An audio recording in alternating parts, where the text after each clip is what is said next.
The True Story Book. By Andrew Lang. Dedication. To Francis McCunn. You like the things I used to like. The things I'm fond of still. The sound of fairy wands that strike men into beasts at will. The cruel stepmother, the fair stepdaughter, kind and leal. The bull and bear so debonair. The trenchant fairy steel. You love the world where brute and fish converse with man and bird. Where dungeons open at a wish, and seas dry at a word. That merry world today we leave. We list in our true tale of hearts that soar for Charlie grieve. When handsome princes fail, of gallant races overthrown, of dungeons ill to climb. There's no such tale of trouble known. In all the fairy time. There Montezuma still were king. There Charles would wear the crown. And there the Highlanders would ding the Hanoverian down. In fairyland the rightful cause is never long a winning. In fairyland the fairy laws are prompt to punish sinning. For fairyland's the land of joy, and this the world of pain. So back to fairyland, my boy. We'll journey once again. How do you find this book? Any thoughts about the book or the author? Any suggestion for improvement? Please take a moment to share your thoughts in a comment. If you like it, share it with your friends who might enjoy it as well. Subscribe to keep in touch. Visit CompleteAudiobooks.com for more quality content. Introduction. It is not without diffidence that the editor offers the True Story Book to children. We have now given them 3 fairy books, and their very kind and flattering letters to the editor prove, not only that they like the 3 fairy books, but that they clamor for more. What disappointment, then, to receive a volume full of adventures which actually happen to real people. There is not a dragon in the collection, nor even a giant. Witches, here, play no part, and almost all the characters are grown up. On the other hand, if we have no fairies, we have princes in plenty, and a sweeter young prince than Tirlac. As far as this part of his story goes, the editor flatters himself that you shall nowhere find, not in Grimm, or Dasent, or Perrault. Still, it cannot be denied that true stories are not so good as fairy tales. They do not always end happily, and, what is worse, they do remind a young student of lessons in schoolrooms. A child may fear that he is being taught under a specious pretense of diversion, and that learning is being thrust on him under the disguise of entertainment. Prince Charlene Cortez may be asked about in examinations, whereas no examiner has hitherto set questions on Blue Beard, or Heart of Ice, or the Red Etin of Ireland. There is, to be honest, no way of getting over this difficulty. But the editor vows that he does not mean to teach anybody, and he has tried to mix the stories up so much that no clear and consecutive view of history can possibly be obtained from them. Moreover, when history does come in, it is not the kind of history favored most by examiners. They seldom set questions on the conquest of Mexico, for example. That is a very long story, but, to the editor's taste, it is simply the best true story in the world, the most unlikely, and the most romantic. For who could have supposed that the newfound world of the West held all that wealth of treasure, emeralds and gold, all those people, so beautiful and brave, so courteous and cruel, with their terrible gods, hideous human sacrifices, and almost Christian prayers? That a handful of Spaniards, themselves mistaken for children of a white god, should have crossed the sea, should have found a lovely lady, as in a fairy tale, ready to lead them to victory. Should have planted the cross on the shambles of Huitzilopochtli, after that wild battle on the temple crest, should have been driven en route from, and then recaptured, the Venice of the West, the lake city of Mexico. All this is as strange, as unlooked for, as any story of adventures in a new planet could be. No invention of fights and wanderings in no man's land, no search for the mines of Solomon the king, can approach, for strangeness and romance, this tale, which is true, and vouched for by Spanish conquerors like Bernal Diaz, and by native historians like Ixtlilxochitl, and by later missionaries like Sahagun. Cortez is the great original of all treasure hunters and explorers in fiction, and here no feigned tale can be the equal of the real. As Mr. Prescott's admirable history is not a book much read by children, nor even by grown-ups for that matter, the editor hopes children will be pleased to find the adventures in Anahuac in this collection. Miss Edgeworth tells us in Orlandino how much the tale delighted the young before Mr. Prescott wrote that excellent narrative of the world's chief adventure. May it please still, as it did when the century was young. The adventures of Prince Charlie are already known, in part, to boys and girls who have read the tales of a grandfather, for pleasure and not as a school book. But here Mrs. McCunn has treated of them at greater length and more minutely. The source, here, is in these 7 brown octavo volumes, all written in the closest hand, which are a treasure of the Advocates' Library in Edinburgh. The author is Mr. Forbes, a bishop of the persecuted Episcopalian Church in Scotland. Mr. Forbes collected his information very carefully, closely comparing the narratives of the various actors in the story. Into the boards of his volumes are fastened a scrap of the prince's tartan waistcoat, a rag from his sprigged calico dress, a bit of his brogues, a 2-penny treasure that has been wept and prayed over by the faithful. Nobody, in a book for children, would have the heart to tell the tale of the prince's later years, of a moody, heartbroken, degraded exile. But, in the hills and the isles, bating a little wilfulness and foolhardiness, and the affair of the broken punch bowl, Prince Charles is a model for princes and all men, brave, gay, much enduring, good-humored, kind, royally courteous, and considerate, even beyond what may be gathered from this part of the book, while the loyalty of the Highlanders, as in the case of Mackinnon, flogged nearly to death, was proof against torture as well as against gold. It is the Sobieski strain, not the Stuart, that we here admire in Prince Charles. It is a piety, a loyalty, a goodness like Gordon's that we revere in old Lord Pitsligo in another story. Many of the tales are concerned with fighting, for that is the most dramatic part of mortal business. These English captives who retake a ship from the Turks, these heroes of the Shannon and the Chesapeake, were doubtless good men and true in all their lives, but the light of history only falls on them in war. The immortal 300 of Thermopylae would also have been unknown, had they not died, to a man, for the sake of the honor of Lacedaemon. The editor conceives that it would have been easy to give more local color to the sketch of Thermopylae, to have dealt in description of the immortals, drawn from the friezes in Susa, lately discovered by French enterprise. But the story is Greek, and the Greeks did not tell their stories in that way, but with a simplicity almost bald. Yet who dare alter and improve the narrative of Herodotus? In another most romantic event, the finding of Vineland the Good, by Leif the Lucky, our materials are vague with the vagueness of a dream. Later fancy has meddled with the truth of the saga. English readers, no doubt, best catch the charm of the adventure in Mr. Rudyard Kipling's astonishingly imaginative tale called The Best Story in the World. For the account of Isandhlwana, and Rorke's Drift, an Our True Tale, the editor has to thank his friend Mr. Rider Haggard, who was in South Africa at the time of the disaster, and who has generously given time and labor to the task of ascertaining, as far as it can be ascertained, the exact truth of the melancholy, but, finally, not inglorious, business.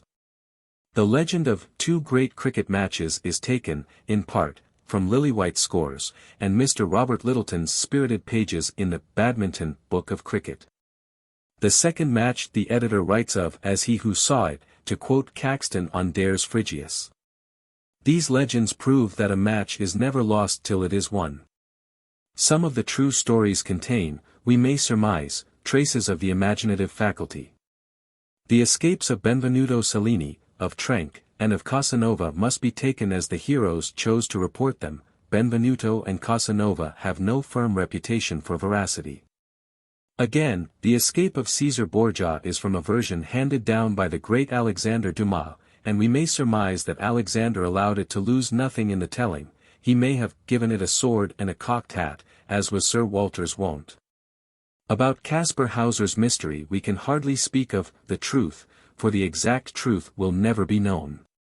The depositions of the earliest witnesses were not taken at once, some witnesses altered their evidence in later years. Parts of the records of Nuremberg are lost in suspicious circumstances. The Duchess of Cleveland's book, Caspar Hauser, is written in defense of her father, Lord Stanhope. The charges against Lord Stanhope, that he aided in, or connived at, the slaying of Kaspar, because Kaspar was the true heir of the House of Baden, are as childish as they are wicked. But the Duchess hardly allows for the difficulties in which we find ourselves if we regard Kaspar as absolutely and throughout an impostor.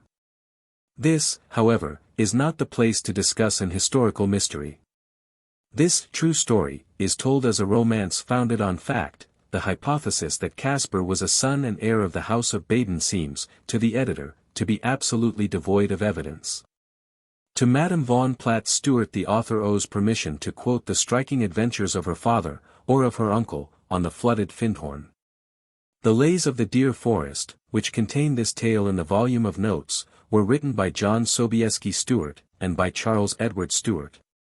And the editor is uncertain as to which of those gentlemen was the hero of these perilous crossings of the Highland River.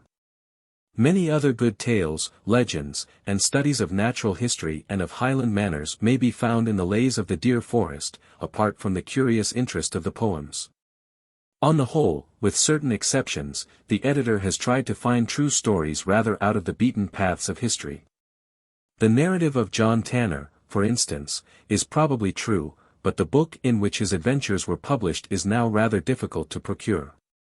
For A Boy Among the Red Indians, 2 cricket matches, the Spartan 300, the Finding of Vineland the Good, and the Escapes of Lord Pitsligo, the editor is himself responsible.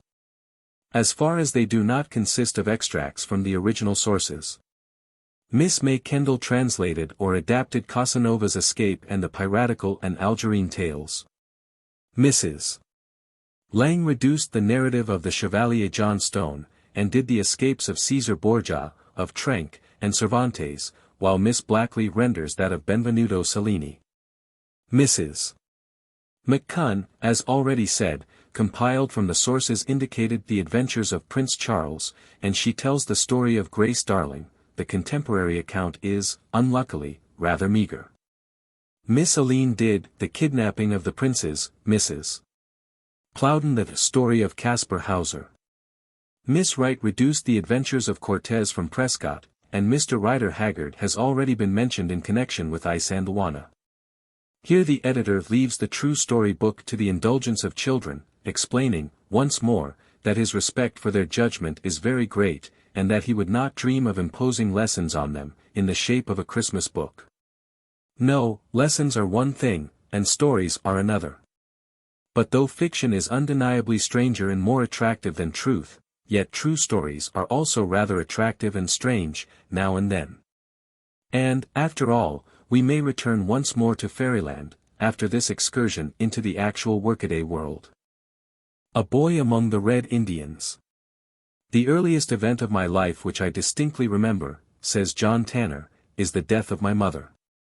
This happened when I was 2 years old, and many of the attending circumstances made so deep an impression that they are still fresh in my memory. I cannot recollect the name of the settlement at which we lived, but I have since learned it was on the Kentucky River, at a considerable distance from the Ohio. My father, whose name was John Tanner, was an emigrant from Virginia, and had been a clergyman. When about to start one morning to a village at some distance, he gave, as it appeared, a strict charge to my sisters, Agatha and Lucy, to send me to school. But this they neglected to do until afternoon, and then, as the weather was rainy and unpleasant, I insisted on remaining at home. When my father returned at night, and found that I had been at home all day, he sent me for a parcel of small canes, and flogged me much more severely than I could suppose the offence merited. I was displeased with my sisters for attributing all the blame to me, when they had neglected even to tell me to go to school in the forenoon. From that time, my father's house was less like home to me, and I often thought and said, I wish I could go and live among the Indians. One day we went from Cincinnati to the mouth of the Big Miami, opposite which we were to settle. Here was some cleared land, and 1 or 2 log cabins, but they had been deserted on account of the Indians. My father rebuilt the cabins, and enclosed them with a strong picket. It was early in the spring when we arrived at the mouth of the Big Miami, and we were soon engaged in preparing a field to plant corn. I think it was not more than 10 days after our arrival, when my father told us in the morning, that, from the actions of the horses, he perceived there were Indians lurking about in the woods, and he said to me, "John, you must not go out of the house today." After giving strict charge to my stepmother to let none of the little children go out, he went to the field, with the negroes, and my elder brother, to drop corn. 3 little children, besides myself, were left in the house with my stepmother. To prevent me from going out, my stepmother required me to take care of the little child, then not more than a few months old, but as I soon became impatient of confinement, I began to pinch my little brother, to make him cry. My mother, perceiving his uneasiness, told me to take him in my arms and walk about the house. I did so, but continued to pinch him. My mother at length took him from me to nurse him. I watched my opportunity, and escaped into the yard. Thence through a small door in the large gate of the wall into the open field. There was a walnut tree at some distance from the house, and near the side of the field where I had been in the habit of finding some of the last year's nuts. To gain this tree without being seen by my father and those in the field, I had to use some precaution. I remember perfectly well having seen my father, as I skulked towards the tree. He stood in the middle of the field, with his gun in his hand, to watch for Indians, while the others were dropping corn. As I came near the tree, I thought to myself, I wish I could see these Indians. I had partly filled with nuts a straw hat which I wore, when I heard a crackling noise behind me. I looked round, and saw the Indians. Almost at the same instant, I was seized by both hands, and dragged off betwixt 2. One of them took my straw hat, emptied the nuts on the ground, and put it on my head. The Indians who seized me were an old man and a young one. These were, as I learned subsequently, Manito-o-Geezhik, and his son Kishkauqeo. After I saw myself firmly seized by both wrists by the 2 Indians, I was not conscious of anything that passed for a considerable time. I must have fainted, as I did not cry out, and I can remember nothing that happened to me until they threw me over a large log, which must have been at a considerable distance from the house. The old man I did not now see. I was dragged along between Kishkauqeo and a very short thick man. I had probably made some resistance, or done something to irritate this last, for he took me a little to one side, and drawing his tomahawk, motioned to me to look up. This I plainly understood, from the expression of his face, and his manner, to be a direction for me to look up for the last time, as he was about to kill me. I did as he directed, but Kishkauqeo caught his hand as the tomahawk was descending, and prevented him from burying it in my brains. Loud talking ensued between the 2. Kishkauqeo presently raised a yell, the old man and 4 others answered it by a similar yell, and came running up. I have since understood that Kishkauqeo complained to his father that the short man had made an attempt to kill his little brother, as he called me. The old chief, after reproving him, took me by one hand, and Kishkauqeo by the other and dragged me betwixt them, the man who had threatened to kill me, and who was now an object of terror to me, being kept at some distance. I could perceive, as I retarded them somewhat in their retreat, that they were apprehensive of being overtaken. Some of them were always at some distance from us.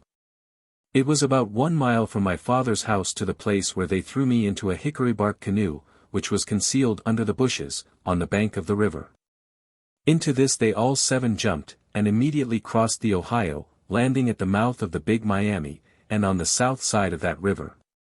Here they abandoned their canoe, and stuck their paddles in the ground, so that they could be seen from the river. At a little distance in the woods they had some blankets and provisions concealed. They offered me some dry venison and bear's grease, but I could not eat. My father's house was plainly to be seen from the place where we stood. They pointed at it, looked at me, and laughed, but I have never known what they said. After they had eaten a little, they began to ascend the Miami, dragging me along as before. It must have been early in the spring when we arrived at Saugenong, for I can remember that at this time the leaves were small, and the Indians were about planting their corn. They managed to make me assist at their labors, partly by signs, and partly by the few words of English old Manito-o-Geezhik could speak. After planting, they all left the village, and went out to hunt and dry meat. When they came to their hunting grounds, they chose a place where many deer resorted, and here they began to build a long screen like a fence. This they made of green boughs and small trees. When they had built a part of it, they showed me how to remove the leaves and dry brush from that side of it to which the Indians were to come to shoot the deer. In this labor I was sometimes assisted by the squaws and children, but at other times I was left alone. It now began to be warm weather, and it happened one day that, having been left alone, as I was tired and thirsty, I fell asleep. I cannot tell how long I slept, but when I began to awake, I thought I heard someone crying a great way off. Then I tried to raise up my head, but could not. Being now more awake, I saw my Indian mother and sister standing by me, and perceived that my face and head were wet. The old woman and her daughter were crying bitterly, but it was some time before I perceived that my head was badly cut and bruised. It appears that, after I had fallen asleep, Manito-o-Geezhik, passing that way, had perceived me, had tomahawked me, and thrown me in the bushes. And that when he came to his camp he had said to his wife, "Old woman, the boy I brought you is good for nothing, I have killed him, you will find him in such a place." The old woman and her daughter having found me, discovered still some signs of life, and had stood over me a long time, crying, and pouring cold water on my head, when I waked. In a few days I recovered in some measure from this hurt, and was again set to work at the screen, but I was more careful not to fall asleep. I endeavored to assist them at their labors, and to comply in all instances with their directions, but I was notwithstanding treated with great harshness, particularly by the old man, and his two sons Shimung and Quotashi.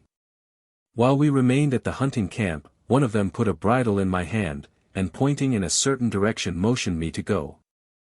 I went accordingly, supposing he wished me to bring a horse. I went and caught the first I could find, and in this way I learned to discharge such services as they required of me. I had been about 2 years at Saugenong, when a great council was called by the British agents at Mackinac. This council was attended by the Sioux, the Winnebagos, the Menominees, and many remote tribes, as well as by the Ojibways, Ottawas, and K. When old Manito-o-Geezhik returned from this council, I soon learned that he had met there his kinswoman, Net-no-kwa, who, notwithstanding her sex, was then regarded as principal chief of the Ottawas. This woman had lost her son, of about my age, by death, and, having heard of me, she wished to purchase me to supply his place. My old Indian mother, the Otter woman, when she heard of this, protested vehemently against it. I heard her say, "My son has been dead once, and has been restored to me, I cannot lose him again." But these remonstrances had little influence when Net-no-kwa arrived with plenty of whiskey and other presents. She brought to the lodge first a 10-gallon keg of whiskey, blankets, tobacco, and other articles of great value. She was perfectly acquainted with the dispositions of those with whom she had to negotiate.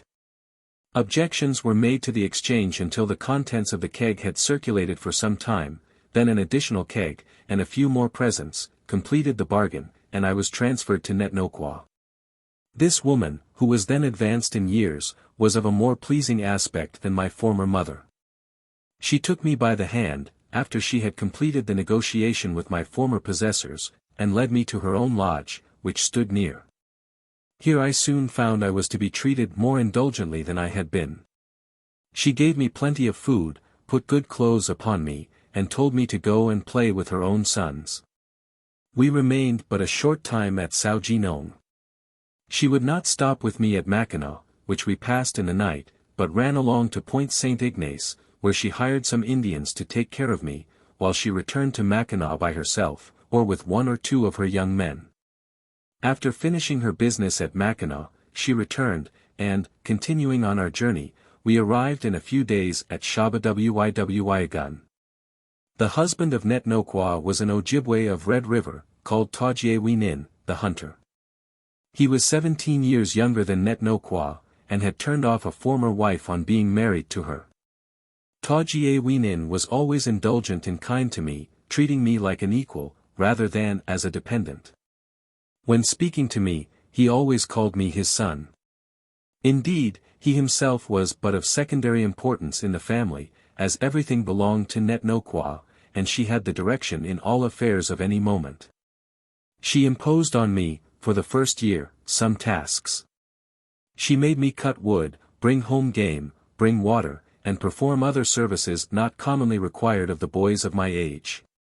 But she treated me invariably with so much kindness that I was far more happy and content than I had been in the family of Manitoogishik. She sometimes whipped me, as she did her own children, but I was not so severely and frequently beaten as I had been before. Early in the spring, Netnoqua and her husband, with their family, started to go to Mackinac. They left me, as they had done before, at Point St. Ignace, as they would not run the risk of losing me by suffering me to be seen at Mackinac. On our return, after we had gone 25 or 30 miles from Point St. Ignace, we were detained by contrary winds at a place called Minaukeo King, a point running out into the lake. Here we encamped with some other Indians, and a party of traders. Pigeons were very numerous in the woods, and the boys of my age, and the traders, were busy shooting them. I had never killed any game, and, indeed, had never in my life discharged a gun. My mother had purchased at Mackinac a keg of powder, which, as they thought it a little damp, was here spread out to dry. Tajiewinin had a large horseman's pistol. And, finding myself somewhat emboldened by his indulgent manner toward me, I requested permission to go and try to kill some pigeons with the pistol. My request was seconded by Netnoqua, who said, "It is time for our son to begin to learn to be a hunter." Accordingly, my father, as I called Tajiewinin, loaded the pistol and gave it to me, saying, "Go, my son, and if you kill anything with this, you shall immediately have a gun and learn to hunt." Since I have been a man, I have been placed in difficult situations, but my anxiety for success was never greater than in this, my first essay as a hunter. I had not gone far from the camp before I met with pigeons, and some of them alighted in the bushes very near me. I cocked my pistol, and raised it to my face, bringing the breech almost in contact with my nose. Having brought the sight to bear upon the pigeon, I pulled trigger, and was in the next instant sensible of a humming noise, like that of a stone sent swiftly through the air. I found the pistol at the distance of some paces behind me, and the pigeon under the tree on which he had been sitting. My face was much bruised, and covered with blood. I ran home, carrying my pigeon in triumph. My face was speedily bound up. My pistol exchanged for a fowling piece, I was accoutred with a powder horn, and furnished with shot, and allowed to go out after birds. One of the young Indians went with me, to observe my manner of shooting. I killed 3 more pigeons in the course of the afternoon, and did not discharge my gun once without killing. Henceforth I began to be treated with more consideration, and was allowed to hunt often, that I might become expert. Game began to be scarce, and we all suffered from hunger. The chief man of our band was called As-Sinanibioinanes, the little Assiniboine, and he now proposed to us all to move, as the country where we were was exhausted. The day on which we were to commence our removal was fixed upon, but before it arrived our necessities became extreme. The evening before the day on which we intended to move my mother talked much of all our misfortunes and losses, as well as of the urgent distress under which we were then laboring. At the usual hour I went to sleep, as did all the younger part of the family, but I was wakened again by the loud praying and singing of the old woman, who continued her devotions through great part of the night. Very early on the following morning she called us all to get up, and put on our moccasins, and be ready to move. She then called Wamiganabu to her, and said to him, in rather a low voice, "My son, last night I sung and prayed to the Great Spirit, and when I slept, there came to me one like a man, and said to me, Netnoqua, tomorrow you shall eat a bear. There is, at a distance from the path you are to travel tomorrow, and in such a direction, which she described to him, a small round meadow, with something like a path leading from it, in that path there is a bear. Now, my son, I wish you to go to that place, without mentioning to anyone what I have said, and you will certainly find the bear, as I have described to you." But the young man, who was not particularly dutiful, or apt to regard what his mother said, going out of the lodge, spoke sneeringly to the other Indians of the dream. "The old woman," said he, "tells me we are to eat a bear today. But I do not know who is to kill it. The old woman, hearing him, called him in, and reproved him, but she could not prevail upon him to go to hunt. I had my gun with me, and I continued to think of the conversation I had heard between my mother and Wamigonabu respecting her dream.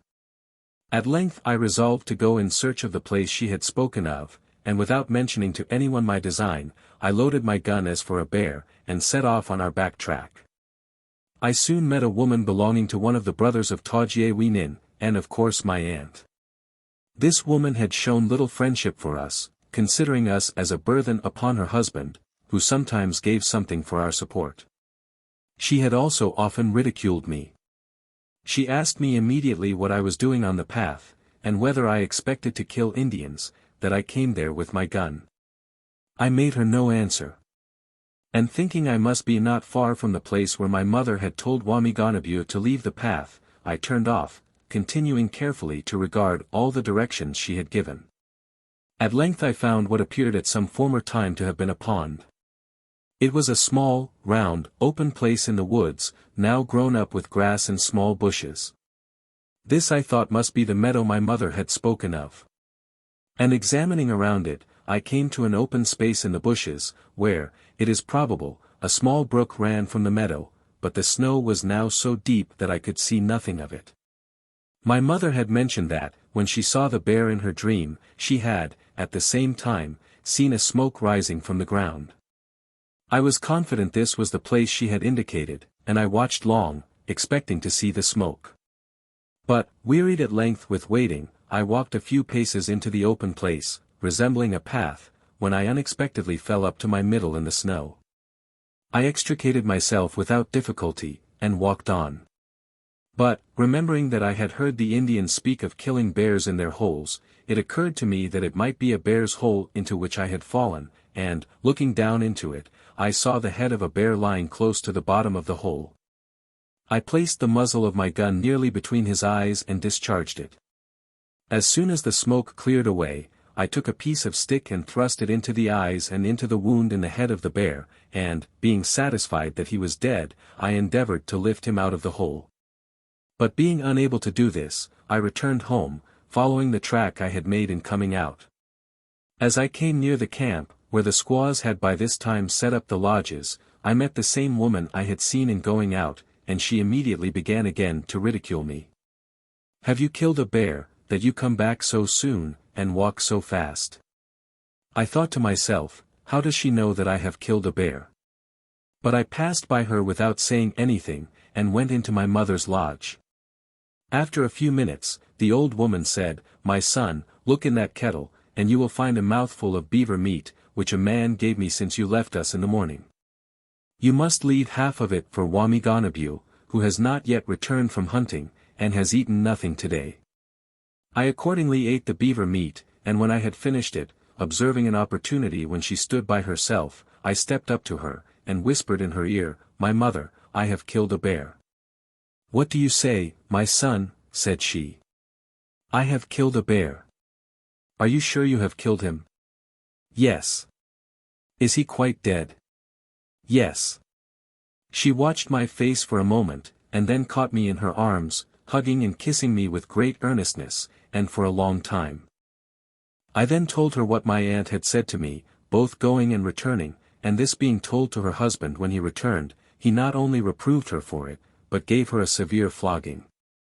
The bear was sent for, and, as being the first I had killed, was cooked all together, and the hunters of the whole band invited to feast with us, according to the custom of the Indians. The same day one of the Crees killed a bear namoose, and gave a large share of the meat to my mother. One winter I hunted for a trader called by the Indians a neeb, which means an elm tree. As the winter advanced, and the weather became more and more cold, I found it difficult to procure as much game as I had been in the habit of supplying, and as was wanted by the trader. Early one morning, about midwinter, I started an elk. I pursued until night, and had almost overtaken him, but hope and strength failed me at the same time. What clothing I had on me, notwithstanding the extreme coldness of the weather, was drenched with sweat. It was not long after I turned towards home that I felt it stiffening about me.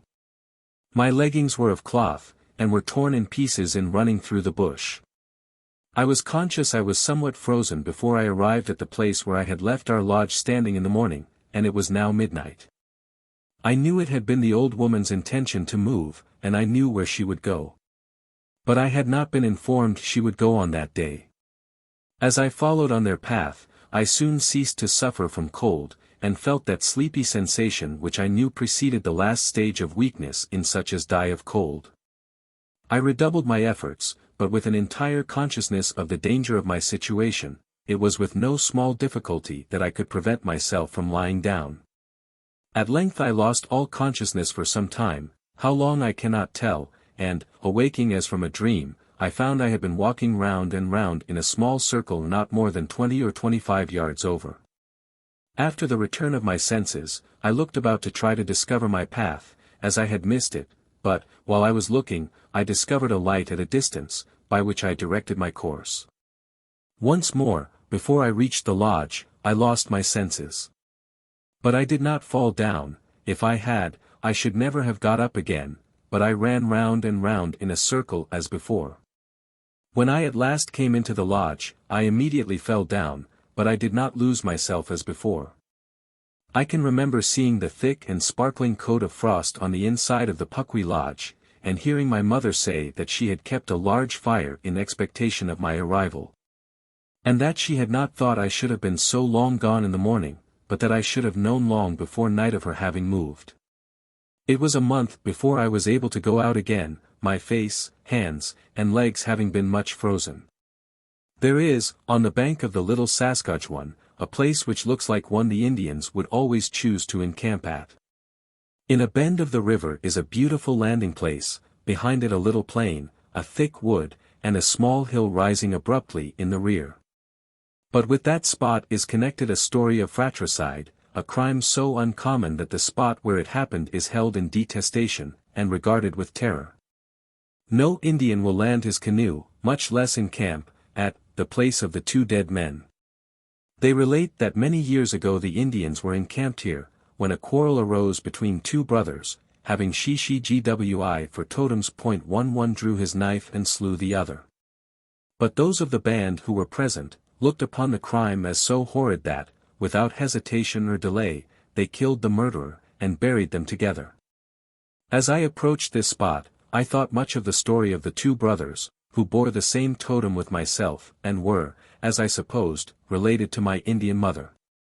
I had heard it said that, if any man encamped near their graves, as some had done soon after they were buried, they would be seen to come out of the ground, and either react the quarrel and the murder, or in some other manner so annoy and disturb their visitors that they could not sleep.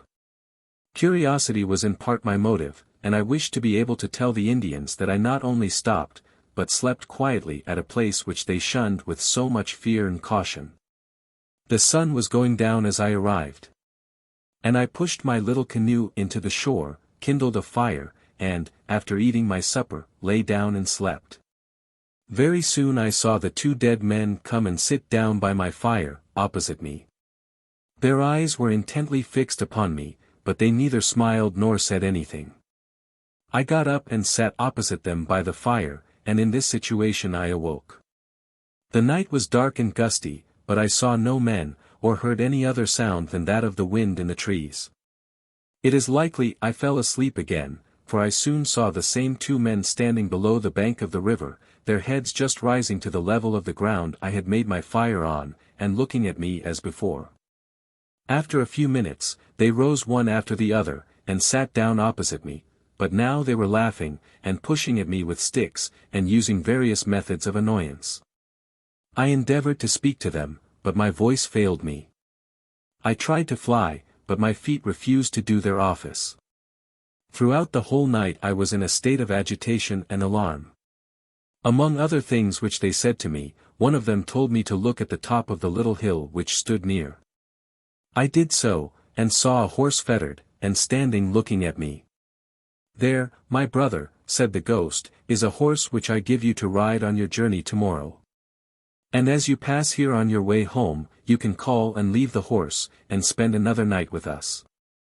At last came the morning, and I was in no small degree pleased to find that with the darkness of the night these terrifying visions vanished. But my long residence among the Indians, and the frequent instances in which I had known the intimations of dreams verified, occasioned me to think seriously of the horse the ghost had given me. Accordingly I went to the top of the hill, where I discovered tracks and other signs, and, following a little distance, found a horse, which I knew belonged to the trader I was going to see. As several miles' travel might be saved by crossing from this point on the little Saskatchewan to the Assiniboine, I left the canoe, and, having caught the horse, and put my load upon him, led him towards the trading house, where I arrived next day. In all subsequent journeys through this country, I carefully shunned the place of the two dead, and the account I gave of what I had seen and suffered there confirmed the superstitious terrors of the Indians. I was standing by our lodge one evening, when I saw a good-looking young woman walking about and smoking. She noticed me from time to time, and at last came up and asked me to smoke with her. I answered that I never smoked. "You do not wish to touch my pipe, for that reason you will not smoke with me." I took her pipe and smoked a little, though I had not been in the habit of smoking before. She remained some time, and talked with me, and I began to be pleased with her. After this we saw each other often, and I became gradually attached to her. I mention this because it was to this woman that I was afterwards married, and because the commencement of our acquaintance was not after the usual manner of the Indians. Among them it most commonly happens, even when a young man marries a woman of his own band, he has previously had no personal acquaintance with her. They have seen each other in the village. He has perhaps looked at her in passing, but it is probable they have never spoken together. The match is agreed on by the old people, and when their intention is made known to the young couple, they commonly find, in themselves, no objection to the arrangement, as they know, should it prove disagreeable mutually, or to either party, it can at any time be broken off. I now redoubled my diligence in hunting, and commonly came home with meat in the early part of the day, at least before night. I then dressed myself as handsomely as I could, and walked about the village, sometimes blowing the pibiguan, or flute. For some time Miss Quabanokwa pretended she was not willing to marry me, and it was not, perhaps, until she perceived some abatement of ardor on my part that she laid this affected coyness entirely aside. For my own part, I found that my anxiety to take a wife home to my lodge was rapidly becoming less and less. I made several efforts to break off the intercourse, and visit her no more, but a lingering inclination was too strong for me. When she perceived my growing indifference, she sometimes reproached me, and sometimes sought to move me by tears and entreaties. But I said nothing to the old woman about bringing her home, and became daily more and more unwilling to acknowledge her publicly as my wife. About this time I had occasion to go to the trading house on Red River, and I started in company with a half-breed belonging to that establishment, who was mounted on a fleet horse. The distance we had to travel has since been called by the English settlers 70 miles. We rode and went on foot by turns, and the one who was on foot kept hold of the horse's tail, and ran. We passed over the whole distance in one day. In returning, I was by myself, and without a horse, and I made an effort, intending, if possible, to accomplish the same journey in one day, but darkness, and excessive fatigue, compelled me to stop when I was within about 10 miles of home. When I arrived at our lodge, on the following day, I saw Miss Quabanokwa sitting in my place. As I stopped at the door of the lodge, and hesitated to enter, she hung down her head. But Netnokwa greeted me in a tone somewhat harsher than was common for her to use to me. "Will you turn back from the door of the lodge, and put this young woman to shame, who is in all respects better than you are?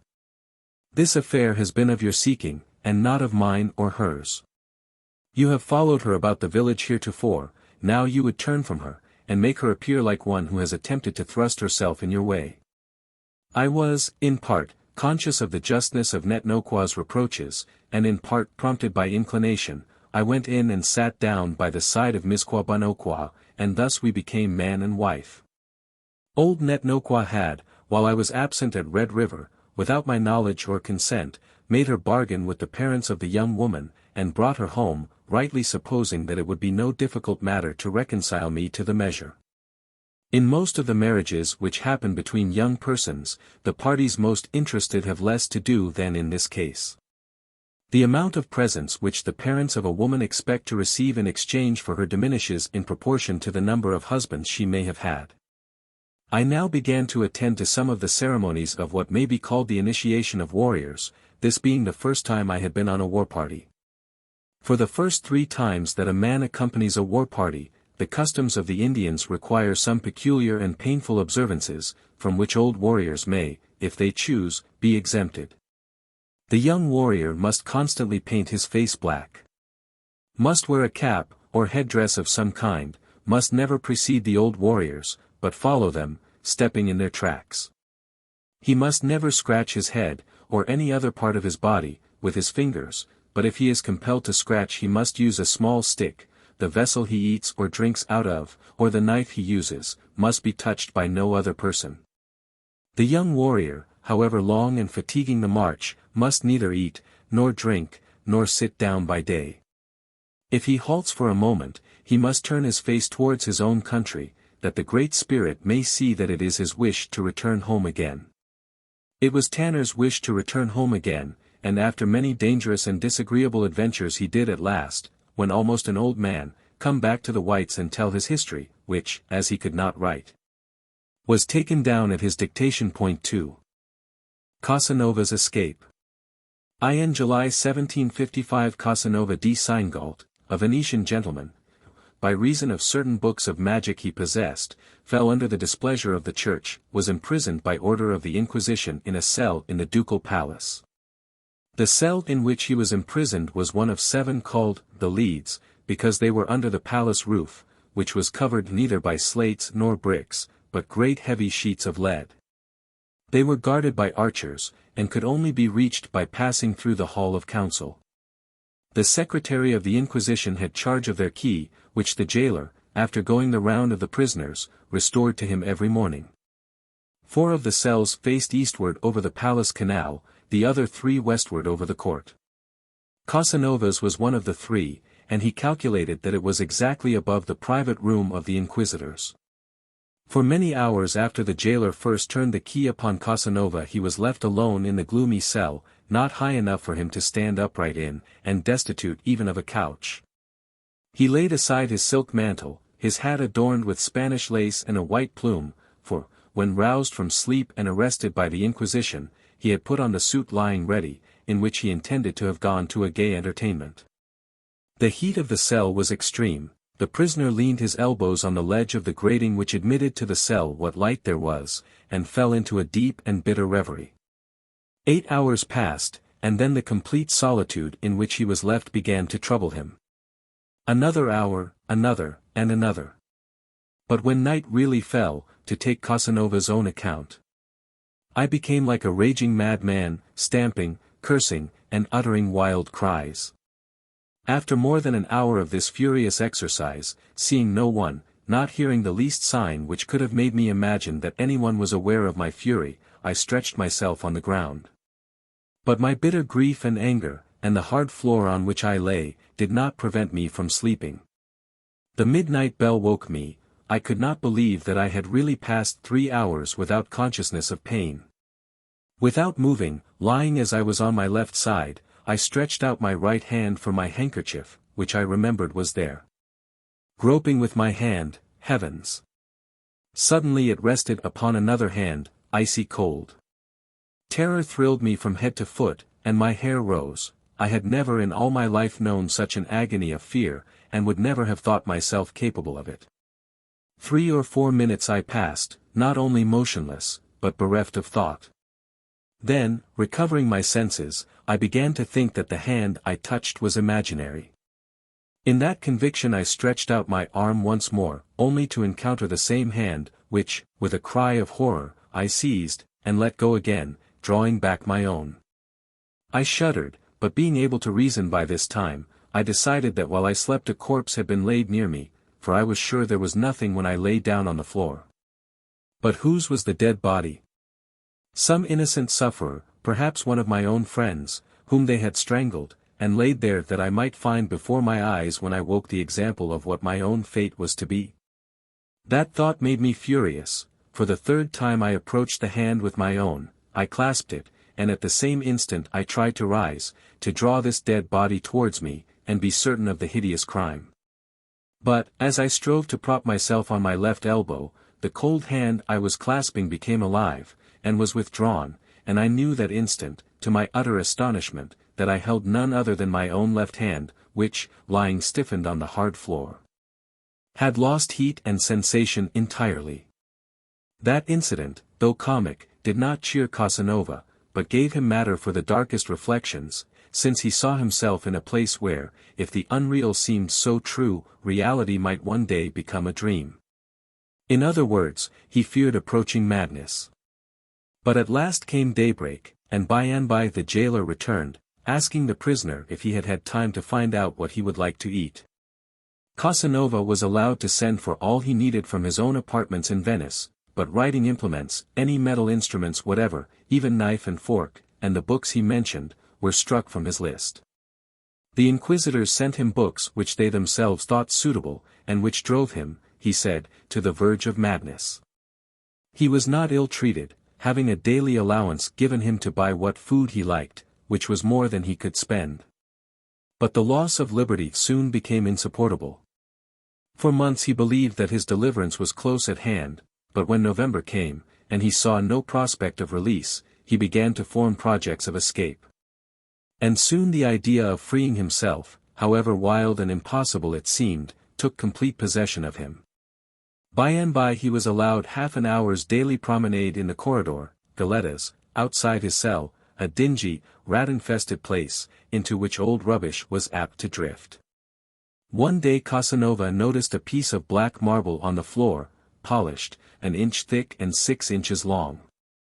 He picked it up stealthily, and without any definite intention, managed to hide it away in his cell. Another morning his eyes fell upon a long iron bolt, lying on the floor with other old odds and ends, and that also, concealed in his dress, he bore into his cell. When left alone, he examined it carefully, and realized that if pointed, it would make an excellent spontoon. He took the black marble, and after grinding one end of the bolt against it for a long while, he saw that he had really succeeded in wearing the iron down. For 15 days he worked, till he could hardly stir his right arm, and his shoulder felt almost dislocated. But he had made the bolt into a real tool, or, if necessary, a weapon, with an excellent point. He hid it in the straw of his armchair so carefully that, to find it, one must have known that it was there, and then he began to consider what use he should make of it. He was certain that the room underneath was the one in which on entering he had seen the secretary of the Inquisition, and which was probably opened every morning. A hole once made in the floor, he could easily lower himself by a rope made of the sheets of his bed, and fastened to one of the bedposts. He might hide under the great table of the tribunal till the door was opened, and then make good his escape. It was probable, indeed, that one of the archers would mount guard in this room at night, but him Casanova resolved to kill with his pointed iron.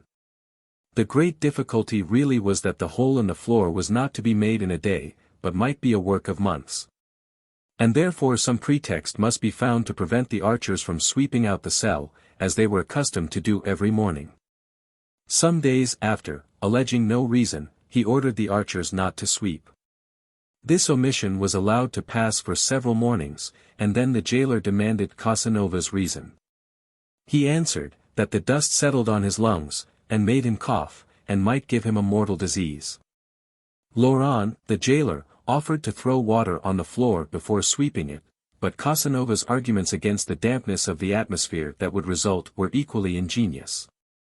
Laurent's suspicions, however, were roused, and one day he ordered the room to be swept most carefully, and even lit a candle, and on the pretense of cleanliness, searched the cell thoroughly. Casanova seemed indifferent, but the next day, having pricked his finger, he showed his handkerchief stained with blood, and said that the jailer's cruelty had brought on so severe a cough that he had actually broken a small blood vessel. A doctor was sent for, who took the prisoner's part, and forbade sweeping out the cell in future. One great point was gained, but the work could not begin yet, owing to the fearful cold. The prisoner would have been forced to wear gloves, and the sight of a worn glove might have excited suspicion. So he occupied himself with another stratagem, the creation, little by little, of a lamp, for the solace of the endless winter nights. One by one, the jailer himself, unsuspectingly, brought the different ingredients. Oil was imported in salads, wick the prisoner himself made from threads pulled from the quilt, and in time the lamp was complete. The very unwelcome sojourn of a Jewish usurer, like himself captive of the Inquisition, in his cell, forced Casanova to delay his projects of escape till after Easter, when the Jew was imprisoned elsewhere. No sooner had he left than Casanova, by the light of the lamp constructed with so much difficulty, began his task. Drawing his bed away, he set to work to bore through the plank underneath, gathering the fragments of wood in a napkin, which the next morning he contrived to empty out behind a heap of old K.A. books in the corridor, and after 6 hours' labor. Pulling back his bed, which concealed all trace of it from the jailer's eyes. The first plank was 2 inches thick, the next day he found another plank beneath it, and he pierced this only to find a third plank. It was 3 weeks before he dug out a cavity large enough for his purpose in this depth of wood, and his disappointment was great when, underneath the planks, he came to a marble pavement which resisted his one tool. But he remembered having read of a general who had broken with an axe hard stones, which he first made brittle by vinegar, and this Casanova possessed. He poured a bottle of strong vinegar into the hole, and the next day, whether it was the effect of the vinegar or of his stronger resolution, he managed to loosen the cement which bound the pieces of marble together. And in 4 hours had destroyed the pavement, and found another plank, which, however, he believed to be the last. At this point his work was once more interrupted by the arrival of a fellow prisoner, who only stayed, however, for 8 days. A more serious delay was caused by the fact that unwittingly a part of his work had been just above one of the great beams that supported the ceiling, and he was forced to enlarge the hole by 1/4. But at last all was done. Through a hole so thin as to be quite imperceptible from below he saw the room underneath. There was only a thin film of wood to be broken through on the night of his escape. For various reasons, he had fixed on the night of August 27th. But hear his own words. On the 25th, writes Casanova, there happened what makes me shudder even as I write. Precisely at noon I heard the rattling of bolts, a fearful beating of my heart made me think that my last moment had come, and I flung myself on my armchair, stupefied. Laurent entered, and said gaily, "Sir, I have come to bring you good news, on which I congratulate you." At first I thought my liberty was to be restored, I knew no other news which could be good. And I saw that I was lost, for the discovery of the hole would have undone me. But Laurent told me to follow him. I asked him to wait till I got ready. "No matter," he said, "you are only going to leave this dismal cell for a light one, quite new, where you can see half Venice through the 2 windows, where you can stand upright, where. But I cannot bear to write of it, I seem to be dying." I implored Laurent to tell the secretary that I thanked the tribunal for its mercy, but begged it in heaven's name to leave me where I was. Laurent told me, with a burst of laughter, that I was mad, that my present cell was execrable, and that I was to be transferred to a delightful one. "Come, come, you must obey orders," he exclaimed. He led me away. I felt a momentary solace in hearing him order one of his men to follow with the armchair, where my spontoon was still concealed. That was always something. If my beautiful hole in the floor, that I had made with such infinite pains, could have followed me too, but that was impossible. My body went, my soul stayed behind. As soon as Laurent saw me in the fresh cell, he had the armchair set down. I flung myself upon it, and he went away, telling me that my bed and all my other belongings should be brought to me at once. For 2 hours Casanova was left alone in his new cell, utterly hopeless, and expecting to be consigned for the rest of his life to one of the palace dungeons, from which no escape could be possible. Then the jailer returned, almost mad with rage, and demanded the axe and all the instruments which the prisoner must have employed in penetrating the marble pavement. Calmly, without stirring, Casanova told him that he did not know what he was talking about, but that, if he had procured tools, it could only have been from Laurent himself, who alone had entrance to the cell. Such a reply did not soften the jailer's anger, and for some time Casanova was very badly treated. Everything was searched, but his tool had been so cleverly concealed that Laurent never found it. Fortunately it was the jailer's interest not to let the tribunal know of the discovery he had made. He had the floor of the cell mended without the knowledge of the Secretary of the Inquisition, and when this was done, and he found himself secure from blame, Casanova had little difficulty in making peace with him, and even told him the secret of the lamp's construction. Fortunately, out of the tribunal's allowance to the prisoner enough was always left, after he had provided for his own needs, for a gift, or bribe, to the jailer. But Laurent did not relax his vigilance, and every morning one of the archers went round the cell with an iron bar, giving blows to walls and floor, to assure himself that there was nothing broken. But he never struck the ceiling, a fact which Casanova resolved to turn to account at the first opportunity. One day the prisoner ordered his jailer to buy him a particular book, and Laurent, objecting to an expense which seemed to him quite needless, offered to borrow him a book of one of the other prisoners, in exchange for one of his own. Here at last was an opportunity. Casanova chose a volume out of his small library, and gave it to the jailer, who returned in a few minutes with a Latin book belonging to one of the other prisoners. Pen and ink were forbidden, but in this book Casanova found a fragment of paper, and he contrived, with the nail of his little finger, dipped in mulberry juice, to write on it a list of his library, and returned the volume, asking for a second. The second came, and in it a short letter in Latin. The correspondence between the prisoners had really begun. The writer of the Latin letter was the monk Balbi, imprisoned in the Leads with a companion, Count André Asquin. He followed it by a much longer one, giving the history of his own life, and all that he knew of his fellow prisoners. Casanova formed a very poor opinion of Father Balbi's character from his letters. But assistance of some kind he must have, since the jailer must needs discover any attempt to break through the ceiling, unless that attempt was made from above. But Casanova soon thought of a plan by which Balbi could break through his ceiling, undiscovered. I wrote to him, he relates, that I would find some means of sending him an instrument with which he could break through the roof of his cell, and having climbed upon it, go to the wall separating his roof from mine. Breaking through that, he would find himself on my roof, which also must be broken through. That done, I would leave my cell, and he, the Count, and I together, would manage to raise one of the great leaden squares that formed the highest palace roof. Once outside that, I would be answerable for the rest. But first he must tell the jailer to buy him 40 or 50 pictures of saints, and by way of proving his piety, he must cover his walls and ceiling with these, putting the largest on the ceiling. When he had done this, I would tell him more. I next ordered Laurent to buy me the new folio Bible that was just printed, for I fancied its great size might enable me to conceal my tool there, and so send it to the monk. But when I saw it, I became gloomy. The bolt was 2 inches longer than the Bible. The monk wrote to me that the cell was already covered according to my direction, and hoped I would lend him the great Bible which Laurent told him I had bought. But I replied that for 3 or 4 days I needed it myself. At last I hit upon a device. I told Laurent that on Michaelmas Day I wanted 2 dishes of macaroni, and one of these must be the largest dish he had, for I meant to season it, and send it, with my compliments, to the worthy gentleman who had lent me books. Laurent would bring me the butter and the Parmesan cheese, but I myself should add them to the boiling macaroni.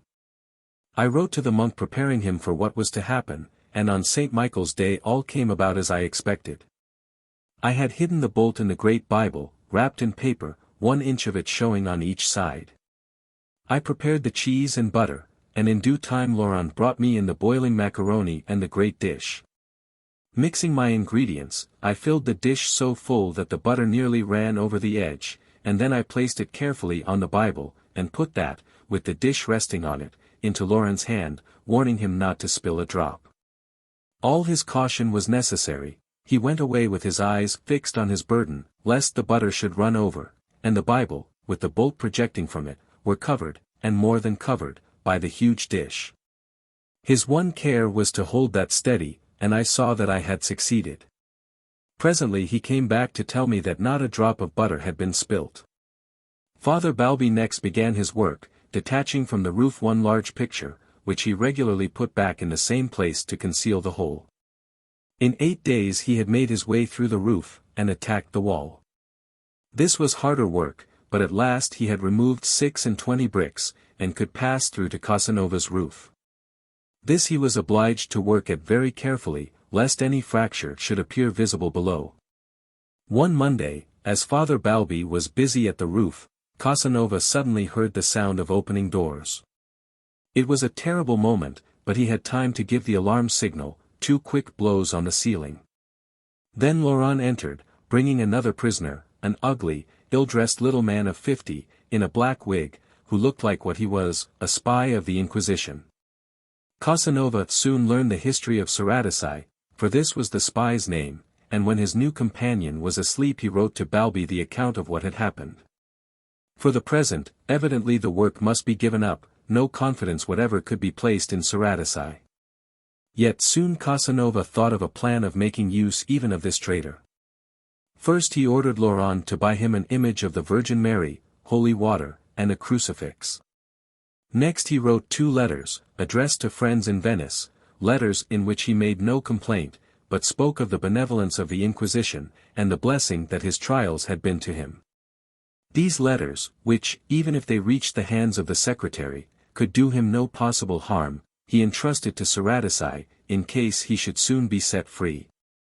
Exacting the spy's solemn oath, on the crucifix and the image of the Virgin, not to betray him, but to give the letters to his friends. Cervantes took the oath required of him, and sewed the letters into his vest. None the less, Casanova felt confident that he would be betrayed, and this was exactly what happened. 2 days after the spy was sent for to the secretary, and when he returned to the cell, his companion soon discovered that he had given up the letters. Casanova affected the utmost anguish and despair. He flung himself down before the image of the Virgin, and demanded vengeance on the monster who had ruined him by breaking so solemn a pledge. Then he lay down with his face to the wall, and for the whole day uttered no single word to the spy, who, terrified at his companion's prayer for vengeance, entreated his forgiveness. But when the spy slept he wrote to Father Balbi and told him to go on with his work the next day, beginning at exactly 3 o'clock, and working 4 hours. The next day, after the jailer had left them, bearing with him the book of Father Balbi in which the prisoner's letter was concealed, Casanova called his companion. The spy, by this time, was really ill with terror. For he believed that he had provoked the wrath of the Virgin Mary by breaking his oath. He was ready to do anything his companion told him to do, and weak enough to credit any falsehood. Casanova put on a look of inspiration, and said, "Learn that at break of day the Holy Virgin appeared to me, and commanded me to forgive you. You shall not die. The grief that your treachery caused me made me pass all the night sleepless. Since I knew that the letters you had given to the secretary would prove my ruin, and my one consolation was to believe that in 3 days I should see you die in this very cell. But though my mind was full of my revenge, unworthy of a Christian, at break of day the image of the Blessed Virgin that you see moved, opened her lips, and said, 'Cervantes is under my protection, would have you pardon him. In reward of your generosity I will send one of my angels in figure of a man, who shall descend from heaven to break the roof of the cell, and in 5 or 6 days to release you. Today this angel will begin his work at 3 o'clock, and will work till half an hour before the sun sets, for he must return to me by daylight.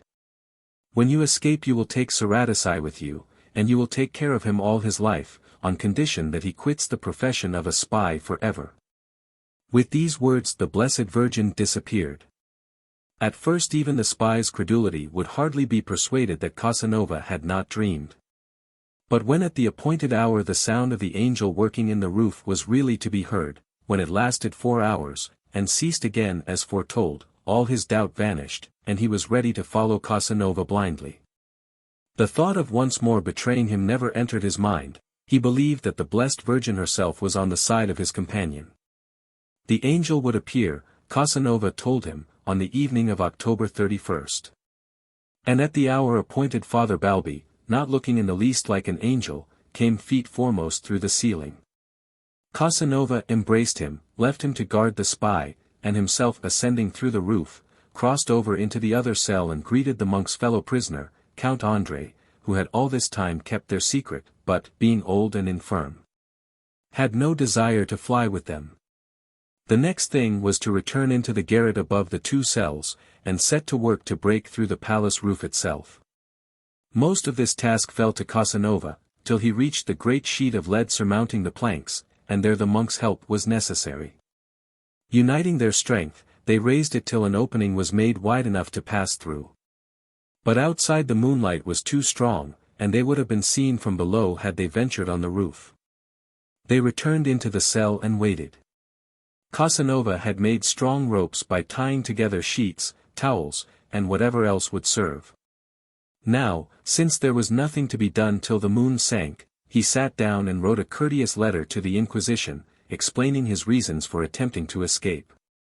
The spy, too cowardly to risk his life in so daring a venture, and beginning to see that he had been imposed upon, begged Casanova on his knees to leave him behind, praying for the fugitives, and this Casanova was thankful to do. For Cervantes could only have encumbered him. Father Balbi, though for the last hour he had been heaping reproaches on his friend's rashness, was less of a coward than the spy, and as the time had come to start he followed Casanova. They crept out on the roof, and began cautiously to ascend it. Halfway up the monk begged his companion to stop, saying that he had lost one of the packages tied round his neck. Was it the package of cord? Asked Casanova.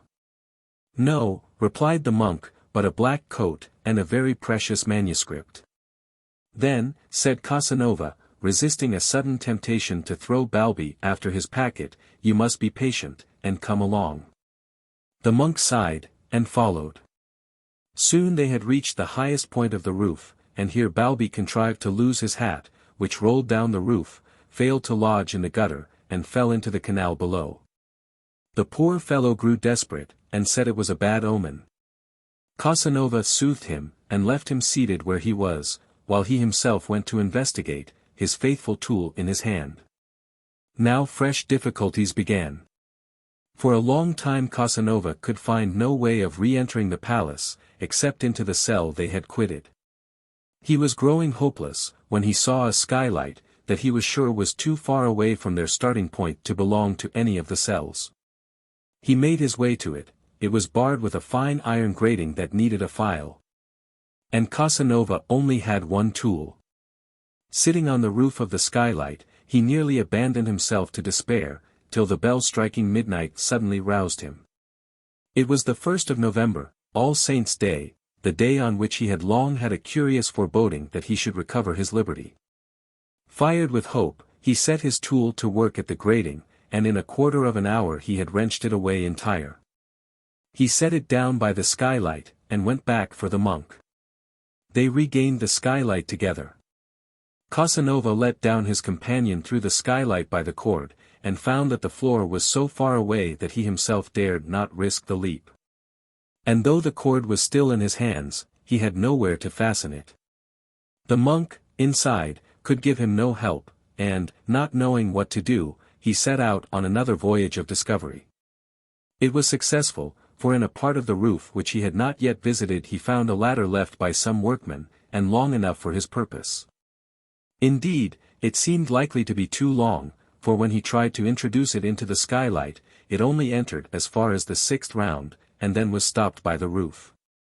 However, with a superhuman effort Casanova, hanging to the roof, below the skylight, managed to lift the other end of the ladder, nearly, in the action, flinging himself down into the canal. But he had succeeded in forcing the ladder farther in, and the rest was comparatively easy.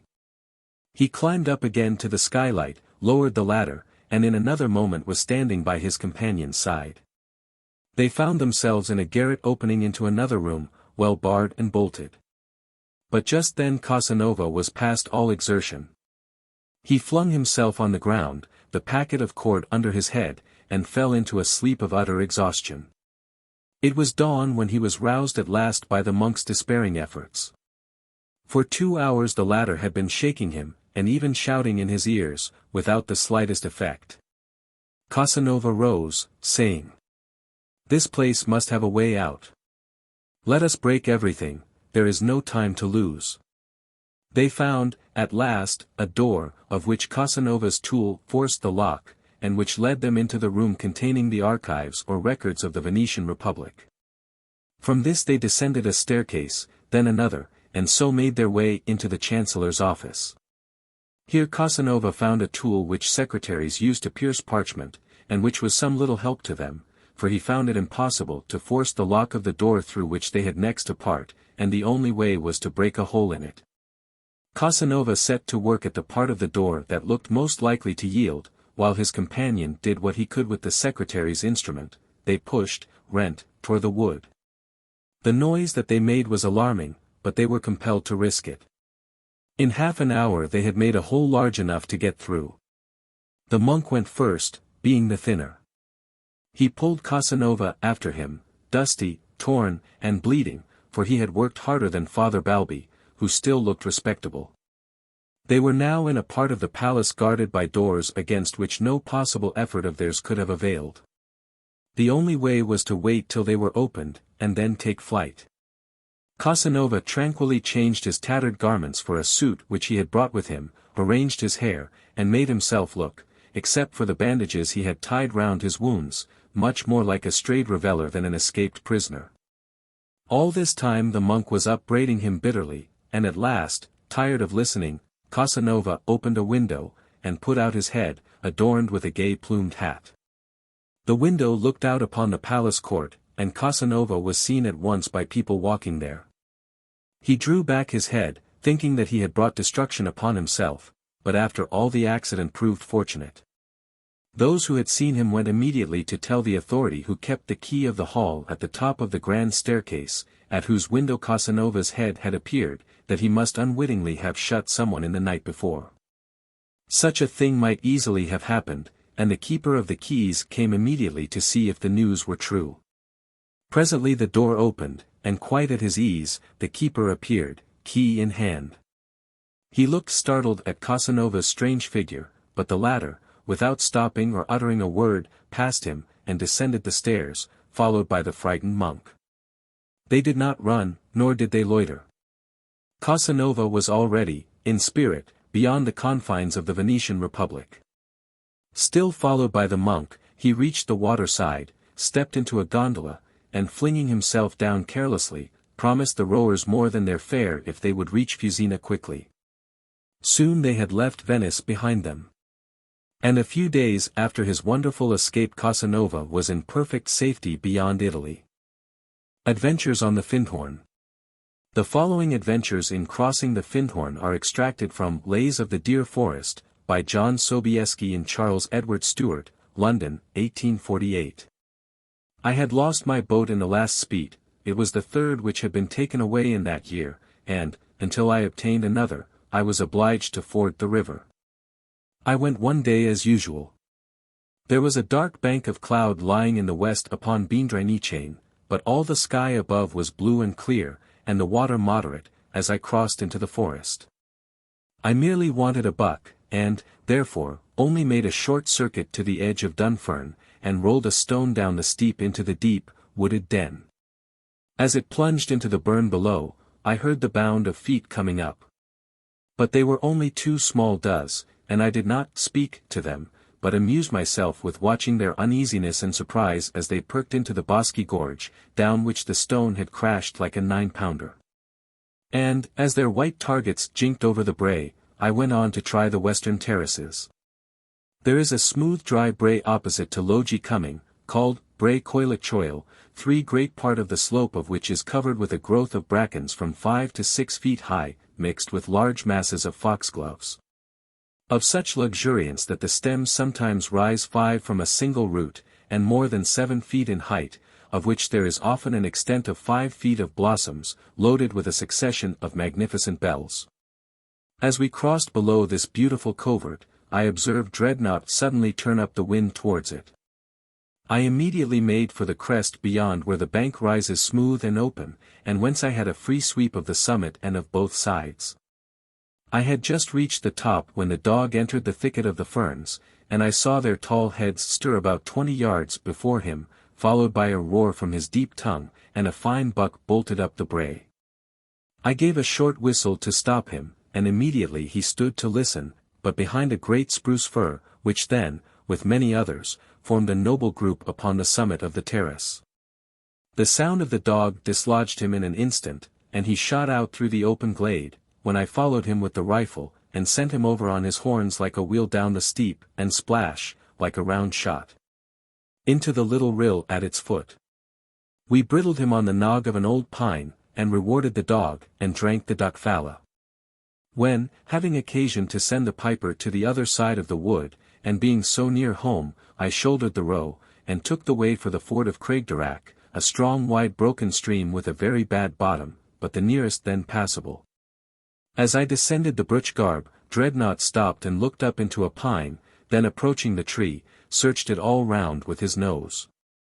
I scanned the branches, but could see nothing except an old hawk's nest, which had been disused long ago, and if it had not, I do not understand how it should be interesting to a hound. The dog, however, continued to investigate the stump and stem of the fir, gaze into the branches, turning his head from side to side, and setting up his ears like a cocked. I laid down the buck, and unslung my double gun, and threw a stick at the nest, when out shot a large pine marten, and, like a squirrel, sprung along the branches from tree to tree, till I brought him to the ground. Dreadnought examined him with a sort of wrinkle in his whiskers, and turned away, and sat down in dignified abstraction. While I remounted the buck, and braced the marten to his feet with the little guilchas, or footstraps used for trussing the legs of the roe. We then resumed our path for the ford. As I descended through the boat shaw, I heard a heavy sound from the water, but when I came out from the birches upon the green bank on its brink, I saw that the river had come down, and was just lipping with the top of the stone, the sight of whose head was the mark for the last possibility of crossing. As I looked upon its contracting ring, I perceived that the stream was still growing. There was no time to be lost, for the alternative now was to go round by the bridge of Daltullic, a circuit of 4 miles. And I knew that, before I reached the next good ford, the water would be a continuous rapid, probably 6 feet deep. I decided, therefore, upon trying the chance where I was. Dreadnought, who had gone about 30 yards up the stream to take the deep water in the pool of Craigdarach, had observed my hesitation with one leg out and one in the water, and was standing on the point of the rock waiting the result. As soon as I made another step he plunged into the river, and in a few moments was rolling on the bank of silver sand thrown up by the backwater upon the opposite side of the river. As I advanced through the stream, he looked at me occasionally, and I at him, and the beautiful smooth sand and green bank upon his side, for by that time I began to wish I was there too. I was then in pretty deep water for a ford, but still some distance from the deepest part. My kilt was floating round me in the boiling water, and the strong eddy, formed by the stream running against my legs, gulped and gushed with increasing weight. I moved slowly and carefully, for the whole ford was filled with large round slippery stones from the size of a 60-pound shot to a 200-weight shell. I stopped to rest, and looked back to the ford mark. It was wholly gone, and I saw only the broad smooth wave of water which slipped over its head. 10 paces more, and I should be through the deepest part. I stepped steadily and rigidly, but I wanted the use of my balancing limbs and the freedom of my breath, for the barrels of the double gun and rifle, which were slung at my back, were passed under my arms to keep them out of the water. And I was also obliged to hold the legs of the buck, which, loaded with the wood cat, were crossed upon my breast. At every step the round and slidering stones endangered my footing, rendered still more unsteady by the upward pressure of the water. In this struggle the current gave a great gulp, and a wave splashed up over my guns. I staggered downwards with the stream, and could not recover a sure footing for several yards. At last I secured my hold against a large fixed stone, and paused to rest. After a little I made another effort to proceed. The water was now running above my belt, and at the first step which I made from the stone I found that it deepened abruptly before me. I felt that in 6 inches more that strong stream would lift me off my legs. And with great difficulty I gained about 2 yards up the current to ascertain if the depth was continuous, but the bottom still shelved before me, and, as I persisted in attempting it, I was turned round by the stream. The waves were leaping through the deep channel before me, and having no arms to balance my steps, I began to think of the bonny banks on either side the river. In this jeopardy poor Dreadnought had not been unconcerned. At the first moment of my struggle he had gone down the great stony beach which lay before me, and, sitting down by the water, watched me with great anxiety, and at last began to whine, and whimper, and tremble with agitation. But when he saw me stagger down the stream, he rose, went in up to his knees, howled, pawed the water, and lapped the waves with impatience. Meanwhile I was obliged to come to a rest, with my left foot planted strongly against a stone, for the mere resistance to the pressure of water, which, rushing with a white foam from my side, was sufficient exertion without the weight of the buck and the 2 guns, which amounted to more than 70 pounds. After a few moments' pause I made a last effort to reach the east bank, but it was now impossible, and I turned to make an attempt to regain the Tarnaway side. I was at least 30 yards lower down than when I entered the stream, and the water was rushing and foaming all round me. Another stagger nearly carried me off my feet, and, in the exertion to keep them, a thick transpiration rose upon my forehead, my ears began to sing, and my head to swim, while, disordered in their balance, the buck and the guns almost strangled me. I looked down the channel. The water was running in a white, broken rapid into the black pool below, and swept with a wide, foaming backwater under the steep rock which turned its force. The soft green bank before me was sleeping beneath the shade of the weeping birches, where bluebells and primroses grew thick in the short smooth turf, and, though they had long shed their blossoms, the bright patches of their clusters were yet visible among the tall foxgloves, which still retained the purple bells upon their tops. The bank looked softer, and greener, and more inviting than ever it had done before, but my eyes grew dim and my limbs faint with that last struggle. I felt for my dirk knife, for a desperate rolling swim for life seemed now inevitable, and, steadying myself in the stream, I cut loose the straps of the buck and the slings of the guns, and retaining them only with my hands, held them ready to let go as soon as I should be taken off my legs. When they were free, I dipped my hand in the water, and laved it over my brow and face. The singing of my ears ceased, and my sight came clear, and I discovered that I had lost my bonnet in the struggle, and distinguished the white cockade dancing like a little caliche of foam in the vortex of the pool below. Being now morally relieved from the weight of the row and guns, though resolved to preserve them to the last, I resumed my attempt for the west bank. But when I reached a similar distance to that which I had gained for the other, I found an equally deep channel before me, and that the diminished water by which I had been encouraged was only the shoaling of a long bank which extended with the stream. I now saw that before I joined my bonnet, which still danced and circled in the pool below, there was only one effort left, to struggle up the stream, and reach the point from which I had taken the water. But this was a desperate attempt. For at every step I had to find a safe footing at the upper side of some stone, and then with all my strength to force myself against the current. But often the stones gave way, and, loosening from their bed, went rolling and rumbling down the rapid, and I was driven back several feet, to recommence the same struggle. The river also was still increasing, and the flat sand, which was dry when I left it, was now a sheet of water. While I was thus wrestling with the stream, I saw Dreadnought enter, not at his usual place in the pool, but at the tail, just above the run of the stream in which I was struggling. He came whimpering over, and crossed about a yard or 2 above me. But instead of making for the bank, he turned in the water, and swam towards me. The stream, however, was too strong for him, and carried him down. I called and waved to the forest, and he turned and steered for its bank, but did not reach the shelving sand till he was well tumbled in the top of the rapid, out of which he only emerged in time to catch a little backwater, which helped him on to the shore. The attempt of the dog to reach me had passed while I rested, and when he gained the bank, I resumed my effort to make the shallower water. Dreadnought's eye was turned towards me as he came dripping up the bank, and seeing me move forward, he ran before me to the water's edge, at the right entrance of the ford, whining, and howling, and baying. As if he knew as well as I that it was the place to make for. In a few steps the stones became less slippery, and the bottom more even, and I began to think that I might gain it, when, at the rocky point above, I saw a white mass of foam, loaded with brushwood, sticks, and rubbish.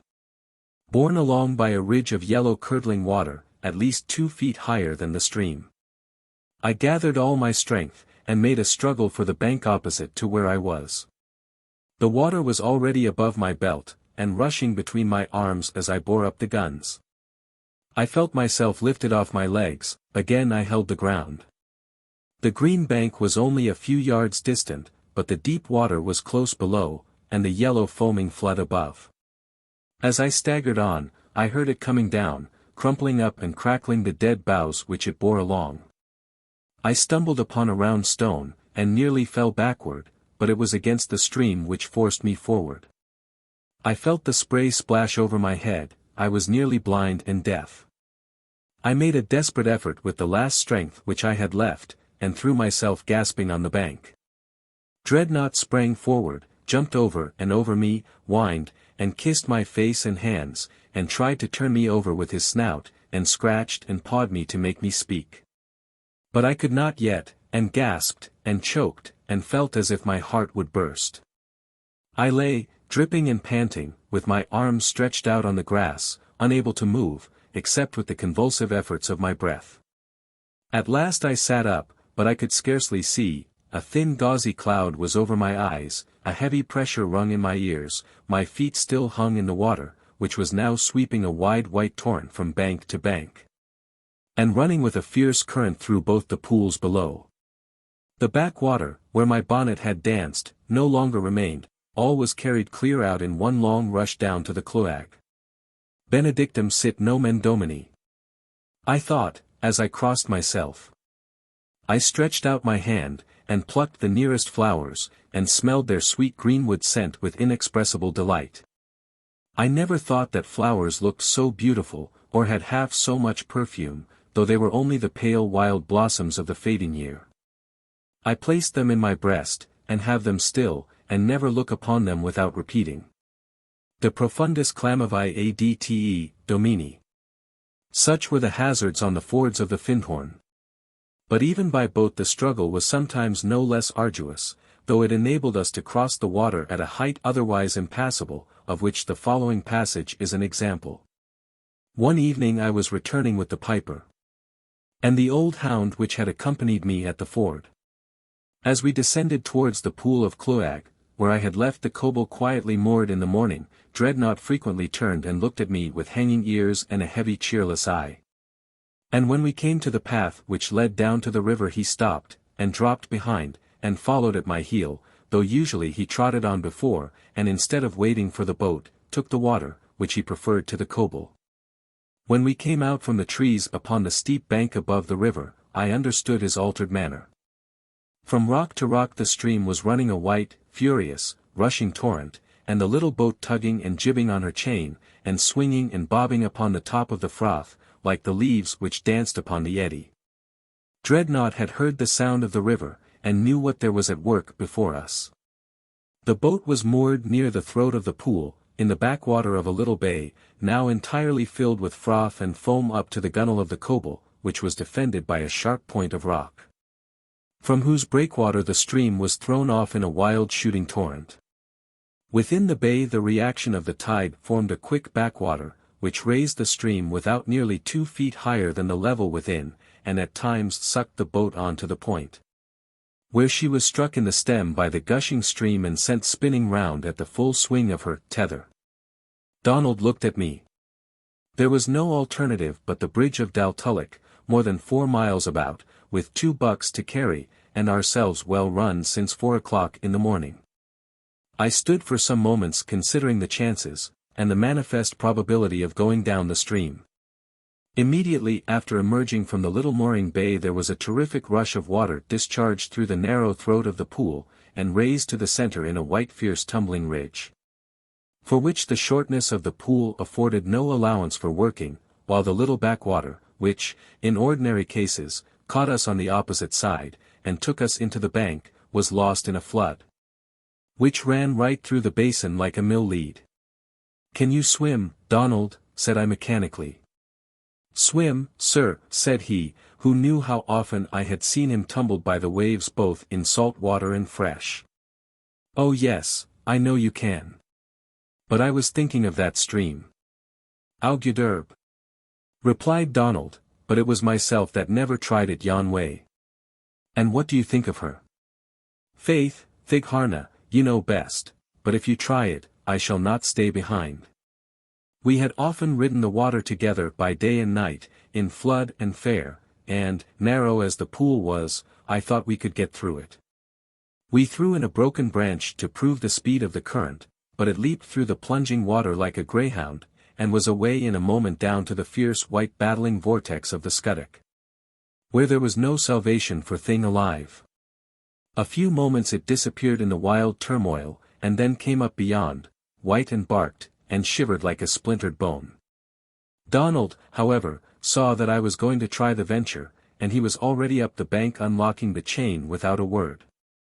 The bucks were deposited in the stern of the boat, the guns laid softly across them, covered with a plaid, and Dreadnought followed slowly and sternly, and laid himself down with an air as if, like Don Alfonso of Castile, the body trembled at the dangers into which the soul was going to carry it. I took the oars. There were no directions to be given. Donald knew how to cross the pool, and every other where we were used to ferry.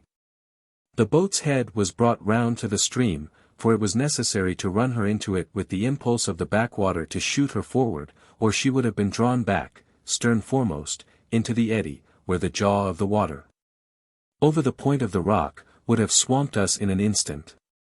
Donald knelt at the bows, and held fast by a light painter till I cried, "Ready," when the little shallop sprung from the rope, tilted away like a sea-bird, and glided towards the roaring torrent. I looked over my shoulder. Donald was gripping the bows, his teeth set fast, but a gleam of light was in his eye as we plunged headlong into the bursting stream. A blow like the stroke of a mighty wooden hammer lifted the boat into the surf. There was a crack as if her bows were stove in, and she shot shivering through the pool, filled with water to our knees, and sending the spray over us like a sheet. The rocks and trees seemed to fly away. The roaring water spouted and boiled as it lifted up the boat, which spun round like a leaf, with her starboard gunwale lipping with the waves. But a few seconds swept us through the pool, and we were flying into the mad tumbling thunder of the rapid below. I kept the larboard bow to the stream, and pulled with all my might. But I thought she did not move. The eddy of the great midstream seemed to fix her in the ridge of the torrent, and take her along with it. The oars bent like willows to the strain, a boiling gush from below lifted her bows, and threw her gunwale under the froth. I thought we were gone, but I redoubled the last desperate strokes, and we shot out of the foaming ridge towards the opposite bank, rolling, and leaping, and plunging into the throat of the rapid. Donald sat like a tiger ready for the spring, and as we neared the shore, bounded on the grass with the chain. This checked the speed of the boat. I unshipped the oars, and sprung out just as the Kobold came crash alongside the bank, then swirling round, her head flew out to the stream, dragging Donald along the grass after her. I jumped into the water, and caught hold of the bow. For 2 minutes the struggle was doubtful and she continued to drag us along. At last Donald reached the stump of a tree, and, running round it, made a turn of the chain and brought her up. We sat down, and wiped our faces, and looked at each other in silence. The incredibly short space of time which had elapsed since we stood on the other side, with the mysterious future before us, and now to be sitting on this, and call it the past, was like a dream. The tumult, the flying chute, the concussion at parting and arriving, seemed like an explosion, as if we had been blown up and thrown over. "I don't think that boat will ever go back again, Thigharna," said Donald. "Why not?" "Did you not feel her twist, and hear her split, when we came into the burst of the stream?" replied Donald. "I don't know," said I felt and heard a great many things, but there was no time to think what they were. "Oh, it was not thinking that I was," answered Donald, "but the water came squirting up in my face through her ribs, and I held on by both bows, expecting at every stroke to see them open and let me through. We got up and examined the boat's bottom. There was a yawning rent from the stem to the center, and part of the torn planks lapped one over the other by the twist, the bows being only held together by the iron band which bound the gunwale. The story of Grace Darling. A careful reader of the Times on the morning of Tuesday, September 11, 1838, might have found, if he cared to look, a certain paragraph in an obscure corner headed "The Wreck of the Forfarshire." It is printed in the small type of that period. The story is 4 days old, for in those days news was not flashed from one end of the country to the other, and, moreover, the story is very incomplete. On the evening of Wednesday, September 5, the steamship Forfarshire left Hull for Dundee, carrying a cargo of iron, and having some 40 passengers on board. The ship was only 8 years old, the master, John Humble, was an experienced seaman. And the crew, including firemen and engineers, was complete. But even before the vessel left the dock, one passenger at least had felt uneasily that something was wrong, that there was an unusual commotion among officials and sailors. Still, no alarm was given, and at dusk the vessel steamed prosperously down the Humber. The next day, Thursday, the 6th, the weather changed, the wind blowing NNW, and increasing towards midnight to a perfect gale. On the morning of Friday, the 7th, a sloop from Montrose, making for South Shields, saw a small boat laboring hard in the trough of the sea. The Montrose vessel bore down on it, and in spite of the state of the weather managed to get the boat's crew on board. They were 9 men in all, the sole survivors, as they believed themselves to be, of the crew and passengers of the Forfarshire, which was then lying a total wreck on Longstone, one of the outermost of the Farne Islands. It was a wretched story they had to tell of lives thrown away through carelessness and negligence, unredeemed, as far as their story went, by any heroism or unselfish courage. While still in the Humber, and not 20 miles from Hull, it was found that one of the boilers leaked, but the captain refused to put about. The pumps were set to work to fill the boiler, and the vessel kept on her way, though slowly, not passing between the Farne Islands and the mainland till Thursday evening. It was 8 o'clock when they entered Berwick Bay. The wind freshened and was soon blowing hard from the NNW. The motion of the vessel increased the leakage, and it was now found that there were holes in all the 3 boilers. 2 men were set to work the pumps, 1 or 2 of the passengers also assisting, but as fast as the water was pumped into the boilers it poured out again. The bilge was so full of steam and boiling water that the firemen could not get to the fires. Still the steamer struggled on, laboring heavily, for the sea was running very high.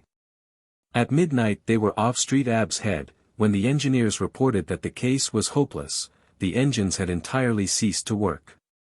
The ship rolled helplessly in the waves, and the rocky coast was at no great distance. They ran up the sails fore and aft to try and keep her off the rocks, and put her round so that she might run before the wind, and as the tide was setting southward she drifted fast with wind and tide. Torrents of rain were falling, and in spite of the wind there was a thick fog. Some of the passengers were below, others were on deck with crew and captain, knowing well their danger. About 3 the noise of breakers was distinctly heard a little way ahead, and at the same time a light was seen away to the left, glimmering faintly through the darkness. It came home to the anxious crew with sickening certainty that they were being driven on the Farne Islands. Now these islands form a group of desolate whinstone rocks lying off the Northumbrian coast. They are 20 in number, some only uncovered at low tide, and all offering a rugged iron wall to any ill-fated boat that may be driven upon them. Even in calm weather and by daylight seamen are glad to give them a wide berth. The master of the Forfarshire, in this desperate strait, attempted to make for the channel which runs between the islands and the mainland. It was at best a forlorn chance, it was hopeless here, the vessel refused to answer her helm. On she drove in the darkness, nearer and nearer came the sound of the breakers, the fear and agitation on board the boat grew frantic. Women wailed and shrieked, the captain's wife clung to him, weeping. The crew lost all instinct of discipline, and thought of nothing but saving their skins. Between 3 and 4 the shock came, a hideous grinding noise, a strain and shiver of the whole ship, and she struck violently against a great rock. In the awful moment which followed 5 of the crew succeeded in lowering the larboard quarterboat and pushed off in her. The mate swung himself over the side, and also reached her. And a passenger rushing at this moment up from the cabin and seeing the boat already 3 yards from the ship, cleared the space with a bound and landed safely in her, though nearly upsetting her by his weight. She righted, and the crew pulled off with the desperate energy of men rowing for their lives. The sight of agonized faces, the shrieks of the drowning were lost in the darkness and in the howling winds, and the boat with the 7 men on board was swept along by the rapidly flowing tide. Such was the story the exhausted boat's crew told next morning to their rescuers on board the Montrose sloop. And the rest of the ship's company, what of them? Had they all gone down by the island crag with never a hand stretched out to help them? Hardly had the boat escaped from the stranded vessel when a great wave struck her on the quarter, lifted her up bodily, and dashed her back on the rock. She struck midships on the sharp edge and broke at once into 2 pieces. The after part was washed clean away with about 20 passengers clinging to it, the captain and his wife being among them. A group of people, about 9 in number, were huddled together near the bow. They, with the whole fore part of the ship, were lifted right onto the rock. In the fore cabin was a poor woman, Mrs. Dawson, with a child on each arm. When the vessel was stranded on the rock the waves rushed into the exposed cabin, but she managed to keep her position, cowering in a corner. First one and then the other child died from cold and exhaustion, and falling from the fainting mother were swept from her sight by the waves, but the poor soul herself survived all the horrors of the night. It was now 4 o'clock. The storm was raging with unabated violence, and it was still 2 hours to daybreak. About a mile from Longstone, the island on which the vessel struck, lies Brownsman, the outermost of the Farne Islands, on which stands the lighthouse. At this time the keeper of the lighthouse was a man of the name of William Darling. He was an elderly, almost an old man, and the only other inmates of the lighthouse were his wife and daughter Grace, a girl of 22. On this Friday night she was awake, and through the raging of the storm heard shrieks more persistent and despairing than those of the wildest sea-birds. In great trouble she rose and awakened her father. The cries continued, but in the darkness they could do nothing. Even after day broke it was difficult to make out distant objects, for a mist was still hanging over the sea. At length, with a glass they could discern the wreck on Longstone, and figures moving about on it. Between the 2 islands lay a mile of yeasty sea, and the tide was running hard between them. The only boat on the lighthouse was a clumsily built jolly boat, heavy enough to tax the strength of 2 strong men in ordinary weather, and here there was but an old man and a young girl to face a raging sea and a tide running dead against them. Darling hesitated to undertake anything so dangerous, but his daughter would hear of no delay. On the other side of that rough mile of sea men were perishing, and she could not stay where she was and see them die. So off they set in the heavy coble, the old man with one oar, the girl with the other, rowing with straining breath and beating hearts. Any moment they might be whelmed in the sea or dashed against the rocks. Even if they got the crew off it would be doubtful if they could row them to the lighthouse. The tide was about to turn, and would be against them on their homeward journey. Death seemed to face them on every side. When close to the rock there was imminent danger of their being dashed to pieces against it. Steadying the boat an instant, Darling managed to jump onto the rock, while Grace rapidly rowed out a little and kept the boat from going on the rocks by rowing continually. It is difficult to imagine how the 9 shipwrecked people, exhausted and wearied as they were got into the boat in such a sea, especially as the poor woman, Mrs. Dawson, was in an almost fainting condition. But finally got on board they all were. Fortunately, 1 or 2 of the rescued crew were able to assist in the heavy task of rowing the boat back to Brownsman. The storm continued to rage for several days after, and the whole party had to remain in the lighthouse. Moreover, a boatload which had come to their rescue from North Shields was also storm-stayed, 20 guests in all, so that the housewifely powers of Grace and her mother were taxed to the utmost.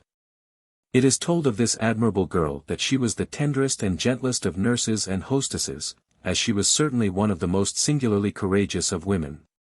She could never be brought to look upon her exploit as in any way remarkable, and when by and by honors and distinctions were showered upon her, and people came from long distances to see her, she kept through it all the dignity of perfect simplicity and modesty. Close to Bamborough, on a windy hill, lie a little grey church and a quiet churchyard. At all seasons high winds from the North Sea blow over the graves and fret and eat away the soft grey sandstone of which the plain headstones are made. So great is the wear and tear of these winds that comparatively recent monuments look like those which have stood for centuries. On one of these stones lies a recumbent figure, with what looks not unlike a lance clasped in the hand and laid across the breast. Involuntarily one thinks of the stone crusaders, who lie in their armor, clasping their half-drawn swords, awaiting the resurrection morning. It is the monument of Grace Darling, who here lies at rest with her oar still clasped in her strong right hand. The Shannon and the Chesapeake. Among the captains of British 38-gun frigates who ardently longed for a meeting with one of the American 44 guns, in our war with the United States, was Captain Philip Bowsbeer Broke, of the Shannon. The desire sprang from no wish to display his own valor, only to show the world what wonderful deeds could be done when the ship and crew were in all respects fitted for battle. He had put his frigate in fighting order, taught his men the art of attack and defense, and out of a crew not very well disposed and got together in a rather haphazard manner, had made a company as pleasant to command as it was dangerous to meet. With this desire, in March 1813 Captain Broke sailed from Halifax on a cruise in Boston Bay. But to his disappointment 2 American frigates, the weather being foggy, left the harbor without his having a chance to encounter them. 2 remained, however, and one of these, the Chesapeake, commanded by Captain James Lawrence, was nearly ready for sea.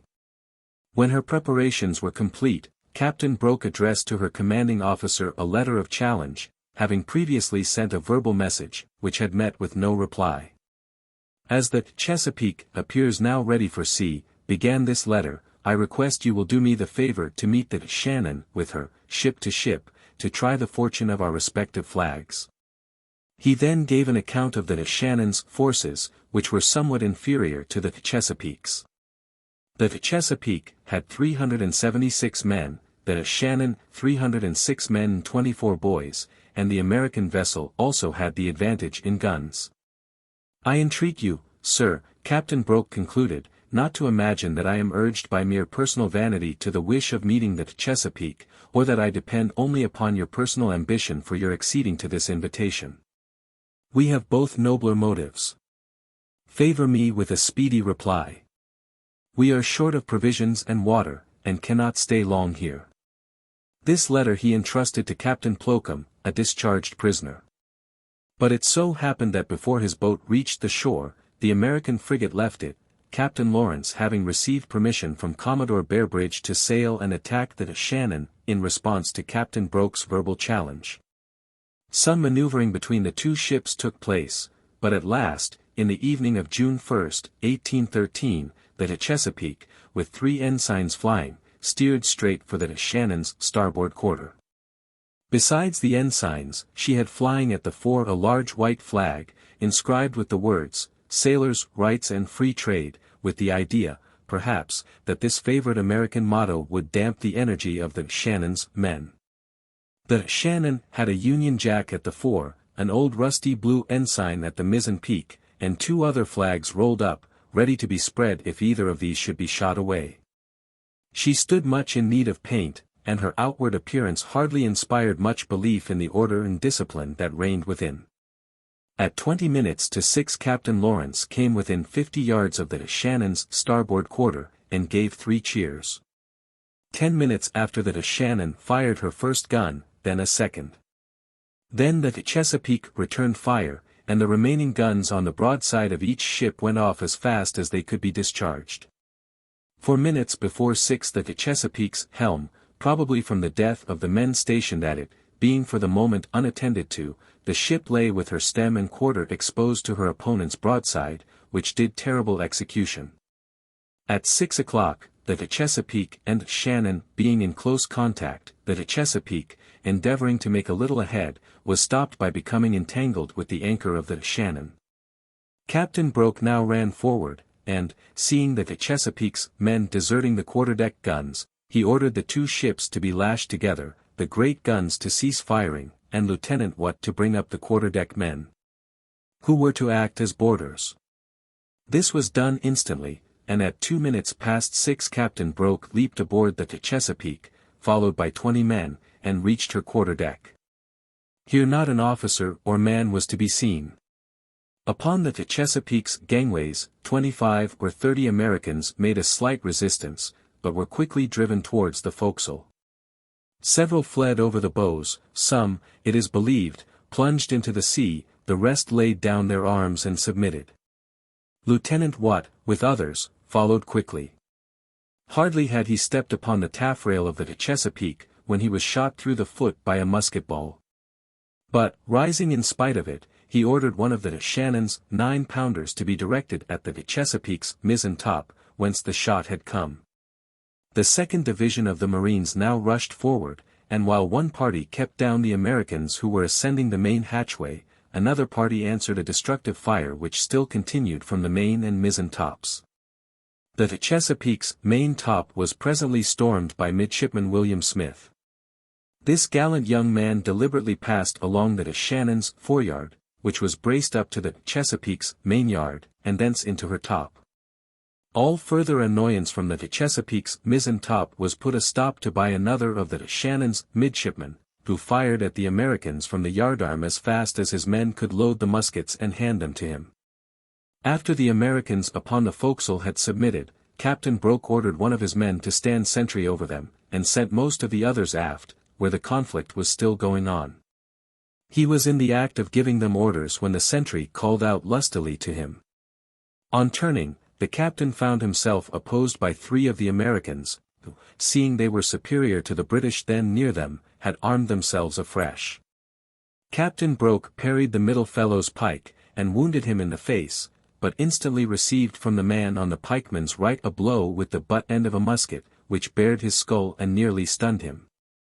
Determined to finish the British commander, the 3rd man cut him down with his broadsword, but at that very instant was himself cut down by Mindham, one of the Shannon's seamen. Can it be wondered if all concerned in this breach of faith fell victims to the indignation of the Shannon's men? It was as much as Captain Broke could do to save from their fury a young midshipman, who, having slid down a rope from the Chesapeake's foretop, begged his protection. While in the act of tying a handkerchief round his commander's head, Mindham, pointing aft, called out, "There, sir, there goes up the old ensign over the Yankee colors." Captain Broke saw it hoisting, with what feelings may be imagined, and was instantly led to the Chesapeake's quarterdeck, where he sat down. That act of changing the Chesapeake's colors proved fatal to a gallant British officer and 4 or 5 fine fellows of the Shannon's crew. We left Lieutenant Watt just as, having raised himself on his feet after his wound, he was hailing the Shannon to fire at the Chesapeake's mizzen top. He then called for an English ensign, and hauling down the American flag, bent, owing to the ropes being tangled, the English flag below instead of above it. Observing the American stripes going up first, the Shannon's people reopened their fire, and, directing their guns with their accustomed precision at the lower part of the Chesapeake's mizzen mast, killed Lieutenant Watt and 4 or 5 of their comrades. Before the flags had got halfway to the mizzen peak, they were pulled down and hoisted properly, and the men of the Shannon ceased their fire.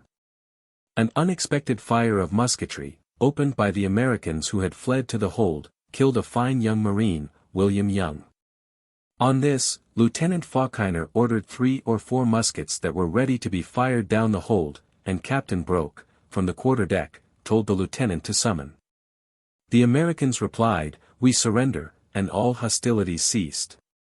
Almost immediately after Captain Broke's senses failed him from loss of blood, and he was conveyed on board his own ship. Between the discharge of the first gun and the time of Captain Broke's boarding only 11 minutes had passed, and in 4 minutes more the Chesapeake was completely his. As a rule, however, this good fortune did not attend our arms in the conflict with the American Marine. Captain Snelgrave and the Pirates.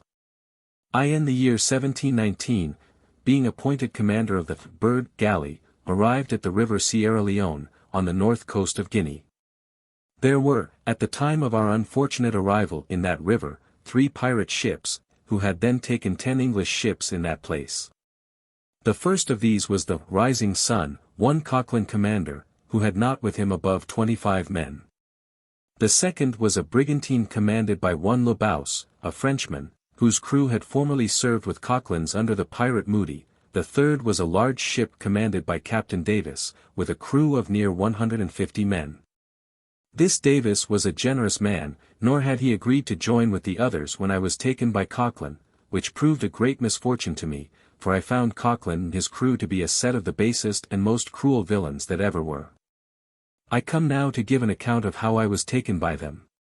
It becoming calm about 7 o'clock and growing dark, we anchored in the river's mouth, soon after which I went to supper with the officers that usually ate with me. About 8 o'clock the officer of the watch upon deck sent me word, he heard the rowing of a boat. Whereupon we all immediately went on deck, and the night being very dark, I ordered lanterns and candles to be got ready, supposing the boat might come from the shore with some white gentlemen that lived there as free merchants. I ordered also, by way of precaution, the first mate, Mr. Jones, to go into the steerage to put things in order, and to send me 20 men on the quarterdeck with firearms and cutlasses, which I thought he went about, for I did not in the least suspect Mr. Jones would have proved such a villain as he did afterwards. As it was dark, I could not yet see the boat, but heard the noise of the rowing very plain. Whereupon I ordered the second mate to hail the boat, to which the people in it answered, they belonged to the 2 friends, Captain Elliot, of Barbados. At this, one of the officers who stood by me said he knew that captain very well. I replied, it might be so, but I would not trust any boat in such a place, and ordered him to hasten the first mate, with the people and arms, on deck. By this time our lanterns and candles were brought up, and I ordered the boat to be hailed again. To which the people in it answered, they were from America, and at the same time fired a volley of small shot at us, which showed the boldness of these villains. For there were in the boat only 12 of them, as I understood afterwards, who knew nothing of the strength of our ship, which was indeed considerable, we having 16 guns and 45 men on board. But, as they told me after we were taken, they depended on the same good fortune as in the other ships they had taken, having met with no resistance, for the people were generally glad of an opportunity of entering with them. Which last was but too true. When they first began to fire, I called aloud to the first mate to fire at the boat out of the steerage portholes, which not being done, and the people I had ordered upon deck with small arms not appearing, I was extremely surprised. And the more when an officer came and told me the people would not take arms. I went down into the steerage, where I saw a great many of them looking at one another, little thinking that my first mate had prevented them from taking arms. I asked them with some roughness why they had not obeyed my orders, saying it would be the greatest reproach in the world to us all to be taken by a boat. Some of them answered that they would have taken arms, but the chest they were kept in could not be found. By this time the boat was along the ship's side, and there being nobody to oppose them, the pirates immediately boarded us, and coming on the quarterdeck, fired their pieces several times down into the steerage, giving one sailor a wound of which he died afterwards. At last some of our people bethought themselves to call out for quarter, which the pirates granting, their quartermaster came down into the steerage, asking where the captain was. I told him I had been so till now. On that he asked me how I durst order my people to fire at their boat out of the steerage. I answered, I thought it my duty to defend my ship if my people would have fought.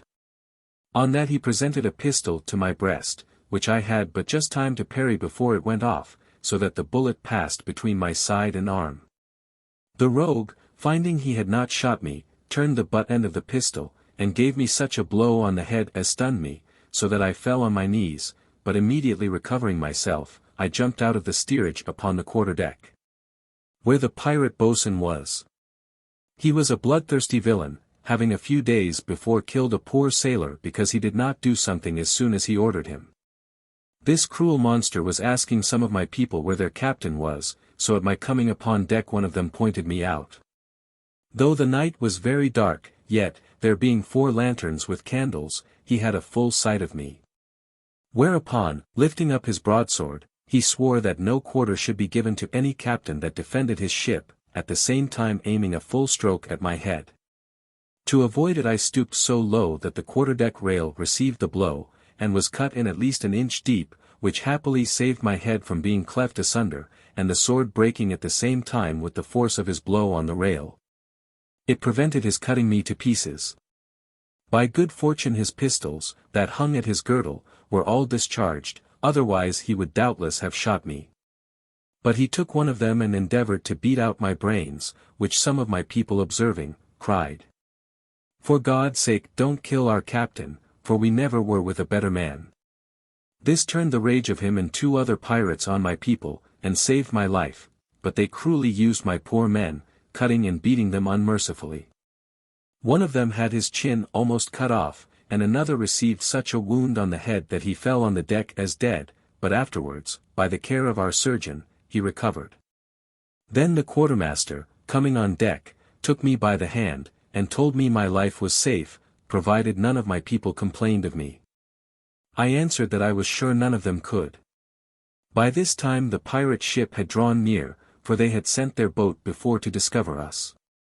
And on approaching, without asking any questions, gave us a great broadside, believing, as it proved afterwards, that we had taken their boat and people.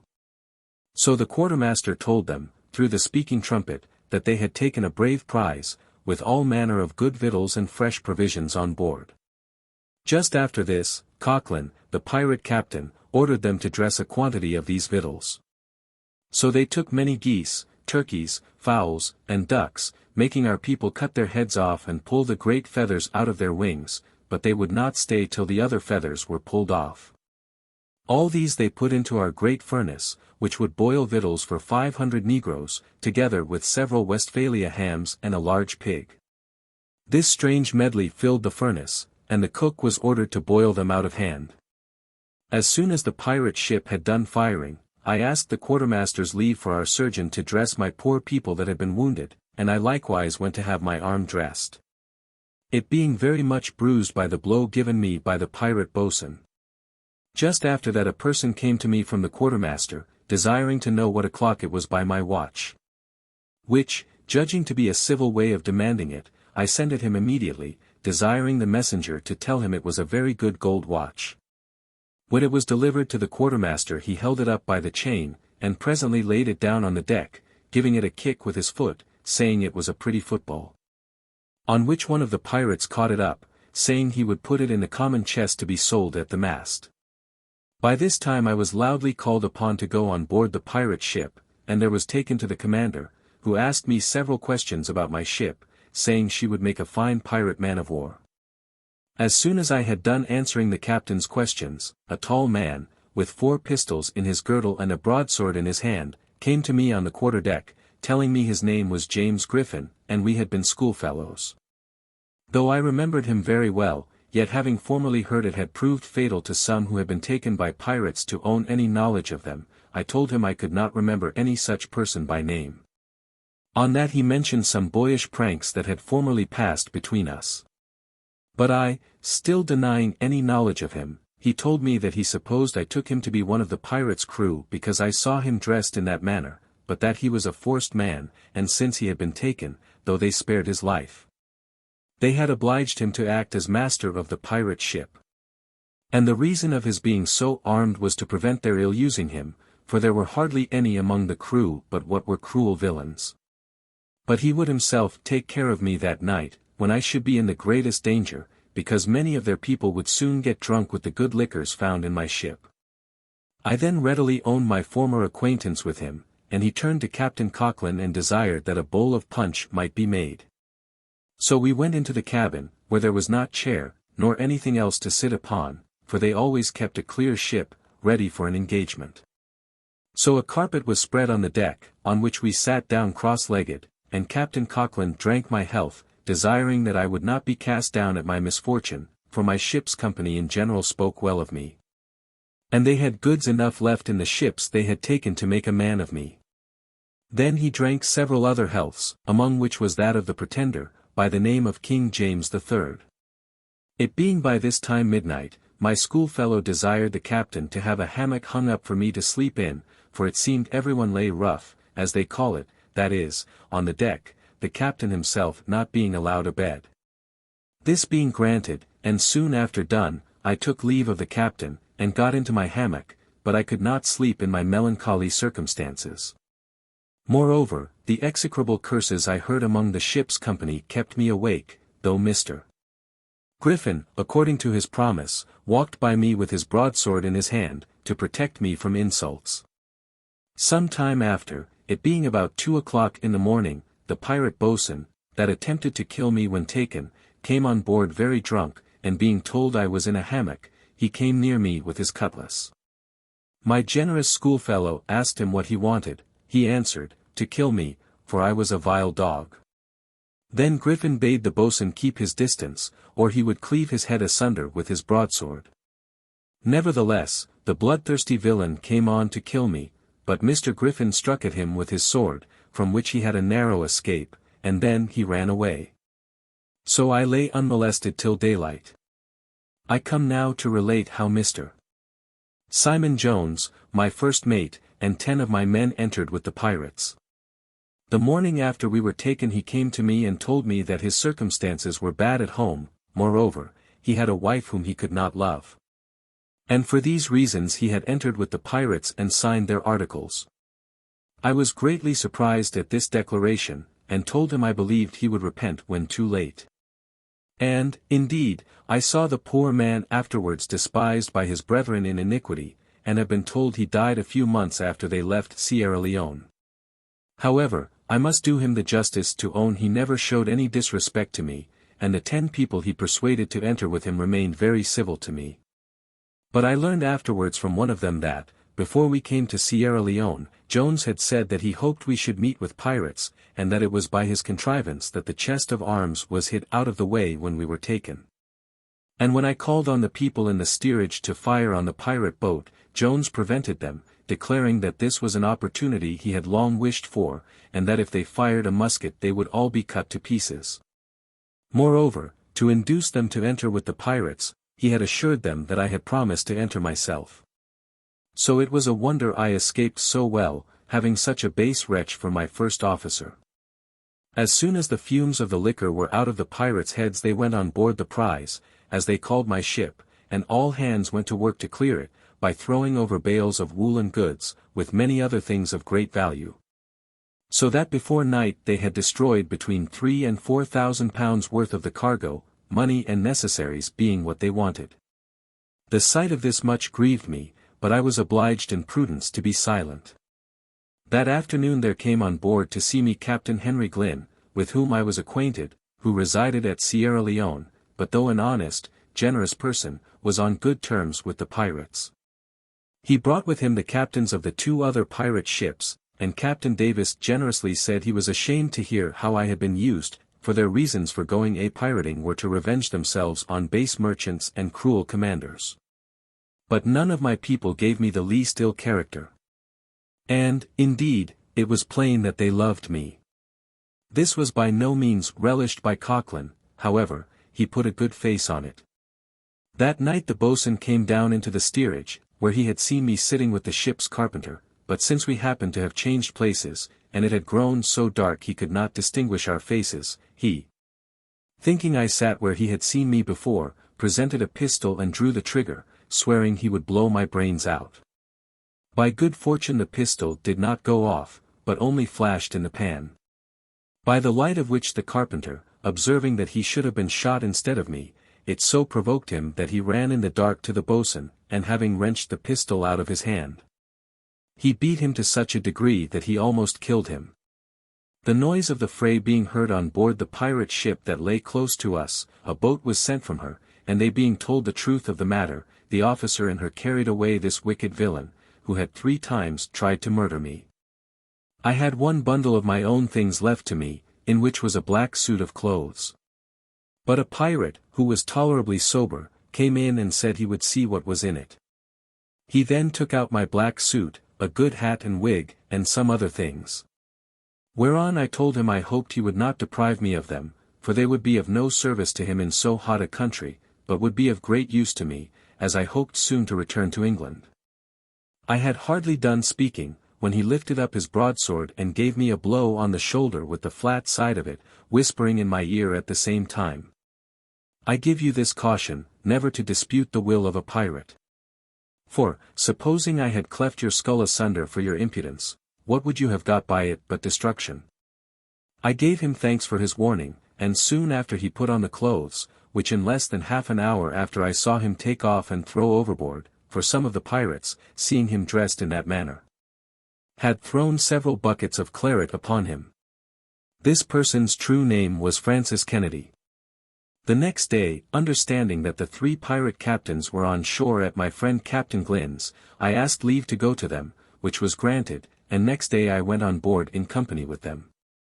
Captain Davis desired Cochran to order all his people on the quarter-deck, and made a speech to them on my behalf, which they falling in with, it was resolved to give me the ship they designed to leave to go into mine, with the remains of my cargo. And further, the goods remaining in the other prizes, worth, with my own, several £1,000s. Then one of the leading pirates proposed that I should go along with them down the coast of Guinea, where I might exchange the goods for gold, and that, no doubt, as they went they should take some French and Portuguese vessels. And then they might give me as many of their best slaves as would fill the ship. That then he would advise me to go to the island of St. Thomas and sell them there, and after rewarding my people in a handsome manner, I might return with a large sum of money to London and bid the merchants defiance. This proposal was approved of, but it struck me with a sudden damp. So I began to say it would not be proper for me to accept of such a quantity of other people's goods as they had so generously voted for me. On which I was interrupted by several, who began to be very angry. On this Captain Davis said, I know this man, and can easily guess his thoughts. For he thinks, if he should act in the manner you have proposed, he will ever after lose his reputation. Now I am for allowing everybody to go to the devil their own way, so desire you will give him the remains of his own cargo and let him do with it what he thinks fitting. This was readily granted. And now, the tide being turned, they were as kind to me as they had at first been severe, and we employed ourselves in saving what goods we could. And through the influence of Captain Davis, one of the ships the pirates had taken, called the Bristol Snow, was spared from burning, for they burned such prizes as they had no use for.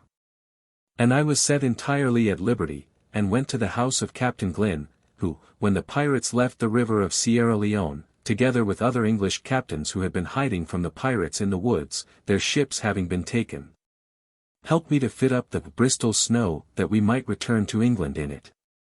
And we left the river Sierra Leone the 10th day of May, and came safe to Bristol, where I found a letter from the owner of the ship I had gone out with, who had heard of my misfortune, and most generously comforted me, giving money for my poor sailors and promising me command of another ship, a promise which he soon after performed. I shall now inform the reader what became of my kind schoolfellow, Griffin, and my generous friend Davis. The first got out of the hands of the pirates by taking away a boat from the stern of the ship he was in when on the coast of Guinea, and was driven on shore there. But afterwards he went passenger to Barbados in an English ship, where he was taken with a violent fever, and so died. As for Davis, he sailed to the island Princess, belonging to the Portuguese, which is in the Bay of Guinea. Here the people soon discovered they were pirates by their lavishness, but the governor winked at it, because of the great gain he made by them. But afterwards, someone putting it into his mind that if the King of Portugal heard of this it would be his ruin, he plotted to destroy Davis. And when, before sailing, Captain Davis came on shore with the surgeon and some others to bid farewell to the governor, they found no governor, but many people with weapons were gathered together in the street, who at a word from the governor's steward fired at Davis and his men. The surgeon and 2 others were killed on the spot, but Davis, though struck by 4 shots, went on running towards the boat. But being closely pursued, a 5th shot made him fall. And the Portuguese, being amazed at his great strength and courage, cut his throat that they might be sure of him. Thus fell Captain Davis, who, allowing for the course of life he had been unhappily engaged in, was a most generous, humane person. The Spartan 300. This is the story of the greatest deed of arms that was ever done. The men who fought in it were not urged by ambition or greed, nor were they soldiers who knew not why they went to battle. They warred for the freedom of their country, they were few against many, they might have retreated with honor, after inflicting great loss on the enemy, but they preferred, with more honor, to die. It was 480 years before the birth of Christ. The great king, as the Greeks called Xerxes, the Persian monarch, was leading the innumerable armies of Asia against the small and divided country of Greece. It was then split into a number of little states, not on good terms with each other, and while some were for war, and freedom, and ruin, if ruin must come, with honor, others were for peace and slavery. The Greeks, who determined to resist Persia at any cost, met together at the Isthmus of Corinth, and laid their plans of defense. The Asiatic army, coming by land, would be obliged to march through a narrow pass called Thermopylae, with the sea on one side of the road, and a steep and inaccessible precipice on the other. Here, then, the Greeks made up their minds to stand.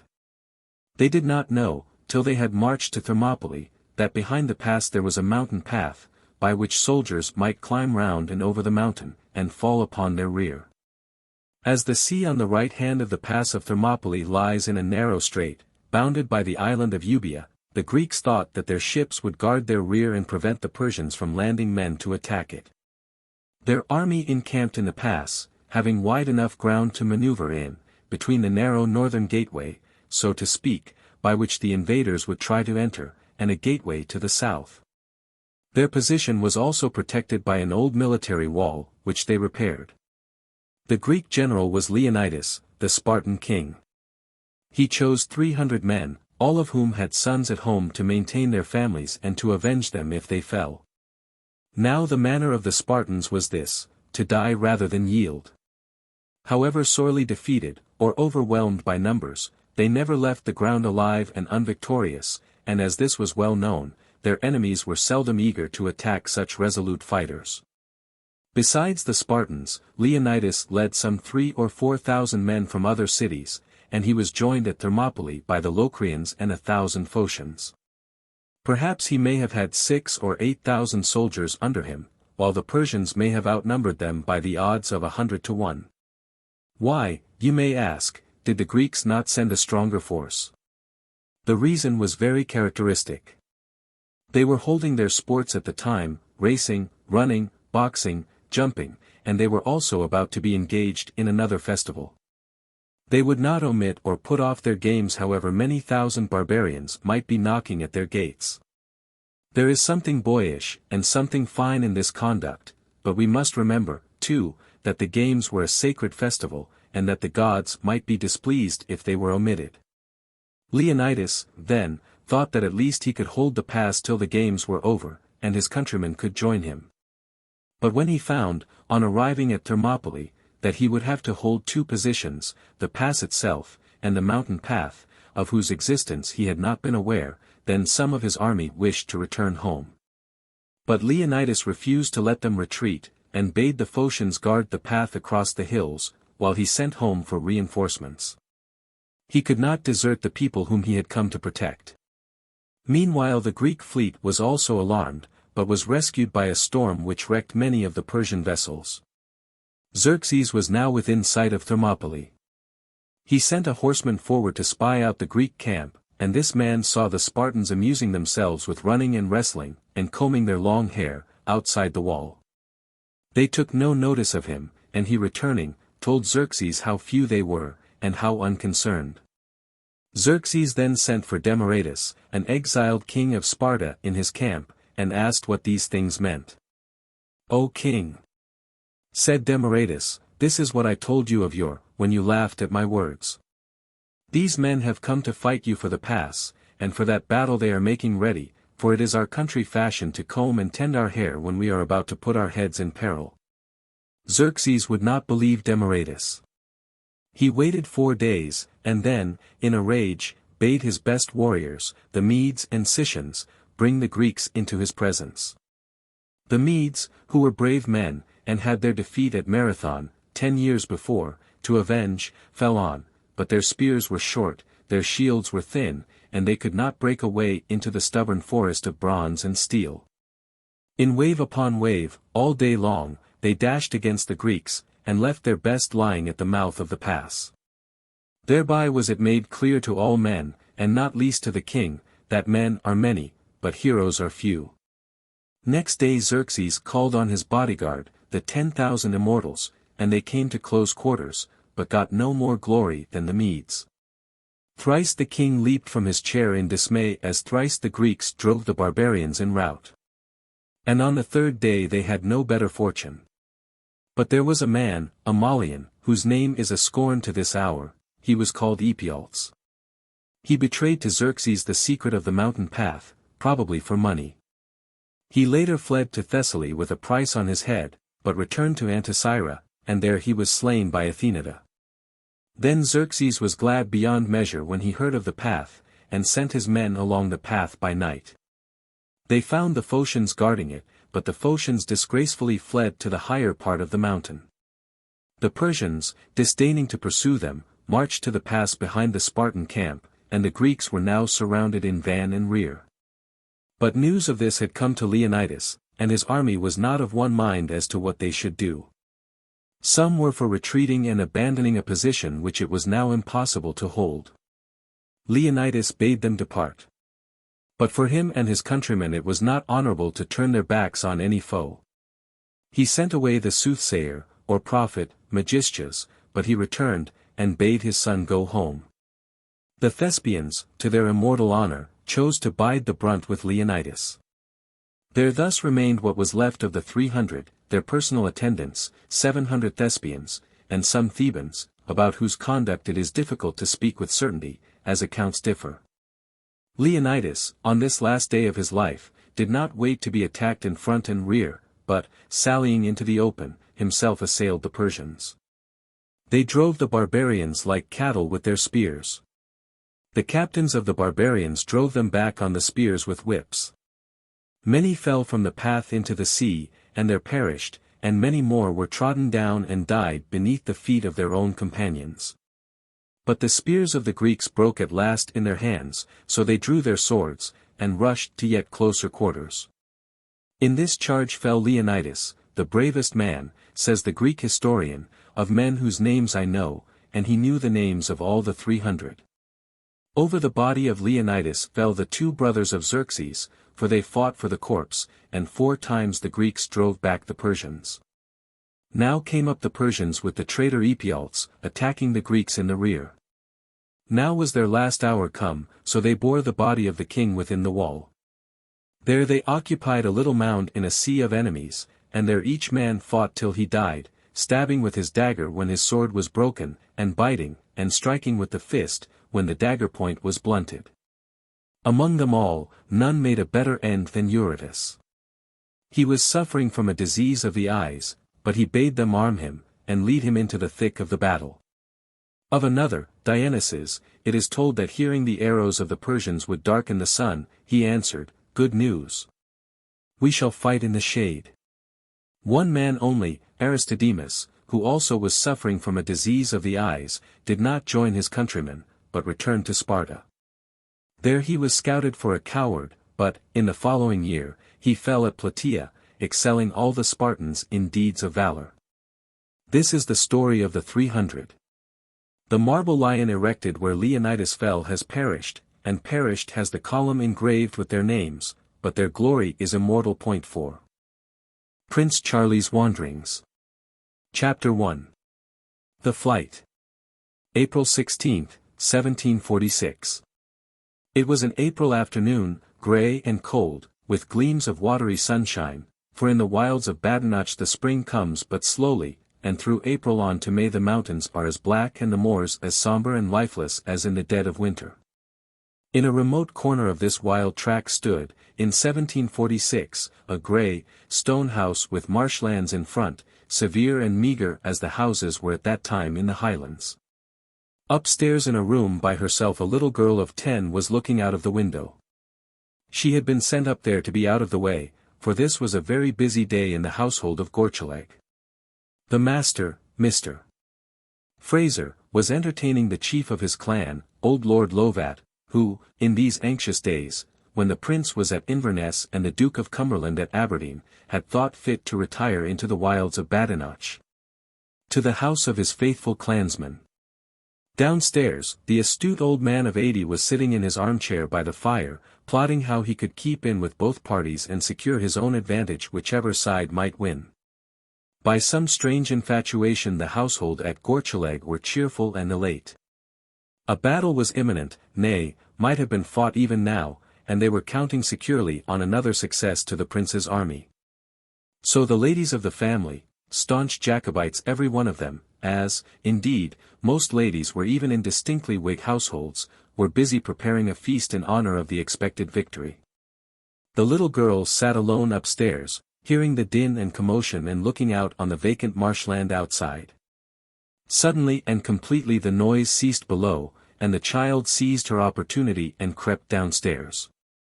All was still in the big living room, only in the dim recess of the fireplace the old lord was sitting, a silent, brooding figure, in his deep armchair. The rest of the household, men and women, gentle and simple, were all crowded in the doorway, breathlessly intent on something outside. Threading her way through them the child crept outside the circle and looked eagerly to see what this might be. Across the grey marshes horsemen were riding fast, though the horses strained and stumbled, and the riders had a weary, dispirited air. "It is the fairies," was the idea that flashed through her brain, and in a moment she was holding her eyelids open with her fingers, for she knew that the good people, if they do show themselves, are only visible between one winking of the eyes and another. But this vision did not pass away, and surely never were fairy knights in such a sorry plight as was this travel-stained, dishevelled company that drew rein at the door of Gorcheleg. The leader of the band was a young man in Highland dress, tall and fair, and with that air of which his followers fondly complained afterwards that no disguise could conceal it. At the sight of him, arriving in this plight at their doors, a great cry of consternation broke from the assembled household. There was no need to tell the terrible news: the prince was a fugitive, a battle had been lost, and the good cause was for ever undone. It was no time for idle grieving, immediate relief and refreshment must be provided, and the prince sent forward without delay on his perilous flight. The ladies tore off their laces and handkerchiefs to bind up wounds, and wine was brought out for the fugitives. There is no certain account of Charles's interview with Lord Lovat. We do not know whether the cunning old man turned and upbraided the prince in his misfortune, or whether the instincts of a Highland gentleman overcame for a moment the selfishness of the old chief. Anyway, this was no time to bandy either upbraidings or compliments. 40 minutes of desperate fighting on the field of Culloden that morning had broken for ever the strength of the Jacobite cause. Hundreds lay dead where they fell, hundreds were prisoners in the hands of the most relentless of enemies, hundreds were fleeing in disarray to their homes among the mountain fastnesses. For the prince the only course seemed to be flight to the west coast.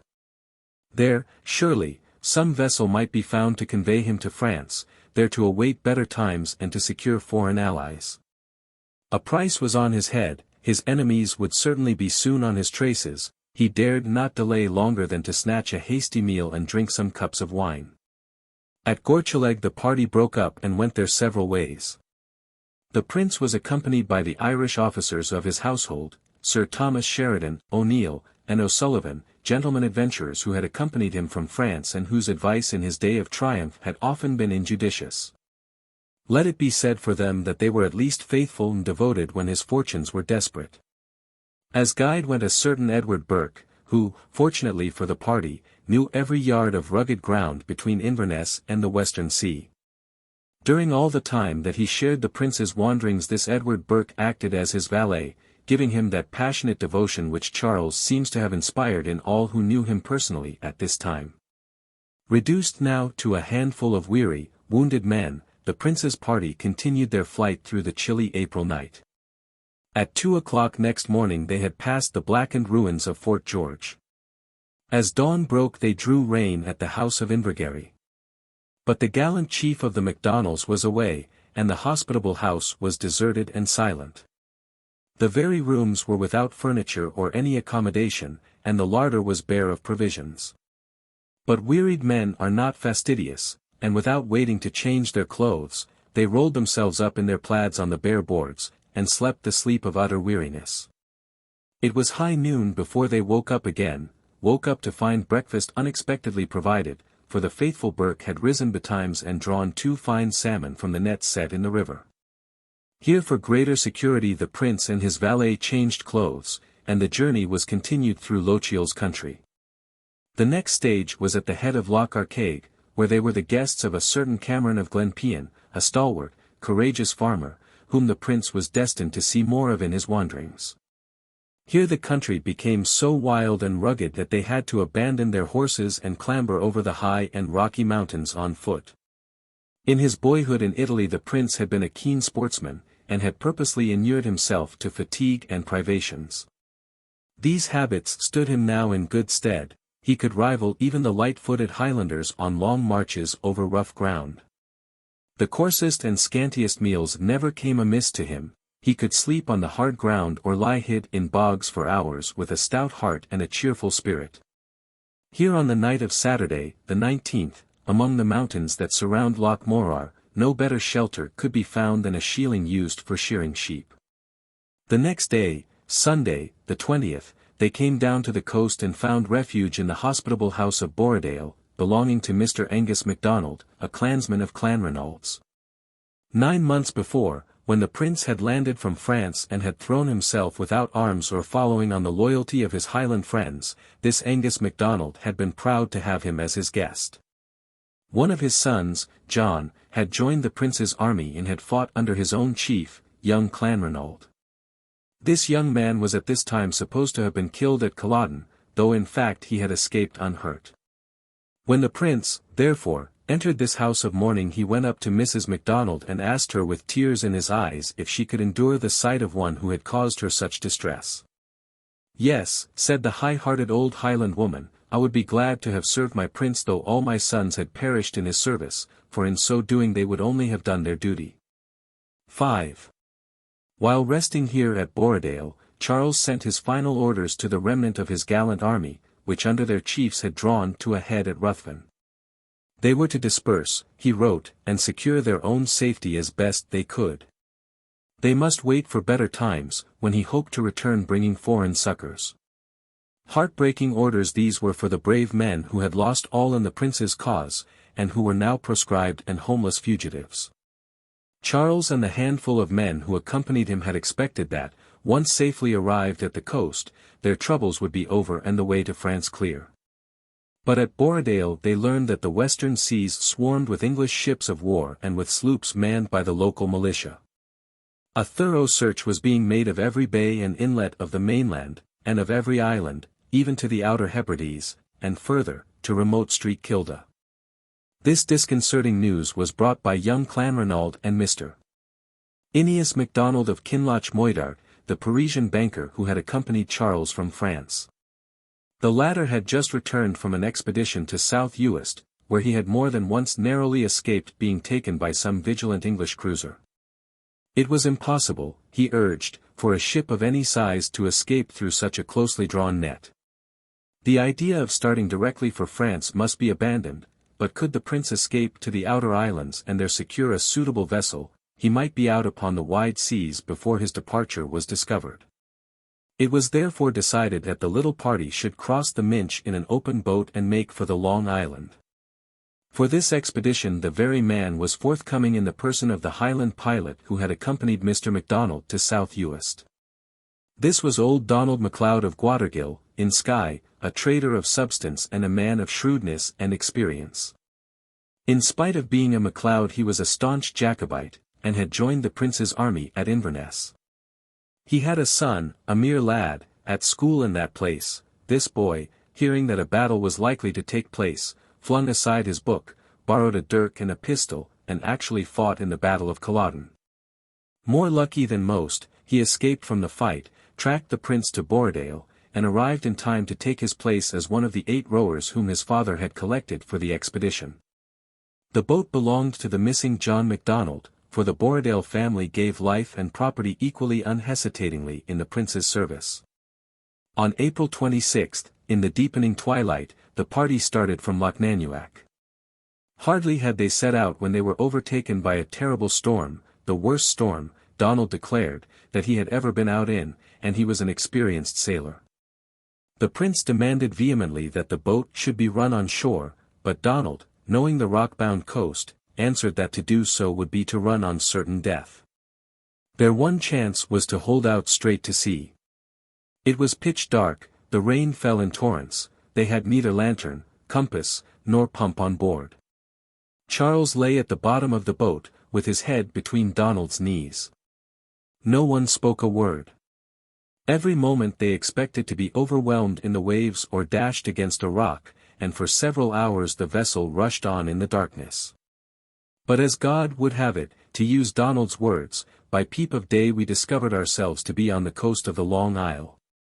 We made directly for the nearest land, which was Rossinish in Benbecula. Here they found only a deserted hut, low, dark, and destitute of window or chimney, the floor was clay, and when they had lit a fire, the peat smoke was blinding and stifling. Still, they could dry their clothes and sleep, even though it were on a bed no better than a sail spread on the hard ground. Here they rested 2 days, and then found a more comfortable refuge in the island of Scalpa, where the tacksman, although a Campbell, was a friend of Donald MacLeod's and received them hospitably. Chapter 2. On the Long Island. The object of the expedition was, of course, to find some vessel big enough to carry the prince and his friends over to France. Such ships were to be had in Stornoway, and Donald MacLeod, being a man well known in these parts, undertook to secure a vessel and pilot, under the pretence of going on a trading expedition to the Orkneys. The prince and his party were to remain at Scalpa till Donald should send for them. On May 3 came the message that vessel and pilot were in readiness, and that they should come to Stornoway without a moment's delay. Owing to the wind being ahead it was impossible to go by sea, and the prince and his 2 Irish followers were forced to go the 30 miles to Stornoway on foot.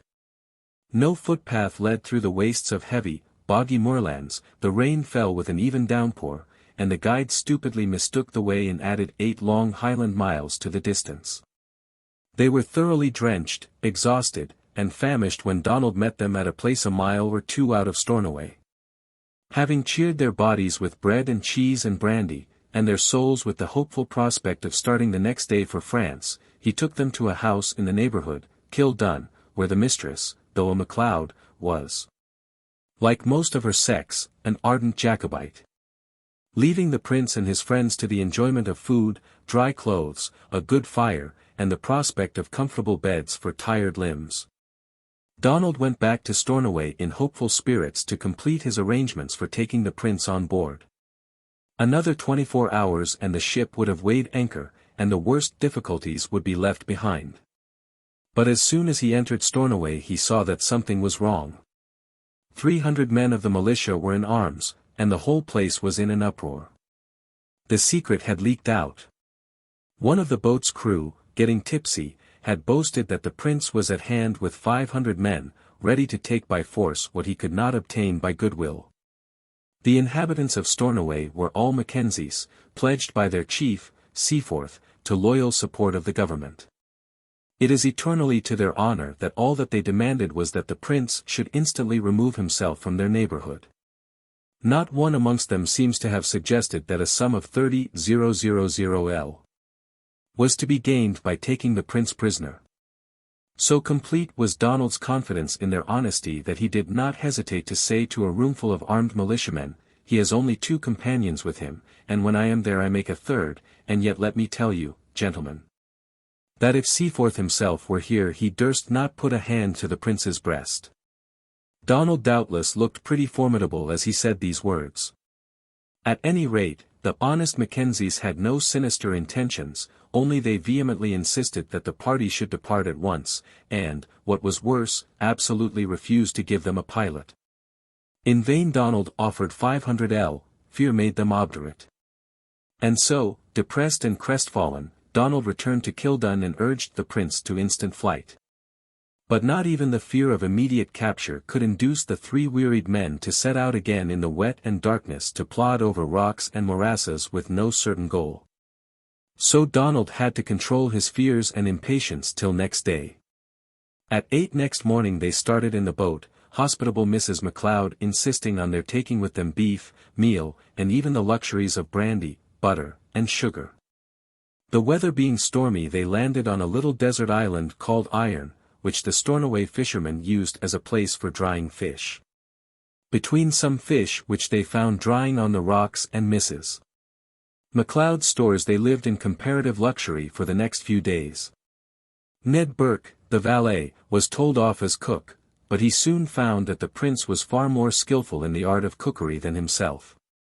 It was His Royal Highness who suggested the luxury of butter with the fish, and who made a quite original cake by mixing the brains of a cow with some meal, giving orders to "burstle the bannock wheel," or it would not do at all. Donald used to declare that in all his life, he never knew anyone better at a shift than the prince when he happened to be at a pinch. Like many another unfortunate man, whether prince or peasant, Charles found unfailing comfort in tobacco. He seems to have smoked nothing more splendid than clay pipes, and, as in his wanderings these behoved to break, he used to take quills, and putting one into the other and all into the end of the cutty, this served to make it long enough. And the tobacco to smoke cool. Donald records another characteristic little trait of the prince at this time. On quitting the island he insisted on leaving money on the rocks to pay for the fish they had consumed. 6. In the meantime the situation was growing more and more dangerous. Rumors had got abroad that the prince was in the Long Island, and the search was being actively pursued. 2 English men-of-war were stationed near the island, and sloops and gunboats ran up every bay and sound, while bodies of militia carried on the search by land. These, from their intimate knowledge of the country, would have been the more formidable enemy of the two if many of their officers had not had a secret sympathy with the Jacobite cause and very lukewarm loyalty to the government. For several days the prince's boat had been so constantly pursued that it was impossible for the crew to land. They ran short of food, and were reduced to eating oatmeal mixed with salt water, a nauseous mixture called in Gaelic, dramach. At last they ran into a lonely bay in Benbecula, where they were free from pursuit. It is characteristic of the prince's irrepressible boyishness that he and the boatmen here went lobster hunting with great enjoyment and success. Without help at this juncture the little party must either have starved or fallen into the hands of their enemies. Charles therefore sent a message to the old chief of Clanranald, the largest proprietor in South Uist, begging him to come and see him. 9 months before, when the prince had landed on that island on his way from France, the old gentleman had refused to see him, pleading old age and infirmity. His brother, MacDonald of Boisdale, had seen the prince and had vehemently urged him to give up so hopeless a design and to return to France. And, when he found that all persuasion was in vain, had roundly refused to promise him any assistance from his brother's clan. And though young Clanranald had, indeed, joined the prince's standard, it was with many misgivings and against his better judgment. But now, in the hour of Charles's total abandonment and distress, this gallant family laid aside all selfish prudence. The old chief, in spite of age and ill health, came immediately to the wretched hut where Charles had taken refuge, bringing with him Spanish wines, provisions, shoes, and stockings. He found the young man, whom he reverenced as his rightful king, in a hut as big as, and no cleaner than, a pigsty, haggard and worn with hardship and hunger. His shirt, as Dougal Graham, the servant, was quick to observe, was as dingy as a dishclout. That last little detail of misery appealed strongly to the womanly heart of Lady Clanranald, who immediately sent 6 good shirts to the prince. For the next 3 weeks Charles enjoyed a respite under the vigilant protection of Clanranald and his brother Boisdale. They found a hiding place for him in the forest house of Glencorodale, a hut rather bigger and better than most. By a system of careful spies and watchers they kept the prince informed of every movement of the enemy. It was the month of June, June as it is in the north, when days are warm and sunny and the evening twilight is prolonged till the early dawn, and there is no night at all. South Uist, beyond all other islands of the Hebrides, abounds in game of all kinds, and the prince was always a keen sportsman. He delighted his followers by shooting birds on the wing, he fished, though it was only sea fishing from a boat, and he shot red deer on the mountains. Once, when Ned Burke was preparing some collops from a deer the prince had shot, a wild, starved-looking lad approached, and seeing the food, thrust his hand into the dish without either "with your leave" or "by your leave," and began devouring it like a savage. Ned in a rage very naturally began to beat the boy, but the gentle prince interfered, and reminded his servant of the Christian duty of feeding the hungry, adding, "I cannot see anyone perish for lack of food or raiment if I have it in my power to help them." Having been fed and clothed, the wretched boy went off straight to a body of militia in the neighborhood and tried to betray the prince to them. Fortunately, his appearance and manners were such that no one believed him, and he was laughed at for his pains. Out of at least 100 souls, gentle and simple, who knew of the prince's hiding-place, this young Judas was the only one who dropped the slightest hint of his whereabouts. Nor was it only among the Jacobite clans that Charles found devoted and vigilant friends. The two most powerful chiefs in the northwest of Scotland were at this time MacLeod of MacLeod and Sir Alexander MacDonald of Mugstadt, or Mugstadt, in Skye. These two had, to the great disappointment of the Jacobites, declared for the government, and had shown considerable zeal in trying to suppress the rising. But in the very household of Mugstadt Charles had a romantic and zealous adherent in the person of Lady Margaret, Sir Alexander MacDonald's wife. A daughter of the house of Eglintown, she had been brought up in Jacobite principles, and now, in the absence of her husband, did all she could to help the prince in his distress. Through the help of a certain Mr. Hugh MacDonald of Belshire she kept Charles informed of the enemy's movements and sent him newspapers. Towards the end of June the government authorities were pretty certain that the prince was hiding somewhere in the Long Island, and attention began to be concentrated on that spot. 2 more English cruisers were sent there, under Captains Scott and Ferguson, men who had learnt lessons of cruelty from the greatest master of that art, the Duke of Cumberland, and militia bands patrolled the whole island. It was quite necessary to remove the prince from Glencorodale, and the faithful Belshire was at once dispatched by Lady Margaret to consult with Charles about his further movements. This Mr.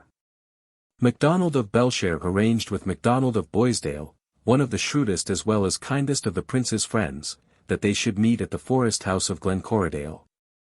The meeting, in spite of hardships and danger and a worse than uncertain future, was a merry one. The 2 Highland gentlemen dined with the prince, on sooty beef and apparently a plate of butter, and the talk was cheerful and free.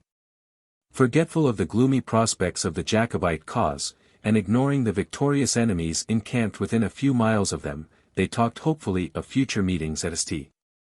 James's, the prince declaring that, if he had never so much ado he would be at least one night merry with his Highland friends. But St. James's was far enough off from Corriedale, and in the meantime it became daily more certain that there was no longer safety for the prince in Uist. The pleasant life in the forest house had to be broken up, and for the next 10 weary days the little party lived in their boat, eluding as well as they could their enemies by sea and by land. Their difficulties were much increased and their spirits sadly disturbed by the fact that their generous friend Boisdale had been taken prisoner. It is one of the most singular facts of the prince's wanderings that as soon as he lost one helpful friend another immediately rose up to take his place.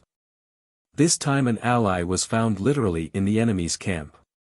One of the officers in command of the militia in Benbecula was a certain Hugh MacDonald of Armadale, in Skye, a clansman of Sir Alexander's, but, like many another MacDonald, a Jacobite at heart.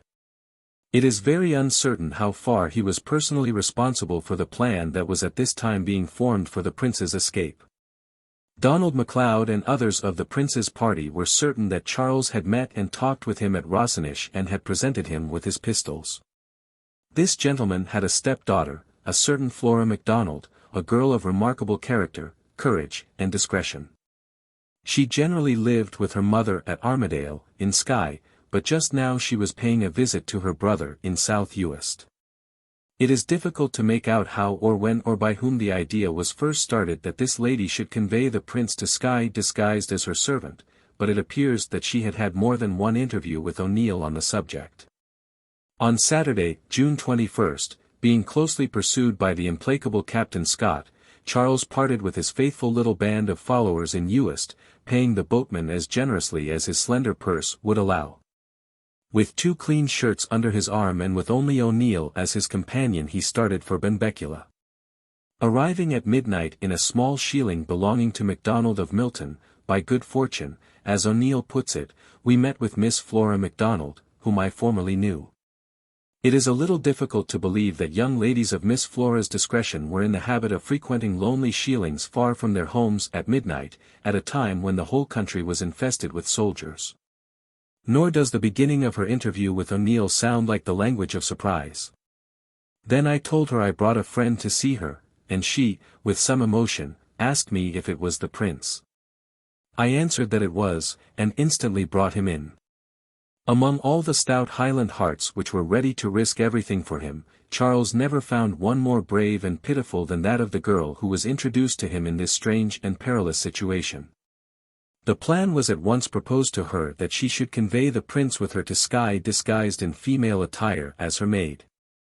Flora was no mere romantic miss, eager for adventure and carried away by her feelings. She was quite aware of the danger she would bring on herself, and more especially on her friends, by this course. It was with some reluctance that she at last gave her consent, but once her word was pledged she was ready to go to the death if need were, and threw all her feminine ingenuity into carrying out the scheme. They arranged that she was to go next day to consult with Lady Clanranald and to procure feminine attire as a disguise for the prince. As soon as all was prepared they were to meet at Rossinish in Benbecula. In the meantime O'Neill undertook to come and go between the prince and Miss MacDonald to report progress and convey messages. The 2 men seemed to have returned to a hiding place in the neighbourhood of Glencorridale, and Miss Flora returned to Milton. She had to pass one of the narrow sea fords next day on her way to Ormaclade, the Clanranald's house. This ford was guarded by a body of militia, and having no passport, she and her servant, Neil Macachon, were taken prisoners. The situation was awkward in the extreme, and every hour's delay was an added danger. To her great relief she learned that the officer in command, who was expected that morning, was her stepfather, Mr. Hugh MacDonald. On his arrival he was, or affected to be, extremely surprised to find his stepdaughter a prisoner in the guard-room. But with a complaisance very remarkable in an officer of the government, he drew her out passports for herself, for her servant Neil, and for a new Irish servant, Betty Burke, whom she desired to take with her to Skye. So great was MacDonald's interest in this unknown Betty that he actually wrote a letter to his wife in Skye recommending the girl. "I have sent your daughter from this country," he wrote, "lest she should be frightened by the troops lying here. She has got one Betty Burke, an Irish girl, who, she tells me, is a good spinster. If her spinning pleases you, you may keep her till she spins all your lint."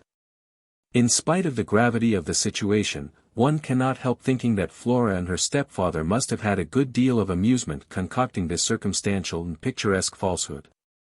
As soon as she was set at liberty Flora went to Ormaclade, where Lady Clanranald entered heartily into the plan. Among her stores they chose a light-coloured quilted petticoat, a flowered gown, lilac flowers on a white ground, to be particular, an apron and a long duffel cloak. Fortunately Highland women are tall and large, for the prince's height, 5 feet 10 inches, though moderate for a man, looked ungainly enough in petticoats. It was Friday the 25th before the way was clear for Flora and Lady Clanranald to meet the prince at the rendezvous at Rossinish in Benbecula. The 4 intervening days had been full of difficulties for Charles and O'Neill. The fords between the 2 islands were so well guarded that there was no chance of their being able to cross them on foot, they had no boat, and the hours were passing for them in an agony of suspense. At last they risked asking a chance boat which was passing to set them across, and accomplished the passage in safety. But when they did arrive at the hut at Rossinish, cold, wet, and wearied, they found that a party of militia were encamped within half a mile, and that the soldiers came every morning to that very hut for milk. Charles was by this time accustomed to the feeling that he was carrying his life in his hands. At daybreak he had to leave the hut to make room for his pursuers. All day he had to lie in an unsheltered fissure of a rock, where the rain, the heavy, relentless rain of the West Highlands, poured down on him. If it did clear at all, then that other plague of the Highlands, swarms of midges, nearly drove him distracted. On Friday the militiamen moved off, and the way being clear, Lady Clanranald, Miss Flora MacDonald, and a certain Mrs. MacDonald of Kirkebost came to visit him and O'Neill in their hut, bringing the female attire with them. These loyal ladies found their lawful sovereign roasting a sheep's liver on a spit. But neither discomfort, danger, nor dirt could do away with the courtly charm of his manner or the fine gaiety of his address. He placed Miss MacDonald on his right hand, he always gave his preserver the seat of honour, and Lady Clanranald at his left, and the strange little dinner party proceeded merrily.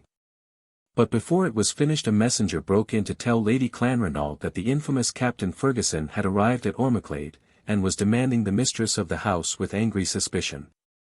The prince had now to part with O'Neill, in spite of the poor fellow's entreaties to be allowed to remain with him.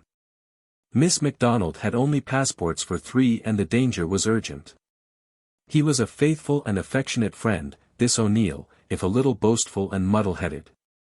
He could shortly afterwards have escaped to France, as O'Sullivan did, in a French ship, if he had not insisted on going to Skye to try to fetch off the prince. He missed the prince, and fell into the hands of Captain Ferguson. Chapter 3. In Skye. On Saturday, June 26, the prince put on his female attire for the first time, and very strange he must have felt as he sat in flowered calico on wet, slippery rocks, trying to keep himself warm beside a fire kindled on the beach.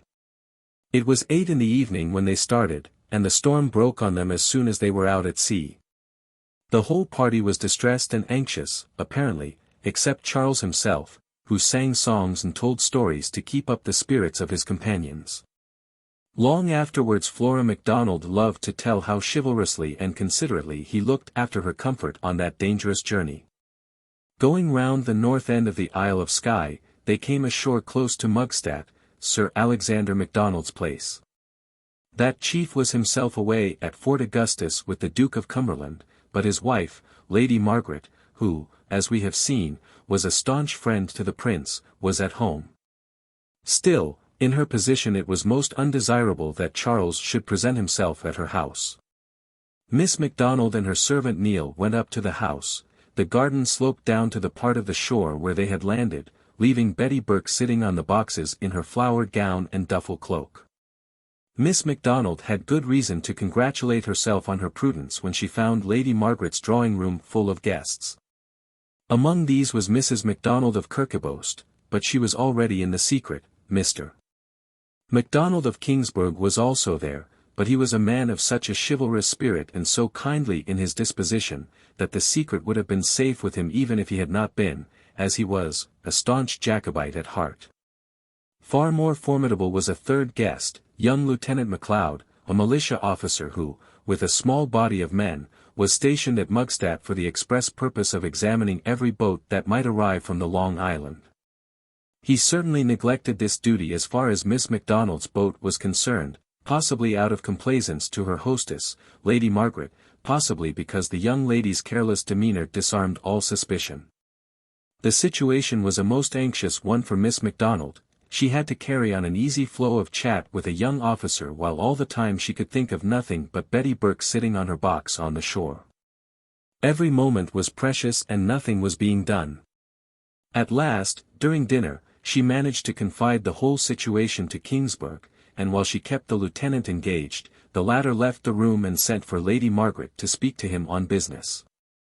He was her husband's factor, and there was nothing to excite remark in his wanting a private talk with her. On learning the news she for a moment lost her head, and screamed out that they were undone.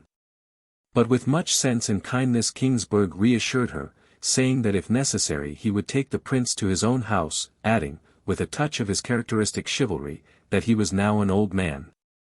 And it made very little difference to him whether he should die with a halter round his neck or await a death which could not be far distant. As for the immediate future, the first idea that occurred both to Lady Margaret and Kingsburgh was, let us send for Donald Roy. This Donald was a brother of the MacDonald of Belshire who had visited the prince at Corriedale. He had been out with the prince's army, and was now living with a surgeon near Mugstadt, trying to recover from a serious wound in his foot received at Culloden. This Donald must have been a good fellow, popular, and liked by all. For even in those dangerous times he seems to have lived on an intimate footing with the very militia officers who were sent to search for hidden Jacobites. No man could have been more suited for Kingsburgh's purpose than Donald. Not only was he sensible, honourable, and brave, but as an acknowledged Jacobite he had less to lose if discovered, and as a young and amiable man his person could not fail to be acceptable to the prince. On his arrival he found Kingsburgh and Lady Margaret walking up and down the garden. "Oh Donald," cried the lady, "we are undone for ever." After much rapid, anxious talk, the three agreed that the safest place for the prince would be the island of Rosse.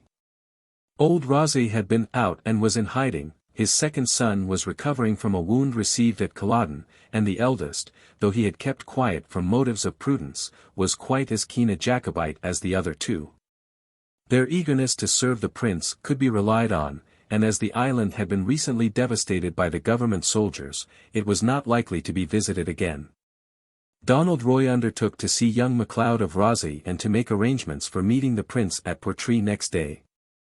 While Kingsburgh promised to carry the prince off with him to his own house and to send him next day under safe guidance to Portree. In this way, whatever happened, Lady Margaret would not be compromised. So the garden conclave broke up, and the three separated.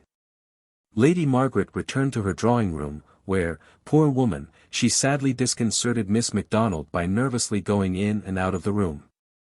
However, the lieutenant seems to have been too much taken up with his companion to notice his hostess's demeanour. Donald Roy, in spite of his lame foot, set off for Portree in search of young Rosse, and old Kingsburgh hurried off to look for Charles, carrying refreshments with him.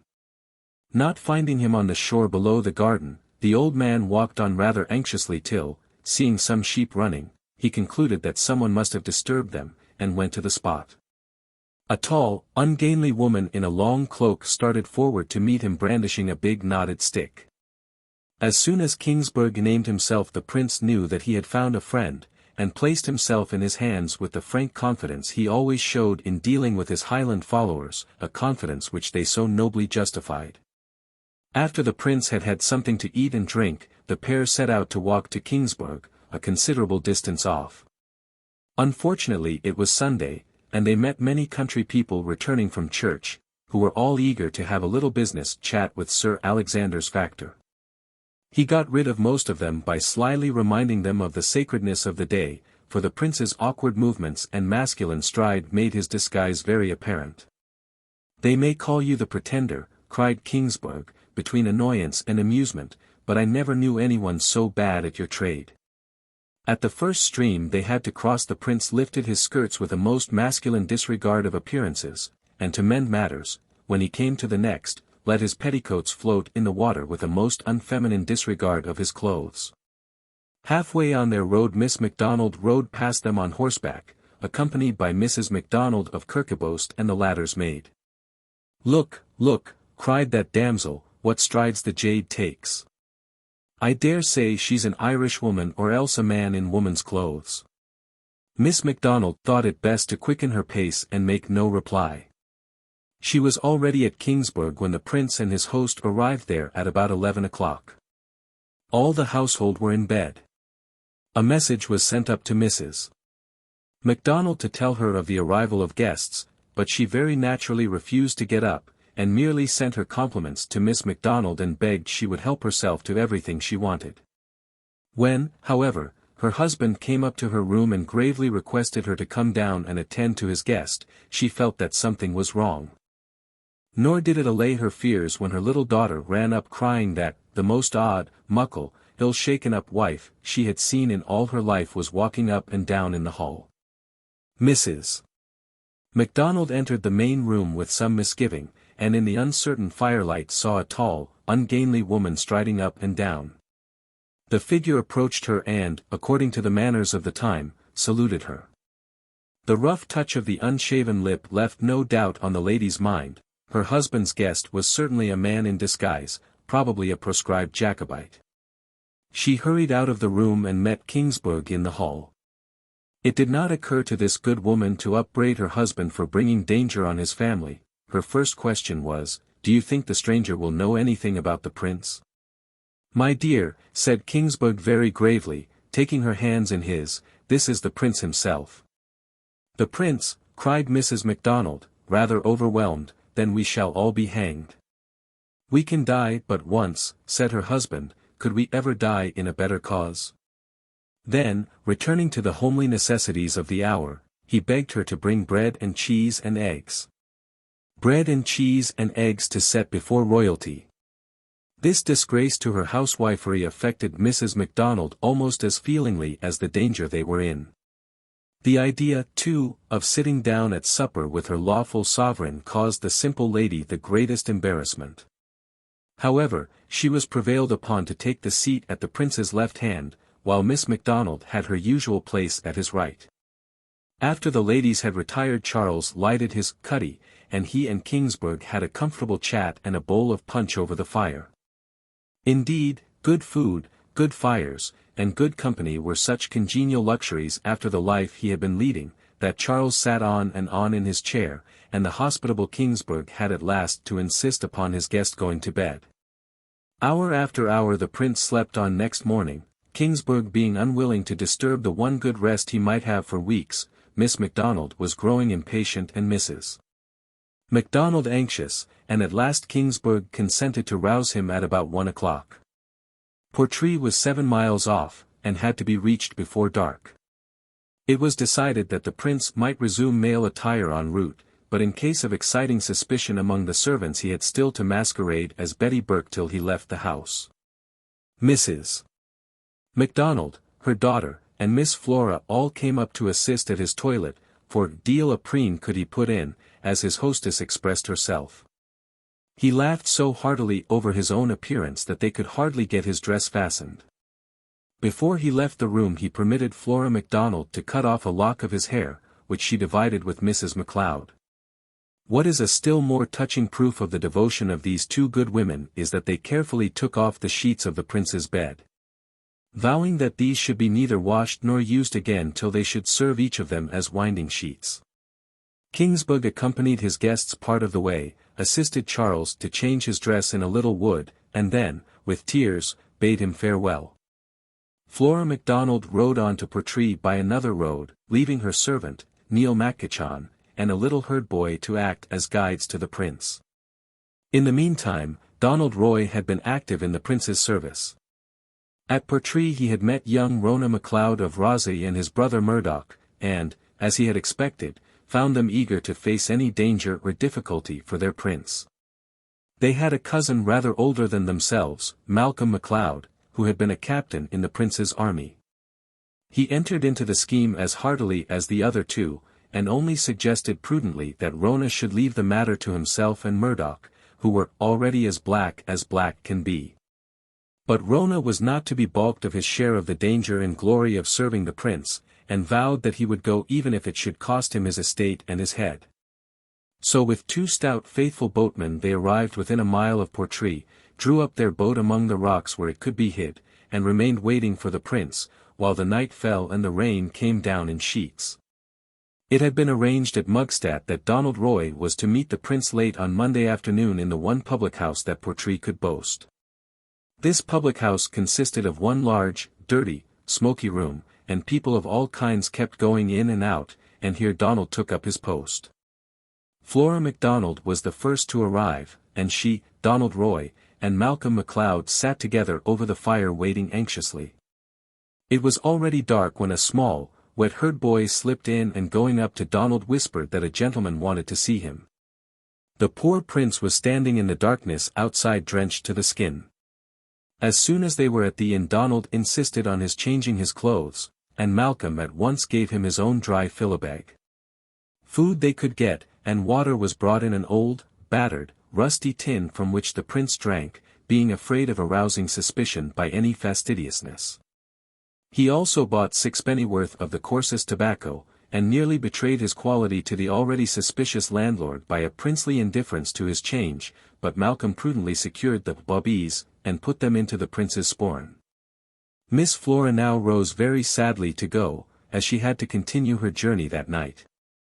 The prince kissed her and said farewell with much suppressed emotion, but with his usual hopefulness added that he trusted that they might yet meet at St. James's. These constant partings from so many faithful, warm-hearted friends were among the hardest trials of Charles's wandering life. He seems to have clung with special affection to Donald Roy, and urged him again and again not to leave him, but to go with him to Rossi.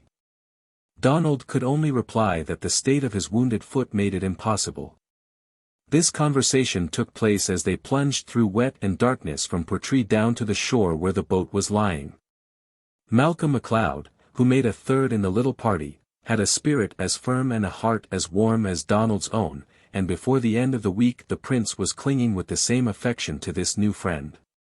The wild and desolate island of Rossi offered the prince a comparatively secure hiding place, and the three MacLeods had both the will and the power to protect him, and to provide a reasonable amount of comfort for him. But a kind of restlessness seems to have come over the prince at this time. It was only by being constantly on the move that he could escape from anxious and painful thoughts.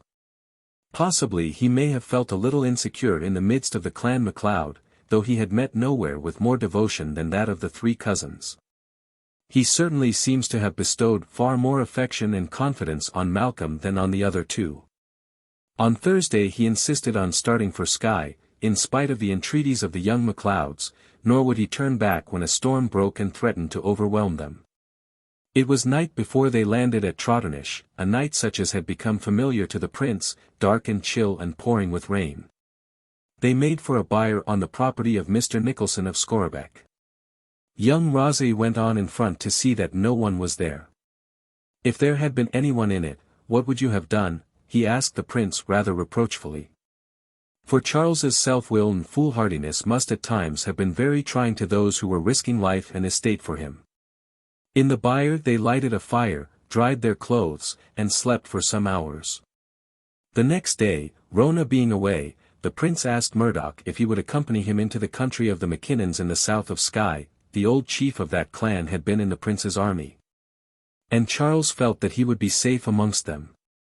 Murdoch's wound prevented his undertaking such a journey. It was 30 miles over the wildest part of Skye, but Malcolm could go, and his cousin assured the prince that he could nowhere find a more faithful and devoted servant. So the pair set out in the morning for their wild tramp.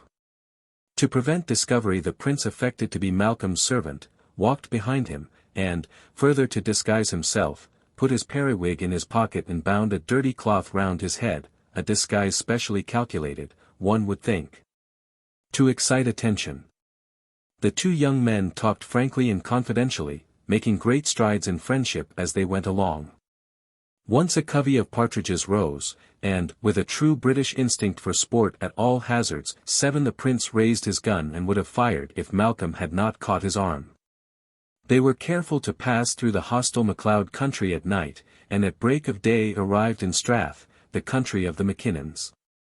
Malcolm MacLeod had a sister married to a Mackinnon, an honest, warm-hearted fellow who had followed his chief and served as captain in the prince's army. To his house they directed their steps. Mackinnon himself was away, but his wife received her brother and his friend with the utmost kindness. The prince passed for a certain Lewis Caw, a surgeon's apprentice, who was actually skulking in Skye at the time, and acted his part of humble retainer so well that poor Malcolm was quite embarrassed. And the rough servant lass treated him with the contempt Highland servants seem to have for their own class, if lowland bodies. Both the tired travellers lay down to sleep, and when Malcolm awoke late in the afternoon he found the sweet-tempered prince playing with Mrs. Mackinnon's little child. "Ah, little man," he cried, in a moment of forgetfulness, "you may live to be a captain in my service yet." "Or you an old sergeant in his," said the indignant nurse, jealous of her charge's position. Next day Malcolm went out to meet his brother-in-law. He had absolute confidence in Mackinnon's faithfulness and loyalty, but he feared that his warm-hearted feelings might lead him into indiscretions which would betray the prince.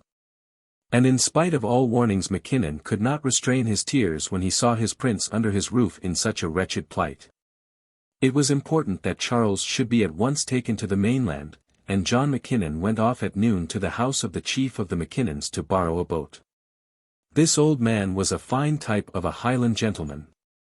It was his daily, probably his only, prayer that he might die on the field of battle fighting for his king and country. He was simple-minded, brave, and faithful, and though now between 60 and 70, as active and courageous as any young man. John had received injunctions not to betray the prince's presence in the neighborhood to the laird, but to keep such a piece of news from his chief was quite beyond honest John's powers. Nothing would restrain the old man from going off at once with his wife to pay their homage to the prince. Nor would he hear of anyone conducting Charles to the mainland but himself. At 8 o'clock that night the little party embarked. The prince took a most affecting farewell of Malcolm MacLeod. With courtly punctilio he sent a note to Donald Roy to tell of his safe departure, then pressed 10 guineas, almost his last, on his friend's acceptance, smoked a last pipe with him, and finally presented him with the invaluable Cuddy. Chapter 4. On the mainland. To understand the prince's proceedings for the next few weeks it is necessary to have a clear idea of the country which was the scene of his wanderings. From Loch Horn, which opens opposite Sleat in Skye, on the north down to Loch Shiel on the south a little group of wild and rugged peninsulas run out into the Atlantic, called respectively Knoydart, Morar, Arisaig, and Moydart. Between these deep narrow lochs run far inland. Loch Nevis lies between Knoydart and Morar. Loch Morar, a freshwater loch, cuts off the peninsula of the same name from Arisaig, and this again is separated from Moydart by Lochs Nanuac and Aylort, and Loch Shielt separates the whole group from Ardnamurchan in the south. The wild, inaccessible nature of the country, the deep valleys and many rocky hollows in the hills offered many hiding places. But a glance at the map will show that a vigilant enemy by stationing men of war in all the lochs and drawing a cordon of soldiers from the head of Loch Horn to the head of Loch Shiel, could draw the net so tightly that escape would be nearly impossible. In these first days of July, however, the search was still chiefly confined to the Long Island and Skye, and Charles got a clear start of his enemies. On July 5, in the early morning, he and his faithful Mackinnons landed at a place named Malloch on Loch Nevis, and spent the next 3 days in the open. They were in a good deal of perplexity as to their next movements, and when Charles learned that old Clanranald was staying in the neighborhood, at the home of his kinsman Scotthouse, he sent to ask his advice and help. Expecting confidently to find the old faithful kindness that had helped him in Uist. But the old gentleman had had enough of danger and suffering in the prince's cause. His son was a fugitive, his brother a prisoner, he himself was in hiding. The sudden appearance of Mackinnon startled him into a state of nervous terror, and he declared querulously that he could do no more nor knew anyone else who could give any help. Mackinnon returned indignant and mortified, but the prince received the news philosophically. Well, Mr. Mackinnon, we must do the best we can for ourselves. It was the first rebuff he had met with. But a day or two later he found the same lukewarm spirit in Mr. MacDonald of Morar, a former friend. The poor man had had his house burnt over his head and was living with his family in a wretched hut, and probably thought that he had suffered enough for the cause. This desertion cut the prince to the quick. "I hope, Mackinnon," he cried, addressing John, "that you will not desert me too." The old chief thought that the words were addressed to him. "I will never leave your royal highness in the hour of danger," he declared, with tears, and John's reply was no less fervent. There was one house in the neighborhood where the prince could always count on a welcome whether he came at midnight, at cockcrow, or at noon, whether as a prince on his way to win a crown or as a beggar with neither home nor hope. The hospitable house of Borradaile was a mass of blackened ruins, but the laird, my kind old landlord, as the prince fondly called him, and his 2 sons had still strong hands, shrewd heads, and warm hearts ready for the prince's service. From Morar the prince and the 2 Mackinnons walked through the summer night over the wildest mountain track and arrived at Borradaile in the early morning. Old Angus was still in bed when they knocked at the door of the bothy where the family was living. He came to the door, wrapped in his blanket. When Mackinnon explained who it was that desired his hospitality, the old man's welcome came prompt and unhesitating. "I have brought him here," said Mackinnon, "and will commit him to your charge. I have done my duty, do you do yours?" "I am glad of it," said Angus, "and shall not fail to take care of him. I shall lodge him so securely that all the forces in Great Britain shall not find him." So John Mackinnon, having done all he could, parted from the prince with the same affectionate sorrow that had marked the farewells of all his faithful Highlanders. He was caught on his return to Skye, by the cruel Captain Scott, and 5 days later was brought back to Lochnanuagh, a prisoner on board an English man-of-war. Opposite the place where the ship cast anchor was a fissure in the rock, and halfway up was what looked like a mere grassy bank. In reality it was a small hut roofed with sods, so contrived that no one unless he were in the secret would have suspected it of being anything but a grassy slope. Here the prince had spent the preceding night, but as soon as the ship entered the loch he betook himself to the hills. He was accompanied by old Borradaile and his son John, the young man who had been supposed to have died at Culloden.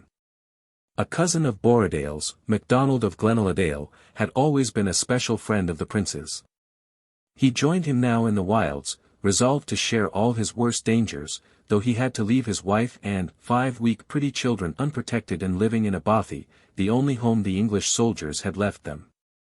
The first plan these brave men concerted together was to carry the prince into Lochiel's country, where young Clanranald had promised to provide him a hiding place. On their way, however, they heard that a body of soldiers were approaching from Loch Arkaig, which completely blocked their way on that side. That same night old Borradaile learnt that General Campbell with several ships was in Loch Nevis, Captain Scott was still in Lochnanuagh, and parties from these ships were searching every foot of ground in their neighbourhoods.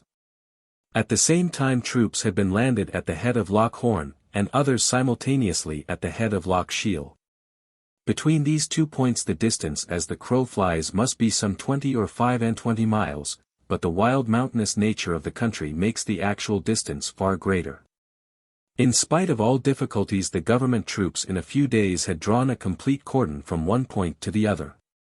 This cordon consisted of single sentinels planted within sight of each other who permitted no one to pass unchallenged. At night large fires were lighted, and every quarter of an hour patrolling parties passed from one to the other to see that all the sentinels were on the alert. Charles's case was almost desperate. For several days he and his companions lived like hunted animals on the mountaintops. They were frequently within sight of some camp of the enemy. More than once they had to go precipitately down one side of a hill because the soldiers were coming up the other. They changed their quarters at night, sometimes marching long miles merely to reach some mountain which having been searched the day before was less likely to be visited again. In the daytime the prince could snatch a few hours of troubled sleep in some rocky hollow while the rest of the party kept guard. News of the enemy's movements was brought them occasionally by secret friends under cover of darkness, but even their approach was full of terror for the fugitives. Worst of all was their suffering from hunger. The soldiers devoured and destroyed what meager stores the country could boast, and in spite of the generosity of the poorer clansmen no food could be had. For 4 days the whole party lived on a few handfuls of dry meal and some butter. On one occasion soldiers passed below their lair driving cattle. The prince, who was starving, proposed to follow them, and lift some of the cattle in the night. His companions remonstrated, but he led the party himself, and secured the beef. 8 The guide, and indeed the leader of the little band, was a farmer, Donald Cameron of Glenpean. But for this man's daring courage and his intimate knowledge of the country the prince must sooner or later have fallen into the hands of his enemies. The circle was daily being drawn more closely round the prey, and daily the fear of starvation stared them in the face. Should they wait to die like driven deer or make one desperate effort to break through the toils that surrounded them, and either escape or die like men? For brave men there could only be one answer to such a question. On the night of July 25 they determined to force their way through the cordon. All that day the prince had lain in closest hiding on a hill on the confines of Knoydart, not a mile from the chain of sentinels. He had slept some hours while 2 of the party had kept watch and the other 2 had gone and foraged for food, bringing back 2 dry cheeses as the result. Old Borradaile had gone back at this time.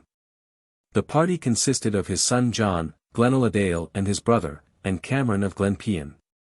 All-day parties of soldiers had been searching the neighborhood, and now the sentinel fires were alight all along the line of defense. At nightfall the little band started, walking silently and rapidly up a mountain called Drumnicosi. The way was very steep, and the night very dark. Once crossing a little stream the prince's foot slipped, he stumbled, and would have fallen down over a cliff had not Cameron caught one arm and Glenaladale the other and pulled him up. From the top of the hill they could see the sentinel fires close in front of them, and were near enough to hear the voices of the soldiers quite distinctly. Under cover of the friendly darkness they crept up another hill and came out opposite another fire. At a point midway between these two posts a mountain torrent had made a deep fissure on the side of a hill on the further side. Could they break through the line and reach this riverbed the overhanging banks, aided by the darkness of night, would conceal their figures, and following the stream they could cross over into wild broken country, where they could hide themselves. Donald Cameron, with a fine Highland gallantry, undertook to make trial of the way first. If he could reach the spot and return again to report all safe, the rest of the party might make the attempt. It had all to be done in a quarter of an hour, for that was the interval at which the patrolling parties succeeded each other. In dead silence they waited till the sentinels had passed. Then as stealthily and rapidly as a cat Cameron slipped down the hillside and disappeared into the darkness. The rest stood breathless, straining every nerve for the faintest sound. No footfall or falling pebble broke the stillness, and in a few long, heavily weighted minutes Cameron returned and whispered that all was well. It was 2 o'clock now and the darkness was growing thinner. They waited till the sentries had crossed again and had now their backs to the passage, then they all moved forward in perfect silence. Reaching the torrent, they sank on all fours and one after the other crept up the rocky bed without a sound. The dreaded cordon was passed, and in a short time they reached a place where they were completely hidden and could take a little much-needed rest. Once clear of this chain of their enemies they turned northward to the Glenelg country. Their plan was to go through the Mackenzies' country to Pooleu, where they hoped to find a French vessel. But the next day they learned from a wayfaring man that the only French ship which had been there had left the coast. Seeing that that plan was fruitless, their next idea was to move eastward into the wilds of Inverness and wait there till the way should be clear for the princes joining Lochiel in Badenoch. In Glen Shiel they parted with Cameron of Glenpean, and here too they had a curious adventure which might have proved seriously inconvenient to them. They had spent a whole hot August day hiding behind some rocks on a bare hillside, the midges had tormented them, and they were oppressed with thirst, but had not ventured from their hiding place even to look for water. At sunset a boy appeared bringing quarts of goat's milk. He was the son of a certain Macraw, a staunch though secret friend in the neighborhood. Glenaladale at this time carried the fortune of the little party, some 40 gold louis and a few shillings, in his sporran. He paid the lad for the milk, and in his hurry did not notice that he had dropped his purse. They had hardly gone an English mile before the loss was discovered, and Glenaladale insisted at all risks on going back to look for the purse. He and his cousin did indeed find it lying at the expected place, but though some shillings remained the louis were gone. It was midnight before the indignant pair reached Macraw's house, and the family were all asleep. They roused the master, however, and fairly told him what had happened. No shadow of doubt seems to have crossed the father's mind, no word of expostulation rose to his lips. Without a moment's delay he returned to the house, got hold of a rope hanging there, and gripped his son by the arm in great passion, saying, "You damned scoundrel, this instant get these poor gentlemen's money. Or by the heavens I'll hang you to that very tree you see there." The boy, shivering with fear, went instantly for the money, which he had buried underground 30 yards from his father's house. This accident turned out most luckily for the prince. He and Glenaladale's brother while awaiting the other two had hidden behind some rocks. Shortly after they were hidden they saw an officer and 2 soldiers coming along the very path they had intended to take. But for the delay caused by their companions going back they must have fallen into the hands of their enemies. They now turned eastward, and after a long night's march found themselves in the wild tract of country called the Braes of Glenmoriston. Here Charles was to find a new set of friends, different indeed from the chivalrous Kingsburgh and the high-bred Lady Margaret, but men who were as staunch and incorruptible as any of his former friends. These were the famous 7 men of Glenmoriston, men who had served in the prince's army, and who now lived a wild, lawless life among the mountains, at feud with everything that represented the existing law and order. They have been described as a robber band, but that title is misleading. They were rather a small remnant of irreconcilable rebels who had vowed undying enmity and revenge against Cumberland and his soldiers. And indeed there was ample excuse for their hatred and violence in the cruelties they saw practiced all round them. 60 of their clansmen after surrendering themselves had been shipped off to the colonies, all their own possessions and those of their neighbors had been seized, and friends and kinsfolk had been brutally put to death. Swooping down like mountain eagles on detached bands of soldiers, these 7 men wreaked instant vengeance on oppressors and informers, and carried off arms and baggage in the face of larger bodies of the enemy.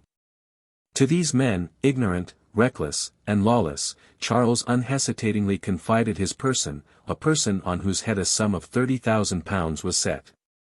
4 of these men were in a cave, Corrigoth, in the Braes of Glenmoriston, when Glenaladale brought Charles to see them. They had expected to see young Clanranald, and as soon as they saw the prince one of their number recognized him, but had the presence of mind to address him as an old acquaintance by the name of Mac Cullany. When the 4 knew who their guest really was, they bound themselves to be faithful to him by the dreadful Highland oath, praying that their backs might be to God, and their faces to the devil. And that all the curses the scriptures do pronounce might come upon them and their posterity if they did not stand firm to the prince in the greatest danger.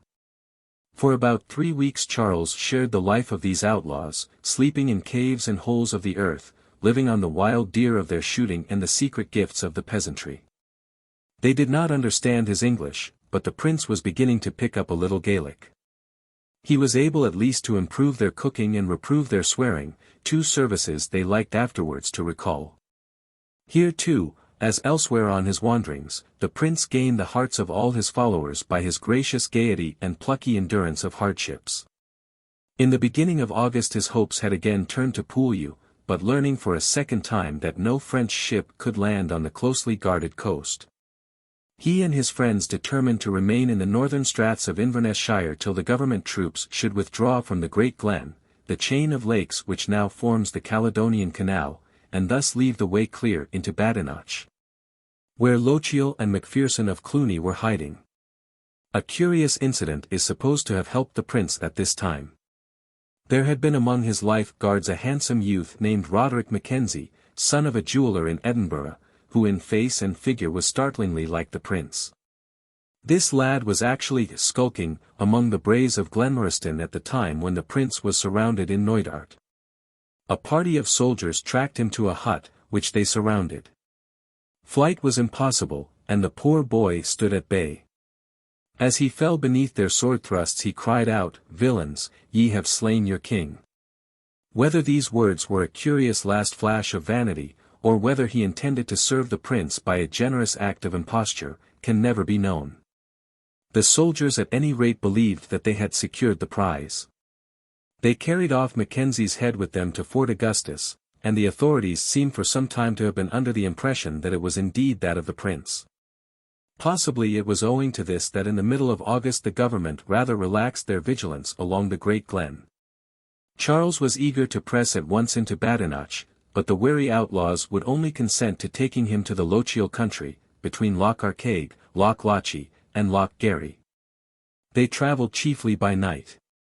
The season was very wet, and the rivers were in flood, and they had to cross the river Garry Highland fashion in a line, with each man's arm on his neighbour's shoulder, for the water was running breast-high. At this time the prince's condition was as bad as at any period of his wanderings. His clothes were of the coarsest, and they were in rags. Lady Clanranald's 6 good shirts had long since disappeared. It was as much as he could do to have a clean shirt once a fortnight. The provisions they carried were reduced to 1 peck of meal. In this state did the prince arrive in the familiar country round Loch Arkaig. It was a year almost to the day since he had passed through that very country elate and hopeful at the head of his brave Macdonalds and Camerons. He was now a fugitive, ill-fed, ill-clad, with a price on his head. The only thing that was unchanged was the faithful devotion of his Highlanders. Cameron of Clunes and MacDonald of Lochgarry, or Lochgarry, though they were themselves skulking, received the prince with the utmost kindness and found a hiding place for him in a hut in a wood at the south side of Loch Arkaig. Here the outlaws left him, only one of their number, Patrick Grant, remained till the prince should be supplied with money to reward their faithful service. From this place, also, John MacDonald and Glenaladale's brother returned to the coast, where they were to keep a careful lookout and to send the prince news of any French ship which might appear. Glenaladale still remained, but the prince's thoughts were turning more and more towards Badenoch, where his friend Lochiel was in comparatively secure hiding. Among all the gallant gentlemen who risked life and estate in this rising there is no figure more attractive than that of the gentle Lochiel. He had for years before the rebellion been the mainstay of the Jacobite party. No man in the Highlands carried so much weight as he, partly from his position, but more from his talents and the charm of his character. Wise and gentle are the words that were applied to him, and with all the qualities of a high-bred gentleman he combined the simpler virtues of the Highland clansman, faithfulness, courage, and a jealous sense of personal honor. From the very beginning he had seen the folly of the rising. But when he had failed to convince Charles of its hopelessness, he had thrown himself into the movement as if it had been of his own devising. Never did he afterwards reproach Charles by word or look for the ill-fated result. He and his cousin, Macpherson of Cluny, were at this time hiding among the recesses of Binalder. The road to Inverness ran by within a few miles, and at a little distance lay Lord Loudon's camp, but so great was the devotion of the clansmen, so admirable their caution and secrecy, that the English commander had not the slightest suspicion that the two most important Jacobite fugitives had for 3 months been in hiding so near to him. Lochiel had been wounded in the feet at Culloden, and his lameness as well as his dangerous position prevented his going to look for the prince. He had 2 brothers, one a doctor and the other a clergyman, both accomplished and bold men, who had also been involved in the Jacobite rebellion. Towards the end of August, news having come to Binalder that the prince was living near Auchnacarry under the protection of Cameron of Clunes, the 2 Cameron brothers set off secretly for that country. The prince with a son of Clunes and the faithful outlaw Patrick Grant were at this time living in a hut in a wood close to Loch Arkaig. It was early on the morning of August 25th, the prince and young Clunes were asleep in the hut, while Patrick Grant kept watch. He must have got drowsy, for waking with a start he saw a party of men approaching. He rushed into the hut and roused the prince and his companion. Charles had long lived in expectation of such moments. He kept his presence of mind completely, decided that it was too late to fly, and prepared to defend himself. The fowling pieces were loaded and got into position, and they very nearly received their friends with a volley. Dr. Cameron in his narrative describes the prince's appearance thus: he was barefoot. Had an old black kilt coat on and philibeg and waistcoat, a dirty shirt and a long red beard, a gun in his hand and a pistol and dirk at his side, still he was very cheerful and in good health. Another week they all waited in the neighborhood of Auchnacarry, the ruined home of the Lochiels. At last a message reached them from Binalder that the passes were free and that they might safely try to join Lochiel. Having parted with his devoted friend Glenaladale, who returned to the coast, the prince, with Dr. Cameron and Lochgarry, arrived on August 30th at Mellinur, at the foot of Binalder. People in hiding have no means of discriminating their friends from their enemies at a little distance. Lochiel, seeing a considerable party approaching, believed that he was discovered and determined to make a good fight for it. He as narrowly missed shooting Charles as Charles had missed shooting Dr. Cameron the week before. When, however, he recognized the figure in the coarse brown coat, the shabby kilt, and the rough red beard, he hobbled to the door and wanted to receive the prince on his knees. "My dear Lochiel," remonstrated Charles as he embraced him, "you don't know who may be looking down from these hills." In the hut there was a sufficiency of mutton, beef sausages, bacon, butter, cheese, and an anchor of whiskey, and the prince was almost overwhelmed by such an excess of luxury. "Now, gentlemen," he said with a cheerful air, "now I live like a prince."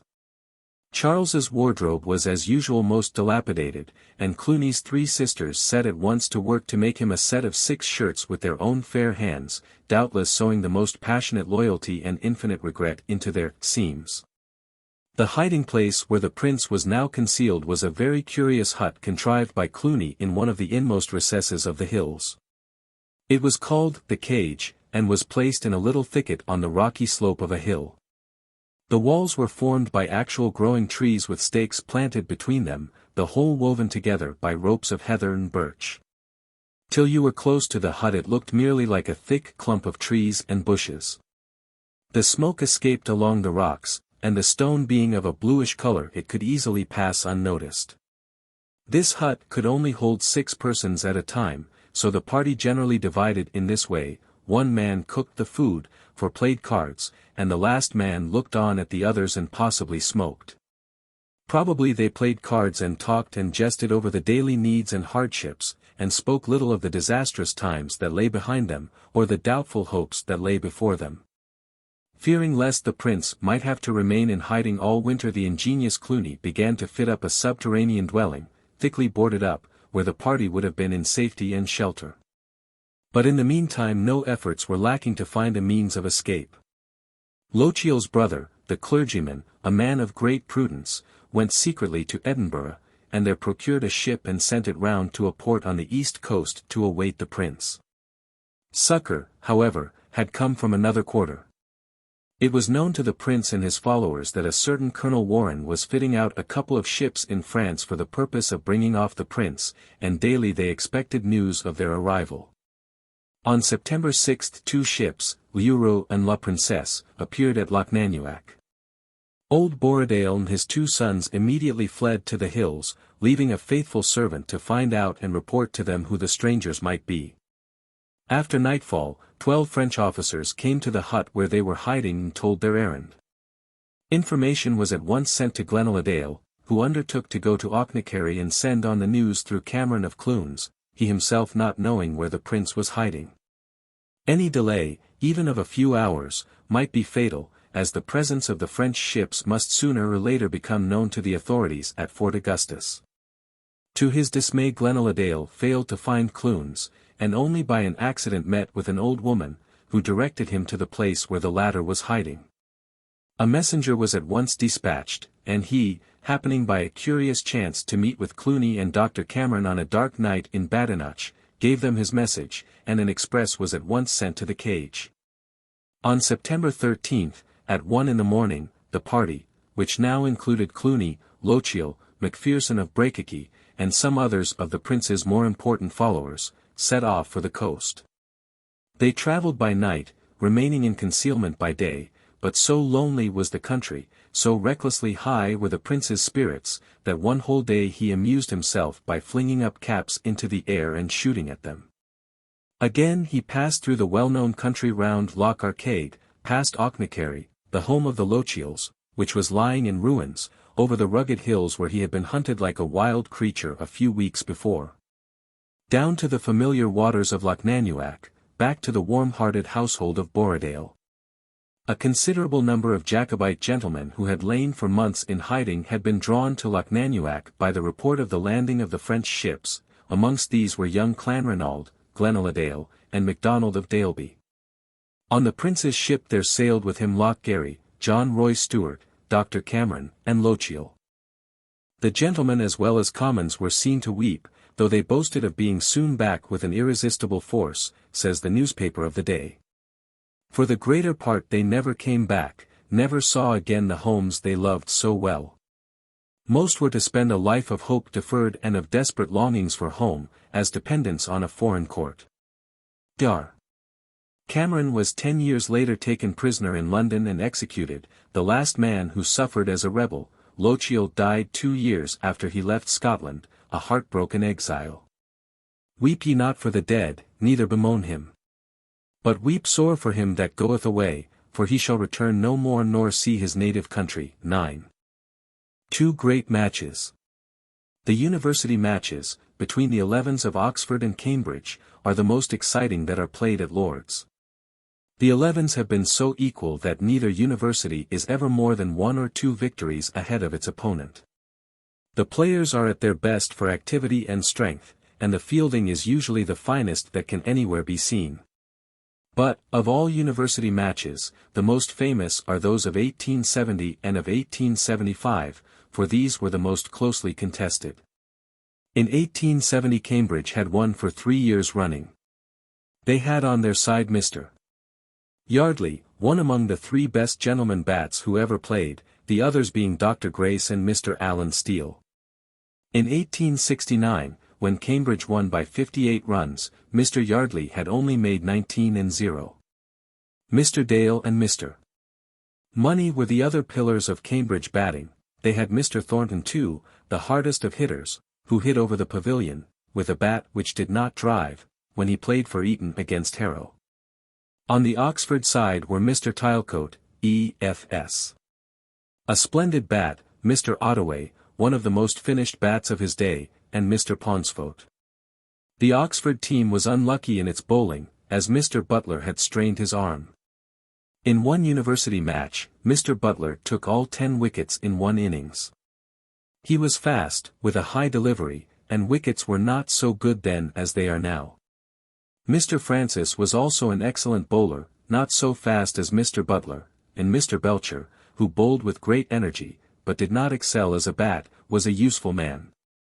For Cambridge, Mr. Cobden bowled fast, Mr. Ward was an excellent medium-pace bowler, Mr. Money's slows were sometimes fortunate, and Mr. Bourne bowled slow round. Cambridge went in first, and only got 147. Mr. Yardley fell for 2, being caught by Mr. Butler off Mr. Francis. Mr. Scott's 45 was the largest score, and Mr. Thornton contributed 17, while Mr. Francis and Mr. Belcher divided the wickets. Oxford was only 28 runs better than Cambridge, so that you might call it anybody's match. A good stand was made for the first wicket, Mr. Fortescue getting 35, and Mr. Haddo 17, but there was no high scoring. Mr. Butler got 18, which is not a bad score for a bowler, but Mr. Stewart and Mr. Belcher, who followed him, got ducks, and clearly the tail was not strong in batting. The beginning of the Cambridge second innings was most flattering to Oxford. When the 5th wicket fell, Cambridge had but 40 runs, or 12, on. Tobin and Money, Fryer and Scott had made but 8 among them, but Dale was in, and Yardley joined him. Mr. Dale was playing in perfect style, and he needed to do so, for Mr. Francis was bowling his best. Then came an hour and a half, or so, of sorrow for Oxford. Mr. Butler was tried, and bowled 8 overs for 8 runs, but his arm was hurt, and he had to go off. He got Mr. Thornton's wicket, but Oxford were playing, as Tom Sayers fought, with a broken arm. 7 bowlers were put on, but the end of it was that, after making the first 100 recorded in these matches, Mr. Yardley sent a hard hit to Mr. Francis, who caught and bowled him. Mr. Dale was splendidly caught at leg by Mr. Ottaway, off Mr. Francis, with one hand over the ropes. He got 67, there was but one other double figure, Mr. Thornton's 11. Oxford had to make 178 to win, and 178 is never easy to get, especially in a university match, where so much depends on it, and men are often nervous, as you shall see. Mr. Haddo came to grief, but Mr. Ottaway and Mr. Fortescue were not nervous bats. Mr. Ward bowled beautifully, but they got 44 and 69, it was 72 for 1 wicket, and Oxford were buoyant. At 86, however, the second wicket fell, and E.F.S. joined Mr. Ottaway. He put on 29, and Ottaway's defence was like a stone wall. Finally Mr. Ward bowled Mr. Tilecote, 25 to get and 7 wickets to get them. It seemed all over but shouting. Another wicket fell for 1, 24 to get, and 6 wickets to fall. Mr. Hill came in, and played like a printed book, while Mr. Ottaway was always there. He played a ball to short leg, and Mr. Fryer held it so low down that Mr. Ottaway appealed. I dare say Oxford men in the pavilion distinctly saw that ball touch the ground, but the umpire did not, 17 to get, and 4 wickets to fall, but the last 2 wickets had scored exactly nothing in the first innings. But Mr. Francis could bat, and he stayed while Mr. Hill made 12, when he was L.B.W. to Ward, for a single. 4 runs to get, and 3 wickets to fall. Mr. Charles Marsham's face wore a look that his friends know well. Mr. Butler came in. He scored well in the first innings, and he could hit. Then came a bye. 4 to get and 3 wickets to fall. Mr. Hill hit the next square, good for a 4, but Mr. Bourne got at it, and only a single was run. 3 to get and 3 wickets to fall. We did not get them. Mr. Cobden, who had not done much, took the ball. Mr. Hill made a single to cover point. The next ball, to Mr. Butler, was well up on the off stump. Mr. Butler drove at it, Mr. Bourne caught it, and Mr. Belcher walked in, rather pale, says Mr. Littleton, and if so, it was unusual. Mr. Belcher was of a ruddy countenance. He was yorked. He took a yorker for a half volley. Let us pity Mr. Stewart. If he could escape that one ball, the odds were that Mr. Hill would make the runs next over. Mr. Ponsford had told Mr. Stewart to keep his bat immovable in the block hole, but he did not. Cobden scattered his bales to the breezes, and smash went Mr. Charles Marsham's umbrella against the pavilion brickwork. Cambridge had won by 2. This is called Cobden's year, and will be so called while cricket is played. But, in fact, Mr. Ward had taken 6 wickets for 29, and these were all the best bats. Mr. Butler's revenge came next year. He took 15 wickets, and made the winning hit. Oxford's revenge came in 1875. In 1874 Cambridge was terribly beaten. They went in on a good wicket. Mr. Tabor, first man in, got 52, when a shower came. The first ball after the shower, Mr. Tabor hit at a dropping ball of Mr. Lang's, and was bowled. The whole side were then demolished by Mr. Lang and Mr. Ridley, for 109, and 64 second innings, while Oxford got 265 first innings. In 1876 Oxford had Mr. Webby, an admirable bat, as he is still, Mr. Lang, who had been known to score, Mr. Ridley, a cricketer of the first class, Mr. Royal, the finest field, with Mr. Jardine, ever seen, Mr. Game, who had not quite come into his powers as a hitter, and Mr. Grey Tilecoat, a good all-round man, also Mr. Pullman, a sterling cricketer, and Mr. Buckland, a very useful player all round. Cambridge had Mr. George Longman, who could play anything but Mr. Ridley's slows, Mr. Edward Littleton, one of the prettiest and most spirited bats in the world, Mr. P. Lucas, whom it were superfluous to praise, Mr. Sims, a hard hitter, Mr. W. J. Patterson, a renowned bat, and others. In bowling, Oxford had Mr. Ridley, whose slows were rather fast and near the ground. Being as tall as Mr. Spofforth, and following his ball far up the pitch, Mr. Ridley was alarming to the nervous batsman. He fielded his own bowling beautifully. Mr. Lang was a slow round-arm bowler with a very high delivery, and a valuable twist from either side.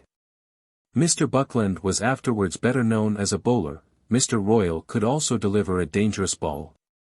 The fast bowler was Mr. Ford Kelsey, but he, again, was lame, through an accident to his foot. For Cambridge Mr. Sharp and Mr. Sims bowled. Lang and Webby went to the wicket for Oxford, and made a masterly stand, the ball being cut and driven to the ropes in all directions.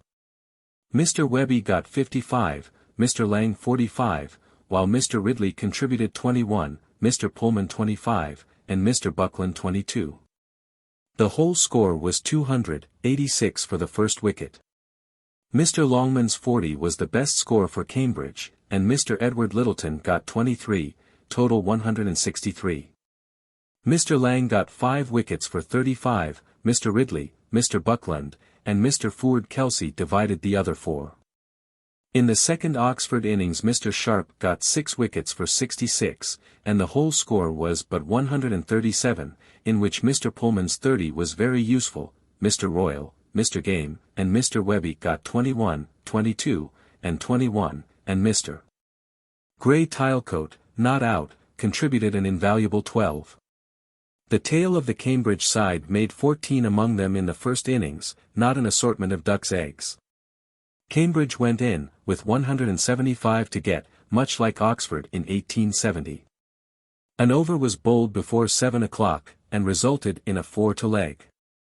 Sharp and Hamilton, who went in last, first innings, went in first in the second, to avoid losing a good bat in the 5 minutes before drawing stumps. One doubts if it was worth Mr. Ridley's while to insist on that 1 over, but such is the letter of the law. The two victims, in any case, played rarely, Mr. Sharp making 29 and Mr. Hamilton 11. Mr. Lucas, however, was bowled by Mr. Buckland for 5. 2 for 26. Mr. Longman came in and drove off Mr. Lang and Mr. Ridley. Mr. Royal then took the ball, a fast change bowler. He bowled 3 maidens, and then settled Mr. Sharp, at 65, Mr. Blacker, at 67, and Mr. Longman at 76, for 23, with a fine breaking shooter such as you seldom see now. 20 years ago a large percentage of balls shot dead. Mr. Greenfield and Mr. Edward Littleton stuck together. At 97, an awful yell went up, mid-on had missed Mr.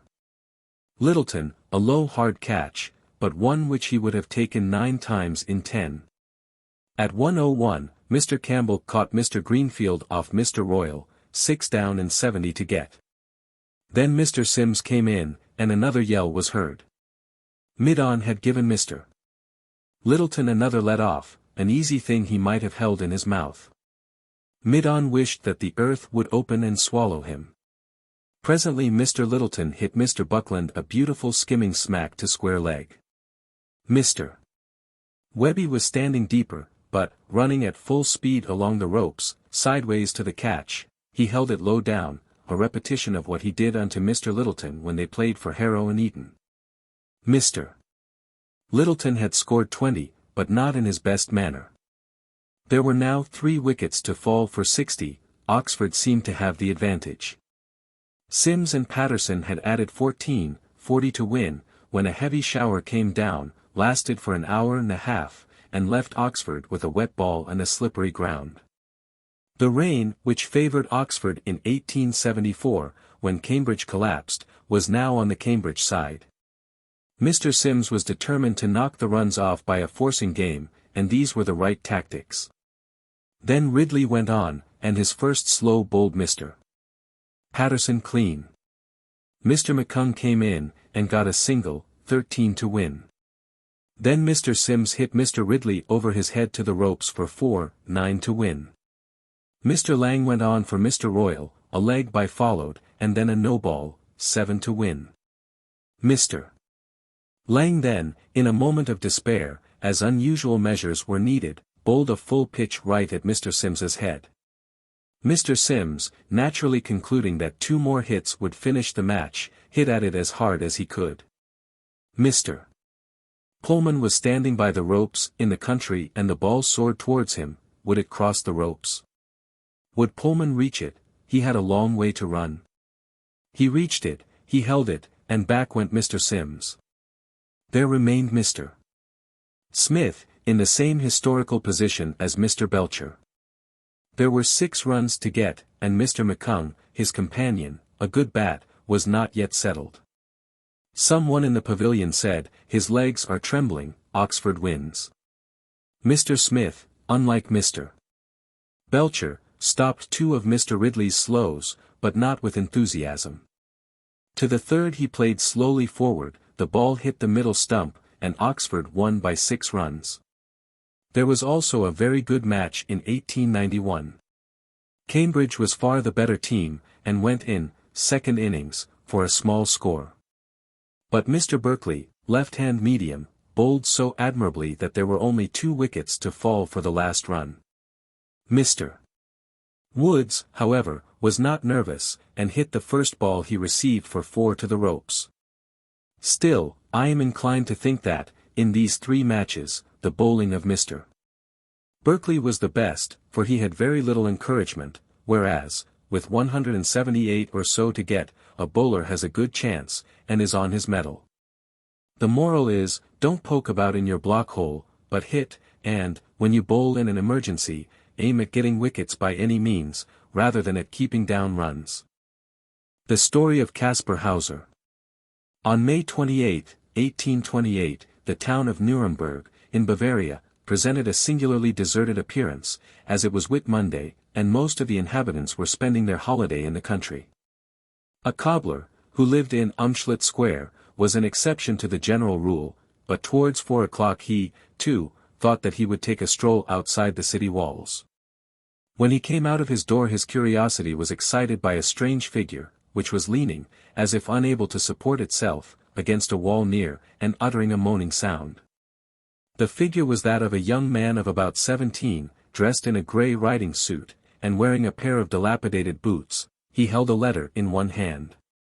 The cobbler's curiosity led him to approach the strange figure, which moaned some incoherent sounds, and held out the letter in its hand.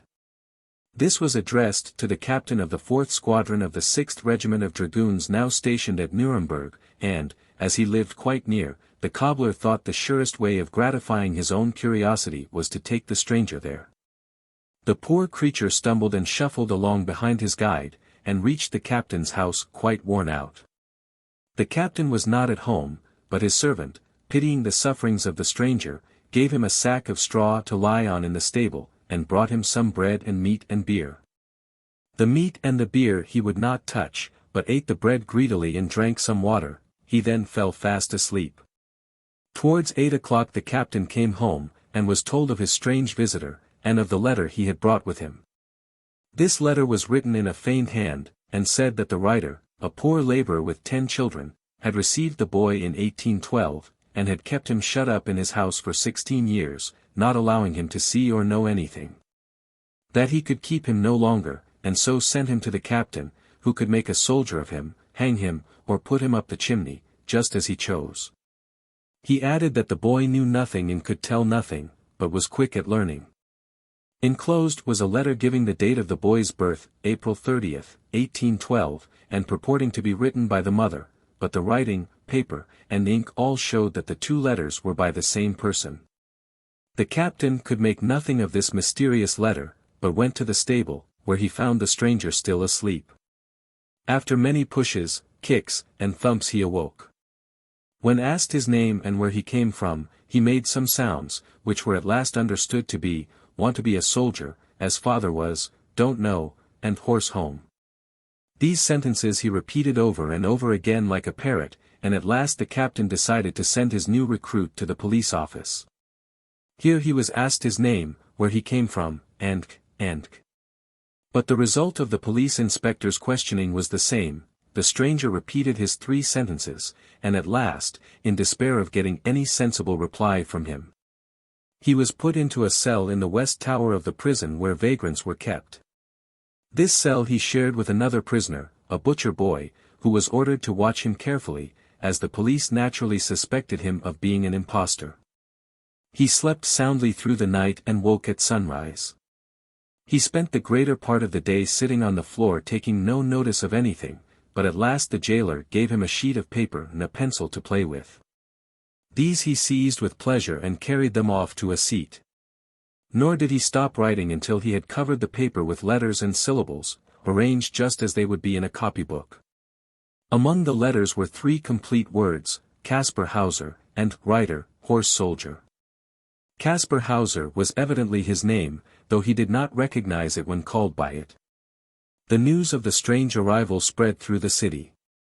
The guardhouse, where he spent part of the day, was thronged by a curious crowd, anxious to see this strange creature, who looked at things without seeing them, who could not bear a strong light, who loathed any food but bread and water, and who, parrot-like, repeated a couple of phrases which he evidently did not understand, and one word, horse, to which he seemed to attach some meaning. What they saw was a youth of about 17, with fair hair and blue eyes, the lower part of his face slightly projecting like a monkey's. He was 4 feet 9 inches in height, broad-shouldered, with tiny hands and delicate little feet, which had never worn shoes nor been put to their natural use, for the soles were as soft as a baby's. He was dressed in grey riding breeches, a round jacket, which had been made out of a frock coat by cutting off the skirts, and wore a round felt hat bound with red leather. In his pockets were some rags, some tracts, a rosary, and a paper of gold sand. Everyone who saw him and watched him came to the same conclusion, that his mind was that of a child of 2 or 3, while his body was nearly grown up. And yet he was not half-witted, because he immediately began to pick up words and phrases, had a wonderful memory, and never forgot a face he had once seen, or the name which belonged to it. During the next 2 or 3 weeks he spent part of every day in the guardroom, part with the family of the jailer, whose children taught him to talk and to walk as they did their own baby sister. He was not afraid of anything. Swords were whirled round his head without his paying any attention to them. He stretched out his hand to the flame of a lighted candle, and cried when it burnt him, and when he saw his face in a looking-glass, looked behind it for the other person. He was particularly pleased when anything bright or glittering was given to him. Whenever this happened he called out, "Horse, horse," and made signs as if he wanted to hang it on to the neck of something. At last one of the policemen gave him a wooden horse, when his happiness was complete. And he spent hours sitting on the floor playing with this horse and the dozens of horses which were given to him by his visitors as soon as they heard of his liking for them. 6 or 7 weeks passed in this way, and all this time the town council were discussing what they would do with him. At last they decided to adopt him as the child of Nuremberg, and to have him properly cared for and taught, so that, if possible, something of his past might be learned. He was taken away from the prison and put under the charge of Professor Daumer, whose interest in the youth led him to undertake the difficult task of developing his mind so that it might fit his body. The burgomaster issued a notice to the inhabitants that in future they would not be allowed to see Kaspar Hauser at all hours of the day, and that the police had orders to interfere if the curiosity of visitors led them to annoy Dr. Daumer and his household. He entered Dr. Daumer's house on July 18, 1828, and during the next 5 months made such astonishing progress that the delight of his teacher knew no bounds. In order to satisfy public curiosity the burgomaster published, in July, a short account of Hauser's previous life, gleaned from him by careful questioning. It was to this effect. He neither knows who he is nor where he came from, for it was only at Nuremberg that he came into the world. He always lived in a hole, where he sat on straw on the ground. He never heard a sound, nor saw any vivid light. He awoke and he slept, and awoke again. When he awoke he found a loaf of bread and a pitcher of water beside him. Sometimes the water tasted nasty and then he fell asleep again, and when he woke up found he had a clean shirt on. He never saw the face of the man who came to him. He had 2 wooden horses and some ribbons to play with, was never ill, never unhappy in his hole. Once only the man struck him with a stick for making too much noise with his horses. One day the man came into his room and put a table over his feet, something white lay on the table, and on this the man made black marks with a pencil which he put into his fingers. This the man did several times, and when he was gone Kaspar imitated what he had done. At last he taught him to stand and to walk, and finally carried him out of his hole. Of what happened next Kaspar had no very clear idea, until he found himself in Nuremberg with the letter in his hand. At first sight this story seems quite impossible, but it is borne out by 2 or 3 things. Kaspar's legs were deformed in just such a way as would happen in the case of a person who had spent years sitting on the ground. He never walked properly to the end, and had great difficulty in getting upstairs. His feet showed no signs of use, except the blisters made by his boots and his walk to Nuremberg. He could see in the dark easily in disliked light.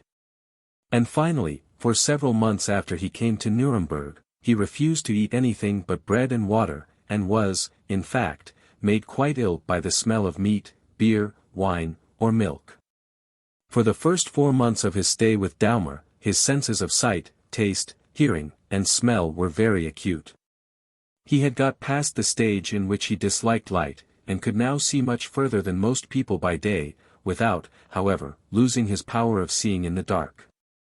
At the same time he could not distinguish between a thing and a picture of that thing, and could not for a long time judge distances at all, for he saw everything flat. His favorite colors were red and yellow. Black and green he particularly disliked, everything ugly was called green. He could not be persuaded that a ball did not roll because it wished to do so, or that his top did not spin of its own accord. For a long time he saw no reason why animals should not behave like human beings, and was much annoyed because the cat refused to sit up at table and to eat with its paws, blaming its disobedience in not doing as it was told. He further thought that a cow which had lain down in the road would do well to go home to bed if it were tired. His sense of smell was very keen, painfully so, in fact, for he was made quite ill by the smell of the dye in his clothes, the smell of paper, and of many other things which other people do not notice at all. While the smell of a sweep 100 yards off on the other side of the road upset him for a week. On the other hand, he could distinguish the leaves of trees by their smell. By November he had made sufficient progress to make it possible for Dr. Doumer to teach him other things besides the use of his senses. He was encouraged to write letters and essays, to use his hands in every way, to draw, to make paper models, to dig in the garden, where he had a little plot of ground with his name in mustard and cress. In fact, to use his lately acquired knowledge. The great difficulty was to persuade him to eat anything but bread and water, but by slow degrees he learned to eat different forms of farinaceous food, gruel, bread and milk, rice, and into which a little gravy and meat was gradually introduced. By the following May he could eat meat without being made ill by it, but never drank anything but water, except at breakfast, when he had chocolate. For the next 11 months he lived a happy, simple life with his friend and tutor, who mentions, however, that the intense acuteness of his senses was gradually passing away, but that he had still the charming, obedient, childlike nature which had won all hearts. In the summer, public interest was aroused by the news that Kaspar Hauser was writing his life, and the paper was eagerly looked forward to. All went well until October 17, when Kaspar was discovered senseless in a cellar under Dr. Doumer's house, with a wound in his forehead. He was carried upstairs and put to bed, when he kept on moaning, "Man! Man, tell mother, Mrs. Doumer, tell professor, man beat me, black sweep." For some days he was too ill to give any account of his wound, but at last said, that he had gone downstairs and was suddenly attacked by a man with a black face, who hit him on the head, that he fell down, and when he got up the man was gone. That he went to look for Mrs. Doumer, and, as he could not find her, finally hid in the cellar to be quite safe. After this murderous attack it was no longer safe to leave him in Dr.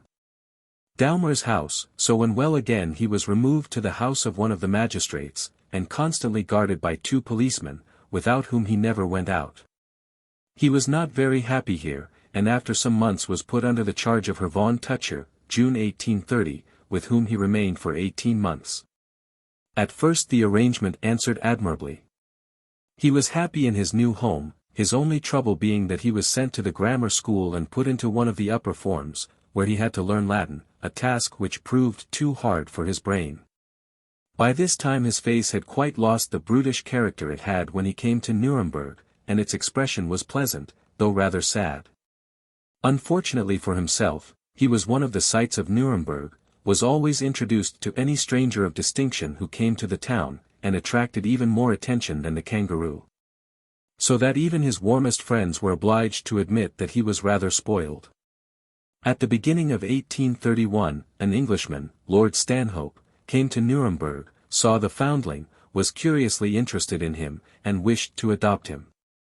Kaspar was very much flattered, and drew unfavorable comparisons between this Englishman who thought nothing too good for him, and his guardians, who were thinking of apprenticing him to a bookbinder.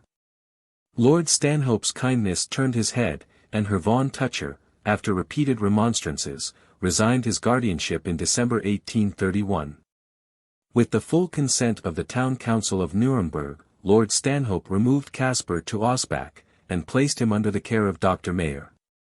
It was generally supposed that this was only preparatory to taking him to England.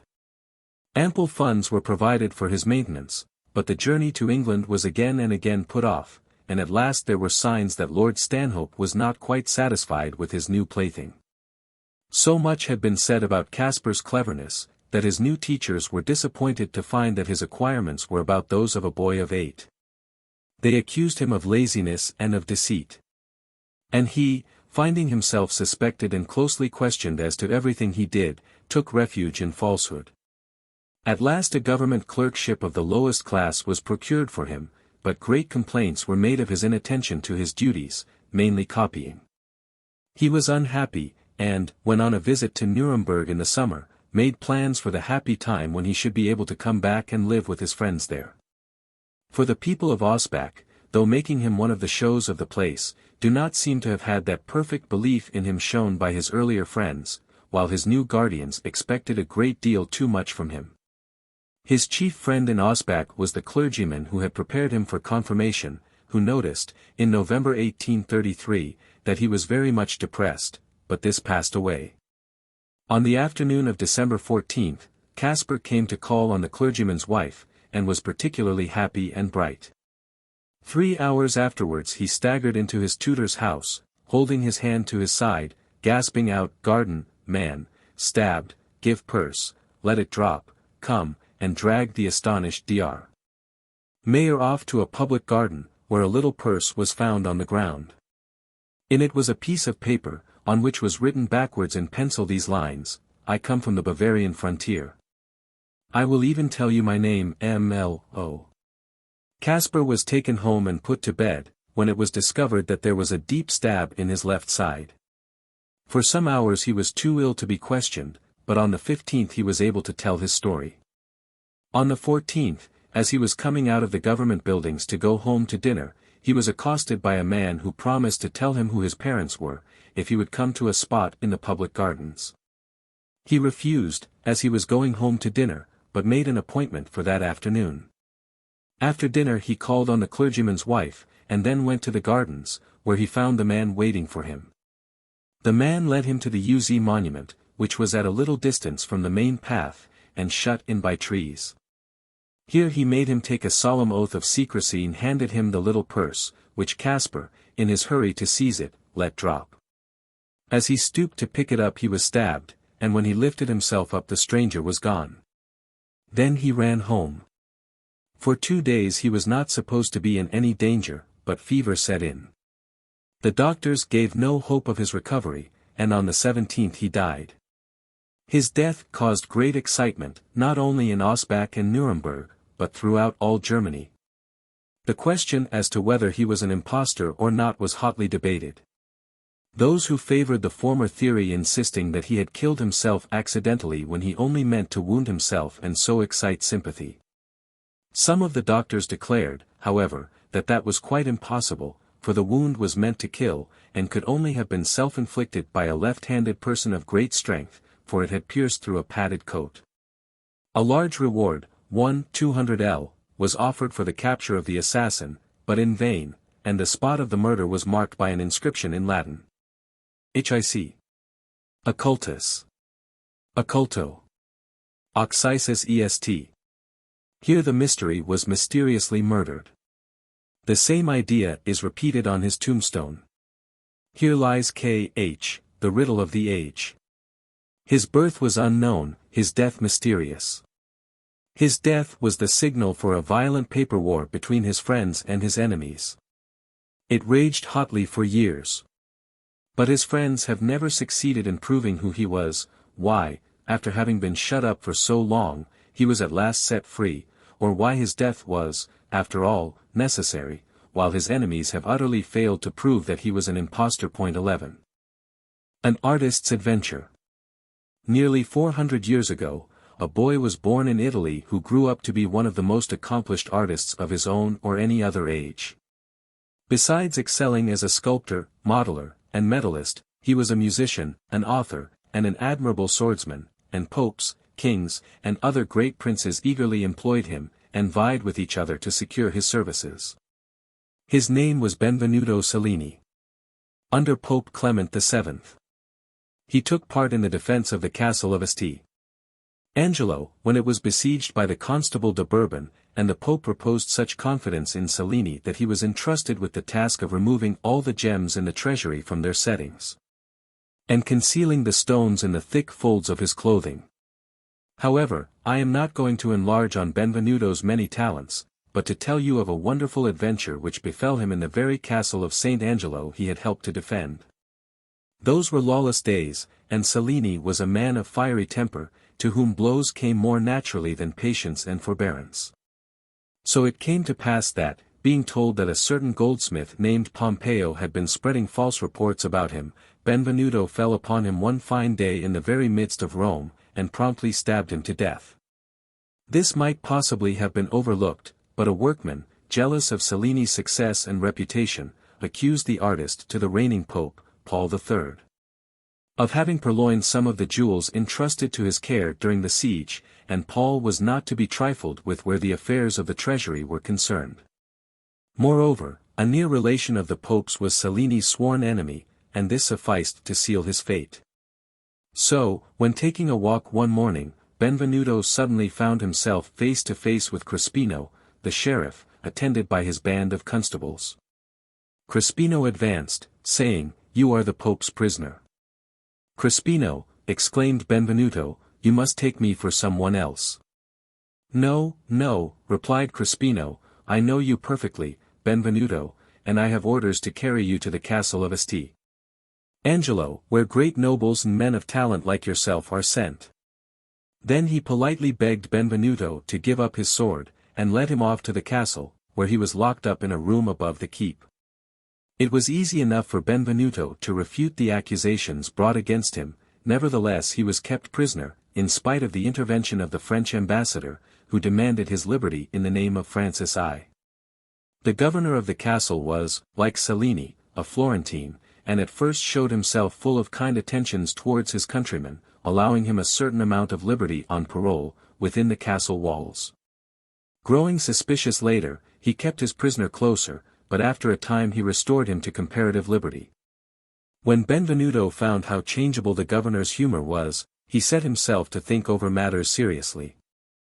For, he reflected, should a fresh fit of anger or suspicion cause him to confine me more strictly, I should feel myself released from my word, and it may be as well to be prepared. Accordingly he ordered some new coarse linen sheets to be brought him, but when soiled he did not send them back. When his servants asked for the sheets so as to have them washed he bade them say no more, as he had given them to one of the poor soldiers on guard, who would be sure to get into trouble if the matter were known. By degrees he emptied the straw out of his mattress, burning a little of it at a time in his fireplace, and replacing it with the sheets, which he cut into strips some inches wide. As soon as he thought these strips were long enough for his purpose, he told his servants that he had given all the sheets away, and that in future they had better bring him finer linen, which he would be sure to return. Now it so happened that every year the governor was subject to a most distressing illness, which, for the time being, entirely deprived him of his reason. When it began to come on, he would talk and chatter incessantly. Each year he had some fresh hallucination, at one time fancying himself an oil jar, at another a frog, and skipping about like one. Again, another time, he declared he was dead, and wished to be buried. And so, year by year, he was the victim of some new delusion. This year he imagined he was a bat, and as he walked about he uttered little half-smothered cries like a bat, and flapped his hands and moved his body as though about to fly. His faithful old servants and his doctors noticed this, and, thinking change of ideas and variety of conversation might do him good, they frequently fetched Benvenuto to entertain him. One day the governor asked Benvenuto whether it had ever occurred to him to desire to fly, and, on being answered in the affirmative, he inquired further how he should set about it. Benvenuto replied that the only flying creature it would be at all possible to imitate artificially was the bat, on which the poor man cried out, "True, true, that's it, that's the thing." Then turning round he said, "Benvenuto, if you had everything you required for it, do you think you could fly?" "Oh, yes," said the artist. "If you will only leave me free to do it, I will engage to make a pair of wings of fine waxed cloth, and to fly from here to Prati with them." "And I, too," exclaimed the governor. I could do it too, but the Pope has ordered me to keep you like the apple of his eye, and as I strongly suspect you're a cunning fellow, I shall lock you well up and give you no chance of flying." Thereupon, and in spite of all Benvenuto's entreaties and protestations, the governor ordered him to be taken back to prison and more carefully guarded than ever. Seeing he could not help himself, Cellini exclaimed before the officers and attendants, "Very well. Lock me up and keep me safe, for I give you due warning I mean to escape in spite of everything." No sooner was he shut up in his cell than he fell to turning over in his mind how this escape could be made, and began minutely examining his prison, and, after discovering what he thought would be a sure way of getting out, he considered how best he might let himself down from the top of this enormous dungeon tower, which went by the name of Il Mastio. He began by measuring the length of the linen strips, which he had cut and joined firmly together so as to form a sort of rope, and he thought there would be enough for his purpose. Next, he armed himself with a pair of pincers which he had taken from one of his guards who was fond of carpentering, and who, amongst his tools, had a particularly large and strong pair of pincers, which appeared so useful to Benvenuto that he abstracted them, and hid them in his mattress. As soon as he thought himself safe from interruption, he began to feel about for the nails in the ironwork of the door, but owing to its immense thickness they were by no means easy to get at. However, he managed at length to extract the first nail. Then came the question, how to conceal the hole left behind. This he contrived by making a paste of rusty scrapings and wax, which he modelled into an exact representation of the head of a nail, and in this way he replaced each nail he drew by a facsimile of its head in wax. Great care was required to leave just a sufficient number of nails to keep the ironwork and hinges in their places. But Benvenuto managed this by first drawing the nails, cutting them as short as he dared, and then replacing them in such a way as to keep things together, and yet to allow of their being easily drawn out at the last moment. All this was by no means easy to contrive, for the governor was constantly sending someone to make sure that his prisoner was safe. The two men who were specially charged with this duty were rough and rude, and one of them in particular took pains to inspect the whole room carefully every evening, paying special attention to the locks and hinges. Cellini lived in constant terror lest it should occur to them to examine his bedding, where, besides the pincers, he had hidden a long sharp dagger and some other instruments, as well as his long strips of linen. Each morning he swept out and dusted his room and carefully made his bed, ornamenting it with flowers which he got the soldier from whom he had taken the pincers to bring him. When his two warders appeared he desired them on no account to go near or touch his bed, for fear of soiling or disturbing it. Sometimes, in order to tease him, they would touch it, and then he would shout, "Ah! You dirty rascals! Just let me get at one of your swords and see how I'll punish you. How dare you touch the bed of such a man as I am? Little care I about risking my own life, for I should be certain to take yours. Leave me in peace with my grief and trouble, or I will show you what a man can do when driven to desperation." These words were repeated to the governor, who forbade the jailers touching Cellini's bed, or entering his room armed. The bed once safe, he felt as if all else must go right. One night the governor had a worse attack than ever, and in a fit of madness kept repeating that he certainly was a bat, and that, should they hear of Benvenuto's escape, they must let him fly off too, as he was sure he could fly better at night and would overtake the fugitive. "Benvenuto," said he, "is but a sham bat, but as I am a real bat, and he has been given into my keeping, I shall soon catch him again, depend on it." This bad attack lasted several nights, and the Savoyard soldier, who took an interest in Benvenuto, reported to him that the servants were quite worn out watching their sick master. Hearing this, Cellini resolved to attempt his escape at once, and set hard to work to complete his preparations. He worked all night, and about 2 hours before dawn he, with much care and trouble, removed the hinges from the door. The casing and bolts prevented his opening it wide, so he chipped away the woodwork, till at length he was able to slip through, taking with him his linen ropes, which he had wound on 2 pieces of wood like 2 great reels of thread. Having passed the door he turned to the right of the tower, and having removed a couple of tiles, he easily got out on the roof. He wore a white doublet and breeches and white boots, into one of which he had slipped his dagger. Taking one end of his linen rope, he now proceeded to hook it carefully over an antique piece of tile which was firmly cemented into the wall. This tile projected barely 4 fingers' breadth, and the band hooked over it as on a stirrup. When he had made it firm he prayed thus, O Lord, my God, come now to my aid, for thou knowest that my cause is righteous, and that I am aiding myself. Then he gently let himself slide down the rope till he reached the ground. There was no moon, but the sky was clear, and once down he gazed up at the tower from which he had made so bold a descent, and went off in high spirits, thinking himself at liberty, which indeed was by no means the case. On this side of the castle the governor had had 2 high walls built to enclose his stables and his poultry yard, and these walls had gates securely bolted and barred on the outside. In despair at these obstacles Benvenuto roamed about at random, cursing his bad luck, when suddenly he hit his foot against a long pole which lay hidden in the straw. With a good deal of effort he managed to raise it against the wall and to scramble up to the top. Here he found a sharply sloping coping stone which made it impossible to draw the pole up after him, but he fastened a portion of the second linen band to it, and by this means let himself down as he had done outside the dungeon tower.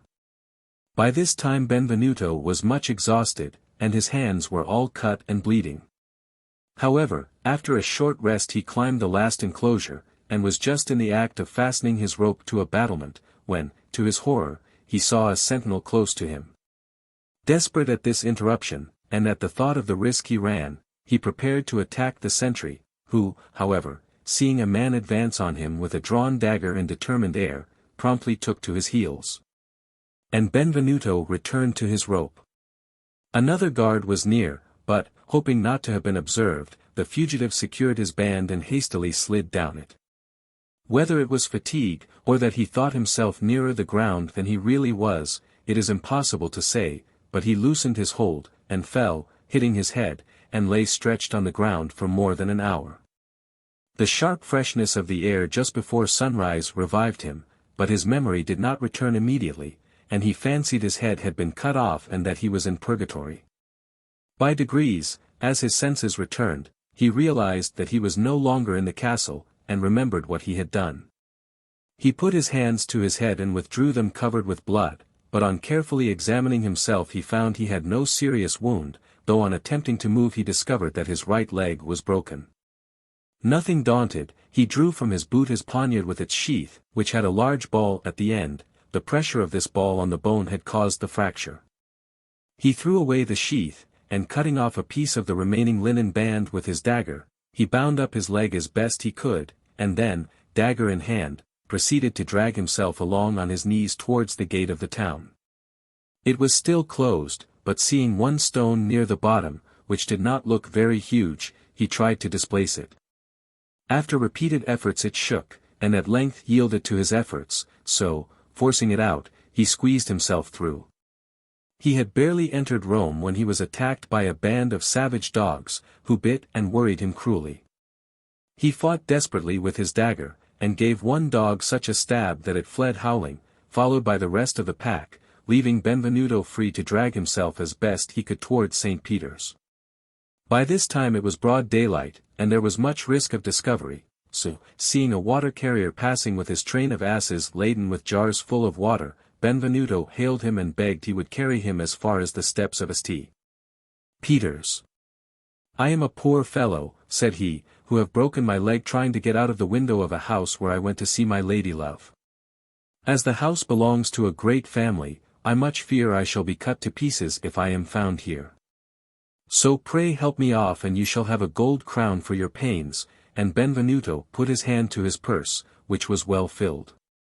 The water carrier readily consented, and carried him to St. Peter's, where he left him on the steps, from whence Benvenuto began to crawl towards the palace of Duke Ottavio, whose wife, a daughter of the emperor's, had brought many of Cellini's friends from Florence to Rome in her train. She was well disposed towards the great artist, and he felt that beneath her roof he would be in safety. Unluckily, as he struggled along, he was seen and recognized by a servant of Cardinal Cornero's, who had apartments in the Vatican. The man hurried to his master's room, woke him up, and cried, "Most reverend lord, Benvenuto is below, he must have escaped from the castle, and is all bleeding and wounded. He appears to have broken his leg, and we have no idea where he is going." "Run at once," exclaimed the cardinal, "and fetch him here, to my room." When Benvenuto appeared, the cardinal assured him he need have no fears, and sent off for the first surgeons in Rome to attend to him. Then he shut him up in a secret room, and went off to try and obtain his pardon from the Pope. Meantime a great commotion arose in Rome, for the linen ropes dangling from the great tower had attracted notice, and all the town was running out to see the strange sight. At the Vatican Cardinal Cornaro met a friend, to whom he related all the details of Benvenuto's escape, and how he was at that very moment hidden in a secret chamber. Then they both went to the Pope, who, as they threw themselves at his feet, cried, "I know what you want with me." "Holy Father," said the cardinal's friend, "we entreat you to grant us the life of this poor man. His genius deserves some consideration, and he has just shown an almost superhuman amount of courage and dexterity. We do not know what may be the crimes for which your holiness has seen fit to imprison him, but if they are pardonable we implore you to forgive him." The Pope, looking somewhat abashed, replied that he had imprisoned Benvenuto for being too presumptuous. "However," he added, "I am well aware of his talents and am anxious to keep him near me, and am resolved to treat him so well that he shall have no desire to return to France. I am sorry he is ill. Bid him recover quickly, and we will make him forget his past sufferings."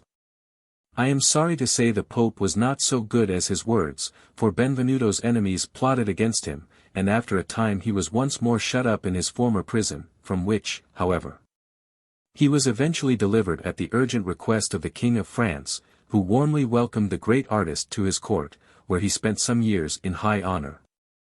The tale of Isandhlwana and Rorke's drift. Although but 14 years have gone by since 1879, perhaps some people, if they chance to be young, have forgotten about the Zulus, and the story of our war with them. So, before beginning the tale of Isandhlwana and Rorke's drift, it may be worth while to tell of these matters in a few words. The Zulus live in southeastern Africa. Originally they were not one tribe but many, though the same blood was in them all. Nobody knows whence they came or who were their forefathers. But they seem to have sprung from an Arab or Semitic stock, and many of their customs, such as the annual feast of the first fruits, resemble those of the Jews. At the beginning of this century there arose a warrior king, called Shaka, who gathered up the scattered tribes of the Zulus as a woodman gathers sticks, and as of the frail brushwood the woodman makes a stout faggot, that none can break. So of these tribes Shaka fashioned a nation so powerful that no other black people could conquer it. The deeds of Shaka are too many to write of here. Seldom has there been a monarch, black or white, so terrible or so absolute, and never perhaps has a man lived more wicked or more clever. Out of nothing, as the Kaffirs say, he made the Amazulu, or the people of heaven, so powerful, that before he died he could send out an army of 100,000 men to destroy those whom he feared or hated or whose cattle he coveted. These soldiers were never beaten.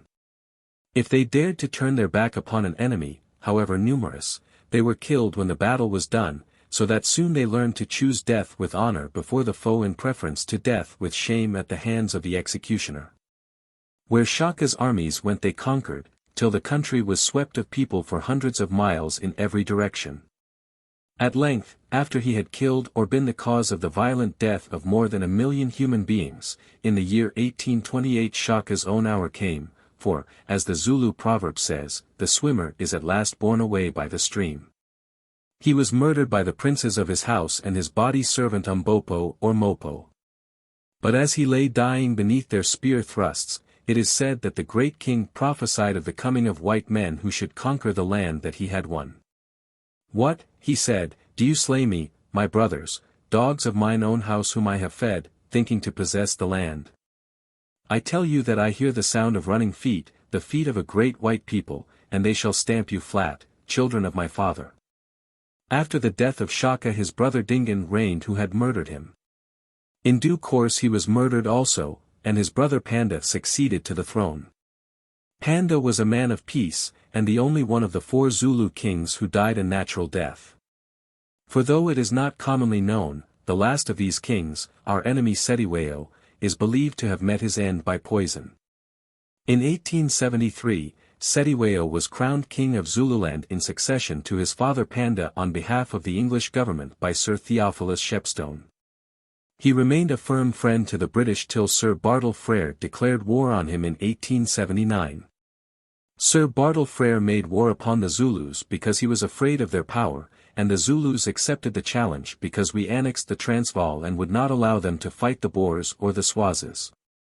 They made a brave resistance, and it was not until there were nearly as many English soldiers in their country armed with breech-loading rifles as they had effective warriors left alive in it, for the most part armed with spears only, that at length we conquered them. But their heart was never in the war. They defended their country against invasion indeed, but by Cetshwayo's orders they never attacked ours. Had they wished to do so, there was nothing to prevent them from sweeping the outlying districts of Natal and the Transvaal after our first great defeat at Isandhlwana, but they spared us. And now I have done with dull explanations, and will go on to tell of the disaster at Isandhlwana or the place of the Little Hand, and of the noble defense of Rorke's Drift. On the 20th of January, 1879, one of the British columns that were invading Zululand broke its camp on the left bank of the Buffalo River, and marched by the road that ran from Rorke's Drift to the Indini forest. Encamping that evening under the shadow of a steep cliff and lonely mountain, called Isandhlwana. This force was known as No. 3 Column, and with it went Lord Chelmsford, the general in command of the troops. The buildings at Rorke's Drift were left in charge of 60 men of the 2nd Battalion 24th Regiment under the late Colonel Bromhead, then a lieutenant, and some volunteers and others, the whole garrison being commanded, on the occasion of the attack, by Lieutenant Chard, R.E. On January 21, Colonel, then Major, Dartnell, the officer in command of the Natal Mounted Police and Volunteers, who had been sent out to effect a reconnaissance of the country beyond Isandhlwana, reported that the Zulus were in great strength in front of him. Thereupon Lord Chelmsford ordered 6 companies of the 2nd Battalion 24th Regiment, together with 4 guns and the mounted infantry, to advance to his support. This force, under the command of Colonel Glynn, and accompanied by Lord Chelmsford himself, left Isandhlwana at dawn on the 22nd, a dispatch having first been sent to Lieutenant Colonel Durnford, R.E., who was in command of some 500 friendly Natal Zulus, about half of whom were mounted and armed with breech-loaders, to move up from Rorke's Drift and strengthen the camp, which was now in charge of Lieutenant Colonel Pouliane of the 1st Battalion 24th Regiment. Orders were given to Colonel Pouliane by the general that he was to defend the camp. About 10 o'clock that morning Colonel Durnford arrived at Isandhlwana and took over the command of the camp, which was then garrisoned by 772 European and 851 native troops. In all 1,623 men, with 2 guns. Little did Lord Chelmsford and those with him guess in what state they would find that camp when they returned to it some 18 hours later, or that of those 1,600 men the great majority would then be dead.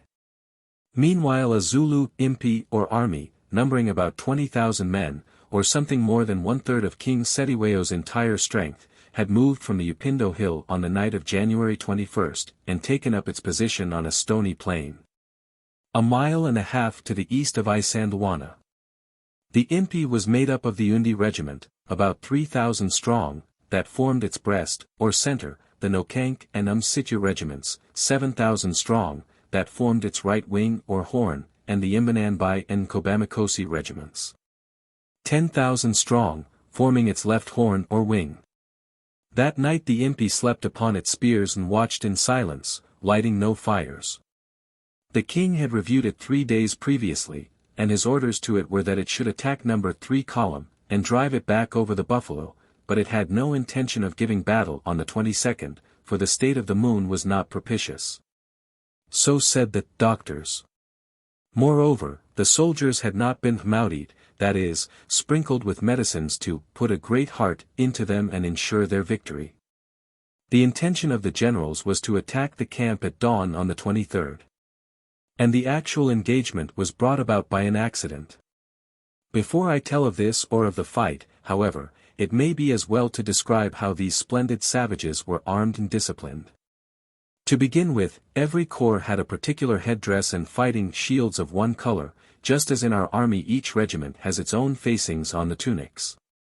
These shields are cut from the hides of oxen, and it is easy to imagine what a splendid sight was presented by a Zulu impi 20,000 strong, divided into several regiments, one with snow-white shields and tall crane's feathers on their heads, one with coal-black shields and black plumes, and others with red and mottled shields, and bands of fur upon their foreheads. In their war with the English many of the Zulus were armed with muzzle-loading guns and rifles of the worst description, of which they could make little use, for few of them were trained to handle firearms. A much more terrible weapon in their hands, and one that did nearly all the execution at Isandhlwana, was the broad-bladed short-shafted stabbing assegai. This shape of spear was introduced by the great King Shaka, and if a warrior cast it at an enemy, or even chanced to lose it in a fight, he was killed when the fray was over. Before Shaka's day the Zulu tribes used light assegais, which they threw at the enemy from a distance, and thus their ammunition was sometimes spent before they came to close quarters with the foe. Among the Zulus every able-bodied man was enrolled in one or other of the regiments, even the girls and boys were made into regiments or attached to them, and though these did not fight, they carried the mats and cooking pots of the army, and drove the cattle for the soldiers to eat when on the march. Thus it will be seen that this people differed from any other in the world in modern days.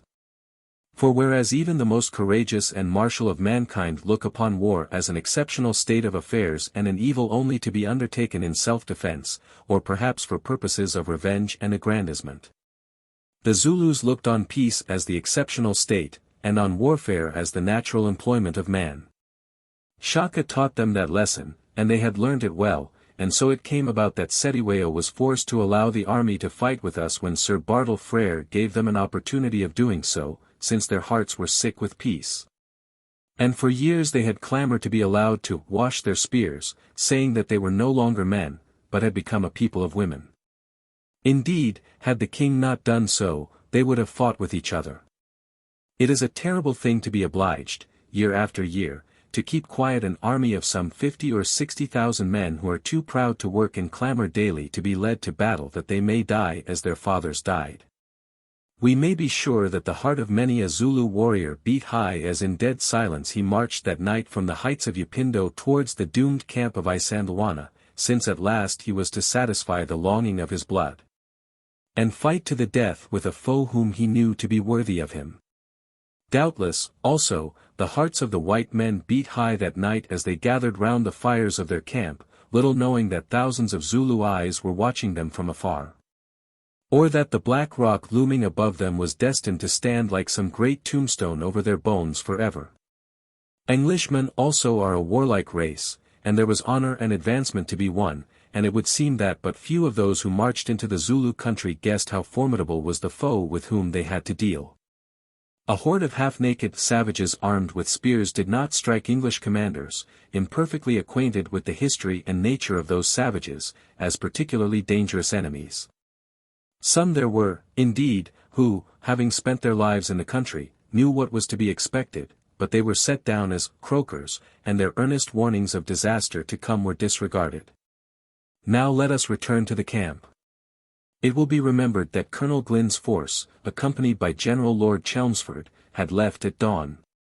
About 8 o'clock a picket placed some 1,500 yards distant reported that Zulus were approaching from the northeast. This information was dispatched by mounted messengers to Colonel Glynn's column. Lieutenant Colonel Durnford, with his mounted natives and a rocket battery arriving from Rorke's Drift about 10 a.m., took over the command of the camp from Colonel Pouliane. According to the evidence of Lieutenant Cochrane given at the court of inquiry, Colonel Pouliane thereupon stated to Colonel Durnford the orders that he had received, to defend the camp. And it would appear that either then or subsequently some altercation took place between these two officers. In the issue, however, Colonel Durnford advanced his mounted force to ascertain the enemy's movements, and directed a company of the 1st Battalion 24th Regiment to occupy a hill about 1,200 yards to the north of the camp. Other companies of the 24th were stationed at various points at a distance from the camp. It may be well to explain here, that to these movements of troops, which, so far as can be ascertained, were made by the direct orders of Colonel Durnford, must be attributed the terrible disaster that followed. There are two ways of fighting a savage or undisciplined enemy, the scientific way, such as is taught in staff colleges, and the unscientific way that is to be learned in the sterner school of experience.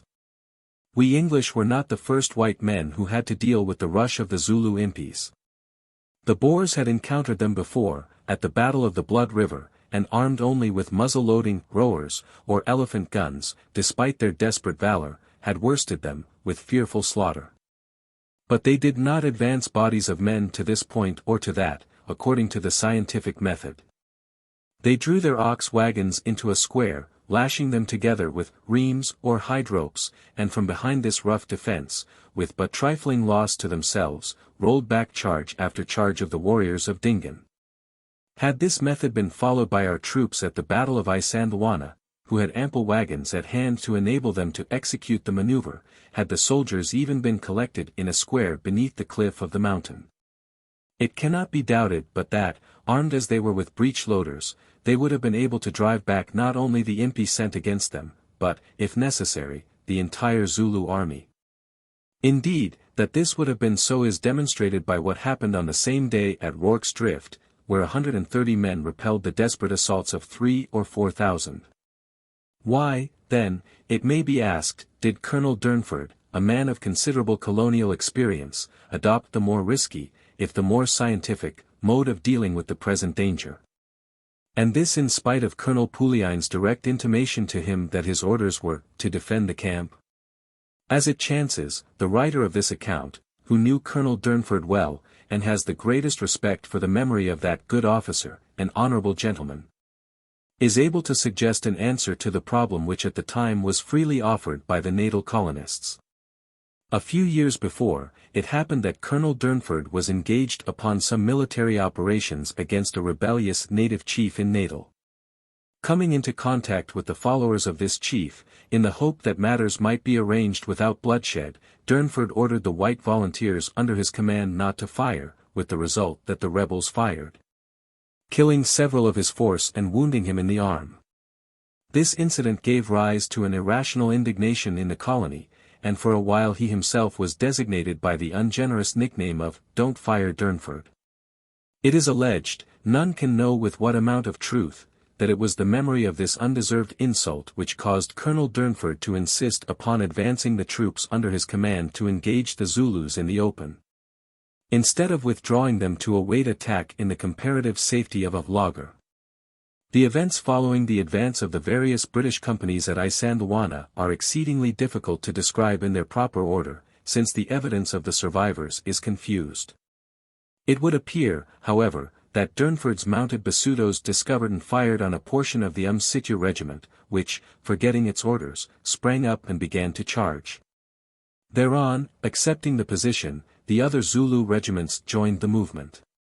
Very rapidly, and with the most perfect order, the impi adopted the traditional Zulu ox-head formation, namely, that of a center and two horns, the center representing the skull of the ox. In this order they advanced towards the English camp, slowly and without sound. Up to this time there had been no particular alarm in the camp. The day was bright and lovely, with a hot sun tempered by a gentle breeze that just stirred the tops of the grasses, and many men seemed to have been strolling about quite unaware of their imminent danger. Although orders were given to collect the transport oxen, which were at graze outside the camp, not for the purpose of inspanning the wagons, but to prevent them from being captured by the enemy. One officer, Captain, now Colonel, Essex, reports that after the company had been sent out, he retired to his tent to write letters, till, about 12 o'clock. A sergeant came to tell him that firing was to be heard behind a hill in face of the camp. He mounted a horse and rode up the slope, to find the company firing on a line of Zulus 800 paces away to their front. This line was about 1,000 yards long, and shaped like a horn, tapering towards the point. It advanced slowly, taking shelter with great skill behind rocks, and opened a quite ineffective fire on the soldiers. Meanwhile the two guns were shelling the Zulu center with great effect, the shells cutting lanes through their dense ranks, which closed up over the dead in perfect discipline and silence. The attack was now general, all the impi taking part in it except a reserve regiment that sat down upon the ground taking snuff, and never came into action, and the Undi Corps, which moved off to the right with the object of passing round the north side of the Isandhlwana hill. On came the Zulus in silence, and ever as they came the two horns crept further and further ahead of the black breast of their array. Hundreds of them fell beneath the fire of the breech-loaders, but they did not pause in their attack. Ammunition began to fail the soldiers, and orders having reached them, too late, to concentrate on the camp, they retired slowly to that position. Captain Essex also rode back, and assisted the quartermaster of the 24th to place boxes of ammunition in a mule cart, till presently the quartermaster was shot dead at his side. Now the horns or nippers of the foe were beginning to close on the doomed camp, and the friendly natives, who knew well what this meant, though as yet the white men had not understood their danger, began to steal away by twos and threes, and then, breaking into open rout, they rushed through the camp, seeking the wagon road to Rorke's Drift. Then at last the Zulu generals saw that the points of the horns had met behind the white men, and the moment was ripe. Abandoning its silence and slow advance, the breast of the impi raised the war cry and charged, rolling down upon the red coats like a wave of steel. So swift and sudden was this last charge, that many of the soldiers had no time to fix bayonets. For a few moments the scattered companies held the impi back, and the black stream flowed round them, then it flowed over them, sweeping them along like human wreckage. In a minute the defense had become an utter rout. Some of the defenders formed themselves into groups and fought back to back till they fell where they stood, to be found weeks afterwards mere huddled heaps of bones. Hundreds of others fled for the wagon road, to find that the Undi regiment, passing round the Isandhlwana mountain, had occupied it already. Back they rolled from the hedge of Undi spears to fall upon the spears of the attacking regiments. One path of retreat alone remained, a dry and precipitous donga, or watercourse, and into this plunged a rabble of men, white and black, mules, horses, guns, and wagons. Meanwhile the last act of the tragedy was being played on the field of death. With a humming sound such as might be made by millions of bees, the Zulu swarms fell upon those of the soldiers who remained alive, and, after a desperate resistance, stabbed them. Wherever the eye looked, men were falling and spears flashing in the sunshine. While the ear was filled with groans of the dying and the savage skee of the Zulu warriors as they passed their assegais through and through the bodies of the fallen. Many a deed of valor was done there as white men and black grappled in the death struggle, but their bones alone remained to tell the tale of them. Shortly after the disaster, one of the survivors told the present writer of a duel which he witnessed between a Zulu and an officer of the 24th Regiment. The officer having emptied his revolver, set his back against the wheel of a wagon and drew his sword. Then the Zulu came at him with his shield up, turning and springing from side to side as he advanced. Presently he lowered the shield, exposing his head, and the white man falling into the trap aimed a fierce blow at it. As it fell the shield was raised again, and the sword sank deep into its edge, remaining fixed in the tough ox hide. This was what the Zulu desired. With a twist of his strong arm he wrenched the sword from his opponent's hand, and in another instant the unfortunate officer was down with an assegai through his breast. In a few minutes it was done, all resistance had been overpowered, the wounded had been murdered, for the Zulu on the warpath has no mercy, and the dead mutilated and cut open to satisfy the horrible native superstition.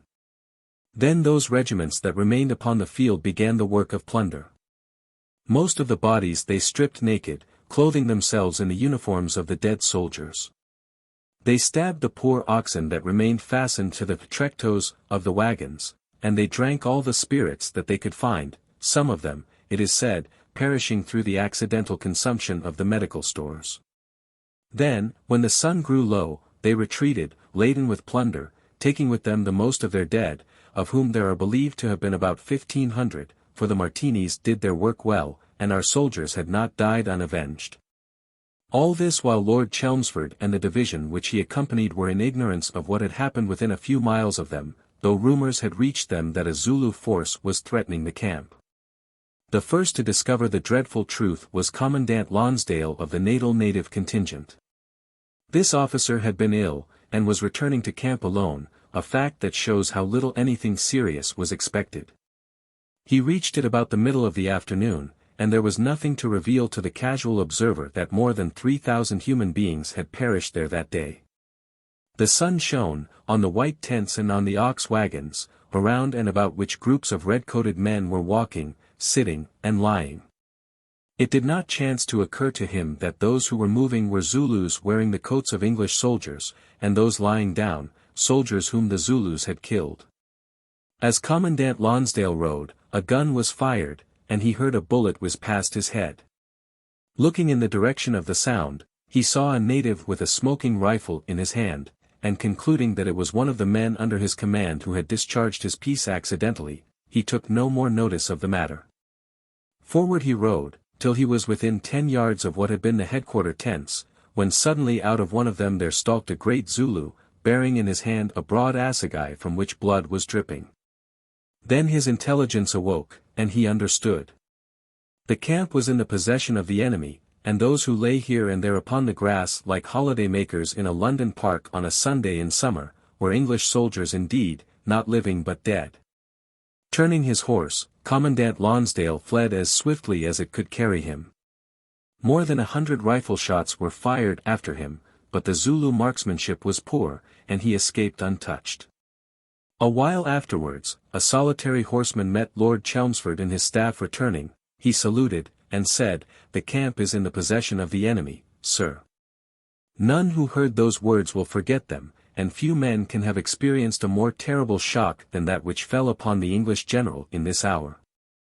Slowly, and with all military precaution, Lord Chelmsford and his force moved onward, till at length, when darkness had fallen, they encamped beneath the fatal hill of Isandhlwana. Here, momentarily expecting to be attacked, they remained all night amid the wreck, the ruin, and the dead, but not till the following dawn did they learn the magnitude of the disaster that had overtaken our arms. Then they saw, and in silence marched from that fatal field, heading for Rorke's Drift, and leaving its mutilated dead to the vulture and the jackal. Now let us follow the fate of the mob of fugitives, who, driven back from the wagon road by the Undi, plunged desperately into the donga near it, the sole avenue of retreat which had not been besieged by the foe. In the hope that they might escape the slaughter by following the friendly natives who were mixed up with them.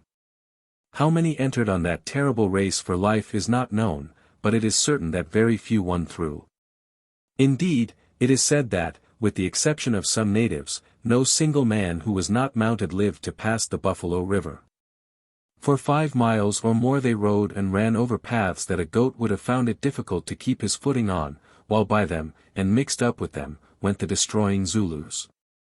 Very soon the guns became fixed among the boulders, and one by one the artillerymen were assegaied. On went the survivors, hopeless yet hoping. Now a savage sprang on this man, and now on that. The assegai flashed up, a cry of agony echoed among the rocks, and a corpse fell heavily to the red earth. Still, those whom it pleased Providence to protect struggled forward, clinging to their horses' manes as they leaped from boulder to boulder, till at length they came to a cliff, beneath which the buffalo rolled in flood. Down this cliff they slid and stumbled, few of them can tell how, then, driven to it by the pitiless spears, they plunged into the raging river. Many were drowned in its waters, some were shot in the stream, some were stabbed upon the banks, yet a few, clinging to the manes and tails of their horses, gained the opposite shore in safety. Among these were 2 men whose memory their country will not willingly let die, who, indeed, it is the first time in our military history, have been decreed the Victoria Cross although they were already dead, Lieutenants Coghill and Melville of the 24th Regiment. One of these, Lieutenant Coghill, the writer of this sketch had the good fortune to know well. A kindlier-hearted and merrier young English gentleman never lived. Melville and Coghill were swept away upon the tide of flight, down the dreadful path that led to Fugitives' Drift, but Melville bore with him the colours of the 24th Regiment that were in his charge as adjutant, not tied round his waist. As has been reported, but upon the pole to which they were attached. He arrived in safety at the river, but, owing to the loss of his horse, was unable to cross it, and took refuge upon a rock in midstream, still holding the colours in his hand.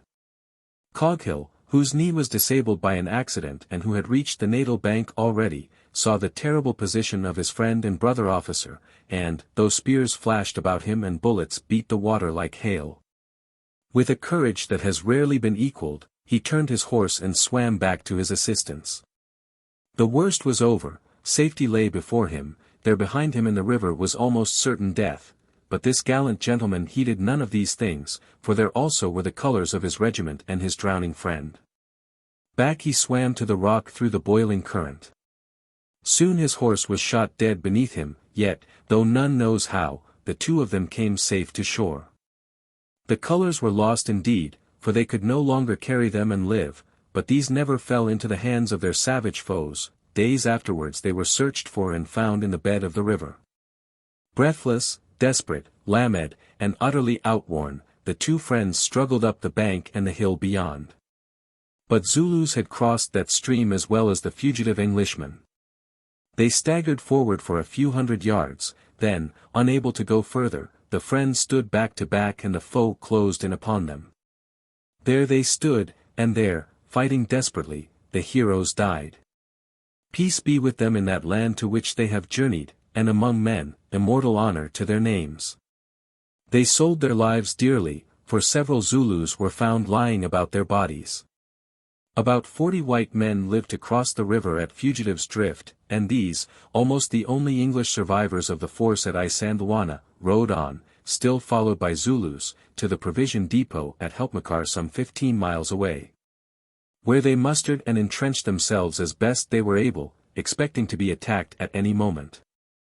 But no attack was delivered, the Zulus being busily employed elsewhere. Some little distance from the banks of the Buffalo, and on the Natal side near to a mountain called Tyana, stood two buildings erected by the Reverend Mr. Witt, Rorke's Drift, from which no 3-column had advanced, being immediately in front of them. One of these buildings had been utilized as a storehouse and hospital, and in it were 35 sick men. The other was occupied by a company of the 2nd 24th Regiment, under the command of the late Lieutenant, Bromhead. 12. On January 22, the ponts at Rorke's Drift were left in charge of Lieutenant Chard, R.E., with a few men. About 3:15 on that day an officer of Lonsdale's regiment, Lieutenant Adendorf, and a carbineer, were seen galloping wildly towards the ponts. On coming to the bank of the river, they shouted to Lieutenant Chard to take them across, and so soon as he reached them, they communicated to him the terrifying news that the general's camp had been captured and destroyed by a Zulu impi. A few minutes later a message arrived from Lieutenant Bromhead, who also had learned the tidings of disaster, requesting Lieutenant Chard to join him at the commissariat store. Mounting his horse he rode thither, to find Lieutenant Bromhead, assisted by Mr. Dalton, of the commissariat, and the entire force at his command, amounting to about 130, inclusive of the sick and the chaplain, Mr. Smith, a Norfolk man, actively engaged in loopholing and barricading the house and hospital, both of which buildings were thatched, and in connecting them by means of a fortification of mayalai bags and wagons. Having ridden round the position, Lieutenant Chard returned to the drift. Sergeant Milne and Mr. Daniels, who managed the ponts, offered to moor them in the middle of the stream, and with the assistance of a few men to defend them from their decks. This gallant suggestion being rejected as impracticable, Lieutenant Chard withdrew to the buildings with the wagon and those under his command. They arrived there about 3:30, and shortly afterwards an officer of Durnford's native horse rode up, accompanied by about 100 mounted men, and asked for orders. He was requested to send out outposts in the direction of the enemy, and, having checked their advance as much as possible, to fall back, when forced so to do, upon the buildings and assist in their defense. Posts were then assigned to each man in the little garrison, and, this done, the defensive preparations went on, all doing their utmost, for they felt that the life of every one of them was at stake. 3/4 of an hour went by, and the officer of Durnford's horse rode up, reporting that the Zulus were advancing in masses, and that his men were deserting in the direction of Helpmakar. At this time some natives of the natal contingent under the command of Captain Stevenson also retired, an example which was followed by that officer himself. Lutz. Chard and Bromhead now saw that their lines of defense were too large for the number of men left to them, and at once began the erection of an inner entrenchment formed of biscuit boxes taken from the stores. When this wall was but 2 boxes high, suddenly there appeared 500 or 600 Zulus advancing at a run against the southern side of their position. These were soldiers of the Undi regiment, the same that had turned the Isandhlwana mountain, cutting off all possibility of retreat by the wagon road, who, when they knew that the camp was taken, had advanced to destroy the guard of Rorke's drift. On they came, to be met presently by a terrible and concentrated fire from the Martinis. Many fell, but they did not stay till, when within 50 yards of the wall, the cross-fire from the store took them in flank. Their loss was now so heavy that, checking their advance, some of them took cover among the ovens, cookhouse, and outbuildings, whence they in turn opened fire upon the garrison. Hundreds more rushing round the hospital came at full speed against the northwest fortification of sacks filled with corn. In vain did the Martinis pump a hail of lead into them, on they came straight to the frail defence, striving to take it at the point of the assegai. But here they were met by British bayonets and a fire so terrible that even the courage of the Zulus could not prevail against it, and they fell back, that is, those of them who were left alive. By this time the main force of the Undi had arrived, 2,000 of them, perhaps, and having lined an overlooking ledge of rocks, took possession of the garden of the station and the bush surrounding it, from all of which the fire, though badly directed, was so continuous that at length the little garrison of white men were forced back into their inner entrenchment of biscuit boxes. Creeping up under cover of the bush, the Zulus now delivered assault after assault upon the wall. Each of these fierce rushes was repelled with the bayonets wielded by the brave white men on its further side. The assegais clashed against the rifle barrels, everywhere the musketry rang and rolled, the savage war cries and the cheers of the Englishmen rose together through the din. While British soldier and Zulu warrior thrust and shot and tore at each other across the narrow wall, that wall which all the Undi could not climb. Now it grew dark, for the night was closing in, the spears flashed dimly, and in place of smoke long tongues of flame shot from the rifle barrels, illumining the stern faces of those who held them as lightning does. But soon there was to be light. If any had leisure to observe, they may have seen flakes of fire flying upwards from the dim bush, and wondered what they were. They were bunches of burning grass being thrown on spears to fall in the thatch of the hospital roof. Presently something could be seen on this roof that shone like a star. It grew dim, then suddenly began to brighten and to increase till the star-like spot was aflame, and a hoarse cry passed from man to man of, "O God! The hospital is on fire!" The hospital was on fire, and in it were sick men, some of whom could not move.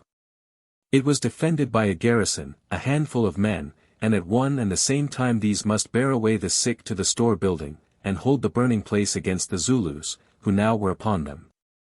They did it, but not all of it, for this was beyond the power of mortal bravery and devotion. When the thatch blazed above them, room after room did Privates Williams and Hook, R. and W. Jones, and some few others hold with the white arm, for their ammunition was spent, against the assegais of the Zulus, while their disabled comrades were borne away to the store building beneath the shelter of the connecting wall. One of them lost his life here, others were grievously wounded, but, dead or alive, their names should always be remembered among their countrymen, aye, and always will. Yet they could not save them every one. The fire scorched overhead and the assegais bit deep in front, and ever, as foes fell, fresh ones sprang into their places, and so, fighting furiously, those few gallant men were thrust back, alas, leaving some helpless comrades to die by fire and the spear. It would be of little use to follow step by step all the events of that night. All night long the firing went on, varied from time to time by desperate assaults. All night long the little band of defenders held back the foe. All were weary, some of them were dead and more wounded, but they fought on by the light of the burning hospital, wasting no single shot. To and fro went the bearded clergyman with prayers and consolations upon his lips, and a bag of cartridges in his hands, and to and fro also went Chard and Bromhead, directing all things. By degrees the Englishmen were driven back, the hospital and its approaches were in the hands of the foe, and now they must retire to the inner wall of the cattle kraal. But they collected sacks of mealies and built 2 redoubts, which gave them a second line of fire, and let the Zulus do what they would. Storm the place they could not, nor could they serve it as they had served the hospital and destroy it by fire.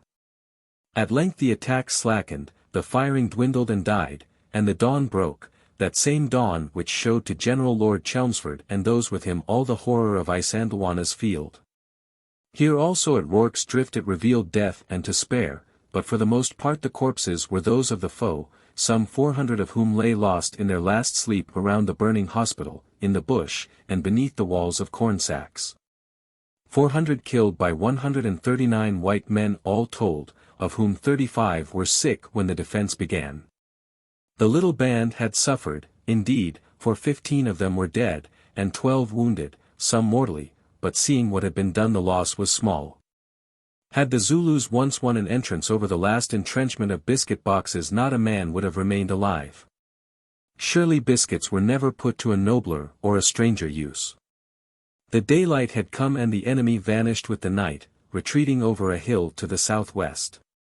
But, as the defenders of Rorke's drift guessed, he had no intention of abandoning his attack. Therefore they knew that this was no time to be idle. Sallying out of their defences they collected the arms of the dead Zulus, then returned, and began to strip the roof of the store of its thatch, which was a constant source of danger to them, seeing that fire is a deadlier foe even than the assegai. They were thus engaged when again the Zulus appeared to make an end of them. Once more the weary soldiers took up their positions, and a while passed. Now they perceived that the Undi, which had been advancing, slowly commenced to fall back, a movement that they were at a loss to understand. Till a shout from those who were engaged in stripping the roof told the glad news that English troops were advancing to their relief. These were the remains of No. 3 column, moving down from Isandhlwana. Little did the general and those with him expect to find a soul living at Rorke's drift, for they also had seen the sullen masses of the Undi retreating from the post. And the columns of smoke rising from the burning hospital confirmed their worst fears. What then was their joy when they perceived a Union Jack flying amidst the smoke, and heard the ring of a British cheer rising from the shattered walls and the defences of sacks of corn. Forward galloped Colonel Russell and his mounted men, and in 5 minutes more those who remained of the garrison were safe, and the defence of Rorke's drift was a thing of the past. Another glorious page ready to be bound into that great book which is called The Deeds of Englishmen. Nearly 6 months passed before all the dead at Isandhlwana were reverently buried. Strange were the scenes that those saw whose task it was to lay them to their rest. Here, hidden by the rank grass, in one heap behind the officers' tents, lay the bodies of some 70 men, who had made their last stand at this spot. Lower down the hill lay 60 more. Another band of about the same strength evidently had taken refuge among the rocks of the mountains, and defended themselves there till their ammunition was exhausted, and their ring broken by the assegai. All about the plain lay Englishmen and Zulus, as they had died in the dread struggle, here side by side, amidst rusted rifles and bent assegais, here their bony arms still locked in the last hug of death. And yonder the Zulu with the white man's bayonet through his skull, the soldier with the Zulu's assegai in what had been his heart. One man was found, who, when his cartridges were spent, and his rifle was broken, had defended himself to the end with a tent hammer that lay among his bones, and another was stretched beneath the precipice, from the crest of which he had been hurled. Well, they buried them where they were discovered, and there they sleep soundly beneath the shadow of Isandhlwana's cliff. And now a few words more, and this true story will be finished. We conquered the Zulus at last, at a battle called Ulundi, where they hurled themselves in vain upon the bullets and bayonets of the British square. To the end they fought bravely for their king and country, and though they were savages, and, like all savages, cruel when at war, they were also gallant enemies, and deserve our respect. The king himself, Cettiweo, was hunted down, captured, and sent into captivity. Afterwards, there was what is called a popular movement on his behalf in England, and he was sent back to Zululand, with permission to rule half the country. Meanwhile, after the conclusion of the war, our government would not take the land, and a settlement was effected, under which 13 chiefs were put in authority over the country. As might have been expected, these chiefs fought with each other, and many men were killed. When Cettiweo returned, the fighting became fiercer than ever, since those who had tasted power refused to be dispossessed, until at last he was finally defeated, and, it is believed, poisoned by his own side, to whom he had ceased to be serviceable. Meanwhile also, the Dutch Boers, taking advantage of the confusion, occupied a great part of Zululand, which they still hold. Indeed, they would long ago have taken it all, had not the English government, seeing the great misery to which its ever-changing policy had reduced the unhappy Zulus, assumed authority over the remainder of the country. From that day forward, there has been no more killing or trouble in British Zululand, which is ruled by Sir Melmoth Osborne, KCMG, and the Queen has no more contented subjects than the Zulus, nor any who pay their taxes with greater regularity. But the Zulus as a nation are dead, and never again will a great impi, such as swept away our troops at Isandhlwana, be seen rushing down to war. Their story is but one scene in the vast drama which is being enacted in this generation, and which some of you who read these lines may live to see, not accomplished, indeed, but in the way of accomplishment, the drama of the building up of a great Anglo-Saxon empire in Africa, an empire that within the next few centuries may well become one of the mightiest in the world. We have made many and many a mistake, but still that empire grows, in spite of the errors of the home government, the obstinacy of the Boers, the power of native chiefs, and the hatred of Portuguese, still it grows. Already it is about as big as Europe, and it is only a baby yet, a baby begotten by the genius and courage of individual Englishmen. When the child has become a giant, yes, even in those far-off ages when it is a very old giant, a king among the nations, we may be sure that, from generation to generation, men will show their sons the mountain that was called Isandhlwana, or the place of the little hand, and a certain spot on the banks of the Buffalo River, and tell the tale of how beneath that hill the wild Zulus of the ancient times overwhelmed the forces of the early English settlers. Of how, for a long night through, a few men of those forces held 2 grass-thatched sheds against their foes' savage might. And of how some miles away 2 heroes named Melville and Coghill died together whilst striving to save the colours of their regiment from the grasp of the victorious children of heaven. Now it may interest you to know that these last words are written with a pen that was found among the bones of the dead at Isandhlwana. H. Rider Haggard. How Leif the Lucky Found Vineland the Good. This is the story of the first finding of America by the Icelanders, nearly 500 years before Columbus. They landed on the coast and stayed for a short time. Where they landed is uncertain. Thinking that it was in New England, the people of Boston have erected a statue of Leif in their town. The story was not written till long after Leif's time, and it cannot all be true. Dead men do not return and give directions about their burial as we read here. We have omitted a silly tale of a one-footed man. In the Middle Ages, people believed that one-footed men lived in Africa. They thought Vineland was near Africa, so they brought the fable into the saga. Hundreds of years before Columbus discovered America, there lived in Iceland a man named Eric the Red. His father had slain a man in Norway, and fled with his family to Iceland. Eric, too, was a dangerous man. His servants did mischief on the farm of a neighbor, who slew them. Then Eric slew the farmer, and also Holmgang Rafn, a famous duelist, of whom the country was well rid. Eric was banished from that place, and, in his new home, had a new quarrel.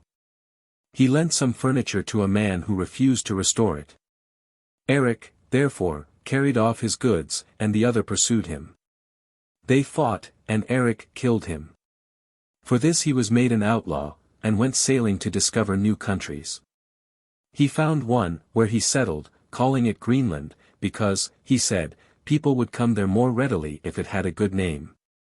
One Thorbjorn, among others, sailed to Greenland, but came in an unlucky time, for fish were scarce, and some settlers were drowned. At that day, some of the newcomers were Christians, some still worshipped the old gods, Thor and Woden, and practiced magic. These sent for a prophetess to tell them what the end of their new colony would be. It is curious to know what a real witch was like, and how she behaved, so we shall copy the story from the old Icelandic book. When she came in the evening, with the man who had been sent to meet her, she was clad in a dark blue cloak, fastened with a strap, and set with stones quite down to the hem. She wore glass beads around her neck, and upon her head a black lambskin hood, lined with white catskin. In her hand she carried a staff upon which there was a knob, which was ornamented with brass, and set with stones up about the knob. Circling her waist she wore a girdle of touchwood, and attached to it a great skin pouch, in which she kept the charms which she used when she was practicing her sorcery. She wore upon her feet shaggy calfskin shoes, with long, tough latchets, upon the ends of which there were large brass buttons. She had catskin gloves upon her hands, the gloves were white inside and lined with fur. When she entered, all of the folk felt it to be their duty to offer her becoming greetings. She received the salutations of each individual according as he pleased her. Yeoman Thorkel took the Sibyl by the hand, and led her to the seat which had been made ready for her. Thorkel bade her run her eyes over man and beast and home. She had little to say concerning all these. The tables were brought forth in the evening, and it remains to be told what manner of food was prepared for the prophetess. A porridge of goats' beestings was made for her, and for meat there were dressed the hearts of every kind of beast which could be obtained there. She had a brass spoon, and a knife with a handle of walrus tusk, with a double hasp of brass around the haft, and from this the point was broken. And when the tables were removed, Yeoman Thorkel approaches the prophetess Thorbjorg, and asks how she is pleased with the home, and the character of the folk. And how speedily she would be likely to become aware of that concerning which he had questioned her, and which the people were anxious to know. She replied that she could not give an opinion in this matter before the morrow, after that she had slept there through the night. And on the morrow, when the day was far spent, such preparations were made as were necessary to enable her to accomplish her soothsaying. She bade them bring her those women who knew the incantation which she required to work her spells, and which she called warlocks, but such women were not to be found. Thereupon a search was made throughout the house, to see whether anyone knew this incantation. Then says Gudrid, Thorbjorn's daughter, although I am neither skilled in the black art nor a sibyl, yet my foster mother, Halldis, taught me in Iceland that spell song, which she called warlocks. Thorbjorg answered, Then art thou wise in season. Gudrid replies, This is an incantation and ceremony of such a kind that I do not mean to lend it any aid, for that I am a Christian woman. Thorbjorg answers, It might so be that thou couldst give thy help to the company here, and still be no worse woman than before, however, I leave it with Thorkel to provide for my needs. Thorkel now so urged Gudrid that she said she must needs comply with his wishes. The women then made a ring round about, while Thorbjorg sat up on the spell dais. Gudrid then sang the song, so sweet and well, that no one remembered ever before to have heard the melody sung with so fair a voice as this. The sorceress thanked her for the song, and said, She has indeed lured many spirits hither, who think it pleasant to hear this song, those who were wont to forsake us hitherto and refuse to submit themselves to us. Many things are now revealed to me, which hitherto have been hidden, both from me and from others. And I am able to announce that this period of famine will not endure longer, but the season will mend as spring approaches. The visitation of disease, which has been so long upon you, will disappear sooner than expected. After this, Thorbjorn sailed to the part of Greenland where Eric the Red lived, and there was received with open arms. Eric had 2 sons, one called Thorstein, the other Leif the Lucky, and it was Leif who afterwards discovered Vineland the Good, that is, the coast of America, somewhere between Nova Scotia and New England. He found it by accident. He had been in Norway, at the court of King Olaf, who bade him proclaim Christianity in Greenland. As he was sailing thither, Leif was driven by tempests out of his course, and came upon coasts which he had never heard of, where wild vines grew, and hence he called that shore Vineland the Good. The vine did not grow, of course, in Iceland. But Leif had with him a German Turker, and one day, when they were on shore, Turker was late in joining the rest. He was very much excited, and spoke in the German tongue, saying, "I have found something new, vines and grapes." Then they filled their boat full of grapes, and sailed away. He also brought away some men from a wreck, and with these, and the message of the gospel, he sailed back to Greenland, to his father, Eric the Red, and from that day he was named Leif the Lucky. But Eric had no great mind to become a Christian, he had been born to believe in Thor and his own sword. Next year Leif's brother, Thorstein, set out to find Vineland, and Eric, first burying all his treasures, started with him, but he fell from his horse, and broke his ribs, and his company came within sight of Ireland, but Vineland they did not see. So they returned to Ericsfirth in Greenland, and there passed the winter. There was much sickness, and one woman died. After her death she rose, and they could only lay her by holding an axe before her breast. Thorstein, Eric's son, died also, but in the night he arose again and said that Christian burial should be given to men in consecrated ground. For the manner had been to bury the dead in their farms with a long pole driven through the earth till it touched the breast of the corpse. Afterwards the priest came, and poured holy water through the hole, and not till then, perhaps long after the death, was the funeral service held. After Thorstein rose and spoke, Christian burial was always used in Greenland. Next year came Karlsefni from Iceland, with 2 ships, and Eric received him kindly, and gave all his crew winter quarters. In summer nothing would serve Karlsefni but to search again for Vineland the Good. They took 3 ships and 160 men, and south they sailed. They passed flat stone land, where there were white foxes, and Bear Island, where they saw a bear, and Forest Land, and a cape where they found the keel of a wrecked ship, this they named Keelness. Then they reached the Wonder Strands, long expanses of sandy shore. Now Karlsefni had with him 2 Scotch or Irish savages, the swiftest of all runners, whom King Olaf had given to Leif the Lucky, and they were fleeter-footed than deer. They wore only a plaid and kilt all in one piece, for the rest they were naked. Karlsefni landed them south of Wonder Strands, and bade them run south and return on the 3rd day to report about the country. When they returned one carried a bunch of grapes, the other ears of native wheat, maize. Then they sailed on, past an isle covered with birds' eggs, and a firth, which they called Streamfirth, from the tide in it. Beyond Streamfirth they landed and established themselves there. There were mountains thereabouts.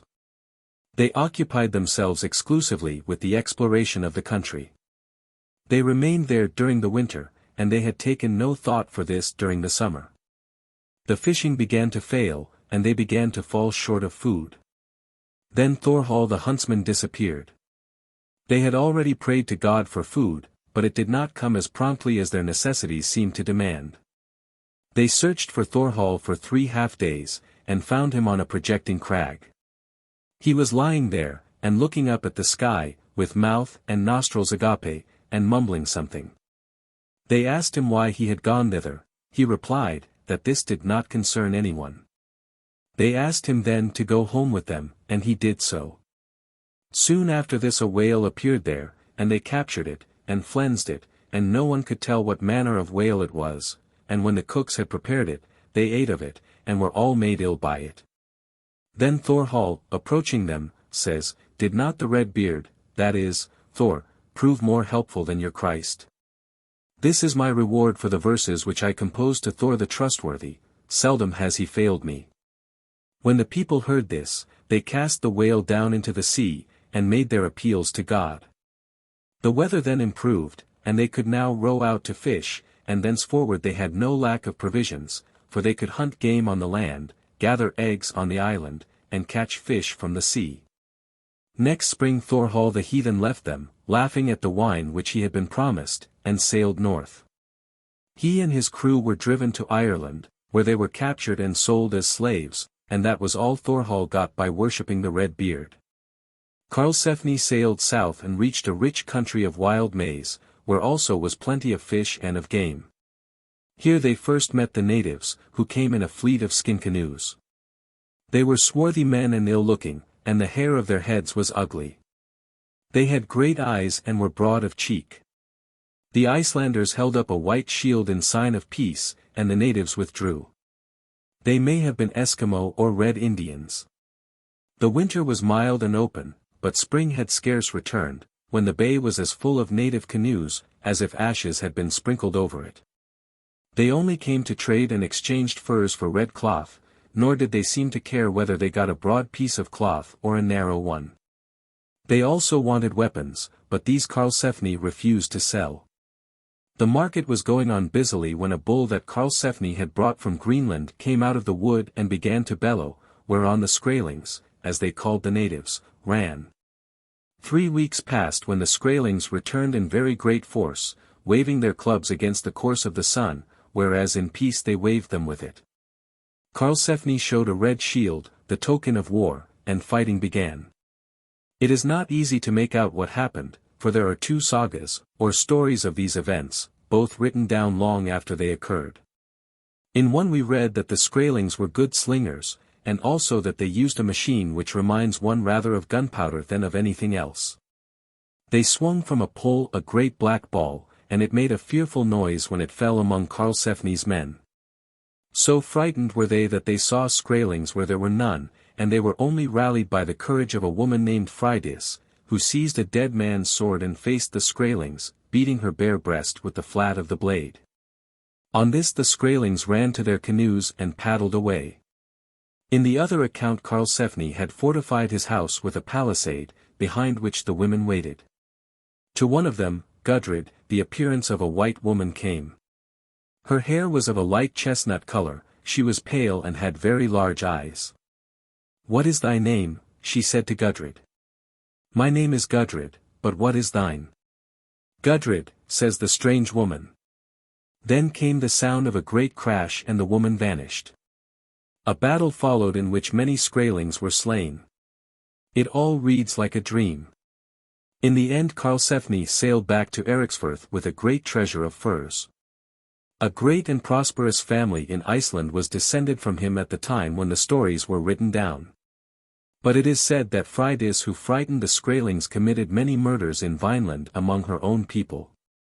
The Icelanders never returned to Vineland the Good, though a bishop named Erik is said to have started for the country in 1121.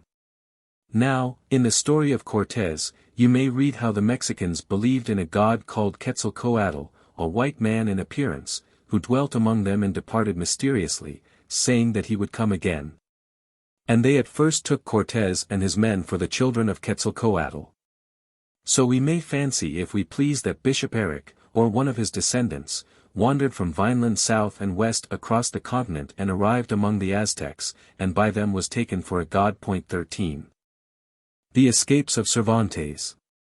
Most people know of the terrible war, waged even down to the present century, between the Christian ships cruising about the Mediterranean and the dreaded Moors or corsairs of the Barbary coast. It was a war that began in the name of religion, the crescent against the cross, but, as far as we can learn from the records of both sides, there was little to choose in the way that either party treated the captives. A large number of these were chained to the oars of the galleys which were the ships of battle of the Middle Ages, and sometimes the oars were so long and heavy that they needed 40 men to each. The rowers had food enough to give them the strength necessary for their work, and that was all, and the knowledge that they were exerting themselves for the downfall of their fellow Christians, often of their fellow countrymen, must have made their labor a toil indeed. Often it happened that a man's courage gave way and he denied his faith and his country, and rose to great honors in the service of the Sultan, the chief of the little kings who swarmed on the African coasts.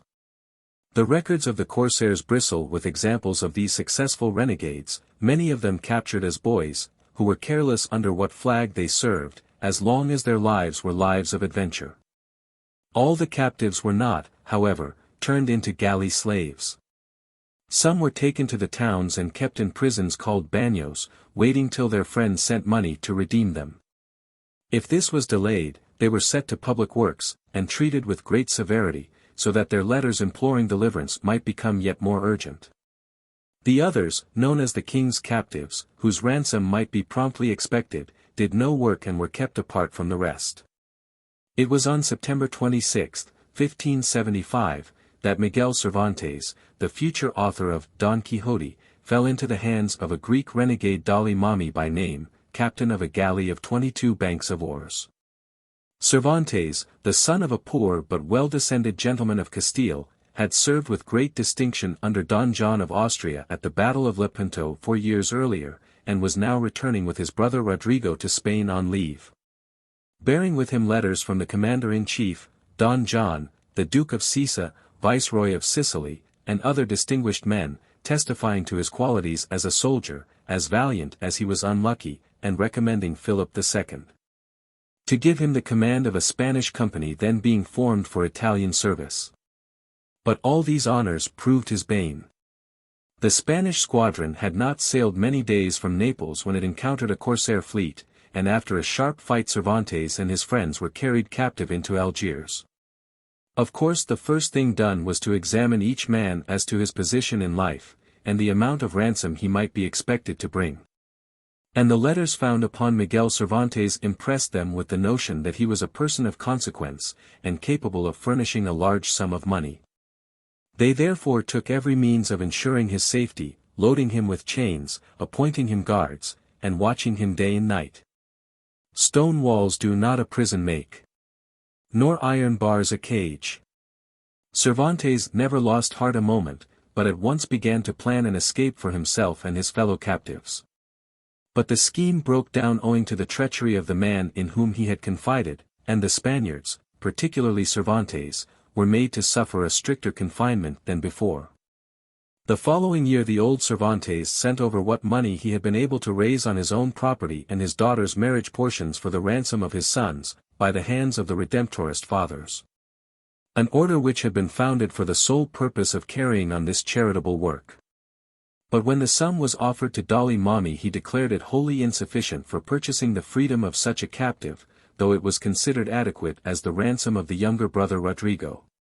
Accordingly, in August 1577, Rodrigo Cervantes set sail for Spain, bearing secret orders from his brother Miguel to fit out an armed frigate, and to send it by way of Valencia and Majorca to rescue himself and his friends. But even before the departure of Rodrigo, Cervantes had been laying other plans. He had, somehow or other, managed to make acquaintance with the Navarrese gardener of a Greek renegade named Azan, who had a garden stretching down to the seashore, about 3 miles east of Algiers, where Cervantes was then imprisoned. This gardener had contrived to use a cave in Azan's garden as a hiding place for some escaped Christians, and as far back as February 1577 about 15 had taken refuge there, under the direction of Cervantes. How they remained for so many months undiscovered, and how they were all fed, no one can tell, but this part of the duty had been undertaken by a captive renegade called El Dorador, or the Gilder, to whom their secret had been confided. Meanwhile, Rodrigo had proved faithful to his trust. He had equipped a frigate for sea, under the command of a tried soldier, Viana by name, who was familiar with the Barbary coast. It set sail at the end of September, and by the 28th had sighted Algiers. From motives of prudence the boat kept to sea till nightfall, when it silently approached the shore. The captives hailed it with joy, and were in the act of embarking, when a fishing craft full of Moors passed by, and the rescue vessel was forced to put to sea. Meanwhile, Cervantes and the fugitives in the cave had to return disheartened into hiding, and await another opportunity. But once lost, the opportunity was gone forever. Before any fresh scheme could be concerted, El Dorador had betrayed the hiding place of the Christians and their plan of escape to the cruel Dey or King Azan, who saw in the information a means to satisfy his greed. According to the law of the country, he was enabled to claim the escaped slaves as his own property, except Cervantes, for whom he paid 500 crowns, and with a company of armed men presented himself before the cave. In this dreadful strait Cervantes' courage never faltered. He told the trembling captives not to fear, as he would take upon himself the entire responsibility of the plan. Then, addressing Azan's force, he proclaimed himself the sole contriver of the scheme, and professed his willingness to bear the punishment. The Turks were struck dumb at valor such as this, in the presence of the most dreadful torments, and contented themselves with ordering the captives into close confinement at the bagnio, hanging the gardener, and bringing Cervantes bound to receive his sentence from the Dey Azan himself. The threats of impalement, torture, mutilation of every kind, which Cervantes well knew to be no mere threats, had no effect upon his faithful soul. He stuck to the story he had told, and the Dey, wearied by so much constancy, as the Spanish historian says, ended by loading him with chains, and throwing him again into prison. For some time he remained here, strictly and closely guarded, but his mind always active as to plans of escape. At last, however, he managed to enter into relations with Don Martin de Córdoba, general of Oran, by means of a Moor, who undertook to convey letters asking for help for the Spanish prisoners. But his ill fortune had not yet deserted him. The messenger fell into the hands of other Moors, who handed him over to Azan, and the wretched man was at once put to a cruel death by the Dey's orders. Curiously enough, the sentence of 2,000 lashes passed upon Cervantes was never carried into effect. Disappointments and dangers only made Cervantes more determined to free himself or die in the attempt. But nearly 2 years dragged by before he saw another hope rise before him, though he did everything he could in the interval to suit the wretched lot of his fellow captives. This time his object was to induce 2 Valencia merchants of Algiers to buy an armed frigate, destined to carry Cervantes and a large number of Christians back to Spain, but at the last minute they were again betrayed, this time by a countryman. And again Cervantes took the blame on his own shoulders, and confessed nothing to the Dey. Now it seemed indeed as if his last moment had come. His hands were tied behind him, and a cord was put round his neck. But Cervantes never swerved from the tale he had resolved to tell, and at the close of the interview found himself within the walls of a Moorish prison, where he lay for 5 months loaded with fetters and chains, and treated with every kind of severity, though never with actual cruelty. All this time his mind was busy with a fresh scheme, nothing short of a concerted insurrection of all the captives in Algiers, numbering about 25,000, who were to overpower the city, and to plant the Spanish flag on its towers. His measures seem to have been taken with sufficient prudence and foresight to give them a fair chance of success, bold as the idea was, but treachery as usual caused the downfall of everything.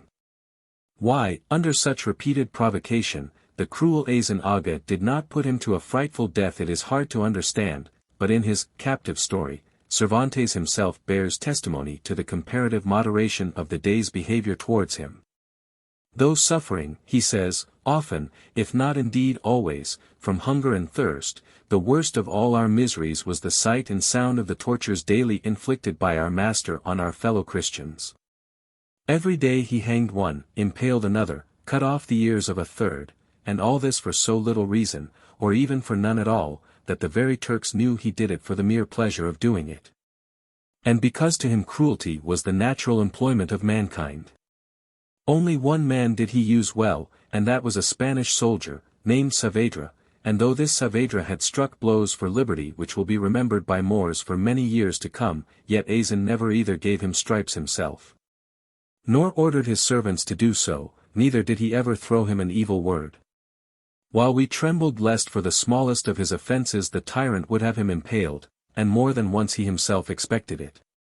This straightforward account of matters inside the bagnio is the more valuable and interesting if we recollect that Cervantes' great-grandmother was a Saavedra, and that the soldier alluded to in the text was really himself. It is impossible to explain satisfactorily the sheathing of the tiger's claws on his account alone. Did Cervantes exercise unconsciously a mesmeric influence over Azan? Did Azan ascribe his captive's defiance of death and worse than death to his bearing a charmed life? Or did he hold him to be a man of such consequence in his own country, that it was well to keep him in as good condition as Azan's greed would permit? We shall never know. Only there remains Cervantes' emphatic declaration that during the 5 long years of his captivity no man's hand was ever lifted against him. Meanwhile, having no more money wherewith to ransom his son, Rodrigo de Cervantes made a declaration of his poverty before a court of law, and set forth Miguel's services and claims. In March 1578, the old man's prayer was enforced by the appearance of 4 witnesses who had known him both in the Levant and in Algiers and could testify to the truth of his father's statement. And a certificate of such facts as were within his knowledge being willingly offered by the Duke of Cæsar, the king, Philip II. Consented to furnish the necessary ransom. But the ill fortune which had attended Cervantes in these past years seemed to stick to him now. Just when the negotiations were drawing to a conclusion, his father suddenly died, and it appeared as if the expedition of the Redemptorist fathers would sail without him. However, his mother was happily a woman of energy, and after managing somehow to raise 300 ducats on her own possessions, appealed to the king for help. This he appears to have granted her at once, and he gave her an order for 2,000 ducats on some Valencia merchandise. But with their usual bad luck they only ultimately succeeded in obtaining about 60, which with her own 300 were placed in the hands of the Redemptorist fathers. It was time. The fact that the term of Azan's government of Algiers had drawn to an end rendered him more than ever greedy for money, and he demanded for Cervantes double the price that he himself had paid, and threatened, if this was not forthcoming, to carry his captive on board his own vessel, which was bound for Constantinople. Indeed, this threat was actually put into effect, and Cervantes, bound and loaded with chains, was placed in a ship of the little squadron that was destined for Turkish waters. The good father felt that once in Constantinople, Cervantes would probably remain a prisoner to the end of his life, and made unheard of efforts to accomplish his release, borrowing the money that was still lacking from some Algerian merchants, and even using the ransoms that had been entrusted to him for other captives. Then at last Cervantes was set free, and after 5 years was able to go where he would and return to his native country. His work however was not yet done. He somehow discovered that a Spaniard named Blanco de Paz, who had once before betrayed him, was determined, through jealousy, to have him arrested the moment he set foot in Spain. And to this end had procured a mass of false evidence respecting his conduct in Algiers. It is not easy to see what Cervantes could have done to incur the hatred of this man, but about this he did not trouble himself to inquire, and set instantly to consider the best way of bringing his schemes to naught. He entreated his friend, Father Gil, to be present at an interview held before the notary Pedro de Ribera, at which a number of respectable Christians appeared to answer a paper of 25 questions, propounded by Cervantes himself, as to the principal events of his 5 years of imprisonment, and his treatment of his fellow captives. Armed with this evidence, he was able to defy the traitor, and to return in honor to his native land. With the rest of his life we have nothing to do. It was not, we may be sure, lacking in adventure, for he was the kind of man to whom adventures come, and as his inheritance was all gone, he went back to his old trade, and joined the army which Philip was assembling to enforce his claim to the crown of Portugal. In this country as in all others to which his wandering life had led him, he made many friends and took notice of what went on around him. He was in all respects a man practical and vigorous, in many ways the exact opposite of his own Don Quixote, who saw everything enlarged and glorified and nothing as it really was. But in other ways the true counterpart of his hero in his desire to give help and comfort wherever it was needed, and to leave the world better than he found it. The worthy enterprise of John Foxe. The worthy enterprise of John Foxe, an Englishman, in delivering 266 Christians out of the captivity of the Turks at Alexandria, January 3, 1577. Among our English merchants it is a common thing to traffic with Spain, for which purpose, in 1563, there set out from Portsmouth a ship called the 3 Half Moons, with 38 men on board, and well armed, the better to encounter any foes they might meet. Now, drawing near the straits, they found themselves beset by 8 Turkish galleys, so that it was impossible for them to fly, but they must either yield or be sunk. This the owner perceiving, manfully encouraged his company, telling them not to faint in seeing such a heap of their foes ready to devour them. Putting them in mind also that if it were God's pleasure to give them into their enemies' hands, there ought not to be one unpleasant look among them, but they must take it patiently. Putting them in mind also of the ancient worthiness of their countrymen, who in the hardest extremities have always most prevailed. With other such encouragement they all fell on their knees, making their prayers briefly to God. Then stood up Grove, the master, being a comely man, with his sword and target, holding them up in defiance against his enemies. Likewise stood up the owner, boatswain, purser, and every man well armed.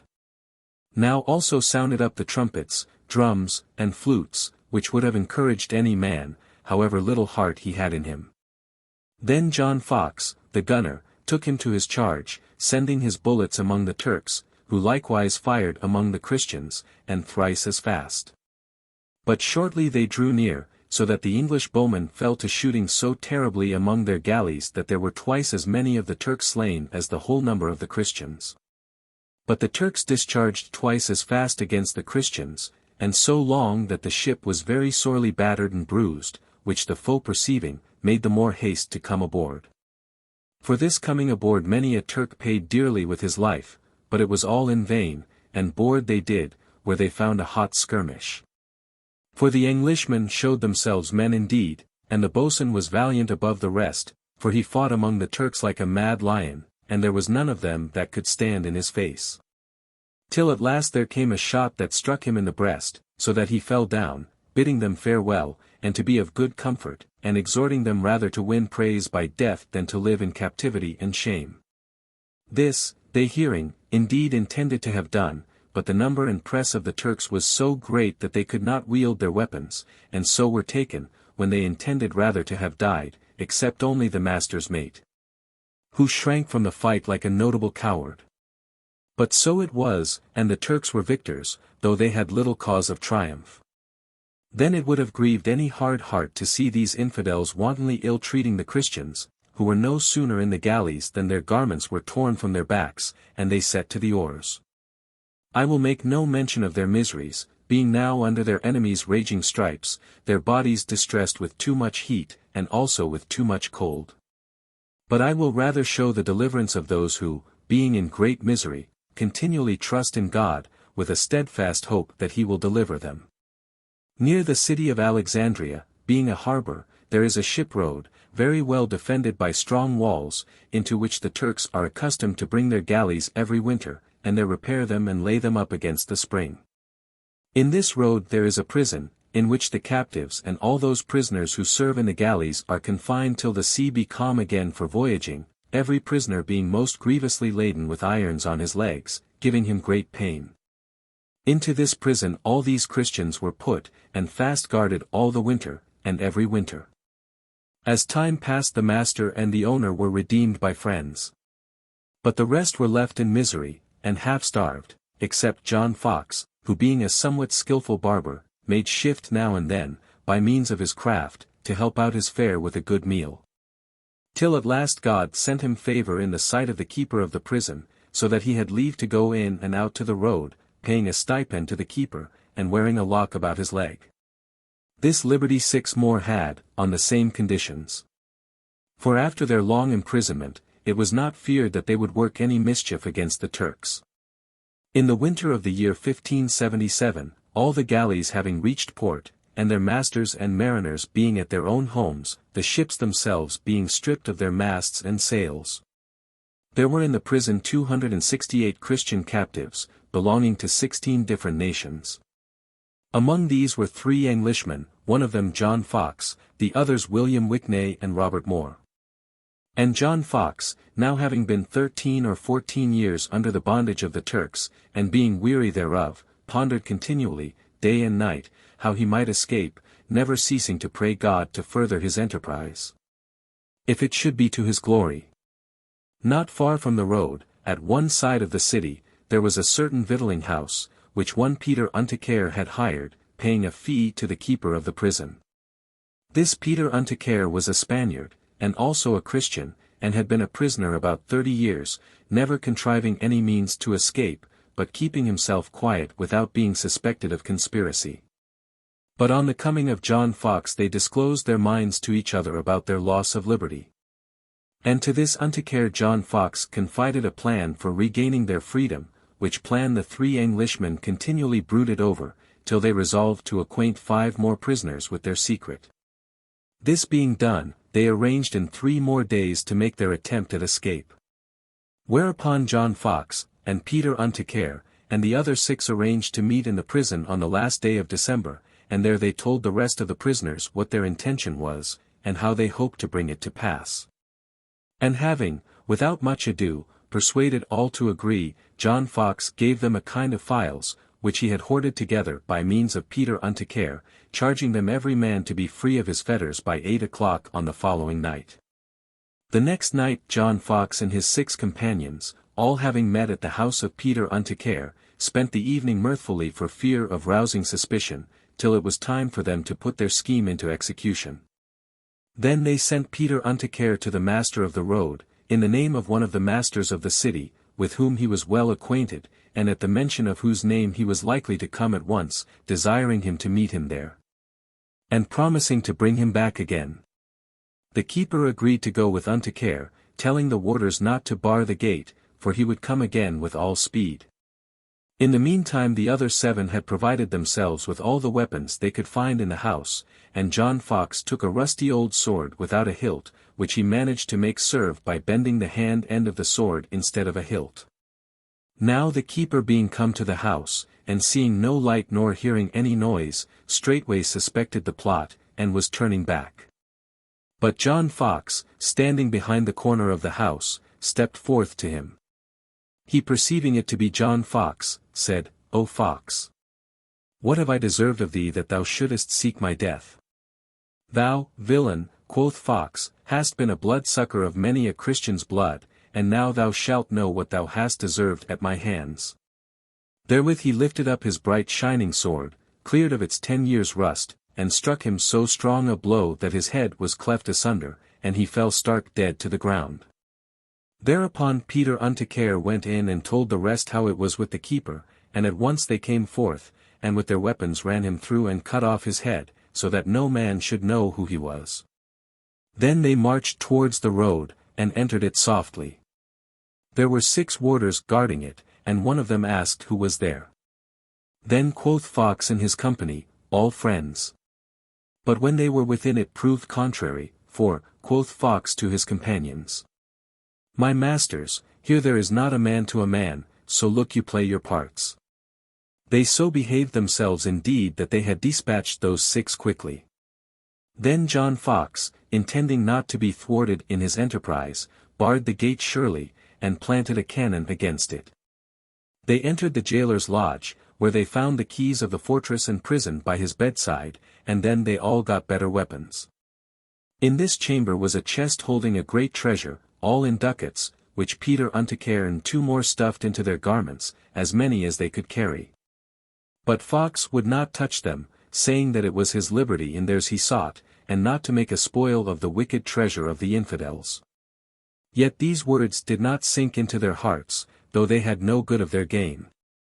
Now, having provided themselves with the weapons they needed, they came to the prison, and unlocked its gates and doors, and called forth all the prisoners, whom they employed, some in ramming up the gate, some in fitting up a galley which was the best in the road.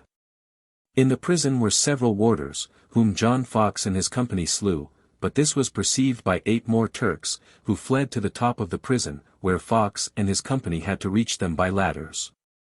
Then followed a hot skirmish, and John Foxe was shot thrice through his apparel, without being hurt, but Peter unto care and the other 2, who had weighed themselves down with the ducats so that they could not manage their weapons, were slain. Among the Turks there was one thrust through who fell from the top of the prison wall, and made such a crying out that the inhabitants of a house or 2 that stood near came and questioned him, and soon understood the case, how the prisoners were attempting to escape. Then they razed both Alexandria on the west side of the road, and a castle at the end of the city next to the road, and also another fortress on the north side of the road. And now the prisoners had no way to escape but one that might seem impossible for them. Then every man set to work, some to their tackling, some carrying arms and provisions into the galley, some keeping the enemy from the wall of the road. To be short, there was no man idle, nor any labor spent in vain, so that presently the galley was ready, and into it they all leaped hastily, and hoisted sail. But when the galley had set sail, and was past the shelter of the road, the 2 castles had full power over it, and what could save it from sinking? The cannon let fly from both sides, and it was between them both. Yet there was not one on board that feared the shot that came thundering about their ears, nor yet was any man scarred or touched. For now God held forth his buckler and shielded this galley, having tried their faith to the uttermost. And they sailed away, being not once touched with the glance of a shot, and were presently out of the reach of the Turkish cannon. Then might you see the Turks coming down to the waterside, in companies like swarms of bees, trying to make ready their galleys, which would have been a quick piece of work, seeing that they had in them neither oars, nor sails, nor anything else. Yet they carried them in, but some into one galley, some into another, for there was much confusion among them, and the sea being rough, and they having no certain guide, it was a thing impossible that they should overtake the prisoners. For they had neither pilot, mariners, nor any skilful master that was ready at this pinch. When the Christians were safe out of the enemy's coast, John Foxe called to them all, telling them to fall down upon their knees, thanking God for their delivery, and beseeching him to aid them to the land of their friends.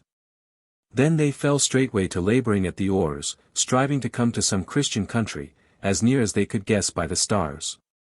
But the winds were so contrary, now driving them this way, now that they were bewildered, thinking that God had forsaken them and left them to yet greater danger.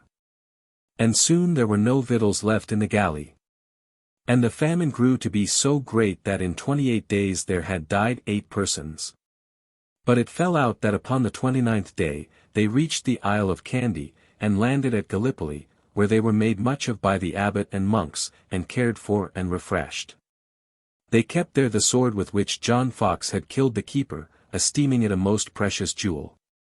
Then they sailed along the coast to Taranto, where they sold the galley, and went on foot to Naples, having divided the price. But at Naples they parted asunder, going every man his own way, and John Foxe journeyed to Rome, where he was well entertained by an Englishman and presented to the Pope, who rewarded him liberally and gave him letters to the King of Spain. And by the King of Spain also he was well entertained, and granted 20 pence a day. Thence, desiring to return into his own country, he departed in 1579, and being come into England, he went into the court, and told all his travel to the council, who, considering that he had spent a great part of his youth in thraldom, extended to him their liberality, to help to maintain him in age, to their own honor and the encouragement of all true-hearted Christians. Baron Trenck. Most men who have escaped from prison owe their fame, not to their flight, but to the deeds which caused their imprisonment. It may, however, safely be asserted that few people out of his own country would have heard of Baron Trenck had it not been for the wonderful skill and cunning with which he managed to cut through the stone walls and iron bars of all his many cages. He was born at Königsberg in Prussia in 1726, and entered the bodyguard of Frederick II. In 1742, when he was about 16. Trenck was a young man of good family, rich, well educated, and, according to his own account, fond of amusement.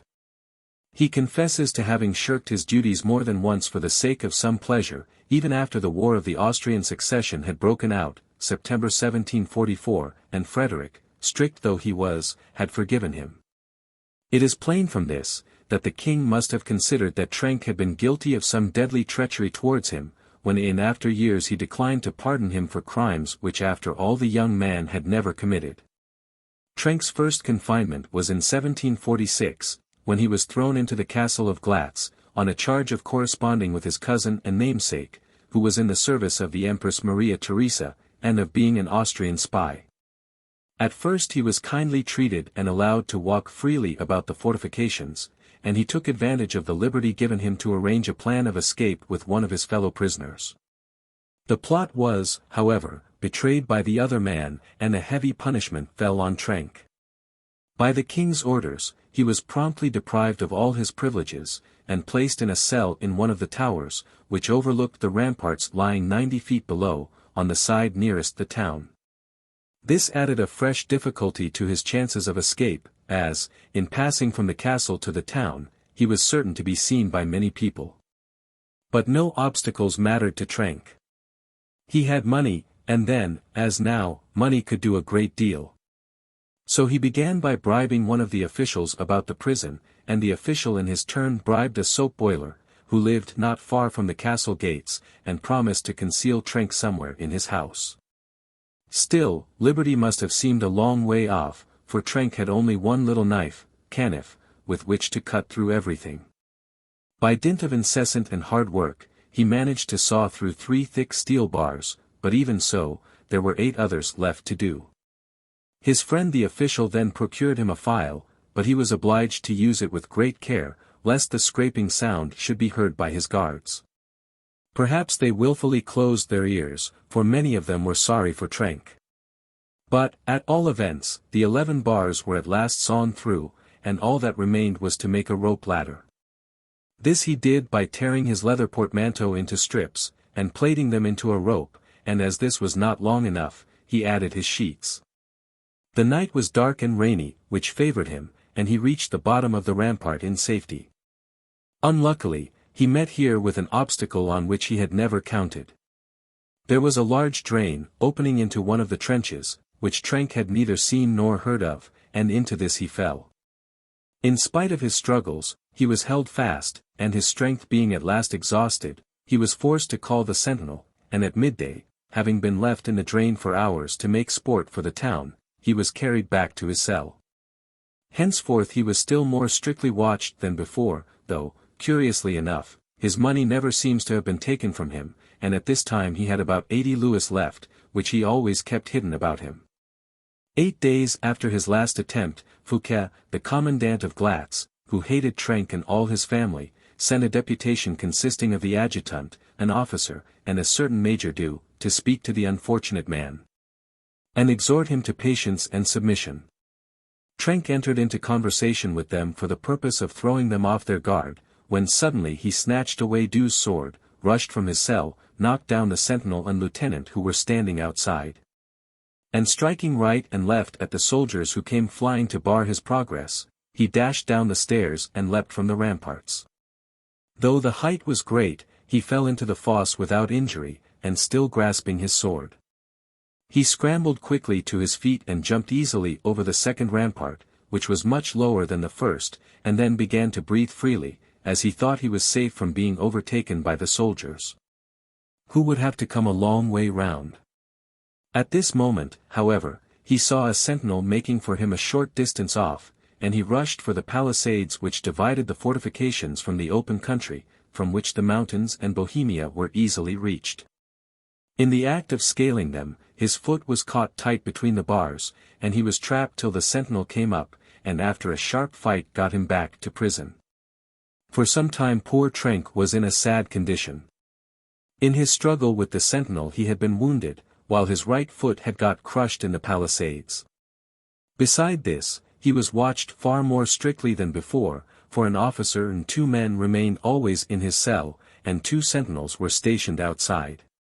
The reason of these precautions of course was to prevent his gaining over his guard singly, either by pity or bribery.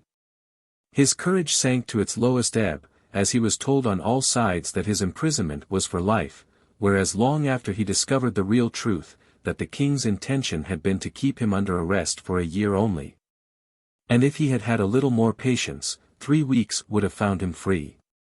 His repeated attempts to escape naturally angered Frederick, while on the other hand the king knew nothing of the fact which excused Trenck's impatience, namely, the belief carefully instilled in him by all around him that he was doomed to perpetual confinement.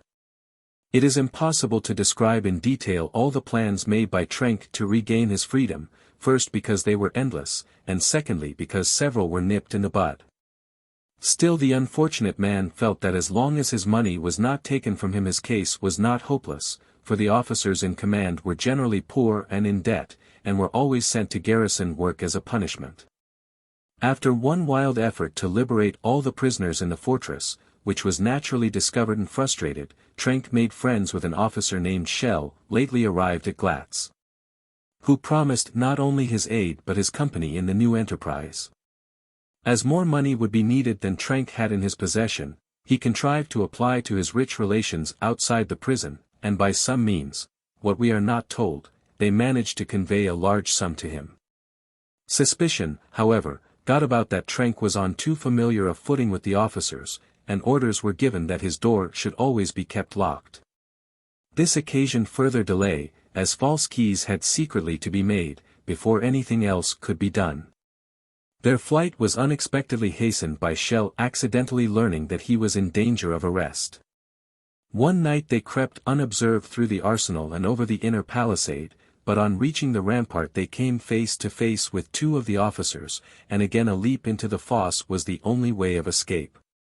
Luckily the wall at this point was not high, and Trenck arrived at the bottom without injury, but Schell was not so happy, and hurt his foot so badly that he called on his friend to kill him, and to make the best of his way alone. Trenck, however, declined to abandon him, and having dragged him over the outer palisade, took him on his back, and made for the frontier. Before they had gone 500 yards they heard the boom of the alarm guns from the fortress, while clearer still were the sounds of pursuit. As they knew that they would naturally be sought on the side towards Bohemia, they changed their course and pushed on to the river Neisse, at this season partly covered with ice. Trenck swam over slowly with this friend on his back, and found a boat on the other side. By means of this boat they evaded their enemies, and reached the mountains after some hours, very hungry, and almost frozen to death. Here a new terror awaited them. Some peasants with whom they took refuge recognized Schell, and for a moment the fugitives gave themselves up for lost. But the peasants took pity on the two wretched objects, fed them and gave them shelter, till they could make up their minds what was best to be done. To their unspeakable dismay, they found that they were, after all, only 7 miles from Glatz, and that in the neighboring town of Wunchelberg 100 soldiers were quartered, with orders to capture all deserters from the fortress. This time, however, fortune favored the luckless Trenck, and though he and Schell were both in uniform, they rode unobserved through the village while the rest of the people were at church, and, skirting Wunchelberg, crossed the Bohemian frontier in the course of the day. Then follows a period of comparative calm in Trenck's history. He traveled freely about Poland, Austria, Russia, Sweden, Denmark and Holland, and even ventured occasionally across the border into Prussia. 12 years seem to have passed by in this manner, till in 1758 his mother died, and Trenck asked leave of the Council of War to go up to Danzig to see his family and to arrange his affairs. Curiously enough, it appears never to have occurred to him that he was a deserter, and as such liable to be arrested at any moment. And this was what actually happened. By order of the king, Trenck was taken first to Berlin, where he was deprived of his money and some valuable rings, and then removed to Magdeburg, of which place Duke Ferdinand of Brunswick was the governor. Here his quarters were worse than he had ever known them. His cell was only 6 feet by 10, and the window was high, with bars without as well as within. The wall was 7 feet thick, and beyond it was a palisade, which rendered it impossible for the sentinels to approach the window. On the other side the prisoner was shut in by 3 doors, and his food, which was not only bad, but very scanty, was passed to him through an opening. One thing only was in his favor. His cell was only entered once a week, so he could pursue any work to further his escape without much danger of being discovered. Notwithstanding the high window, the thick wall, and the palisade, notwithstanding too his want of money, he soon managed to open negotiations with the sentinels, and found, to his great joy, that the next cell was empty. If he could only contrive to burrow his way into that, he would be able to watch his opportunity to steal through the open door. Once free he could either swim the Elbe and cross into Saxony, which lay about 6 miles distant, or else float down the river in a boat till he was out of danger. Small as the cell was, it contained a sort of cupboard fixed into the floor by irons, and on these Trenck began to work. After frightful labor he at last extracted the heavy nails which fastened the staples to the floor, and breaking off the heads, which he put back to avoid detection, he kept the rest to fashion for his own purposes. By this means he made instruments to raise the bricks.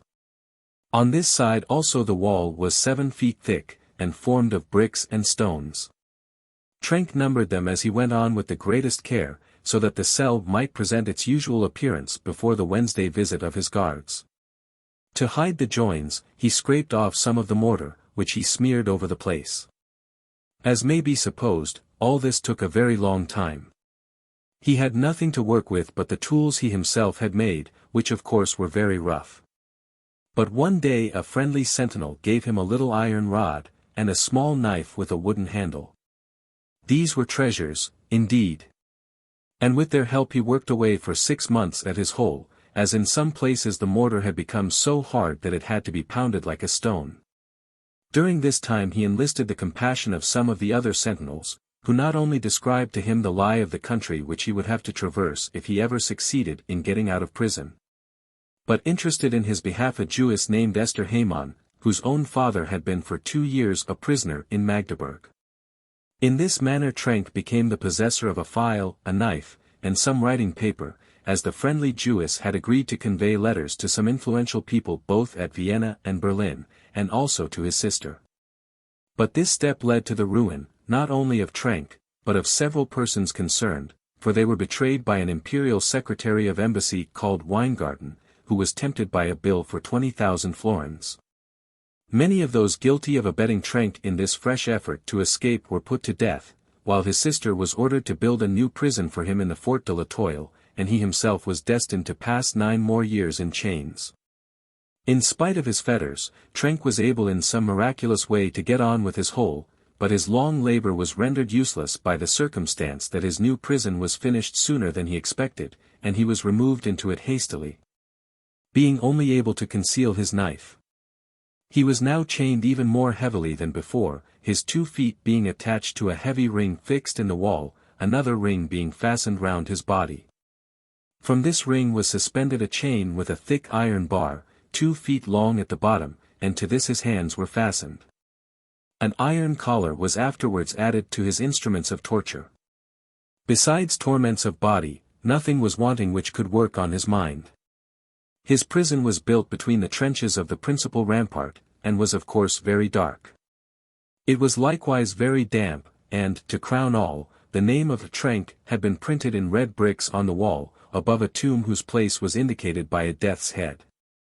Here again, he tells us, he excited the pity of his guards, who gave him a bed and coverlet, and as much bread as he chose to eat, and, wonderful as it may seem, his health did not suffer from all these horrors. As soon as he got a little accustomed to his cramped position, he began to use the knife he had left, and to cut through his chains. He next burst the iron band, and after a long time severed his leg fetters, but in such a way that he could put them on again, and no one be any the wiser. Nothing is more common in the history of prisoners than this exploit, and nothing is more astonishing, yet we meet with the fact again and again in their memoirs and biographies. Trenck at any rate appears to have accomplished the feat without much difficulty, though he found it very hard to get his hand back into his handcuffs. After he had disposed of his bonds, he began to saw at the doors leading to the gallery. These were 4 in number, and all of wood, but when he arrived at the 4th, his knife broke in 2, and the courage that had upheld him for so many years gave way. He opened his veins and lay down to die, when in his despair he heard the voice of Gefhardt, the friendly sentinel from the other prison. Hearing of Trenck's sad plight, he scaled the palisade, and, we are told expressly, bound up his wounds, though we are not told how he managed to enter the cell. Be that as it may, the next day, when the guards came to open the door, they found Trenck ready to meet them, armed with a brick in one hand, and a knife, doubtless obtained from Gefhardt, in the other. The first man that approached him, he stretched wounded at his feet, and thinking it dangerous to irritate further a desperate man, they made a compromise with him. The governor took off his chains for a time, and gave him strong soup and fresh linen. Then, after a while, new doors were put to his cell, the inner door being lined with plates of iron, and he himself was fastened with stronger chains than those he had burst through. For all this the watch must have been very lax, as Gefhardt soon contrived to open communications with him again. And letters were passed through the window, to which the prisoner had made a false and movable frame, and forwarded to Trenck's rich friends. His appeal was always answered promptly and amply. More valuable than money were 2 files, also procured from Gefhardt, and by their means the new chains were speedily cut through, though, as before, without any apparent break. Having freed his limbs, he began to saw through the floor of his cell, which was of wood. Underneath, instead of hard rock, there was sand, which Trenck scooped out with his hands. This earth was passed through the window to Gefhardt, who removed it when he was on guard, and gave his friend pistols, a bayonet and knives to assist him when he had finally made his escape. All seemed going smoothly. The foundations of the prison were only 4 feet deep, and Trenck's tunnel had reached a considerable distance when everything was again spoilt. A letter written by Trenck to Vienna fell into the hands of the governor, owing to some stupidity on the part of Gefhardt's wife, who had been entrusted to deliver it. The letter does not seem to have contained any special disclosure of his plan of escape, as the governor, who was still Duke Ferdinand of Brunswick, could find nothing wrong in Trenck's cell except the false window frame. The cut chains, though examined, somehow escaped detection, from which we gather either that the officials were very careless, or the carpenter very stupid.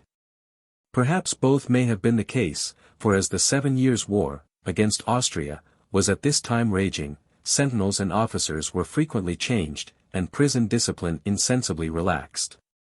Had this not been so, Trenck could never have been able to labor unseen, but as it was, he was merely deprived of his bed, as a punishment for tampering with the window. As soon as he had recovered from his fright and an illness which followed, he returned to his digging. It was necessary for him to bore under the subterranean gallery of the principal rampart, which was a distance of 37 feet, and to get outside the foundation of the rampart. Beyond that was a door leading to the second rampart. Trenck was forced to work naked, for fear of raising the suspicions of the officials by his dirty clothes, but in spite of all his precautions and the willful blindness of his guards, who as usual were on his side, all was at length discovered. His hole was filled up, and a year's work lost. The next torture invented for him was worse than any that had gone before. He was visited and awakened every quarter of an hour, in order that he might not set to work in the night. This lasted for 4 years, during part of which time Trenck employed himself in writing verses and making drawings on his tin cups, after the manner of all prisoners, and in writing books with his blood, as ink was forbidden. We are again left in ignorance as to how he got paper. He also began to scoop out another hole, but was discovered afresh, though nothing particular seems to have been done to him, partly owing to the kindness of the new governor, who soon afterwards died. It had been arranged by his friends that for the space of 1 year horses should be ready for him at a certain place, on the 1st and 15th of every month. Inspired by this thought, he turned to his burrowing with renewed vigor, and worked away at every moment when he thought he could do so unseen. One day, however, when he had reached some distance, he dislodged a large stone which blocked up the opening towards his cell. His terror was frightful. Not only was the air suffocating and the darkness dreadful, but he knew that if any of the guards were unexpectedly to come into his cell, the opening must be discovered, and all his toil again lost. For 8 hours he stayed in the tunnel paralyzed by fear. Then he roused himself, and by dint of superhuman struggles managed to open a passage on one side of the stone, and to reach his cell, which for once appeared to him as a haven of rest. Soon after this the war ended with the Peace of Paris, 1763, and Trenck's hopes of release seemed likely to be realized. He procured money from his friends, and bribed the Austrian ambassador in Berlin to open negotiations on his behalf, and while these were impending he rested from his labors for 3 whole months. Suddenly he was possessed by an idea which was little less than madness. He bribed a major to ask for a visit from Duke Ferdinand of Brunswick, again governor of Magdeburg, offering to disclose his passage, and to reveal all his plans of escape, on condition that the Duke would promise to plead for him with the king. This message never reached the Duke himself, but some officers arrived ostensibly sent by him, but in reality tools of the major's. They listened to all he had to say, and saw all he had to show, then broke their word, filled up the passage, and redoubled the chains and the watch. Notwithstanding this terrible blow, Trenck's trials were drawing to an end.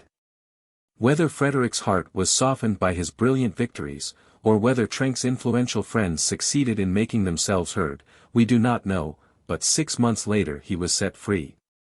On condition that he never tried to revenge himself on any one, and that he never again should cross the frontiers of Saxony or Prussia. The Adventure of John Rawlins.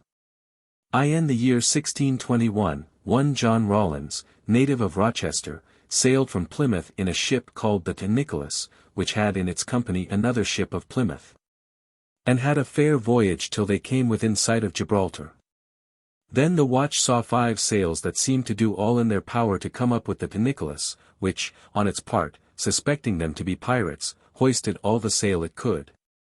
But to no avail, for before the day was over, the Turkish ships of war, for so they proved to be, not only overtook the Plymouth ships, but made them both prisoners. Then they sailed for Argier, which, when they reached, the English prisoners were sold as slaves, being hurried like dogs into the market, as men sell horses in England, and marched up and down to see who would give most for them. And though they had heavy hearts and sad countenances, yet many came to behold them, sometimes taking them by the hand, sometimes turning them round about, sometimes feeling their arms and muscles, and bargaining for them accordingly, till at last they were sold. John Rawlins was the last who was sold, because his hand was lame, and he was bought by the very captain who took him, named Villerais, who, knowing Rawlins' skill as a pilot, bought him and his carpenter at a very low rate, paying for Rawlins £7 reckoned in English money. Then he sent them to work with other slaves, but the Turks, seeing that through Rawlins' lame hand he could not do so much as the rest, complained to their master, who told him that unless he could obtain a ransom of £15, he should be banished inland, where he would never see Christendom again. But while John Rawlins was terrified with this stern threat of Villerais, there was lying in the harbour another English ship that had been surprised by the pirates, the Exchange, of Bristol. This ship was bought by an English Turk, who made captain of it another English Turk, and because they were both renegades, they concluded to have English and Dutch slaves to go in her. So it came about that, inquiring if any English slave were to be sold who could serve them as pilot, they heard of John Rawlins, and forthwith bought him of his master, Villerais. By January 7 the ship left Argier, with, on board her, 63 Turks and Moors, 9 English slaves, and a French slave, 4 Dutchmen, who were free, and 4 gunners, 1 English, and 1 Dutch renegade. Now, the English slaves were employed for the most part under hatches, and had to labor hard, all of which John Rawlins took to heart, thinking it a terrible lot to be subject to such pain and danger only to enrich other men, and themselves to return as slaves. Therefore he broke out at last with such words as these: "Oh, horrible slavery, to be thus subject to dogs! Oh, heaven strengthen my heart and hand, and something shall be done to deliver us from these cruel Mahometan dogs." The other slaves, pitying what they thought his madness, bade him speak softly, lest they should all fare the worse for his rashness. "Worse," said Rawlins, "what can be worse? I will either regain my liberty at one time or another, or perish in the attempt, but if you would agree to join with me in the undertaking, I doubt not but we should find some way of winning glory with our freedom." "Prithee be quiet," they returned, "and do not think of impossibilities, though, if indeed you could open some way of escape, so that we should not be condemned as madmen for trying as it were to pull the sun out of the heavens, then we would risk our lives. And you may be sure of silence." After this the slavery continued, and the Turks set their captives to work at all the meanest tasks, and even when they labored hardest, flogged and reviled them. Till more and more John Rawlins became resolved to recover his liberty and surprise the ship. So he provided ropes with broad spikes of iron, and all the iron crows, with which he could, with the help of the others, fasten up the scuttles, gratings, and cabins, and even shut up the captain himself with his companions. And so he intended to work the enterprise, that, at a certain watchword, the English being masters of the gunner-room and the powder, would either be ready to blow the Turks into the air, or kill them as they came out one by one, if by any chance they forced open the cabins. Then, very cautiously, he told the 4 free Dutchmen of his plot, and last of all the Dutch renegades, who were also in the gunner-room, and all these consented readily to so daring an enterprise. So he fixed the time for the venture in the captain's morning watch. But you must understand that where the English slaves were there always hung 4 or 5 iron crows, just under the gun carriages, and when the time came it was very dark, so that John Rawlins, in taking out his iron, dropped it on the side of the gun, making such a noise that the soldiers, hearing it, waked the Turks and told them to come down. At this the boatswain of the Turks descended with a candle, and searched everywhere, making a great deal of stir, but finding neither hatchet nor hammer, nor anything else suspicious, only the iron which lay slipped down under the gun carriages.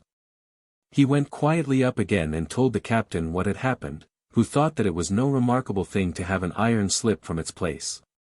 But through this John Rawlins was forced to wait for another opportunity. When they had sailed further northward there happened another suspicious accident, for Rawlins had told his scheme to the renegade gunner, who promised secrecy by everything that could induce one to believe in him. But immediately after he left Rawlins, and was absent about a quarter of an hour, when he returned and sat down again by him. Presently, as they were talking, in came a furious Turk, with his sword drawn, who threatened Rawlins as if he would certainly kill him. This made Rawlins suspect that the renegade gunner had betrayed him. And he stepped back and drew out his knife, also taking the gunner's out of its sheath, so that the Turk, seeing him with 2 knives, threw down his sword, saying he was only jesting.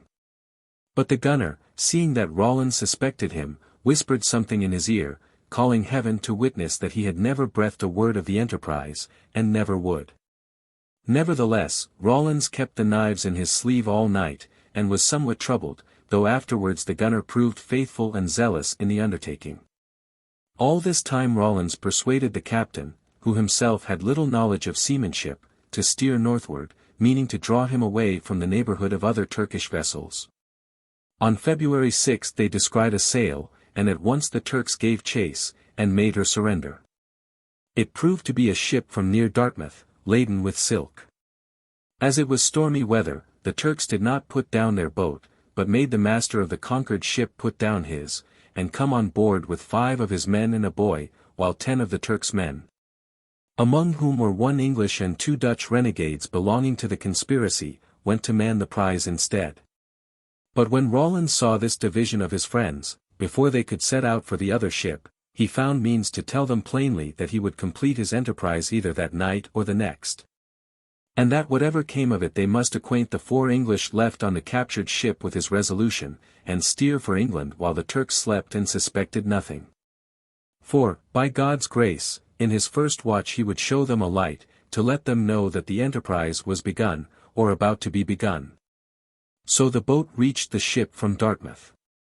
And next Rawlins told the captain and his men whom the Turks had sent down among the other prisoners of his design, and found them willing to throw in their lot with him. The next morning, being February 7th, the prize from Dartmouth was not to be seen, the men indeed having followed Rawlins' counsel and steered for England. But the Turkish captain began to storm and swear, telling Rawlins to search the seas up and down for her, which he did all day without success. Then Rawlins, finding a good deal of water in the hold, persuaded the captain, by telling him that the ship was not rightly balanced, to have 4 of the guns brought aft, that the water might run to the pump. This being done, and the guns placed where the English could use them for their own purpose, the final arrangement was made.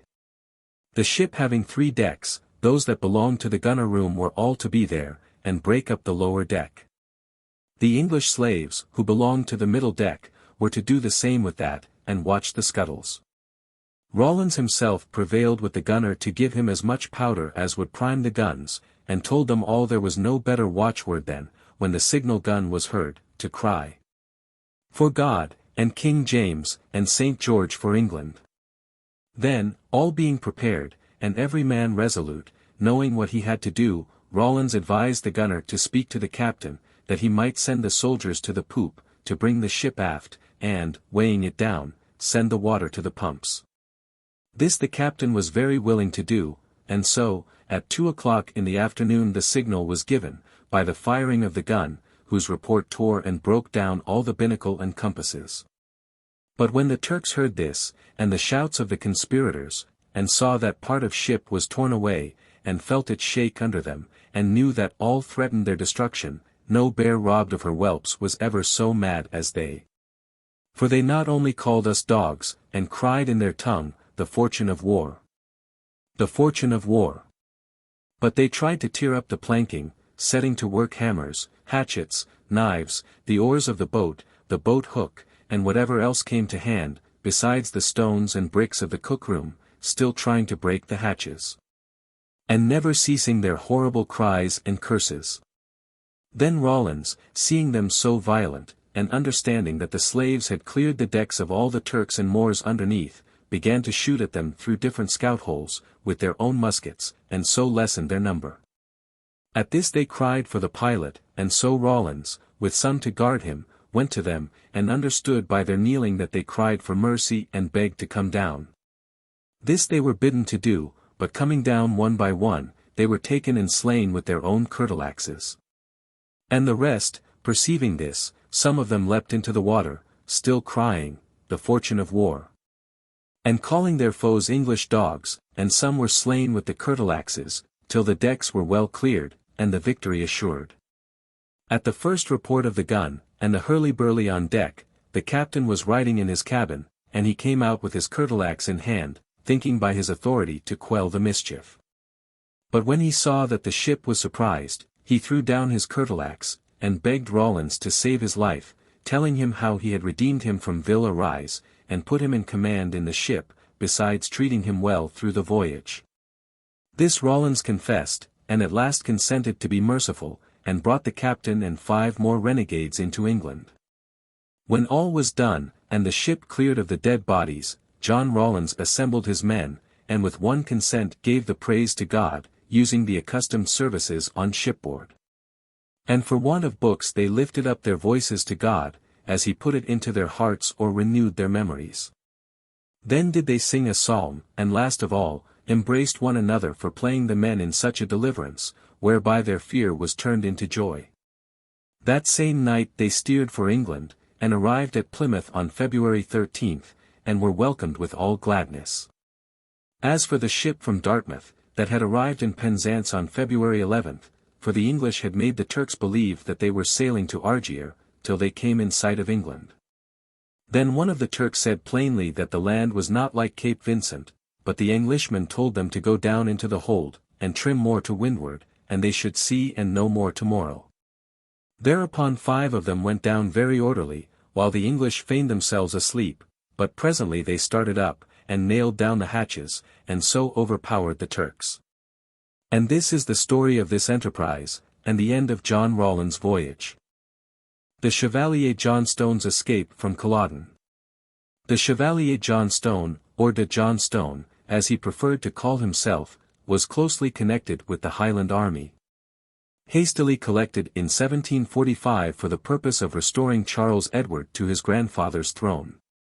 He was aide-de-camp to Lord George Murray, generalissimo to the little force, and seems to have known enough of warfare to be capable of appreciating his commander's skill. He was also a captain in the regiment of the Duke of Perth, and later, when the petals of the White Rose were trampled underfoot, he became an officer in the French service. From his position, therefore, he was peculiarly fitted to tell the tale of those 2 eventful years, 1745 and 1746. Though only the son of a merchant, Johnstone was well connected, and, like many Scottish gentlemen of that day, had been bred in loyalty to the Jacobite cause.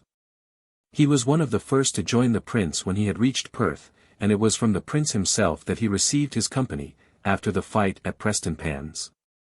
His life was all romance, but the part on which it is our present purpose to dwell is the account he has left in his memoirs of his escape from the field of Culloden, and the terrible sufferings he went through for some months, till he finally made his way safely to Holland.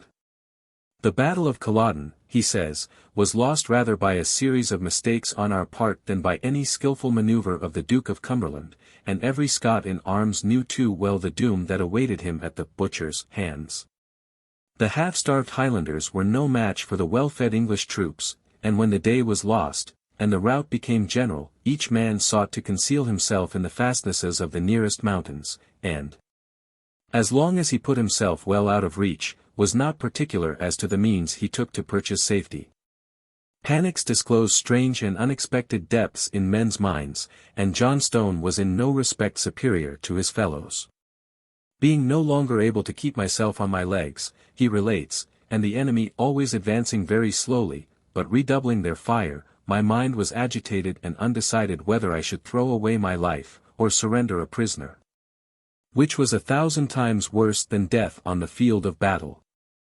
All at once I perceived a horse, about 30 paces before me, without a rider. The idea of being yet able to escape gave me fresh strength and served as a spur to me. I ran and laid hold of the bridle, which was fast in the hand of a man lying on the ground, whom I supposed dead. But, what was my surprise when the cowardly poltroon, who was suffering from nothing but fear, dared to remain in the most horrible fire to dispute the horse with me, at 20 paces from the enemy. All my menaces could not induce him to quit the bridle. Whilst we were disputing, a discharge from a cannon loaded with grape shot fell at our feet, without however producing any effect upon this singular individual, who obstinately persisted in retaining the horse. Fortunately for me, Finlay Cameron, an officer in Lochiel's regiment, a youth of 20 years of age, 6 feet high, and very strong and vigorous, happened to pass near us. I called on him to assist me. "Ah, Finlay," said I, "this fellow will not give me up the horse." Finlay flew to me like lightning, immediately presented his pistol to the head of this man, and threatened to blow out his brains if he hesitated a moment to let go the bridle. The fellow, who had the appearance of a servant, at length yielded and took to his heels. Having obtained the horse, I attempted to mount him several times, but all my efforts were ineffectual, as I was without strength and completely exhausted. I called again on poor Finlay, though he was already some paces from me, to assist me to mount. He returned, took me in his arms, with as much ease as if I had been a child, and threw me on the horse like a loaded sack, giving the horse at the same time a heavy blow to make him set off with me. Then wishing that I might have the good fortune to make my escape, he bounded off like a roe, and was in a moment out of sight. We were hardly more than 15 or 20 paces from the enemy when he quitted me. As soon as I found myself at the distance of 30 or 40 paces, I endeavored to set myself right on the horse, put my feet in the stirrups, and rode off as fast as the wretched animal could carry me. There is something peculiarly funny in the simplicity of this account of horse stealing with violence. Why a man should be more of a coward who clings to his own property and only means of safety, than the person who deliberately deprives him of both, is not easy to see. But Johnstone never doubts for one moment that what he does is always right, and what anyone else does is always wrong, and he goes on complacently to remark that he probably saved the life of the poltroon who held the horse. In rousing him out of his panic fear, for in less than 2 minutes the English army would have passed over him. The shelter which Johnstone made up his mind to seek was the castle of Rothiamercus, the property of the Grant family, situated in the heart of the mountains, and on the banks of the rapid Spey. But his troubles were not so easily over.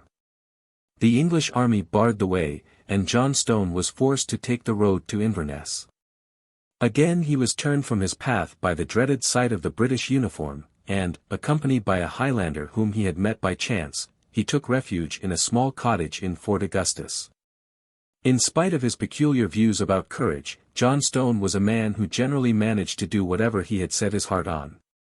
He had resolved to go to Rothiamercus, and to Rothiamercus he would go. At last he arrived there, but found, to his great disappointment, that the laird, his old friend, was away from home. In his place was his eldest son, who was urgent that Johnstone should surrender himself a prisoner, as Lord Balmerino had just done, by his advice, and under his escort. Johnstone replied that he would keep his liberty as long as he could, and when it was no longer possible, he would meet his fate with resignation. We all know the end to which poor Balmerino came, but Johnstone was more fortunate. His brother-in-law, the son of Lord Rollo, had been made inspector of merchant ships in the town of Banff, and Johnstone fondly hoped that by his help he might obtain a passage to some foreign country. So he set off with 3 gentlemen of the name of Gordon, who had also been staying at Rothiamercus, and rested the first night at the house of a shepherd near the mountain of Cairngorm. Here he saw for the first time the stones which bear this name, and though he is flying for his life, he dwells with the delight of a collector on the beauty of the colors, and even persuades his friends to put off their departure for a day, in order that he may search for some specimens himself. He contrived, he tells us, to find several beautiful topazes, 2 of which he had cut as seals, and presented to the Duke of York, brother of Prince Charles Edward. For days after leaving Rothiamercus Banff was reached, and the fugitives were sheltered by a Presbyterian minister, who was a secret adherent of the Stuarts. Johnstone at once took the precaution of exchanging his laced Highland dress for that of an old labourer, quite ragged, and exhaling a pestilential odour, due apparently to its having been used for many years, when he cleaned the stables of his master. In this unpleasant disguise, he entered the town of Banff, then garrisoned with 400 English soldiers, and went straight to the house of a former acquaintance, Mr. Duff. After gaining admittance from the servant with some difficulty, he found with dismay that his brother-in-law was away from home, and he could not therefore carry out his plan of embarking, with his permission, on board one of the merchant ships. There seemed nothing for it, therefore, but for Johnstone to return at daybreak to the house of Mr. Gordon, where he had spent the previous night. At daybreak, however, he was roused by a fearful disturbance in the courtyard below, occasioned by the quarrels of some stray soldiers. For a moment he thought death was certain, but the soldiers had no suspicion of his presence in the house, and as soon as they had settled their affairs took themselves off elsewhere. Mr.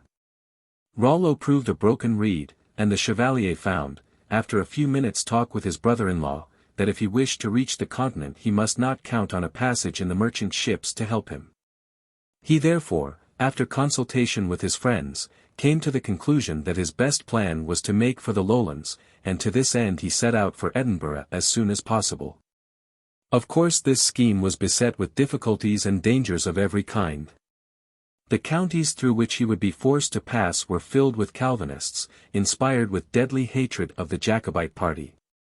To escape their hands was almost certainly to fall into those of the soldiery, and over and above this, government passports were necessary for those who desired to cross the firths of Forth and Tay. But, nothing daunted, Johnstone went his way. He was passed in disguise from one house to another, well fed at the lowest possible prices. He tells us of the landlady of a small inn who charged him threepence for an excellent young fowl and his bed. Till at last he found himself in the region of Portugues, the country of the Ogilvies, who one and all were on the side of the prince. At Portugues he was quite secure, as long as no English soldiery came by, and even if they did, the mountains were full of hiding places, and there was no risk of treachery at home.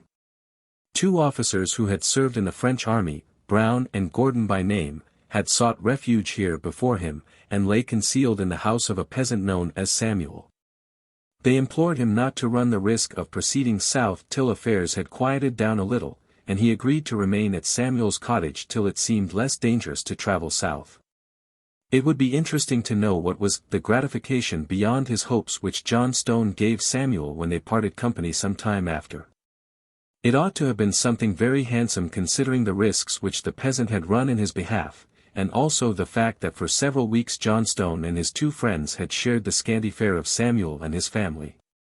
They had no other food than oatmeal, and no other drink than the water of the stream which ran through the glen. We breakfasted every morning on a piece of oatmeal bread which we were enabled to swallow by draughts of water. For dinner we boiled oatmeal with water, till it acquired a consistency, and we ate it with horn spoons. In the evening, we poured boiling water on this meal in a dish, for our supper. Even this frugal diet could not be swallowed long in peace, for shortly after their arrival, Samuel's daughter, who lived at the mouth of the glen, came to inform her father that some English troops had been seen in the neighbourhood. And whenever there was any chance of their appearing in the glen Johnstone and his friends had to take refuge in the mountains. One day this woman arrived with the news that the soldiery were hovering dangerously near, and had taken several notable prisoners. Upon this the fugitives decided to leave their shelter at daybreak the following morning and to make the best of their way to the highlands, where they would be sure of finding some rocks and caverns to hide them from their foes. This resolution once taken, they all went early to bed, and their Johnstone had a dream which he relates with many apologies for his superstition. He fancied himself in Edinburgh safe from the snares of his enemies, and with no fears for the future, and describing his adventures and escapes since the Battle of Culloden to his old friend Lady Jane Douglas. The impression of peace and happiness and relief from anxiety was so strong that it remained with him after he woke, and after lying turning the matter over in his mind for another hour. Informed Samuel, who had come to rouse him with the intelligence that his companions had already set off for the mountains, that he had altered his plans and intended to go straight to Edinburgh. In vain the old man argued and entreated. Johnstone was determined, and that same evening he set forth on horseback with Samuel for his guide, and made straight for the nearest arm of the sea, which he describes, though quite wrongly, as being only 8 miles from Portugues. To reach this, they were obliged to pass through Forfar, a town which, being a Calvinistic stronghold, the Chevalier can never mention without an abusive epithet. But here poor Samuel, whose nerves had doubtless been strained by the perpetual watching and waiting of the last few weeks, was frightened out of his senses by the barking of a dog, and tried to throw himself from his horse. At this juncture, Johnstone, who knew that to be left without a guide in this strange place meant certain death, interfered promptly. He was continually struggling to get down, he says, but I prevented him by the firm hold I had of his coat. I exhorted him to be quiet, I reproached him, I alternately entreated and menaced him, but all in vain. He no longer knew what he was about, and it was to no purpose. I assured him that it was only the barking of a dog. He perspired at every pore, and trembled like a person in an ague.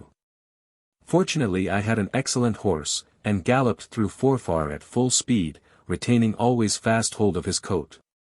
As soon as we were fairly out of the town, as no persons had come out of their houses, poor Samuel began to breathe again, and made 1,000 apologies for his fears. As the day broke and they drew near Broughty Ferry, where Johnstone intended to cross the Firth of Tay, the Chevalier dismounted, and being obliged to part from his horse, offered it as a present to Samuel, who declined the animal from motives of prudence.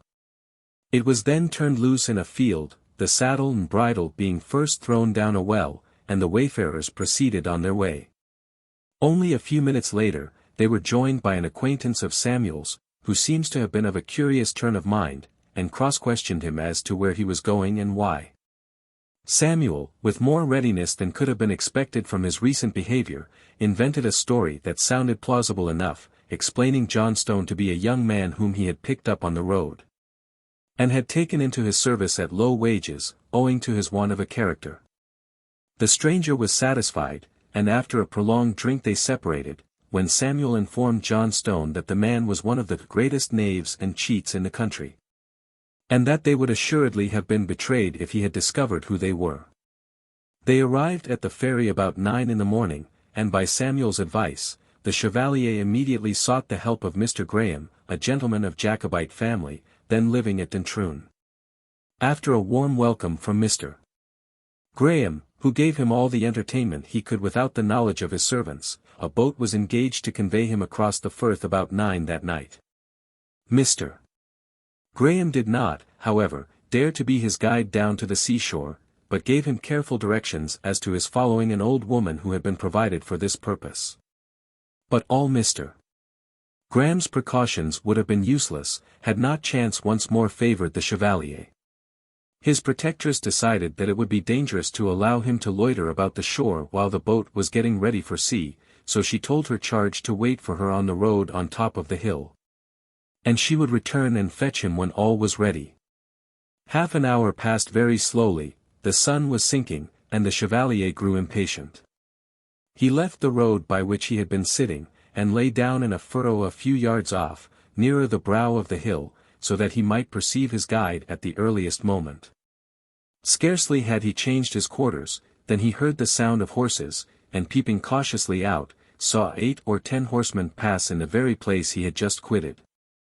No sooner were they out of sight, than the old woman arrived, trembling with fright. "Ah," she exclaimed in a transport of joy, "I did not expect to find you here." She then explained that the horsemen were English dragoons, and that they had so threatened the boatman engaged by Mr. Graham that they absolutely refused to fulfill their compact. This was a terrible blow to the Chevalier, but he declined to listen to the old woman's advice and returned for shelter to Mr. Graham, and after much persuasion, induced his guide to show him the way to the public-house by the seashore. Here he was welcomed by the landlady, whose son had been likewise out with the prince, but neither her entreaties nor those of the Chevalier could move the boatmen from their resolution. They even resisted the prayers of the landlady's two beautiful daughters, till the girls, disgusted and indignant with such cowardice, offered to row him across themselves. "We left Broughty Ferry," he writes in his memoirs, "at 10 o'clock in the evening, and reached the opposite shore about midnight." He then took an affectionate leave of his preservers, and proceeded, footsore as he was, to walk to St. Andrews. At this time Johnstone seems to have felt more physically exhausted than at almost any other moment of his travels, and it was only by dint of perpetually washing his sore and bleeding feet in the streams he passed, that he managed to reach St. Andrews towards 8 o'clock. He at once made his way to the house of his cousin, Mrs. Spence, who, herself a suspected person, was much taken aback by the sight of him, and hastily sent a letter to a tenant farmer living near the town, to provide the fugitive with a horse which would carry him to Wemyss, a seaport town on the way to Edinburgh. The old university city does not appear to have made a favourable impression on the Chevalier. He declares that no town ever deserved so much the fate of Sodom and Gomorrah, and this, not from any particular wickedness on the part of the inhabitants, but because they were supposed to be Calvinists. However, his sentiments must have been confirmed when the farmer declined to take his horses out on a Sunday, and, lame as he was, Johnstone had no choice but to set out on foot for Wemyss. Halfway, he suddenly remembered that close by lived an old servant of his family, married to the gardener of Mr. Beaton, of Balfour. Here he was housed and fed for 20 hours, and then conducted by his host, a rigid Presbyterian, to a tavern at Wemyss, kept by the mother-in-law of the gardener. By her advice they applied to a man named Salmon, who, though a rabid Hanoverian, could be trusted not to betray those who had faith in him. It was hard work to gain over Salmon, who was proof against bribery, but at last it was done. By his recommendation Johnstone was to lie till dawn in a cave near Wemyss, a place whose name means, caves, and with the first ray of light was to beg a passage to Leith from some men who were with Salmon part owners of a boat. In this cave, which, notwithstanding its narrow entrance, was deep and spacious, the Chevalier was glad to repose his weary bones. But, after dozing about an hour, he was awakened by the most horrible and alarming cries that ever were heard. His first thought was that Salmon had betrayed him, and he retreated to the interior of the cavern, cocked his pistol, and prepared to sell his life dearly. Soon, however, the swift movements accompanying the noise convinced him that it did not proceed from men, for sometimes the object was about my ears, and nearly stunned me, and, in an instant, at a considerable distance. At length I ceased to examine any more this horrible and incomprehensible phenomenon, which made a noise in confusion like that of a number of trumpets and drums, with a mixture of different sounds, altogether unknown to me. Effectually aroused by the whining of the owls and bats, for these, of course, were the authors of all this disturbance, Johnstone fixed his eyes on the sea to note the first entrance of the fishing boats into the harbour. He then went down to the shore and began to make the bargain as directed by Salmon, and the fishermen agreed to land him at Leith for half a crown. But alas! Once more his hopes were blighted. He was in the act of stepping into the boat, when Salmon's wife appeared on the scene, and forbade her husband to go to Leith that day, still less to take a stranger there. Neither Salmon nor Johnstone dared insist, for fear of rousing the woman's suspicions, and after a short retreat in the cave in order to collect his thoughts, he returned to the tavern at Wemyss, to consult with the friendly landlady. Thanks to her, and with the help of one or two people to whom she introduced him, Johnstone at last arrived at the house of one Mr. Seaton, whose son had formerly served with Johnstone in the army of the prince. Here he remained 8 days, vainly seeking to find a second man who could aid the fisherman who had already promised to put him across, though it does not appear why Johnstone, who had already observed that he was able to row, did not take an oar when his own head was at stake. At last affairs were brought to a crisis, by rumours having got abroad of the presence of a fugitive on the coast. Things seemed in a desperate condition, when young Seaton threw himself into the breach, and agreed to help Cuslane, the fisherman, to take the Chevalier to Leith. They were actually launching the boat when the inhabitants of the village, alarmed by the noise they made, raised a cry that a rebel was escaping, and the two oarsmen had barely time to conceal themselves without being discovered. However, in flat defiance of everyone's advice, and, as it turned out, in spite of the drunken state of Culloden, Johnstone resolved to repeat the attempt in an hour's time, taking in the end, as he might have done at the beginning, his place at the oar. For a few moments they breathed freely, then the wind got up, and the waves, and, what was perhaps more dangerous, the drunken Culloden, who had been placed in the bottom of the boat. "We were obliged to kick him most unmercifully in order to keep him quiet," observes Johnstone, "and to threaten to throw him overboard if he made the least movement. Seaton and myself rowed like galley slaves. We succeeded in landing, about 6 in the morning, on a part of the coast a league and a half to the east of Edinburgh, near the battlefield of Gladsmuir. Here he parted with his deliverers, tenderly embracing young Seaton, and presenting to the somewhat sober Culloden a gratification beyond his hopes. After taking a little of the food with which Mr. Seaton had provided him, he determined to seek refuge for a few days with an old governess, Mrs. Blythe, wife of a small shipowner at Leith. Blythe himself was another of the many rigid Calvinists and sworn enemies of the House of Stuart, to whom Johnstone entrusted his safety during his wanderings, and never once had occasion to repent it. Mr.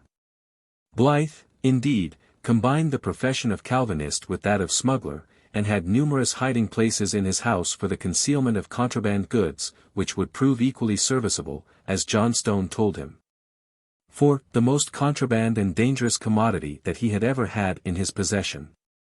Though Johnstone had reached the goal of his desires, his perils were by no means at an end.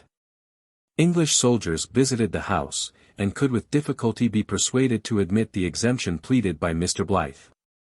In consequence of this event, Johnstone accepted the offer of an asylum made him by Lady Jane Douglas, in her place at Drumshoog, half a league away.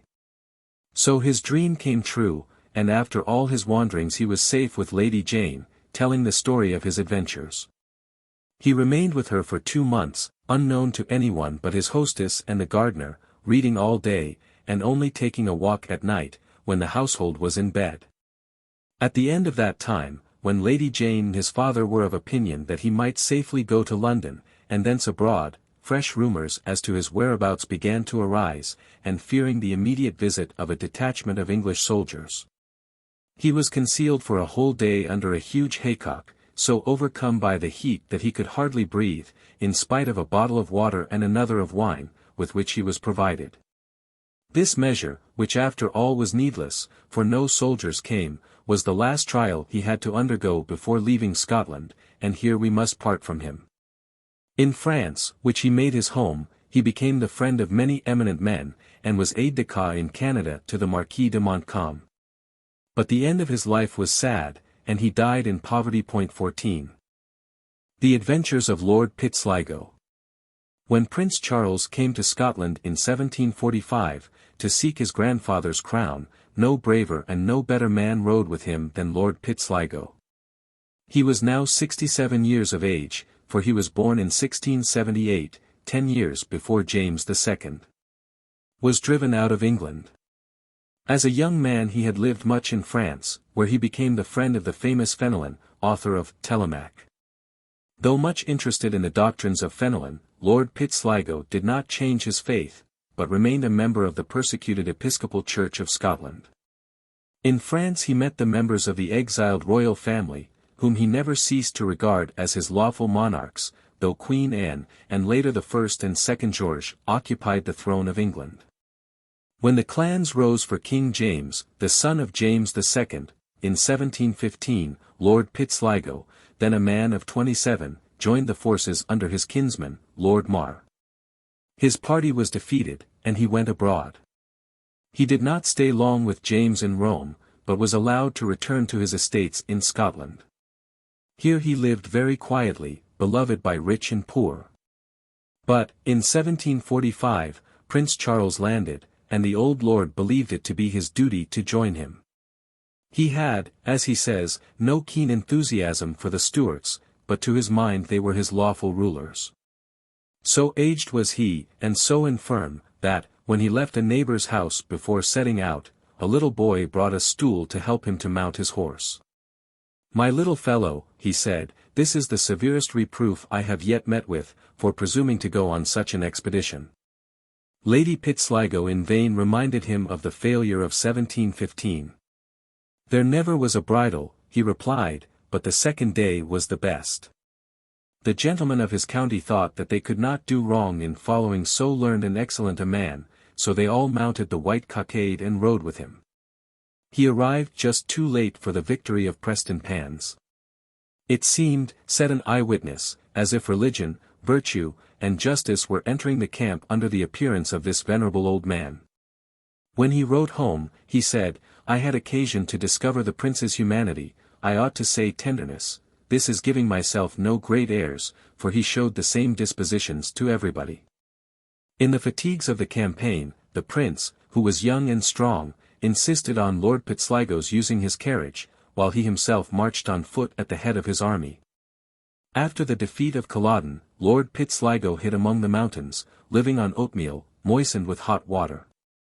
They had not even salt to their brose, for, as one of the Highlanders said, salt is touchy, meaning expensive. Yet these men, who could not even buy salt, never betrayed their prince for the great reward of £30,000, nor any of the other gentlemen in hiding. Possibly they did not believe that there was so much money in the world. Lord Pitsligo had made up his mind not to go abroad again, but to live or die among his own people. At one time he lay for days hidden in a damp hole under a little bridge, and at other times concealed himself in the mosses and moors. Here the lapwings, flitting and crying above him, were like to have drawn the English soldiers to his retreat. His wife gave him 2 great bags, like those which beggars carried. In these he would place the alms which were given to him, and in this disguise he had many narrow escapes. Once he saw some dragoons on the road behind him, but he was too old and too ill to run. He was obliged to sit down and cough, and one of the dragoons who were in search of him actually gave him some money as they passed by, and condoled with him on the severity of his cough. Lord Pitsligo often hid in a cave on the coast of Buchan. Here was a spring of water welling through the rock, and he carved a little cistern for it, to pass the time. He was fed by a little girl, too young to be suspected, who carried his meals from a neighboring farm. One day he was sitting in the kitchen of the farm, when some soldiers came in, and asked the goodwife to guide them to Lord Pitsligo's cave. She said, that travelling body will go with you, and Lord Pitsligo conducted the soldiers to his hiding place, left them there, and walked back to the farm. But the following adventure was perhaps his narrowest escape. In March 1756, and of course long after all apprehension of a search had ceased, information having been given to the then commanding officer at Fraserburgh, that Lord Pitsligo was at that moment in the house of Aucheries. It was acted upon with so much promptness and secrecy, that the search must have proved successful but for a very singular occurrence. Mrs. Sophia Donaldson, a lady who lived much with the family, repeatedly dreamt on that particular night that the house was surrounded by soldiers. Her mind became so haunted with the idea, that she got out of bed, and was walking through the room in hopes of giving a different current to her thoughts before she lay down again, when, day beginning to dawn, she accidentally looked out at the window as she passed it in traversing the room, and was astonished at actually observing the figures of soldiers among some trees near the house. So completely had all idea of a search been by that time laid asleep, that she supposed they had come to steal poultry, Jacobite poultry yards affording a safe object of pillage for the English soldiers in those days. Under this impression Mrs. Sophia was proceeding to rouse the servants, when her sister having awaked, and inquiring what was the matter, and being told of soldiers near the house, exclaimed, in great alarm, that she feared they wanted something more than hens. She begged Mrs. Sophia to look out at a window on the other side of the house, when not only soldiers were seen in that direction, but also an officer giving instructions by signals, and frequently putting his fingers on his lips, as if enjoining silence. There was now no time to be lost in rousing the family, and all the haste that could be made was scarcely sufficient to hurry the venerable man from his bed, into a small recess behind the wainscot of an adjoining room, which was concealed by a bed, in which a lady, Miss Gordon of Towey, who was there on a visit, lay, before the soldiers obtained admission. A most minute search took place. The room in which Lord Pitsligo was concealed did not escape. Miss Gordon's bed was carefully examined, and she was obliged to suffer the rude scrutiny of one of the party, by feeling her chin, to ascertain that it was not a man in a lady's nightdress. Before the soldiers had finished their examination in this room, the confinement and anxiety increased Lord Pitsligo's asthma so much, and his breathing became so loud, that it obliged Miss Gordon, lying in bed, to counterfeit and continue a violent coughing, in order to prevent the high breathing behind the wainscot from being heard. It may easily be conceived what agony she would suffer, lest, by overdoing her part, she should increase suspicion, and in fact lead to a discovery. The ruse was fortunately successful. On the search through the house being given over, Lord Pitsligo was hastily taken from his confined situation, and again replaced in bed. And as soon as he was able to speak, his accustomed kindness of heart made him say to his servant, "James, go and see that these poor fellows get some breakfast, and a drink of warm ale, for this is a cold morning. They are only doing their duty, and cannot bear me any ill will." When the family were felicitating each other on his escape, he pleasantly observed, "A poor prize had they obtained it, an old dying man." That the friends who lived in the house, the hourly witnesses of his virtues, and the objects of his regard, who saw him escape all the dangers that surrounded him, should reckon him the peculiar care of Providence, is not to be wondered at. And that the dream which was so opportune, as the means of preventing his apprehension, and probably of saving his life, was supposed by some of them at last to be a special interposition of heaven's protecting shield against his enemies, need not excite surprise. This was accordingly the belief of more than one to their dying hour.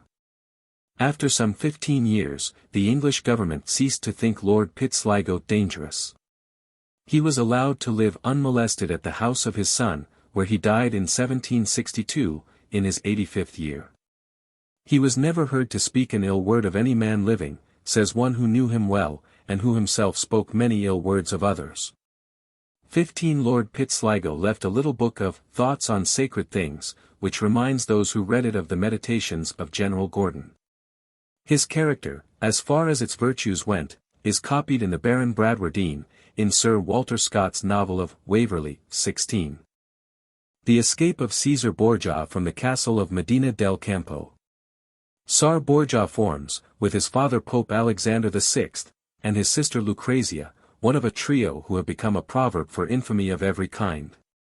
His father, Roderigo, was by birth a Spaniard, and by education a lawyer, in which profession he gained much distinction, till suddenly, with an impetuosity strange in a man who did everything by calculation, he threw up his legal career for that of a soldier. But the rough life was repugnant to one of his temperament, which demanded ease and luxury, so after a little active service, when his courage, during some sharp engagements, was proved beyond a doubt, he abandoned the army also, and retired to live in comfort on the large fortune lately bequeathed to him by his father. It required some pressing on the part of his uncle, Calixtus III, recently made pope, to induce him to leave his native land and his secular existence, for Italy and a cardinalate. But no sooner did he occupy his new position, than a set of base qualities, which had hitherto lain dormant, suddenly developed themselves, and from this moment he became one of the cleverest and most successful hypocrites of his age. It was in 1492, the year that saw the landing of Columbus in America, and the death of Lorenzo the Magnificent at Florence, that the Cardinal Borgia obtained, by means of huge bribes, his election to the papal throne, and took the name of Alexander VI. His first care was to establish, for his own credit's sake, order and security in Rome, and this done, he turned his thoughts to the aggrandizement of his family. For when Roderigo sailed for Italy he was shortly followed by his 4 children, Francis, Cæsar, Lucrezia and Geoffrey, and their mother Rosa Venazza. All 4, but more particularly Cæsar and Lucrezia, inherited in the highest degree their father's beauty, talents and wickedness. Honors of every kind were showered upon them, marriages made and unmade to suit the requirements of the moment, murders committed to ensure them wealth and possessions. For 11 years the roll of crime grew heavier day by day, till at last the chastisement came, and the Borgias, who had invited several of the cardinals to supper for the purpose of poisoning them and seizing on their revenues, were themselves served with the draught they had intended for their guests. The Pope died after 8 days, in mortal agony, but, owing to his having drunk less of the wine, Cæsar slowly recovered, and resumed his old trade of arms. The talents which had made him one of the first captains in Italy caused him to be the dread of all his enemies, and finally led to his capture, by violation of a safe conduct, at the hands of Gonsalvo de Cordova, captain of the forces of Ferdinand of Spain. It was in June 1504 that Cæsar Borgia, general of the Church and Duke of Romagna and Valentinois, was conducted to the castle of Medina del Campo in Spain. For 2 years Cæsar waited in prison, hoping that his old ally, Louis XII, whose cousin Emile d'Albret he had married, would come to his assistance. But he waited in vain and his courage began to give way, when one day something happened which proved to him that he had still one friend left, his faithful Micheletto, a soldier of fortune who had followed him to Spain, and was now hidden in the neighborhood of the prison. It was breakfast time, and Cæsar was in the act of cutting his bread when he suddenly touched a hard substance, and found a phial, and a small bottle containing a narcotic, and a note concealed in the loaf. The note was from Micheletto, and informed Cæsar that he and the Count of Benevento would hide themselves every night on the road between the castle and the village, in company with 3 good horses, and that he must make the best use he could of the phial and the sleeping draught. 17. 2 years' imprisonment had weighed too heavily on Cæsar for him to waste a single moment in trying to regain his freedom. He, therefore, lost no time in beginning to work on one of the bars of his window, which opened on an inside court, and soon contrived to cut through so far, that a violent shake would enable him to remove it altogether. But the window was nearly 70 feet above the ground, while the only way of leaving the court was by a door reserved for the governor alone, the key of which was always carried about his person. By day it was suspended from his belt, by night it was under his bolster. To gain possession of this key was the most difficult part of the matter. Now, in spite of the fact that he was a prisoner, Cæsar had invariably been treated with all the respect due to his name and rank. Every day at the dinner hour, he was conducted from the room in which he was confined to the governor's apartments and was received by him as an honored guest. Don Manuel himself was an old soldier who had served with distinction under Ferdinand, and, while carrying out punctually his orders for Cæsar's safe custody, he admired his military talents, and listened with pleasure to the story of his fights. He had often desired that Cæsar should breakfast as well as dine with him, but, luckily for himself, the prisoner, perhaps aided by some presentiment, had always refused this favor. It was owing to his solitude that he was able to conceal the instruments for his escape sent by Micheletto. Now it happened that the very same day that he had received them, Cæsar contrived to stumble, and twist his foot as he was returning to his room. When the hour of dinner came he tried to go down, but declared that walking hurt him so much, that he should be obliged to give it up, so the governor paid him a visit instead, and found him stretched on his bed. The next day Cæsar was no better. His dinner was ordered to be served upstairs, and the governor paid him a visit as before. He found his prisoner so dull and bored with his own company, that he offered to come and share his supper. Cæsar accepted the offer with gratitude and joy. This time it was the prisoner who did the honors of the table, and Cæsar was particularly charming and courteous in manner. The governor seized the opportunity of putting some questions as to his capture, and inquired, with the pride of a Castilian noble, who set honor above all, what was the exact truth as to the way in which Gonsalvo de Cordova and Ferdinand had broken their faith with him. Cæsar showed every disposition to give him satisfaction on this point, but indicated by a sign that he could not speak freely before the valets. This precaution was so natural, that the governor could not seem offended at it, and dismissed his attendants, so that he and his companion remained alone. When the door was shut, Cæsar filled his glass and that of the governor, and proposed the king's health.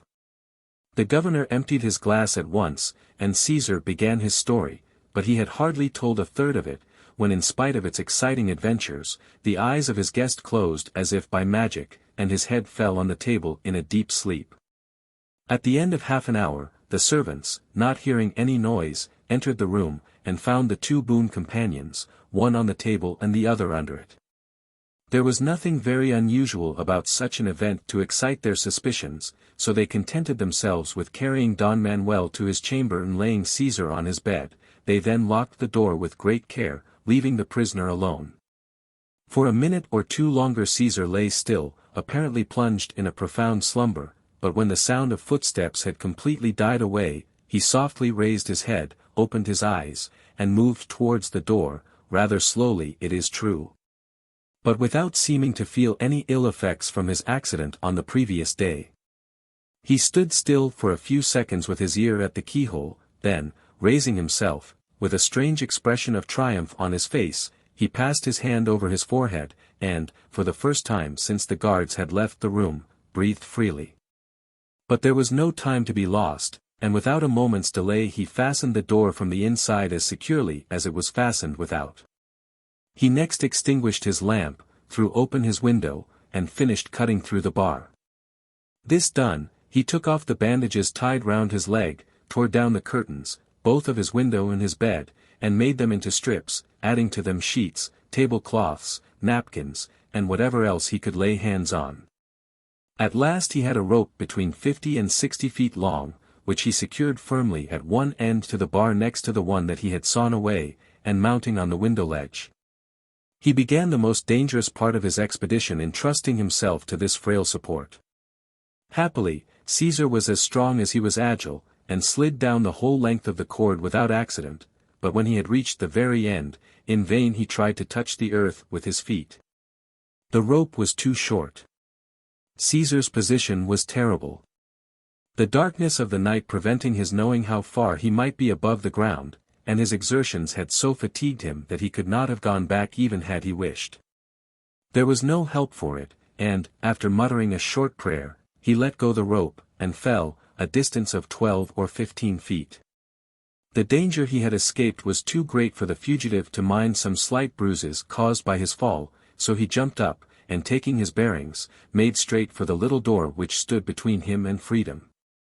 When he reached it he felt in his pocket for the key, and a cold sweat broke out on his face as he found it was not there. Had he forgotten it in his room, or had he lost it in his descent? Collecting his thoughts as well as he could, he soon came to the conclusion that it must have fallen out of his pocket as he climbed down the rope. So he made his way a second time cautiously across the court, trying to discover the exact spot where it might be, by the aid of the wall of a cistern, which he had caught hold of to raise himself from the ground. But the lost key was so small and so insignificant, that there was little chance that he would ever see it. However, it was his last resource, and Cæsar was searching for it with all his might, when suddenly a door opened and a night patrol came out, preceded by 2 torches. At first Cæsar gave himself up for lost, then, remembering the water butt that was behind him, he at once plunged into it up to his neck, watching with intense anxiety the movements of the soldiers who were advancing towards his hiding place. They passed him within a few feet, crossed the court, and vanished through the door opposite. But, though all this had taken such a very short time, the light of the torches had enabled Cæsar to distinguish the key lying on the ground, and hardly had the gate closed on the soldiers when he was once more master of his liberty. Halfway between the castle and the village the Count of Benevento and Michelotto awaited him with a led horse. Cæsar flung himself on its back and all three set out for Navarre, where, after 3 days' hard riding, they found an asylum with the king, Jean d'Albret, brother of Cæsar's wife. The Kidnapping of the Princes. The following story is adapted from Carlyle's essay, The Prinzenraub. About the year 1455, one of the electors of Saxony, Friedrich der Sanftmütige, Frederick the Mild, quarrelled with a certain knight named Conrad von Kaufungen. Friedrich had hired Conrad, or Kunz as he was called, to fight for him in a war against another elector. In one of the battles, Kunz was taken prisoner. To ransom himself he was obliged to pay 4,000 gulden, for which he thought Friedrich ought to repay him. Friedrich refused to do so, as Kunz was not his vassal whom he was bound to protect, but only a hired soldier who had to take all risks on himself. Kunz was very angry, and threatened to revenge himself on the elector, who took all his threats very calmly, saying to him, keep cool, Koens, don't burn the fish in the ponds. But Koens was in bitter earnest. He went away to an old castle called Isenburg in Bohemia, on the Saxon frontier, where he lived for some time with his 2 squires, Mosen and Schunberg, plotting against the Elector and his family. He had, moreover, bribed one of the Elector's servants, Hans Schwalbe, to tell him all that was being done in his castle of Altenburg. In July, Schwalbe sent word to him that, on the 7th day of the month, the Elector and most of his followers were going away to Leipzig, and would leave the Electress and his 2 boys, Ernst and Albrecht, guarded only by a few servants. And these, he added, would probably spend the evening drinking in the town. Now the castle of Altenburg was built on a steep hill, and one side of it overhung a precipice. As this side was little guarded, Hans agreed to let down a rope ladder from one of the windows, and thus enable Koens to get an entrance into the castle. His plan then was to make his way to the sleeping room of the 2 little princes, carry them off to his castle at Isenburg, and keep them till their father should grant his demands. Isenburg Castle was about a day's journey from the little town of Altenburg. So Koens and his 2 squires, Mosen and Schunberg, and a few other men, started early on the 7th to ride to Altenburg, and when they reached it they hid themselves till nightfall. About midnight Koens and his men went as quietly as possible to the foot of the cliff. Everyone seemed asleep in the castle, and outside no sound was to be heard but the stealthy tramp of the armed men. When they reached the rendezvous under the castle, Koens gave his men their orders. Mosen, Schunberg, and 3 or 4 more were to come with him into the castle, and, when inside, to lock the doors of the Electress's and the servants' room. While the rest were to guard the gates in order that no one should escape to give the alarm. Each was to be ready when once the princes were secured to ride away for Isenburg as hard as possible. Then Koens whistled softly. He listened for a moment. Another whistle answered his own, and a rope ladder was slowly lowered from one of the windows. Koens mounted it, and made his way to the room where the 2 little princes were sleeping under the charge of an old governess. He seized the eldest, a boy of 14, and carried him down the ladder, and Mosen followed with a second child in his arms. This boy kept calling out, "I am not one of the princes, I am their playfellow, Count von Bardi. Let me go. Let me go." Thereupon, telling the others to ride on with Prince Ernst in order to secure him, Koens dashed up the ladder again, and ran to the prince's room, where he found little Prince Albrecht hiding under the bed. He caught him up and descended again with him.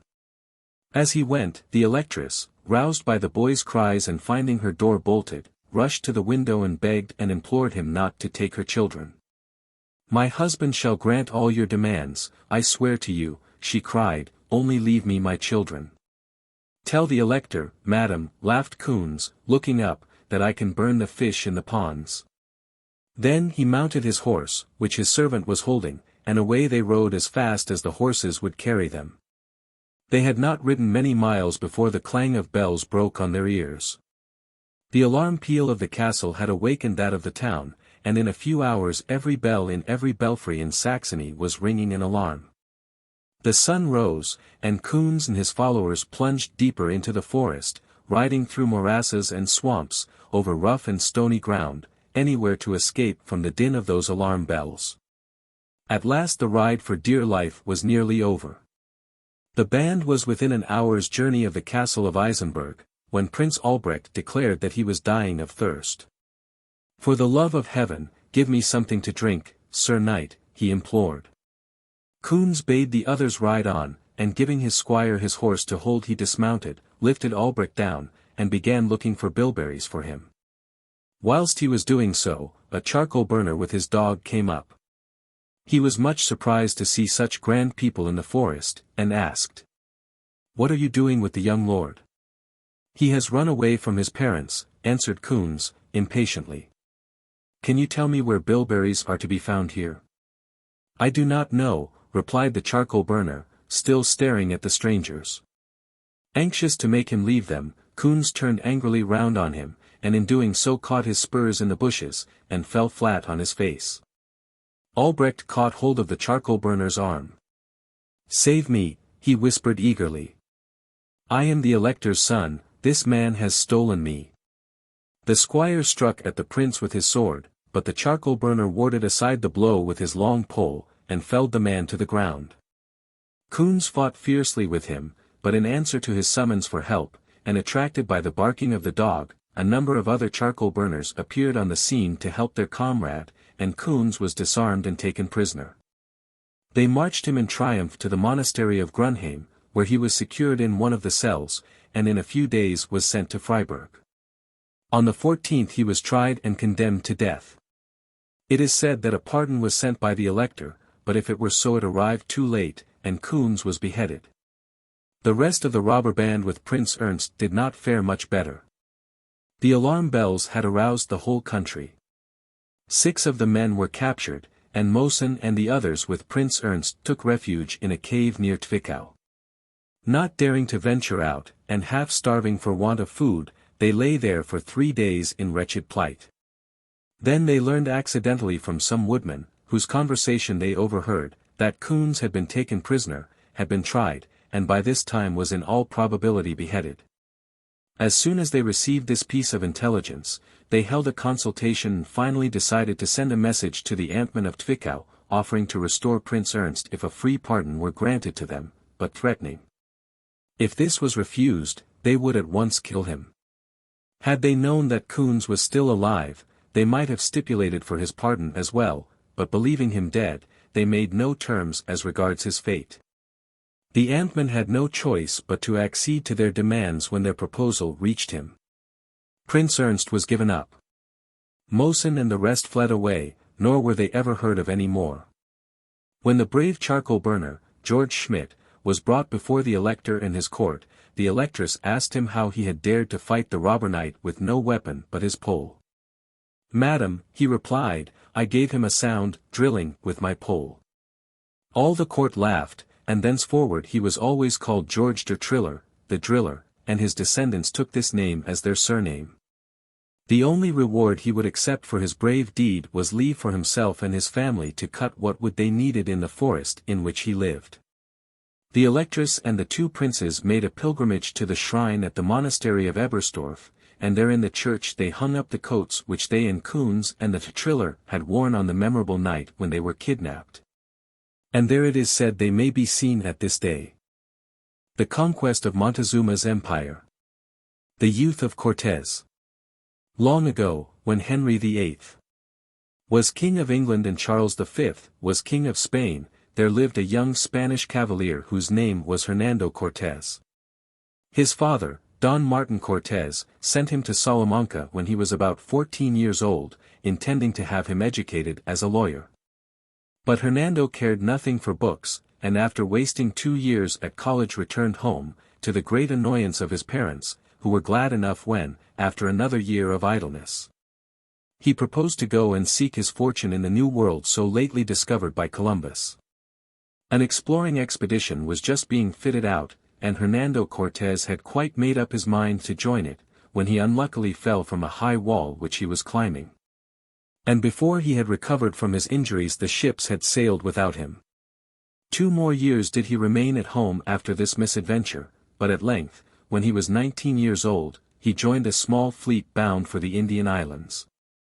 The vessel in which he sailed was commanded by one Alonso Quintero, who, when they reached the Canary Islands, and all the other vessels were detained by taking in supplies, stole out of the harbor under cover of the night, meaning to reach Hispaniola before his companions, and so secure a better chance of trading. However, he met with a furious storm, and was driven back to the port with his ship dismasted and battered. The rest of the fleet generously consented to wait while his ship was being refitted, and after a short delay they set out again, but so soon as they neared the islands, the faithless Quintero again gave his companions the slip. But with no better success, for he met with such heavy gales that he entirely lost his reckoning, and for many days they tossed about helplessly, until one morning they were cheered by the sight of a white dove, which settled upon the rigging. Taking the direction of the bird's flight, they soon reached Hispaniola, where the captain had the satisfaction of finding all the other ships had arrived before him, and had sold all their cargoes. Cortes, as soon as he landed, went to see Ovando, the governor of the island, whom he had known in Spain, and presently was persuaded by him to accept a grant of land and settle down to cultivate it, though at first he said, "I came to get gold, not to till the ground like a peasant." So 6 years passed, during which the monotony of Cortez's life was only broken by occasional expeditions against the natives, in which he learned to endure toil and danger, and became familiar with the tactics of Indian warfare. At length, in 1511, when Diego Velázquez, the governor's lieutenant, undertook the conquest of Cuba, Cortez gladly accompanied him, and throughout the expedition made himself a favorite both with the commander and the soldiers. But when later on there arose discontent over the distribution of lands and offices, the malcontents fixed upon Cortez as the most suitable person to go back to Hispaniola, and lay their grievances before the higher authorities. This came to the ears of Velázquez, however, and he at once seized Cortez, whom he loaded with fetters and threw into prison. Luckily he soon succeeded in freeing himself from the irons, and letting himself down from the window took refuge in the nearest church, where he claimed the right of sanctuary. Velázquez, who was very angry at his escape, stationed a guard with orders to seize Cortez if he should leave the sanctuary, and this he was soon careless enough to do. As he stood outside the church an officer suddenly sprang upon him from behind, and made him prisoner once more. This time he was carried on board a ship which was to sail the next morning for Hispaniola, where he was to be tried, but again he managed to escape by dragging his feet through the rings which fettered them, and dropping silently over the ship's side into a little boat under cover of the darkness. As he neared the shore the water became so rough that the boat was useless, and he was forced to swim the rest of the way, but at last he got safely to land, and again took refuge in the church. After this he married a lady named Catalina Suarez, and by the aid of her family managed to make his peace with Velázquez. Cortez now received a large estate near Yago, where he lived prosperously for some years, and even amassed a considerable sum of money. But at last news came of an exploring expedition which had set out in 1518 under Grijalva, the nephew of Velázquez. He had touched at various places on the Mexican coast, and had held a friendly conference with one cacique, or chief, who seemed desirous of collecting all the information he could about the Spaniards, and their motives in visiting Mexico, that he might transmit it to his master, the Aztec emperor. Presents were exchanged at this interview, and in return for a few glass beads, pins, and such paltry trifles. The Spaniards had received such a rich treasure of jewels and gold ornaments that the general at once sent back one of his ships under the command of Don Pedro de Alvarado to convey the spoil, and acquaint the governor of Cuba with the progress of the expedition, and also with all the information he had been able to glean respecting the Aztec emperor and his dominions. Now in those days nothing whatever was known about the interior of the country or of its inhabitants. It was as strange to the explorers as another planet. The wonders of Mexico. This was what they had to tell the governor. Far away towards the Pacific Ocean there stood, in a beautiful and most fertile valley, the capital of a great and powerful empire, called by its inhabitants Tenochtitlan, but known to the Europeans only by its other name of Mexico, derived from Mexitli, the war god of the Aztecs. These Aztecs seem to have come originally from the north, and after many wanderings to have halted at length on the southwestern borders of a great lake, of which there were several in the Mexican valley. This celebrated valley was situated at a height of about 7,500 feet above the sea, and was oval in form, about 67 leagues in circumference, and surrounded by towering rocks, which seemed to be meant to protect it from invasion.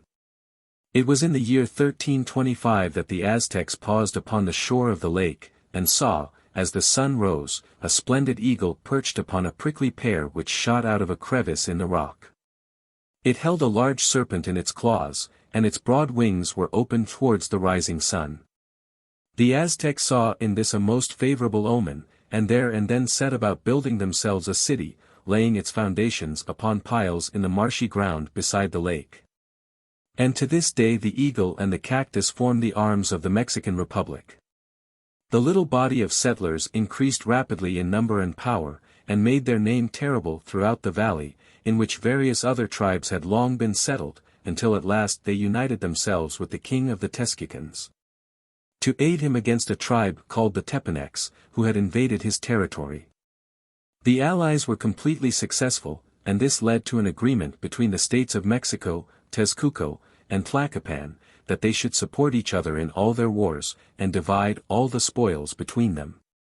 This alliance remained unbroken for over 100 years, and under a succession of able princes the Aztec dominion grew, till at the coming of the Spaniards it reached across the continent, from the Atlantic to the Pacific Ocean. The Aztecs had many wise laws and institutions, and were indeed in some respects a highly civilized community. When their emperor died, a new one was chosen from among his sons or nephews, by 4 nobles. The one preferred was obliged to have distinguished himself in war, and his coronation did not take place until a successful campaign had provided enough captives to grace his triumphal entry into the capital, and enough victims for the ghastly sacrifices which formed an important part of all their religious ceremonies. Communication was held with the remotest parts of the country by means of couriers, who, trained to it from childhood, traveled with amazing swiftness. Post houses were established on the great roads, and the messenger bearing his dispatches in the form of hieroglyphical paintings, ran to the first station, where they were taken by the next messenger and carried forward, being sent in one day 100 or 200 miles. Thus fish was served at the banquets of the Emperor Montezuma, which 24 hours before had been caught in the Gulf of Mexico, 200 miles away. Thus too the news was carried when any war was going on, and as the messengers ran to acquaint the court with the movements of the royal armies, the people by the way knew whether the tidings were good or bad by the dress of the courier. But the training of warriors was the chief end and aim of all Aztec institutions. Their principal god was the god of war, and one great object of all their expeditions was the capture of victims to be sacrificed upon his altars. They believed that the soldier who fell in battle was transported at once to the blissful regions of the sun, and they consequently fought with an utter disregard of danger. The dress of the warriors was magnificent.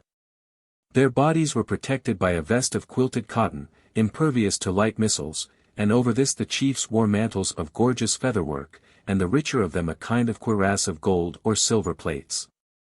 Their helmets were of wood, fashioned like the head of some wild animal, or of silver surmounted by plumes of variously colored feathers, sprinkled with precious stones, beside which they wore many ornaments of gold. And their banners were embroidered with gold and featherwork.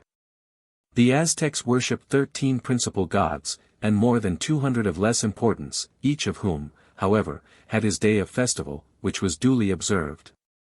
At the head of all stood the war god, the terrible Huitzilopochtli, whose fantastic image was loaded with costly ornaments, and whose temples, in every city of the empire, were the most splendid and stately. The Aztecs also had a legend that there had once dwelt upon the earth the great Quetzalcoatl, god of the air, under whose sway all things had flourished and all people had lived in peace and prosperity. But he had in some way incurred the wrath of the principal gods, and was compelled to leave the country. On his way he stopped at the city of Cholula, where a temple was dedicated to him, of which the great ruins remain to this day. When he reached the shores of the Mexican Gulf he embarked in his magic boat, made of serpent skins, for the fabulous land of Tlapalan, but before he bade his followers farewell he promised that he and his descendants would one day come again. The Aztecs confidently looked forward to the return of their benevolent god, who was said to have been tall in stature, with a white skin, long dark hair, and a flowing beard, and this belief of theirs prepared the way, as you will presently see, for the success of Cortés. 18 The Mexican temples, or teocallis as they were called, which means, houses of God, were very numerous, there being several hundreds of them in each of the principal cities. They looked rather like the Egyptian pyramids, and were divided into 4 or 5 stories, each one being smaller than the one below it, and the ascent was by a flight of steps at an angle of the pyramid. This led to a sort of terrace at the base of the second story, which passed quite round the building to another flight of steps immediately over the first, so that it was necessary to go all round the temple several times before reaching the summit. The top was a broad space on which stood 2 towers, 40 or 50 feet high, which contained the images of the gods. Before these towers stood the dreadful stone of sacrifice, and 2 lofty altars on which the sacred fires burned continually. Human sacrifices were adopted by the Aztecs about 200 years before the coming of the Spaniards. Rare at first, they became more and more frequent till at length nearly every festival closed with this cruel abomination. The unhappy victim was held by 5 priests upon the stone of sacrifice, while the 6th, who was clothed in a scarlet mantle, emblematic of his horrible office, cut open his breast with a sharp razor of Itztli, a volcanic substance as hard as flint, and tearing out his heart, held it first up to the sun, which they worshipped, and then cast it at the feet of the god to whom the temple was devoted. And to crown the horror, the body of the captive thus sacrificed was afterwards given to the warrior who had taken him in battle, who thereupon gave a great banquet and served him up amid choice dishes and delicious beverages for the entertainment of his friends. When the great Teocalli of Huitzilopochtli was dedicated in the year 1486, no less than 70,000 prisoners were thus sacrificed, and in the whole kingdom every year the victims were never fewer than 20,000, or, as some old writers say, 50,000. The Aztec writing was not with letters and words, but consisted of little colored pictures, each of which had some special meaning. Thus a tongue denoted speaking, a footprint traveling, man sitting on the ground, an earthquake. As a very slight difference in position or color intimated a different meaning, this writing was very difficult to read, and in the Aztec colleges the priests specially taught it to their pupils. At the time of the coming of the Spaniards there were numbers of people employed in this picture writing, but unfortunately hardly any of the manuscripts were preserved. For the Spaniards, looking upon them as magic scrolls, caused them to be burned by thousands. In many mechanical arts the Aztecs had made considerable progress. Their ground was well cultivated, they had discovered and used silver, lead, tin, and copper. Gold, which was found in the river beds, they cast into bars, or used as money by filling transparent quills with gold dust. They also made many fantastic ornaments of gold and silver, and cast gold and silver vessels, which they carved delicately with chisels. Some of the silver vases were so large that a man could not encircle them with his arms. But the art in which they most delighted was the wonderful featherwork. With the gorgeous plumage of the tropical birds they could produce all the effect of a beautiful mosaic. The feathers, pasted upon a fine cotton web, were wrought into dresses for the wealthy, hangings for their palaces, and ornaments for their temples. These then were the people of whom Grijalva sent back to Cuba a few vague reports, and these, and the accounts of the splendor of the treasure, spread like wildfire through the island. The governor, having resolved to send out more ships to follow up these discoveries, looked about him for a suitable person to command the expedition and share the expenses of it. And being recommended by several of his friends to choose Hernando Cortés, he presently did so. Cortés had now attained his heart's desire, and at once began with the utmost energy to purchase and fit out the ships. He used all the money he had saved, and as much more as he could persuade his friends to lend him, and very soon he was in possession of 6 vessels, and 300 recruits had enrolled themselves under his banner. His orders were, first, to find Grijalva and to proceed in company with him, then to seek out and rescue 6 Christians, the survivors of a previous expedition, who were supposed to be lingering in captivity in the interior. And to bear in mind, before all things, that it was the great desire of the Spanish monarch that the Indians should be converted to Christianity. They were to be invited to give their allegiance to him, and to send him presents of gold and jewels to secure his favor and protection. The explorers were also to survey the coast, acquaint themselves with the general features of the country, and to barter with the natives. The beginning of the expedition. But before Cortés was ready to start, a jealousy and distrust of him took possession of the mind of Velázquez, so that he determined to entrust the command of the fleet to someone else.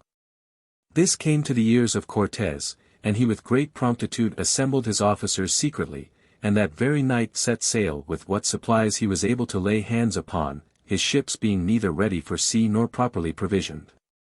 When morning broke, news was carried to Velázquez that the fleet was under way, and he rose hastily and galloped down to the quay. Cortés rode back to within speaking distance. "This is a courteous way of taking leave of me, truly," cried the governor. "Pardon me," answered Cortés, "time presses, and there are some things that should be done before they are even thought of." And with that he returned to his vessel, and the little fleet sailed away to Macaca, where Cortés laid in more stores. This was on November 18, 1518. Shortly afterwards he proceeded to Trinidad, a town on the south coast of Cuba, where he landed, and setting up his standard, invited all who would to join the expedition, holding out to them great hopes of wealth to be gained. Volunteers flocked in daily, including many young men of noble family, who were attracted by the fame of Cortés.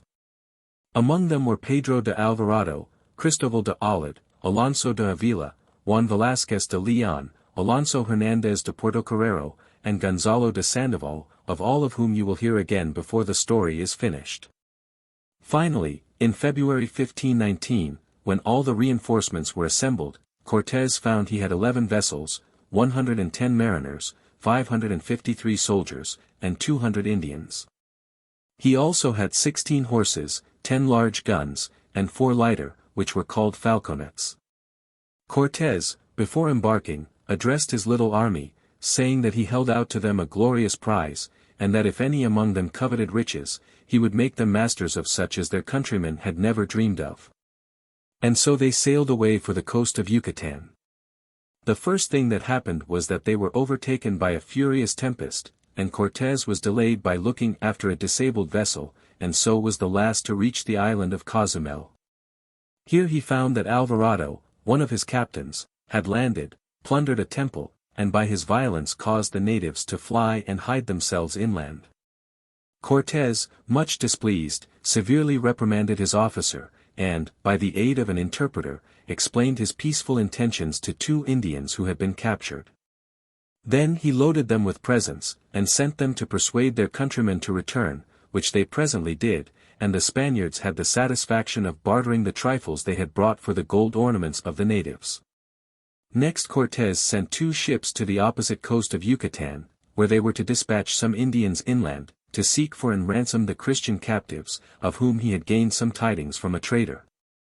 And while they were gone he explored the island, and induced the natives to declare themselves Christians by the very summary method of rolling their venerated idols out of their temple, and setting up in their stead an image of the Virgin and Child. When the Indians saw that no terrible consequences followed, they listened to the teaching of the good priest, Father Olmedo, who accompanied the expedition, though it is probable that they did not, after all, understand much of his instruction.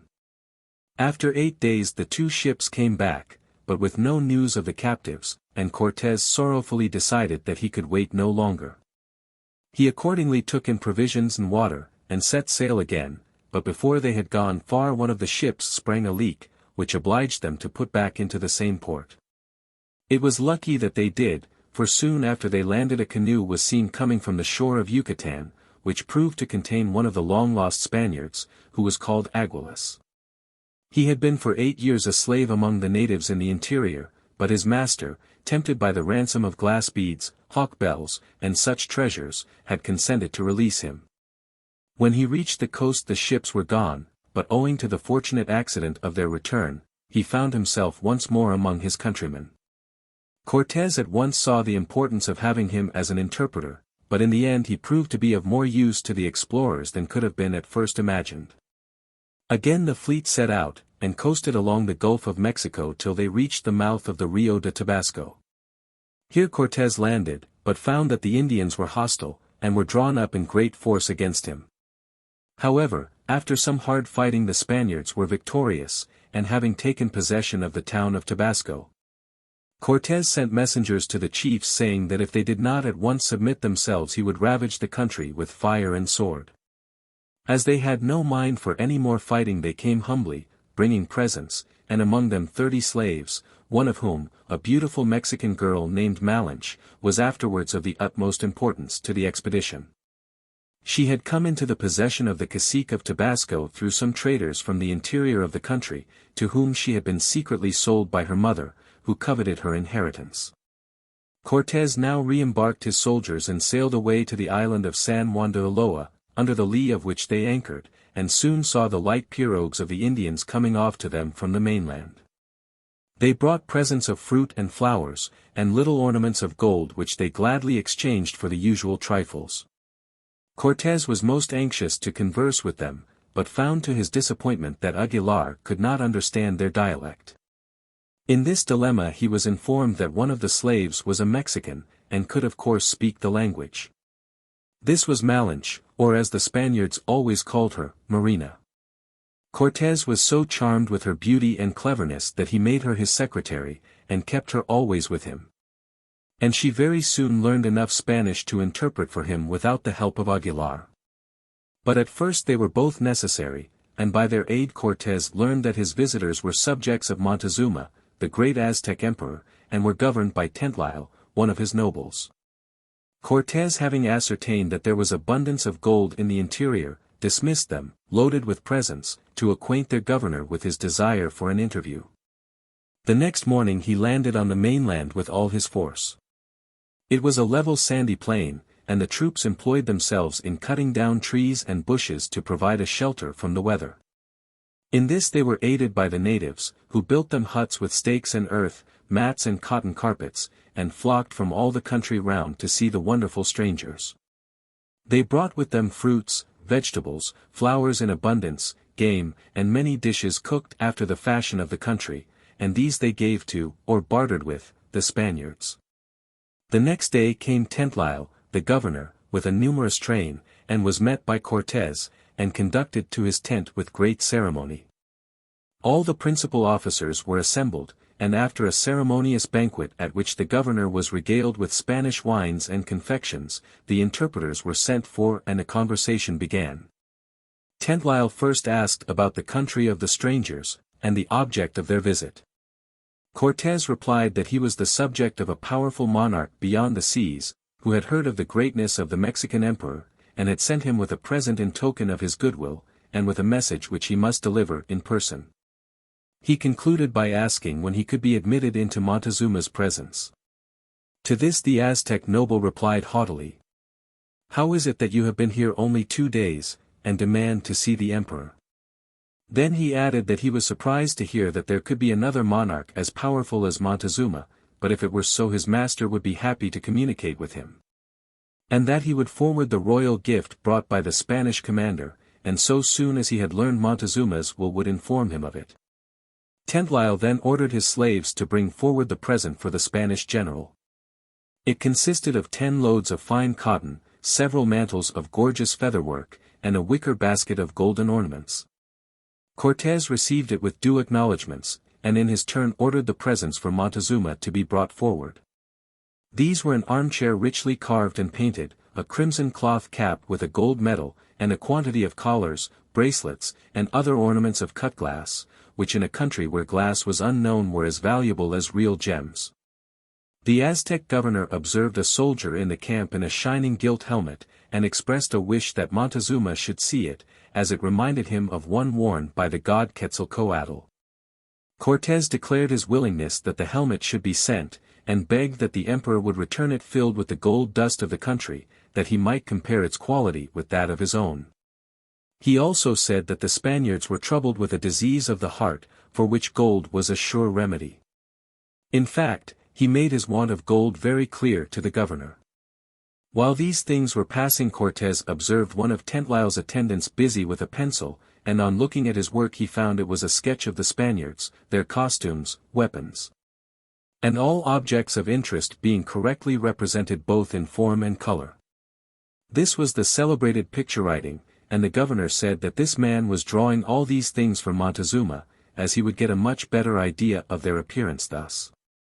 Cortés thereupon ordered out the cavalry, and caused them to go through their military exercises upon the firm wet sands of the beach. And the appearance of the horses, which were absolutely unknown in Mexico, filled the natives with astonishment, which turned to alarm when the general ordered the cannon to be fired, and they saw for the first time the smoke and flame, and beheld the balls crashing among the trees of the neighboring forest and reducing them to splinters. Nothing of this sort was lost upon the painters, who faithfully recorded every particular, not omitting the ships, the water-houses, as they called them, which swung at anchor in the bay. Finally, the governor departed as ceremoniously as he had come, leaving orders with his people to supply the Spanish general with all he might require till further instructions should come from the emperor. In the meantime the arrival of the strangers was causing no small stir in the Mexican capital. A general feeling seems to have prevailed that the return of the white god, Quetzalcoatl, was at hand, and many wonderful signs and occurrences seemed to confirm the belief. In 1510 the great lake of Texcoco, without tempest, earthquake, or any visible cause, became violently agitated, overflowed its banks, and, pouring into the streets of Mexico, swept away many buildings by the fury of its waters. In 1511 one of the towers of the great temple took fire, equally without any apparent cause, and continued to burn in defiance of all attempts to extinguish it. In the following years 3 comets were seen, and not long before the coming of the Spaniards a strange light broke forth in the east. Resembling a great pyramid or flood of fire thickly powdered with stars, at the same time low voices were heard in the air, and doleful wailings, as if to announce some strange, mysterious calamity. A lady of the royal house died, was buried, and rose again, prophesying ruin to come. After the conquest she became a Christian. Montezuma, terrified at these apparitions, took counsel of Nezahualpilli, king of Texcoco, who was a great proficient in astrology. But far from obtaining any comfort from him, he was still further depressed by being told that all these things predicted the speedy downfall of his empire. When, therefore, the picture writings showing the Spanish invaders reached Montezuma, they caused him great apprehension, and he summoned the kings of Texcoco and Tlacopan to consult with them as to how the strangers should be received. There was much division of opinion, but finally Montezuma resolved to send a rich present which should impress them with a high idea of his wealth and grandeur, while at the same time he would forbid them to approach the capital. After 8 days at the most, which however seemed a long time to the Spaniards, who were suffering from the intense heat of the climate, the embassy, accompanied by the governor Tentlyle, reached the camp, and presented to Cortés the magnificent treasure sent by Montezuma. One of the 2 nobles had been sent on account of his great likeness to the picture of Cortés which the Aztec painter had executed for Montezuma. This resemblance was so striking that the Spanish soldiers always called this chief, the Mexican Cortés. After the usual ceremonious salutes, the slaves unrolled the delicately wrought mats and displayed the gifts they had brought. There were shields, helmets, and cuirasses embossed with plates and ornaments of pure gold, with collars and bracelets of the same precious metal, sandals, fans, plumes, and crests of variegated feathers wrought with gold and silver thread and sprinkled with pearls and precious stones.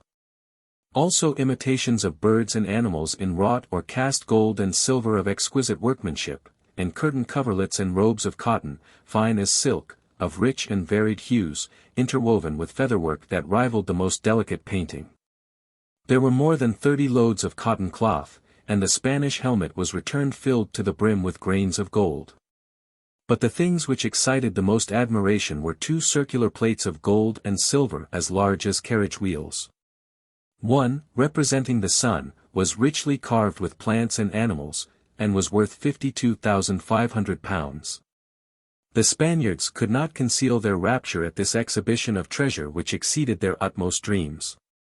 And when they had sufficiently admired it the ambassadors courteously delivered their message, which was to the effect that Montezuma had great pleasure in holding communication with so powerful a monarch as the King of Spain. But he could not grant a personal interview to the Spaniards. The way to his capital was too long and too dangerous. Therefore the strangers must return to their own land with the gifts he had sent them. Cortés, though much vexed, concealed his annoyance and expressed his sense of the emperor's munificence. It made him, he said, only the more desirous of a personal interview, so that he felt it was impossible that he should present himself again before his sovereign without having accomplished this great object of his journey. He once more requested them to bear this message to their master, with another trifling gift. This they seemed unwilling to do, and took their leave repeating that the general's wish could not be gratified.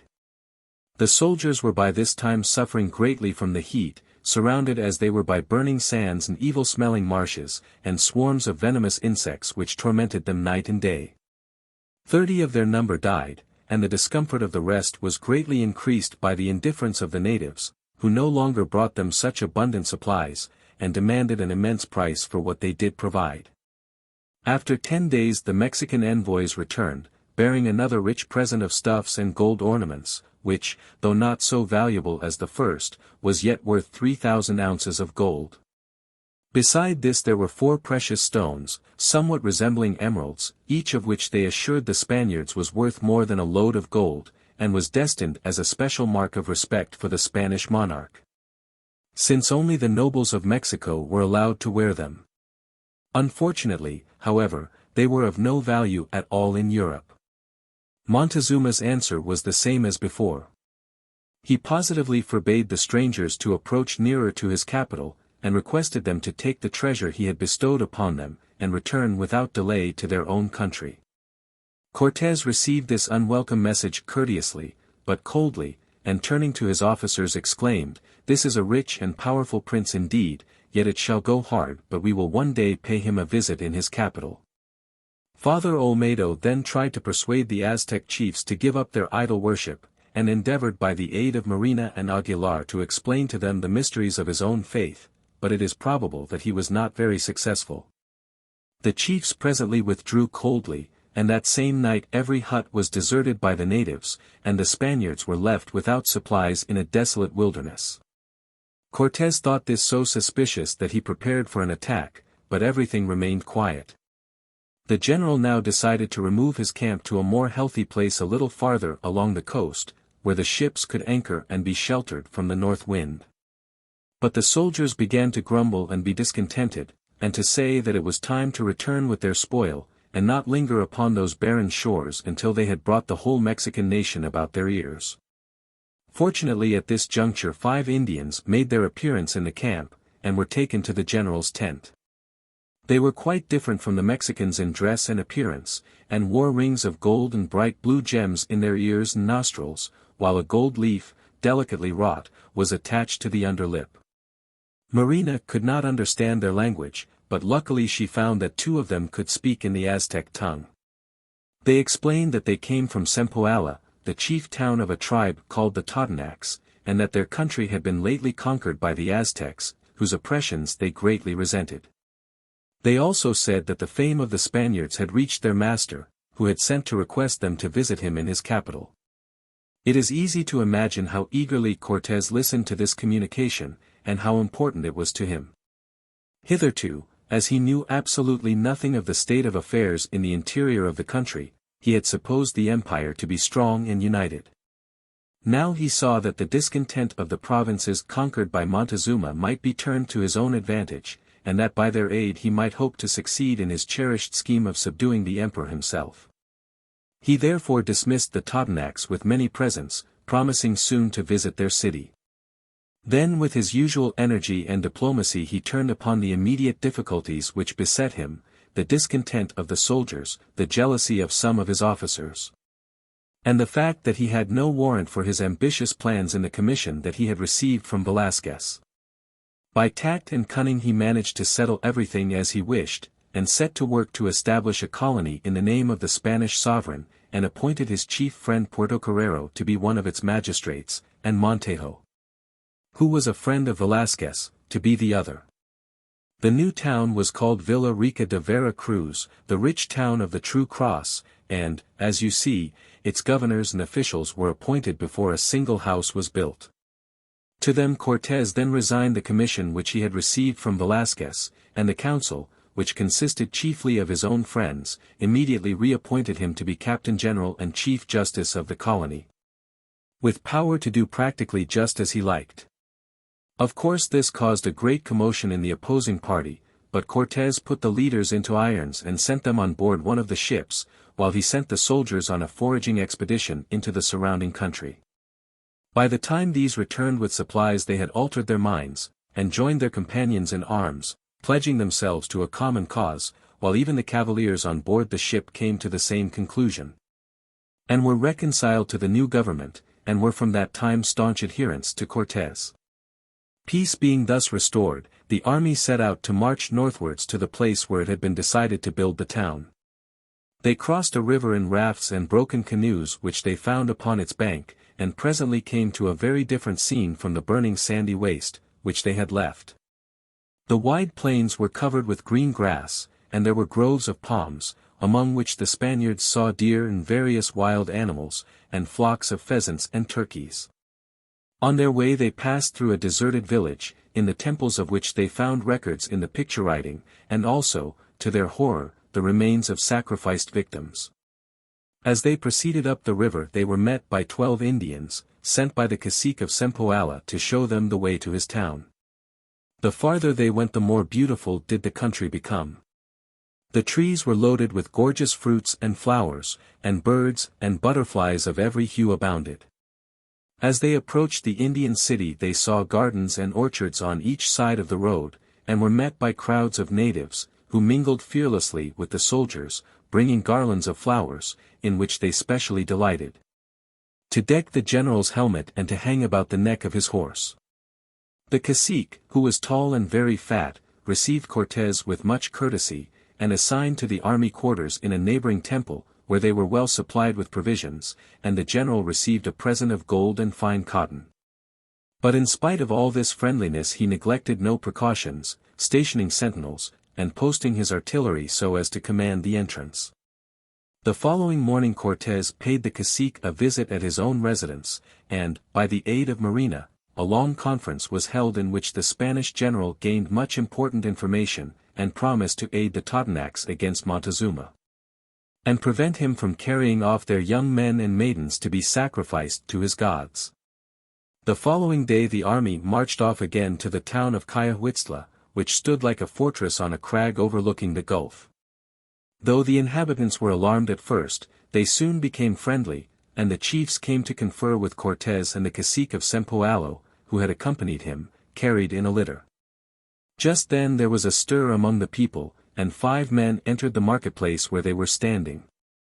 By their rich and peculiar dress they seemed to belong to a different race.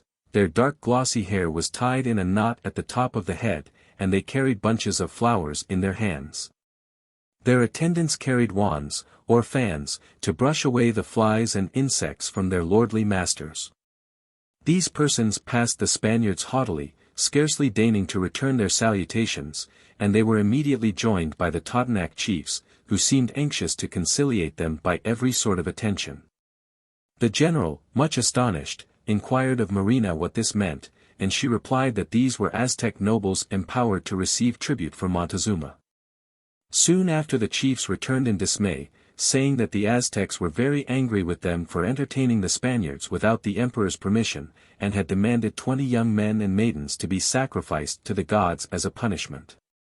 Cortés was most indignant at this insolence, and insisted that the Totonacs should not only refuse the demand, but should also seize the Aztec nobles, and throw them into prison. This they did, but the Spanish general managed to get 2 of them freed in the night, and brought before him. He then very cunningly made them believe that he regretted the indignity that had been offered them, and would help them to get away safely, and the next day would do his best to release their companions. He also told them to report this to Montezuma, assuring him of the great respect and regard in which he was held by the Spaniards. Then he sent them away secretly to the port, and they were taken in one of the vessels, and landed safely at a little distance along the coast. The Totonacs were furious at the escape of some of their prisoners, and would at once have sacrificed the remainder, had not Cortés expressed the utmost horror at the idea, and sent them on board one of the ships for safe keeping. Whence he very soon allowed them to join their companions. This artful proceeding had, as we shall presently see, just the effect it was meant to have upon Montezuma. By order of Cortés, messengers were now sent to all the other Totonac towns, telling them of the defiance that had been shown to the emperor, and bidding them also refuse to pay the tribute. The Indians soon came flocking into Cayahuitztla to see and confer with the powerful strangers, in the hope of regaining liberty by their aid, and so cleverly had Cortés managed to embroil them with Montezuma, that even the most timid felt that they had no choice but to accept the protection of the Spaniards, and make a bold effort for the recovery of freedom. Cortés accordingly made them swear allegiance to the Spanish sovereign, and then set out once more for the port where his colony was to be planted. This was only half a league distant, in a wide and fruitful plain, and he was not long in determining the circuit of the walls, and the site of the fort, granary, and other public buildings. The friendly Indians brought stone, lime, wood, and bricks, and in a few weeks a town rose up, which served as a good starting point for future operations, retreat for the disabled, a place for the reception of stores, or whatever might be sent to or from the mother country, and was, moreover, strong enough to overawe the surrounding country. This was the first colony in New Spain, and was hailed with satisfaction by the simple natives, who could not foresee that their doom was sealed when a white man set his foot upon their soil. While the Spaniards were still occupied with their new settlement, they were surprised by another embassy from Mexico. When the account of the imprisonment of the royal collectors first reached Montezuma, his feelings of fear and superstition were swallowed up in indignation, and he began with great energy to make preparations for punishing his rebellious vassals, and avenging the insult offered to himself. But when the Aztec officers liberated by Cortés reached the capital and reported the courteous treatment they had received from the Spanish commander, he was induced to resume his former timid and conciliatory policy, and sent an embassy consisting of 2 young nephews of his own and 4 of his chief nobles to the Spanish quarters. As usual, they bore a princely gift of gold, rich cotton stuffs, and wonderful mantles of feather embroidery. The envoys on coming before Cortés presented this offering, with the emperor's thanks to him for the courtesy he had shown to the captive nobles. At the same time Montezuma expressed his surprise and regret that the Spaniards should have countenanced the rebellion. He had no doubt, he said, that Cortés and his followers were the long-looked-for strangers, and therefore of the same lineage as himself. From deference to them he would spare the Totonacs while they were present, but the day of vengeance would come. Cortés entertained the Indians with frank hospitality, taking care, however, to make such a display of his resources as should impress them with a sense of his power. Then he dismissed them with a few trifling gifts and a conciliatory message to the emperor, to the effect that he would soon pay his respects to him in his capital, when all misunderstanding between them would certainly be adjusted. The Totonacs were amazed when they understood the nature of this interview. For, in spite of the presence of the Spaniards, they had felt great apprehension as to the consequence of their rash act. And now they felt absolutely in awe of the strangers who even at a distance could exercise such a mysterious influence over the terrible Montezuma. Not long after, the cacique of Sempoala appealed to Cortés to aid him against a neighbor with whom he had a quarrel. The general at once marched to support him with a part of his force, but when they reached the hostile city they were received in a most friendly manner, and Cortés had no difficulty in reconciling the 2 chiefs to one another. In token of gratitude the Indian cacique sent 8 noble maidens, richly decked with collars and ornaments of gold, whom he begged the general to give as wives to his captains. Cortés seized the opportunity of declaring that they must first become Christians, and be baptized, since the sons of the Church could not be allowed to marry idolaters. The chief replied that his gods were good enough for him, and that he should at once resent any insults offered to them, even if they did not avenge themselves by instantly destroying the Spaniards. However, the general and his followers had seen too much already of the barbarous rites of the Indian religion and its horrible sacrifices. Without hesitation they attacked the principal teocalli, whereupon the cacique called his men to arms. The priests in their blood-stained robes rushed frantically about among the people, calling upon them to defend their gods. And all was tumult and confusion. Cortés acted with his usual promptitude at this crisis. He caused the cacique and the principal inhabitants and the priests to be taken prisoners, and then commanded them to quiet the people, threatening that a single arrow shot at the Spaniards should cost them their lives. Marina also represented the madness of resistance, reminding the cacique that if he lost the friendship of the strangers, he would be left alone to face the vengeance of Montezuma. This consideration decided him. Covering his face with his hands, he exclaimed that the gods would avenge their own wrongs.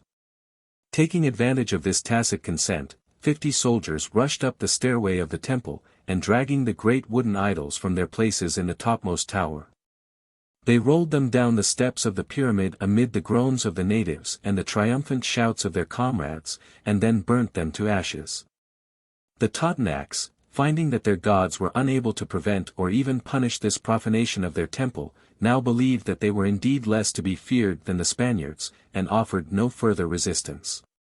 By Cortés's orders the teocalli was then thoroughly purified, and an altar was erected, surmounted by a great cross hung with garlands of roses, and Father Olmedo said Mass before the Indians and Spaniards, who seemed to have been alike impressed by the ceremony. An old disabled soldier, named Juan de Torres, was left to watch over the sanctuary and instruct the natives in its services, while the general, taking a friendly leave of his Totonac allies, set out once more for Villa Rica, to finish his arrangements before departing for the capital. Here he was surprised to find that a Spanish vessel had arrived in his absence, having on board 12 soldiers and 2 horses, a very welcome addition to the tiny army. Cortés now resolved to execute a plan of which he had been thinking for some time. He knew very well that none of his arrangements about the colony would hold good without the Spanish monarch's sanction, and also that Velázquez had great interest at court, and would certainly use it against him. Therefore he resolved to send dispatches to the emperor himself, and such an amount of treasure as should give a great idea of the extent and importance of his discoveries.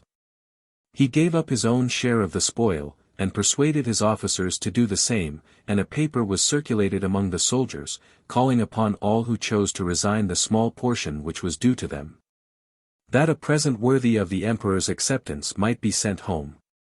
It is only another proof of the extraordinary power which Cortés had over these rough soldiers, who cared for nothing but plunder, that not a single one refused to give up the very treasure which he had risked so much to gain. These are some of the wonderful things that were sent. 2 collars made of gold and precious stones.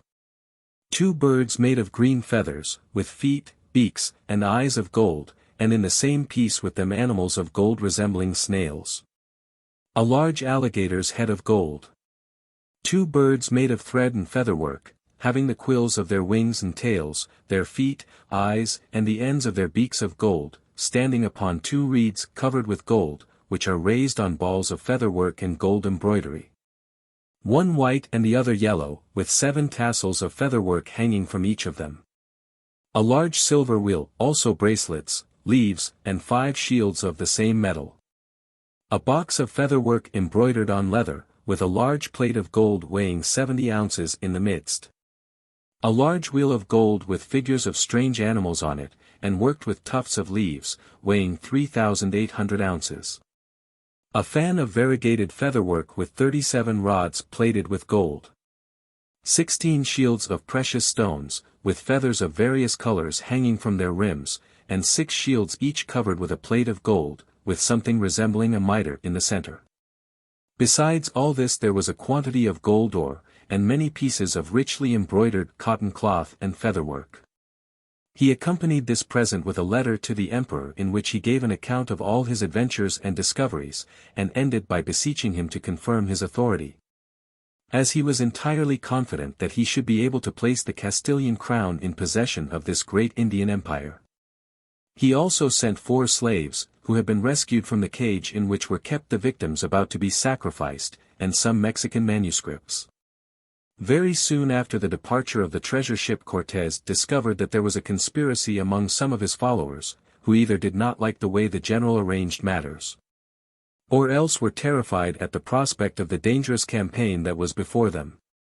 They had seized one of the ships, and got provisions and water stored, and were on the eve of setting sail for Cuba, when one of their number repented of the part he had taken in the plot, and betrayed it to Cortés, who at once took measures for the arrest of the ringleaders, 2 of whom were afterwards hanged.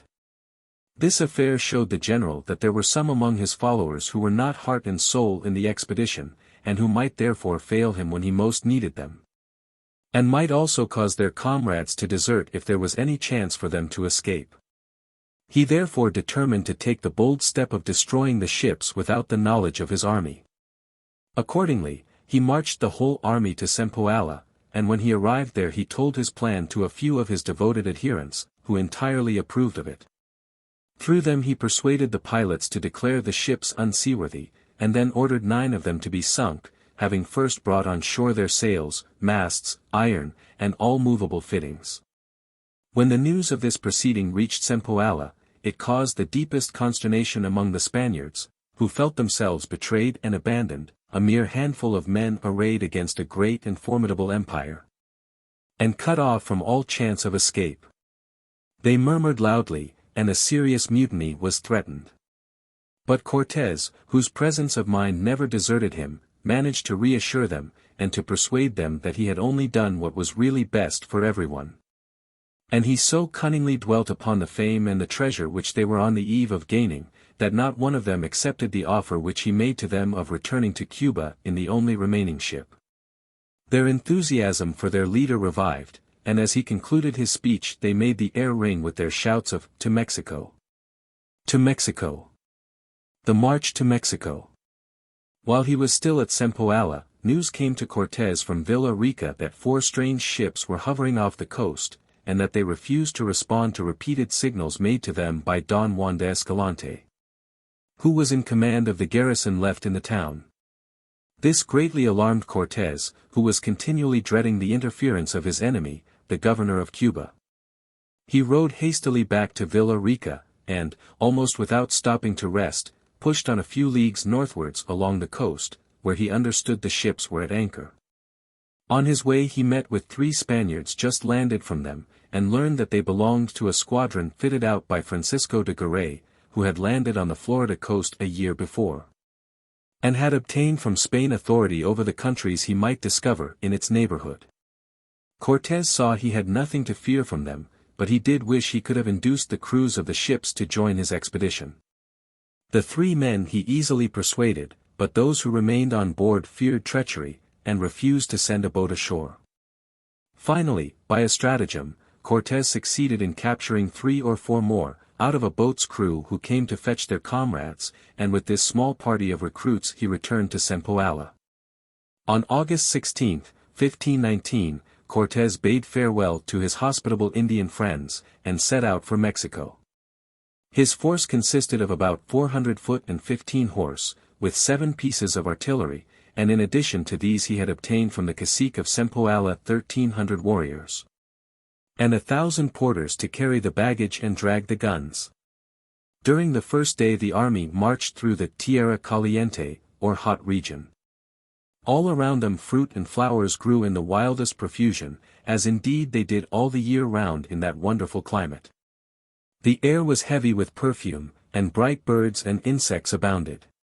But after some leagues' travel, over roads made nearly impassable by the summer rains, they began to ascend gradually, and at the close of the second day they reached Jalapa, from which they looked out over one of the grandest prospects that could be seen anywhere. Down below them lay the hot region with its gay confusion of meadows, streams, and flowering forests, sprinkled over with shining Indian villages, while a faint line of light upon the horizon told them that there was the ocean they had so lately crossed, beyond which lay their country, which many of them would never see again. To the south rose the mighty mountain called Orizaba, in his mantle of snow, and in another direction the Sierra Madre, with its dark belt of pine trees, stretched its long lines of shadowy hills away into the distance. Onward and upward they went, and on the 4th day they arrived at the strong town of Naulinco. Here the inhabitants entertained them hospitably, for they were friendly with the Totonacs, and Cortés endeavored, through Father Olmedo, to teach them something about Christianity.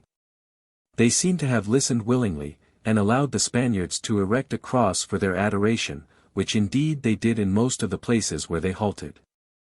The troops now entered upon a rugged, narrow valley, called the Bishop's Pass, and now it began to be terribly cold, the snow and hail beat upon them, and the freezing wind seemed to penetrate to their very bones.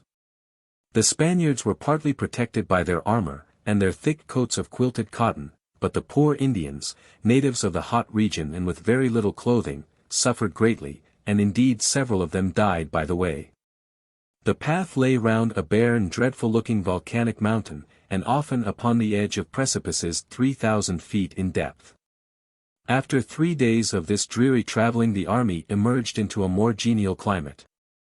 They had reached the great tableland which spreads out for hundreds of miles along the crests of the Cordilleras, more than 7,000 feet above the sea level. The vegetation of the torrid and temperate regions had of course disappeared, but the fields were carefully cultivated. Many of the crops were unknown to the Spaniards, but they recognized maize and aloes, and various kinds of cactus. Suddenly the troops came upon what seemed to be a populous city, even larger than Zempoala, and with loftier and more substantial buildings, of stone and lime. There were 13 teocallis in the town, and in one place in the suburbs one of the Spaniards counted the stored-up skulls of 100,000 sacrificed victims. The lord of the town ruled over 20,000 vassals. He was a tributary to Montezuma, and there was a strong Mexican garrison in the place. This was probably the reason of his receiving Cortés and his army very coldly, and vaunting the grandeur of the Mexican emperor, who could, he declared, muster 30 great vassals, each of whom commanded 100,000 men. In answer to the inquiries of Cortés, he told him about Montezuma and his capital.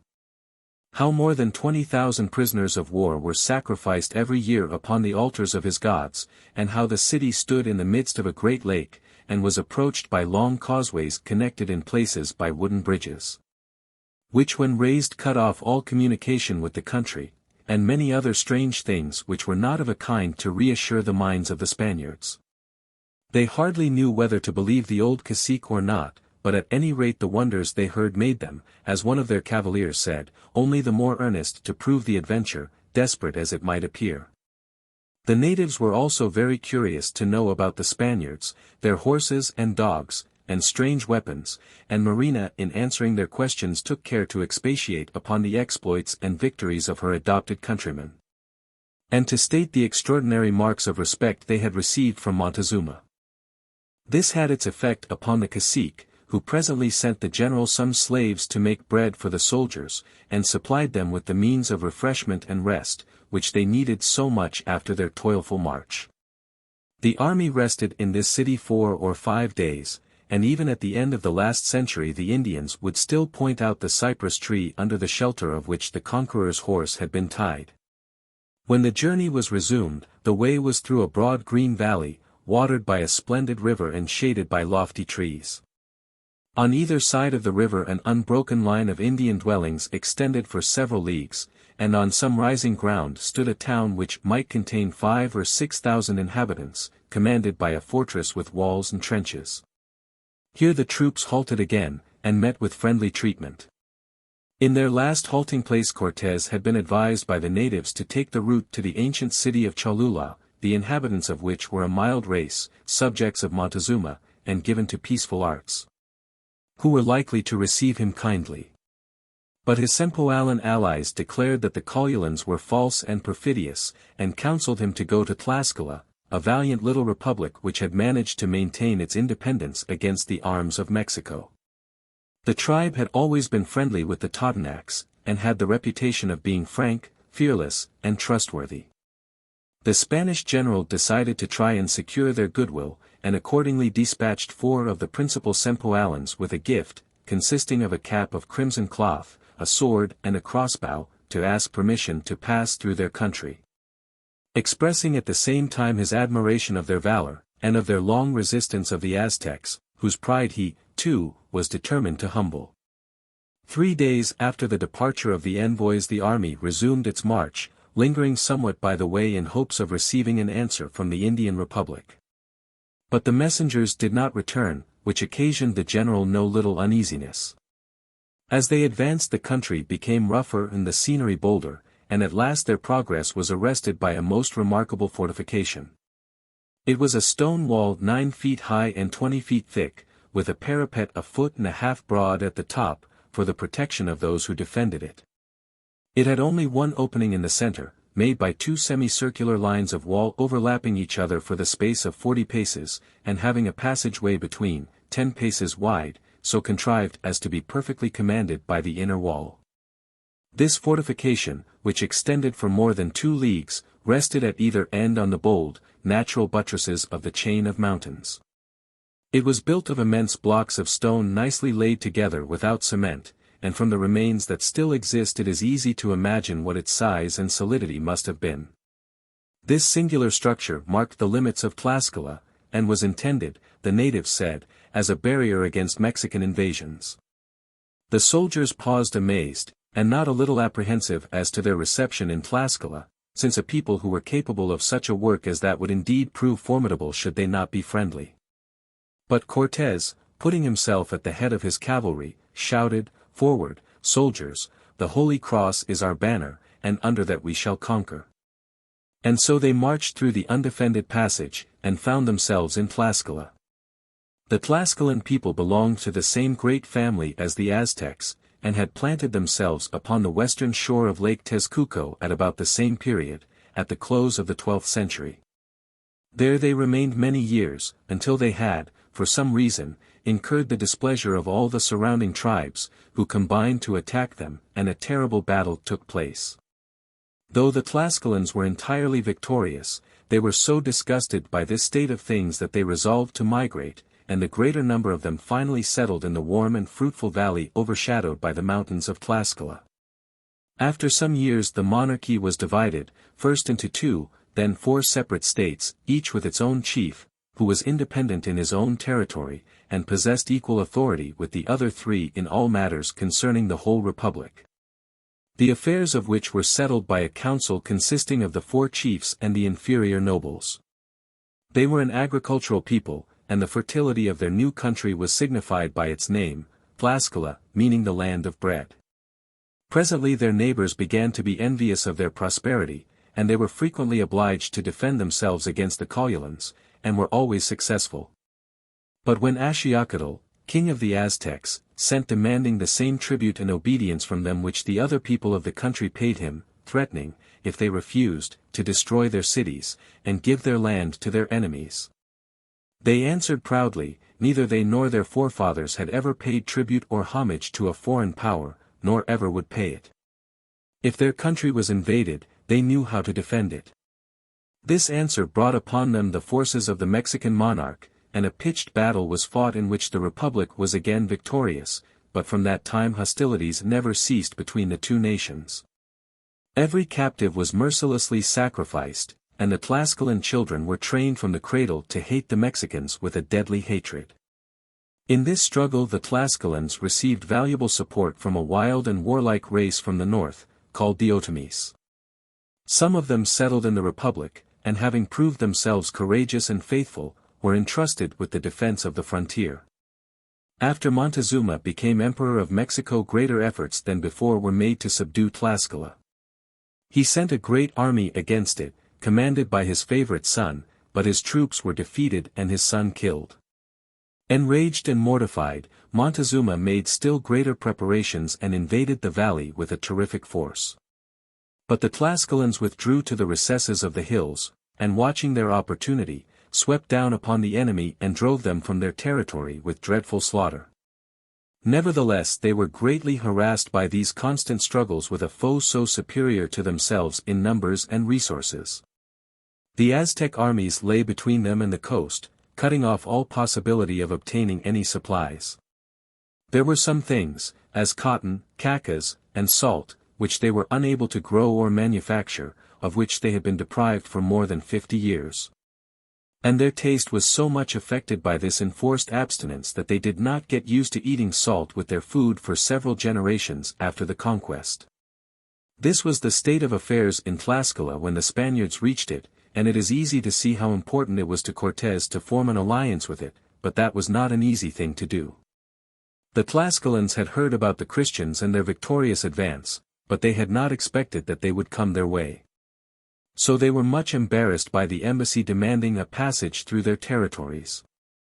The council was assembled, and a great difference of opinion was found among its members. Some believed that these were the white-skinned, bearded men whose coming was foretold, and at all events they were enemies to Mexico, and might help them in their struggle against it. Others argued that this could not be, the march of the strangers through the land might be tracked by the broken images of the Indian gods, and desecrated temples. How could they be sure that they were not friends of Montezuma? They had received his embassies, accepted his gifts, and were even now on their way to his capital in company with his vassals. This last was the opinion of an aged chief, one of the 4 rulers of the Republic. His name was Xicotencatl, and he was nearly blind, for he was over 100 years old. He had a son of the same name as himself, an impetuous young man, who commanded a powerful force of Tlaxcalans and Otomis on the eastern frontier where the great fortification stood.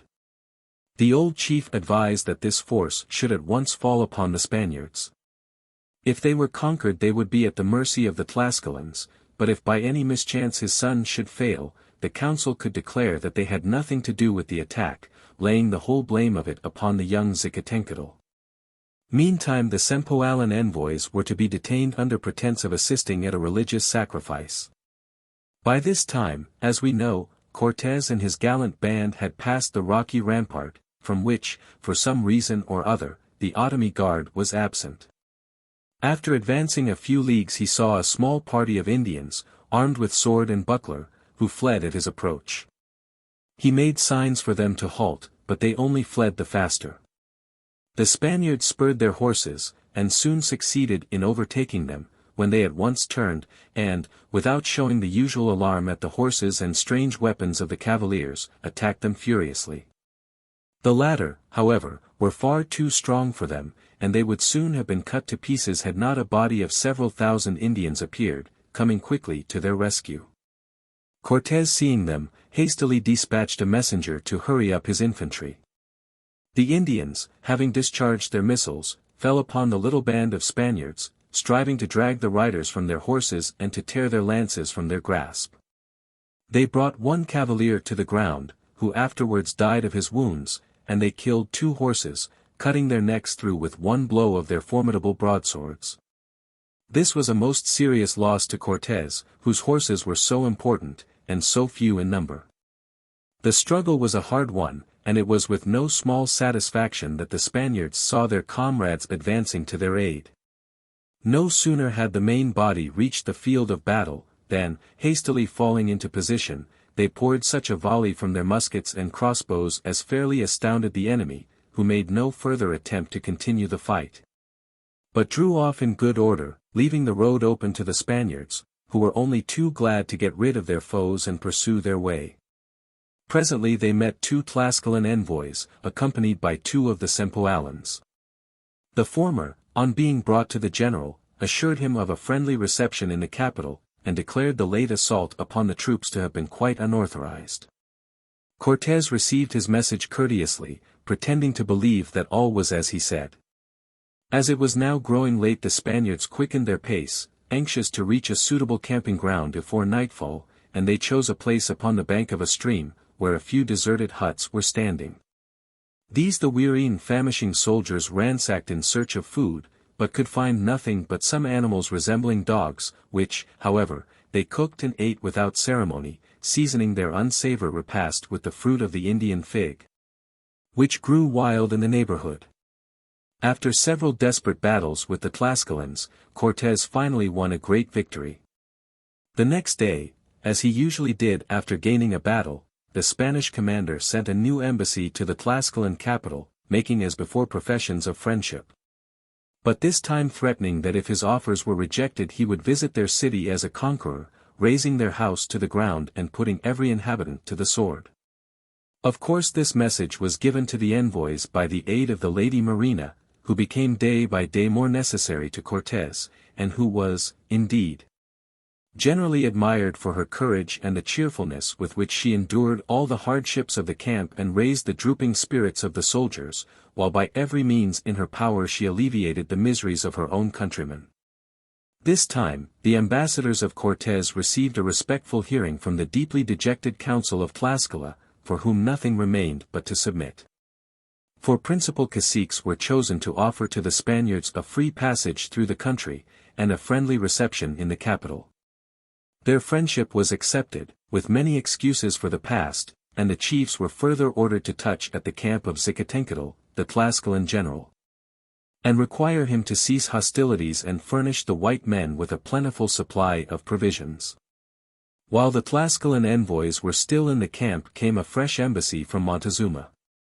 Tidings had been sent to him of each step in the progress of the Spaniards, and it was with great satisfaction that he had heard of their taking the road to Tlascala, trusting that if they were mortal men they would find their graves there. Great was his dismay, therefore, when courier after courier brought him news of their successes, and how the most redoubtable warriors had been scattered by this handful of strangers. His superstitious fears returned with greater force than ever, and in his alarm and uncertainty he dispatched 5 great nobles of his court, attended by 200 slaves. to bear to Cortés a gift consisting of 3,000 ounces of gold and several hundred robes of cotton and featherwork. As they laid it at his feet, they said that they had come to offer Montezuma's congratulations upon his victories, and to express his regret that he could not receive them in his capital, where the numerous population was so unruly that he could not be answerable for their safety. The merest hint of the emperor's wishes would have been enough to influence any of the natives, but they made very little impression upon Cortés. And, seeing this, the envoys proceeded, in their master's name, to offer tribute to the Spanish sovereign, provided the general would give up the idea of visiting the capital. This was a fatal mistake, and a most strange one for such a brave and powerful monarch to make, for it amounted to an admission that he was unable to protect his treasures. Cortés in replying expressed the greatest respect for Montezuma, but urged his own sovereign's commands as a reason for disregarding his wishes. He added that though he had not at present the power of requiting his generosity as he could wish, he trusted to repay him at some future day with good works. You will hear before long how he kept his word. The Mexican ambassadors were anything but pleased at finding the war at an end and a firm friendship established between their mortal enemies and the Spaniards, and the general saw with some satisfaction the evidences of a jealousy between them, which was his surest hope of success in undermining the Mexican Empire. 2 of the Aztecs presently returned to acquaint Montezuma with the state of affairs. The others remained with the Spaniards, Cortés being willing that they should see the deference paid to him by the Tlascalans, who were most anxious for his presence in their city. The city of Tlascala lay about 6 leagues away from the Spanish camp, and the road led through a hilly region, and across a deep ravine over which a bridge had just been built for the passage of the army. They passed some towns by the way, where they were received with the greatest hospitality. The people flocked out to meet them, bringing garlands of roses, with which they decorated the Spanish soldiers, and wreathed about the necks of their horses. Priests in their white robes mingled with the crowd, scattering clouds of incense from their censers, and thus escorted the army slowly made its way through the gates of the city of Tlascala. Here the press became so great that it was with difficulty that a passage was cleared for it. The flat housetops were crowded with eager spectators, while garlands of green boughs, roses, and honeysuckle were thrown across the streets, and the air was rent with songs and shouts and the wild music of the national instruments. Presently the procession halted before the palace of the aged Xicotencatl, the father of the general, and Cortés dismounted from his horse, that the blind old man might satisfy his natural curiosity respecting him, by passing his hand over his face. He then led the way to a spacious hall, where a banquet was served to the whole army, after which, quarters were assigned to them in a neighboring teocalli, the Mexican ambassadors being, at the desire of Cortés, lodged next to himself that he might the better protect them in the city of their foes. For some days the Spaniards were feasted and entertained in 4 quarters of the city, which was really like separate towns divided from one another by high walls, in each of which lived one of the rulers of the republic, surrounded by his own vassals. But amid all these friendly demonstrations the general never for a moment relaxed the strict discipline of the camp, and no soldier was allowed to leave his quarters without special permission. At first this offended the Tlascalan chiefs, as they thought it showed distrust of them. But when Cortés explained that this was only in accordance with the established military system of his country, they began to think it admirable, and the young Xicotencatl proposed, if possible, to imitate it. The Spanish commander now turned his thoughts to the converting of the Tlascalans. But as they refused to part with their own gods, though they were willing enough to add the god of the Christians to their number, he took the advice of the wise Father Olmedo, and abandoned the idea for the time. However, a cross was erected in one of the great squares, and there the Spaniards held their religious services unmolested, and it happened, strangely enough, that they had scarcely left the city when a thin, transparent cloud settled like a column upon the cross, wrapping it round, and continuing through the night to shed a soft light about it. This occurrence did more for the conversion of the natives than all the preaching of Father Olmedo. Several of the Indian princesses were now baptized, and given in marriage to the officers of Cortés. One, who was the daughter of Xicotencatl, became the wife of Alvarado, who was always a great favorite with the Tlascalans.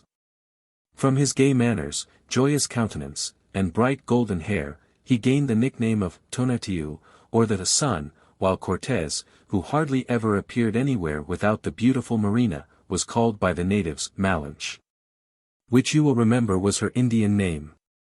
While all this was happening, came yet another embassy from Montezuma, loaded as usual with costly gifts. This time he invited the Spaniards to visit him in his capital, assuring them that they would be welcome. Further, he besought them to enter into no alliance with the base and barbarous Tlascalans, but he invited them to take the route of the friendly city of Cholula, where arrangements were being made, by his orders, for their reception. The Tlascalans were much concerned that Cortez should propose to go to Mexico, and what they told him fully confirmed all the reports he had heard of the power and ambition of Montezuma, of the strength of his capital, and the number of his soldiers. They warned him not to trust to his gifts and his fair words, and when the general said that he hoped to bring about a better understanding between the emperor and themselves, they replied that it was impossible. However smooth his words, he would hate them at heart. They also heartily protested against the generals going to Cholula. The people, they said, though not brave in the open field, were crafty. They were Montezuma's tools, and would do his bidding. That city, too, was specially under the protection of the god Quetzalcoatl, and the priests were confidently believed to have the power of opening an inundation from the foundations of his shrine, which should overwhelm their enemies in the deluge. And lastly, though many distant places had sent to testify their goodwill, and offer their allegiance, Cholula, only 6 leagues distant, had done neither. This consideration weighed more with the general than either of the preceding ones, and he promptly dispatched a summons to the city demanding a formal tender of its submission. It was not long before deputies arrived from Cholula profuse in expressions of goodwill and invitations to visit their city. But the Tlascalans pointed out that these messengers were below the usual rank of ambassadors, which Cortez regarded as a fresh indignity. He therefore sent a new summons, declaring that if they did not at once send a deputation of their principal men he would treat them as rebels to his own sovereign, the rightful lord of these realms. This soon brought some of the highest nobles to the camp, who excused their tardy appearance, by saying that they had feared for their personal safety in the capital of their enemies. The Tlascalans were now more than ever averse to the projected visit. A strong Aztec force was known to be near Cholula, and the city was being actively prepared for defense. Cortez, too, was disturbed by these circumstances, but he had gone too far to recede without showing fear, which could not fail to have a bad effect on his own men, as well as on the natives. Therefore, after a short consultation with his officers, he decided finally to take the road to Cholula. This ancient city lay 6 leagues to the south of Tlaxcala, and was most populous and flourishing. The inhabitants excelled in the art of working in metals and manufacturing cotton cloth and delicate pottery, but were indisposed to war, and less distinguished for courage than for cunning. You will remember that it was in this place that the god Quetzalcoatl had paused on his way to the coast, and in his honor a tremendous pyramid had been erected, probably by building over a natural hill. And on the top of this rose a gorgeous temple, in which stood an image of the god bedecked with gold and jewels. To this temple pilgrims flocked from every corner of the empire, and many were the terrible sacrifices offered there, as, indeed, in all the other teocallis, of which there were about 400 in the city. On the day appointed, the Spanish army set out for Cholula, followed by crowds of citizens, who admired the courage displayed by this little handful of men in proposing to brave the mighty Montezuma in his own territory. An immense body of warriors had offered to join the expedition, but Cortez thought it wise to accept only 6,000, and even these he left encamped at some distance from Cholula, because the caciques of that city, who came out to meet the Spaniards, objected to having their mortal enemies brought within its walls. As the troops drew near the town they were met by swarms of men, women, and children, all eager to catch a glimpse of the strangers, whose persons, horses, and weapons were equally objects of intense curiosity to them. They in their turn were struck by the noble aspect of the Cullodens, who were much superior in dress and general appearance to the other tribes they had encountered. An immense number of priests swinging censers mingled with the crowd, and, as before, they were decorated with garlands and bunches of flowers, and accompanied by gay music from various instruments. The Spaniards were also struck by the width and cleanliness of the streets and the solidity of the houses. They were lodged in the court of one of the many teocallis, and visited by the great nobles of the city, who supplied them plentifully with all they needed. And at first paid them such attentions as caused them to believe that the evil apprehensions of the Tlascalans had been merely suspicion and prejudice. But very soon the scene changed. Messengers came from Montezuma, who shortly and pleasantly told Cortés that his approach occasioned much disquietude to their master, and then conferred apart with the Mexicans who were still in the Spanish camp, presently departing, and taking one of them away with them. From this time the Culloden visited the Spanish quarters no more, and when invited to do so excused themselves, saying they were ill. Also, the supply of provisions ran short, and they said it was because maize was scarce.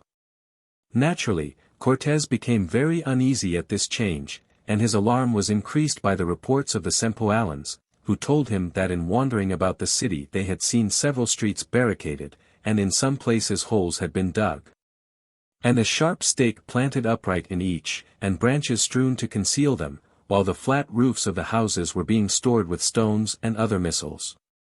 Some Tlascalans also came in from their camp to inform him that a great sacrifice, mostly of children, had been held in a distant quarter of the town, to secure the aid of the gods in some intended enterprise. And numbers of the people had taken their wives and children out of the city. These tidings confirmed the worst suspicions of Cortés, but just then the Lady Marina made a discovery which changed his doubts into certainty.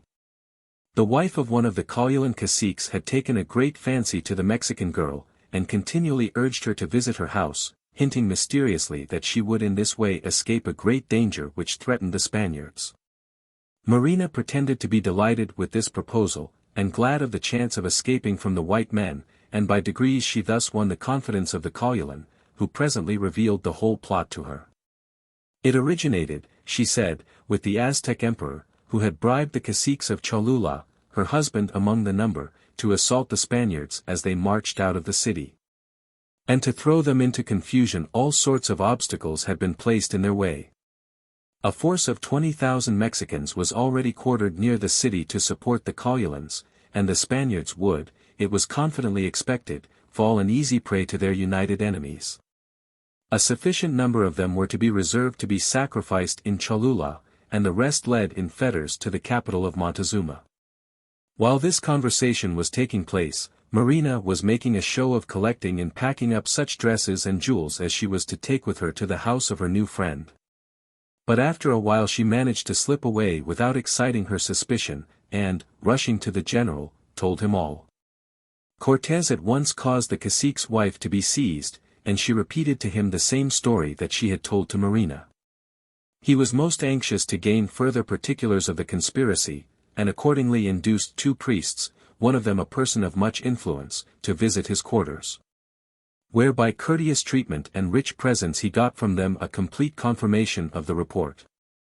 The emperor had been in a state of pitiable vacillation since the arrival of the Spaniards. His first orders had been that they should be kindly received, but on consulting his oracles anew he had obtained for answer that Cholula would be the grave of his enemies, and so positive of success were the Aztecs, that they had already sent into the city numbers of the poles with thongs attached to them with which to bind the prisoners. Cortés now dismissed the priests, bidding them observe the strictest secrecy, which, indeed they were likely to do for their own sakes. He also requested that they would induce some of the principal caciques to grant him an interview in his quarters.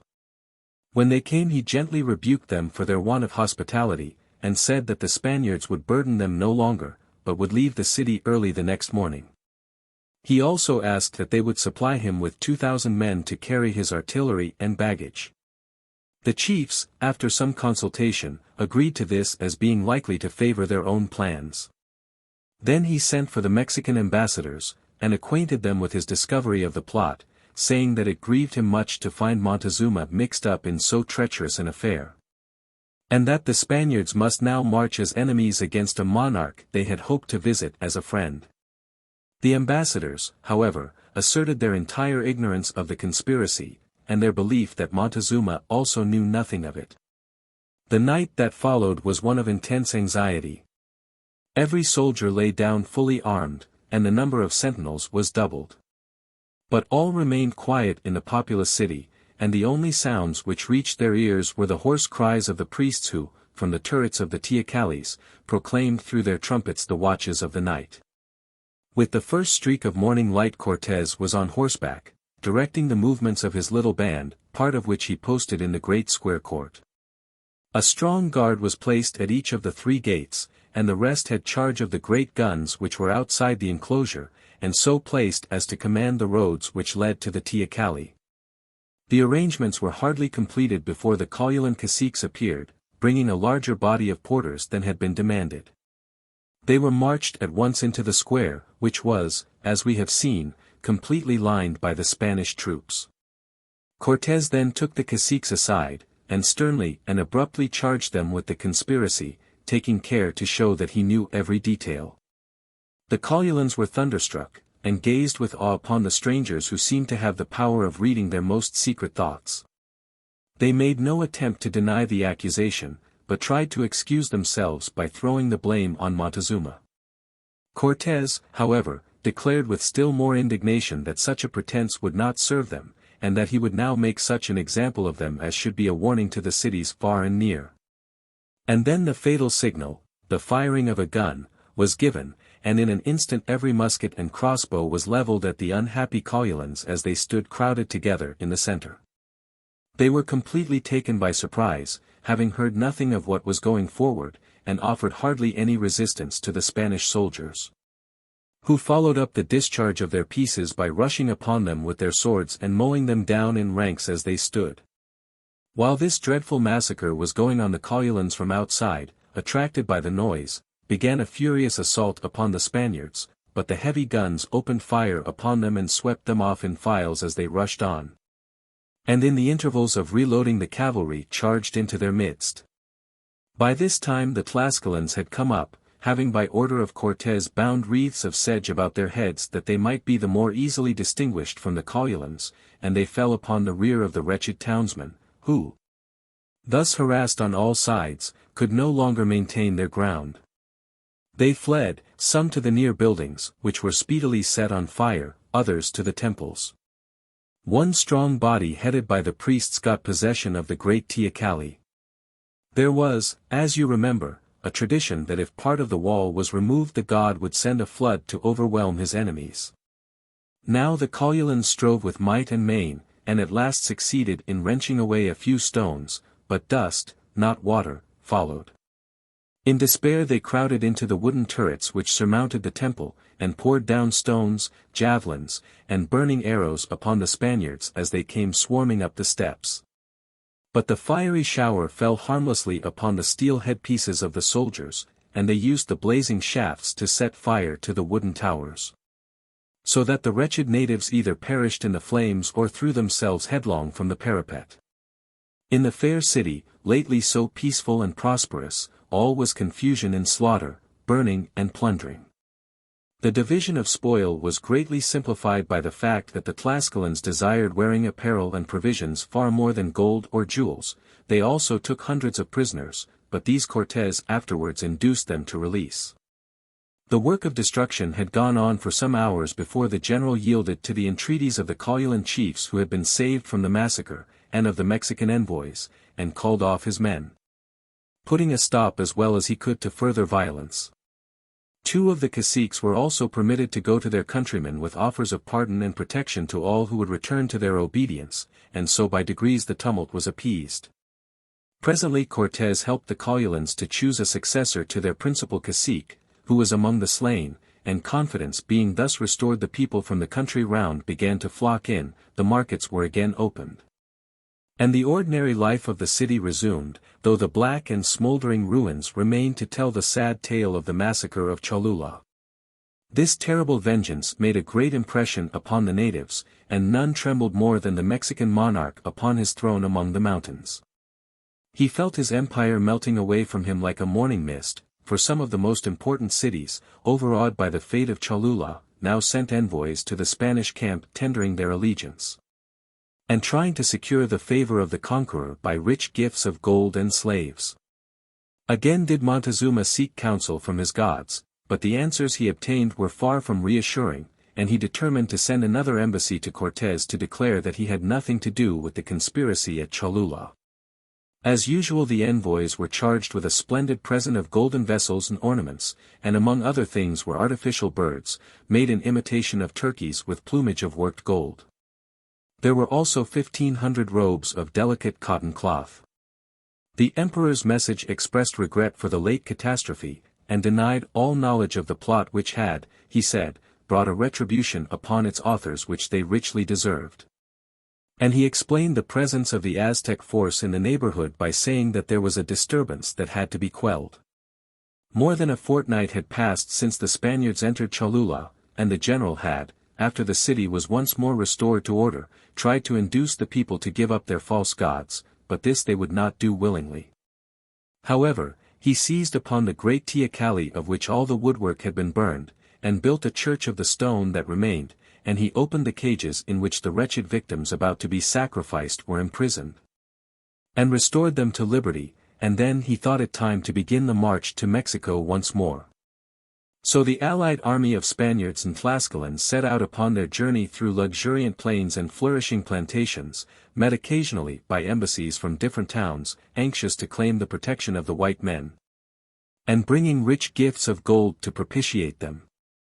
They passed between the two enormous mountain peaks, Popocatépetl, the hill that smokes, and Iztaccíhuatl, the white woman, and presently encountered a blinding snowstorm, from which they found shelter in one of the large stone buildings put up by the Mexicans for the use of travelers and couriers, and here they encamped for the night.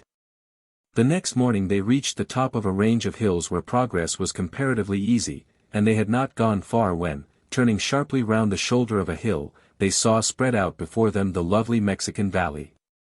The clearness of the air enabled them to see distinctly the shining cities, the lakes, woods, fields and gardens, and in the midst of all the fair city of Mexico rose as it were from the waters of the great lake, with its towers and temples white and gleaming, and behind it the royal hill of Chapultepec, the residence of the Mexican kings, crowned with the very same gigantic cypress trees which to this day fling their broad shadows across the land.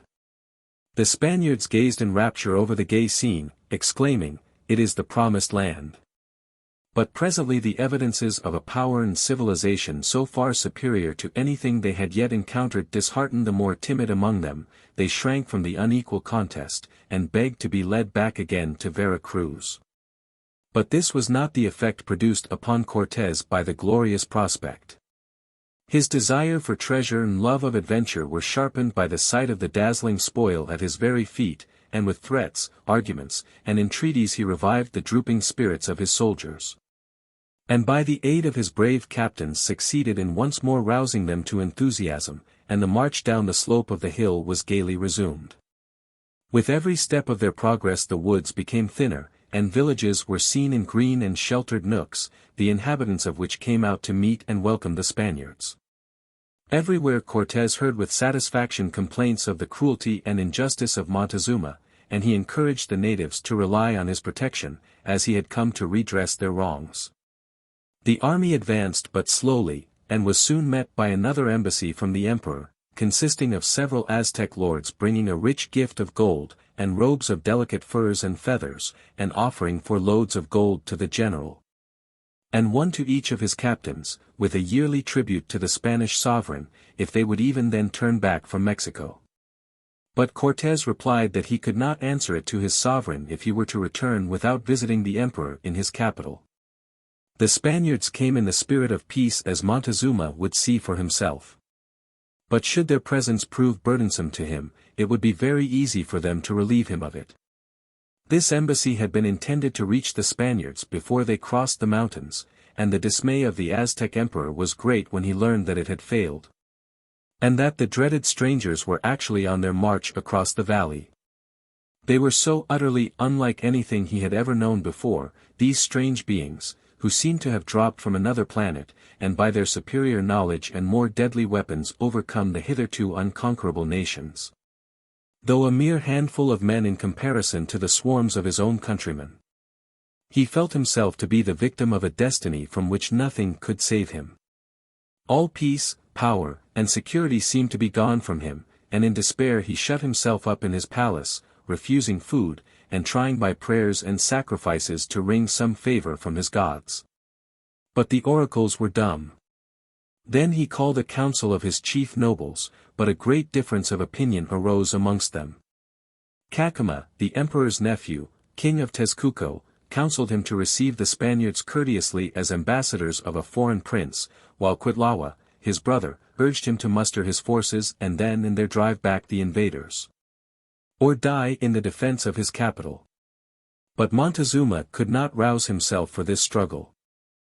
He exclaimed in deep dejection, "Of what avail is resistance when the gods have declared themselves against us?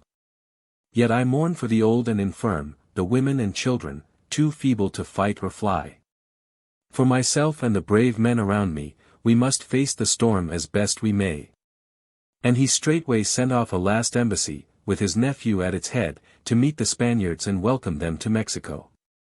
By this time the army had reached the first of the towns built on piles driven into the lake, and were delighted with its fine stone houses, with canals between them instead of streets, up and down which boats passed continually, laden with all kinds of merchandise.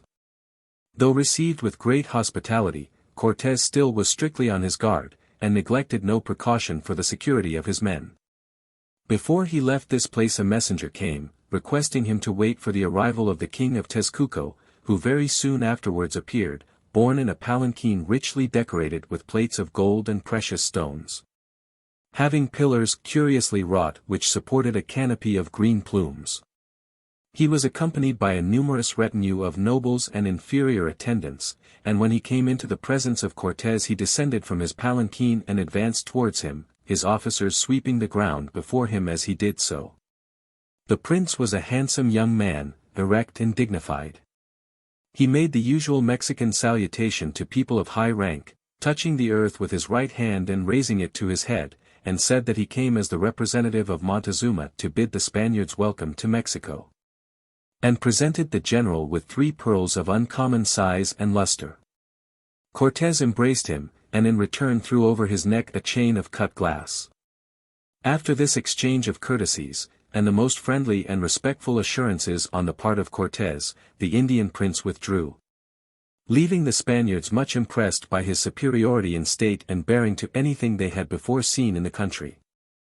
Resuming their march along the southern shore of Lake Chalco, through splendid woods, and orchards glowing with unknown fruits, the army came at length to a great dike or causeway 4 or 5 miles long, which divided the Lake Chalco from Xochicalco on the west. It was a lance in breadth at the narrowest part, and in some places wide enough for 8 horsemen to ride abreast, and was solidly built of stone and lime. As they passed along it they saw multitudes of Indians darting up and down the lake in their light pirogues, eager to catch a glimpse of the strangers, and they were amazed at the sight of the floating islands, covered with flowers and vegetables and moving like rafts over the waters. All round the margin, and occasionally far out in the lake, they saw little towns and villages half buried in foliage.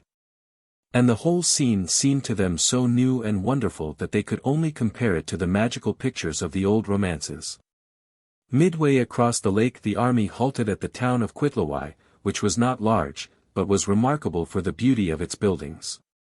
The curiosity of the Indians increased as the Spaniards proceeded, and they clambered up the causeway and lined the sides of the road, so that the troops were quite embarrassed by them, and Cortés was obliged to resort to commands, and even menaces, to clear a passage.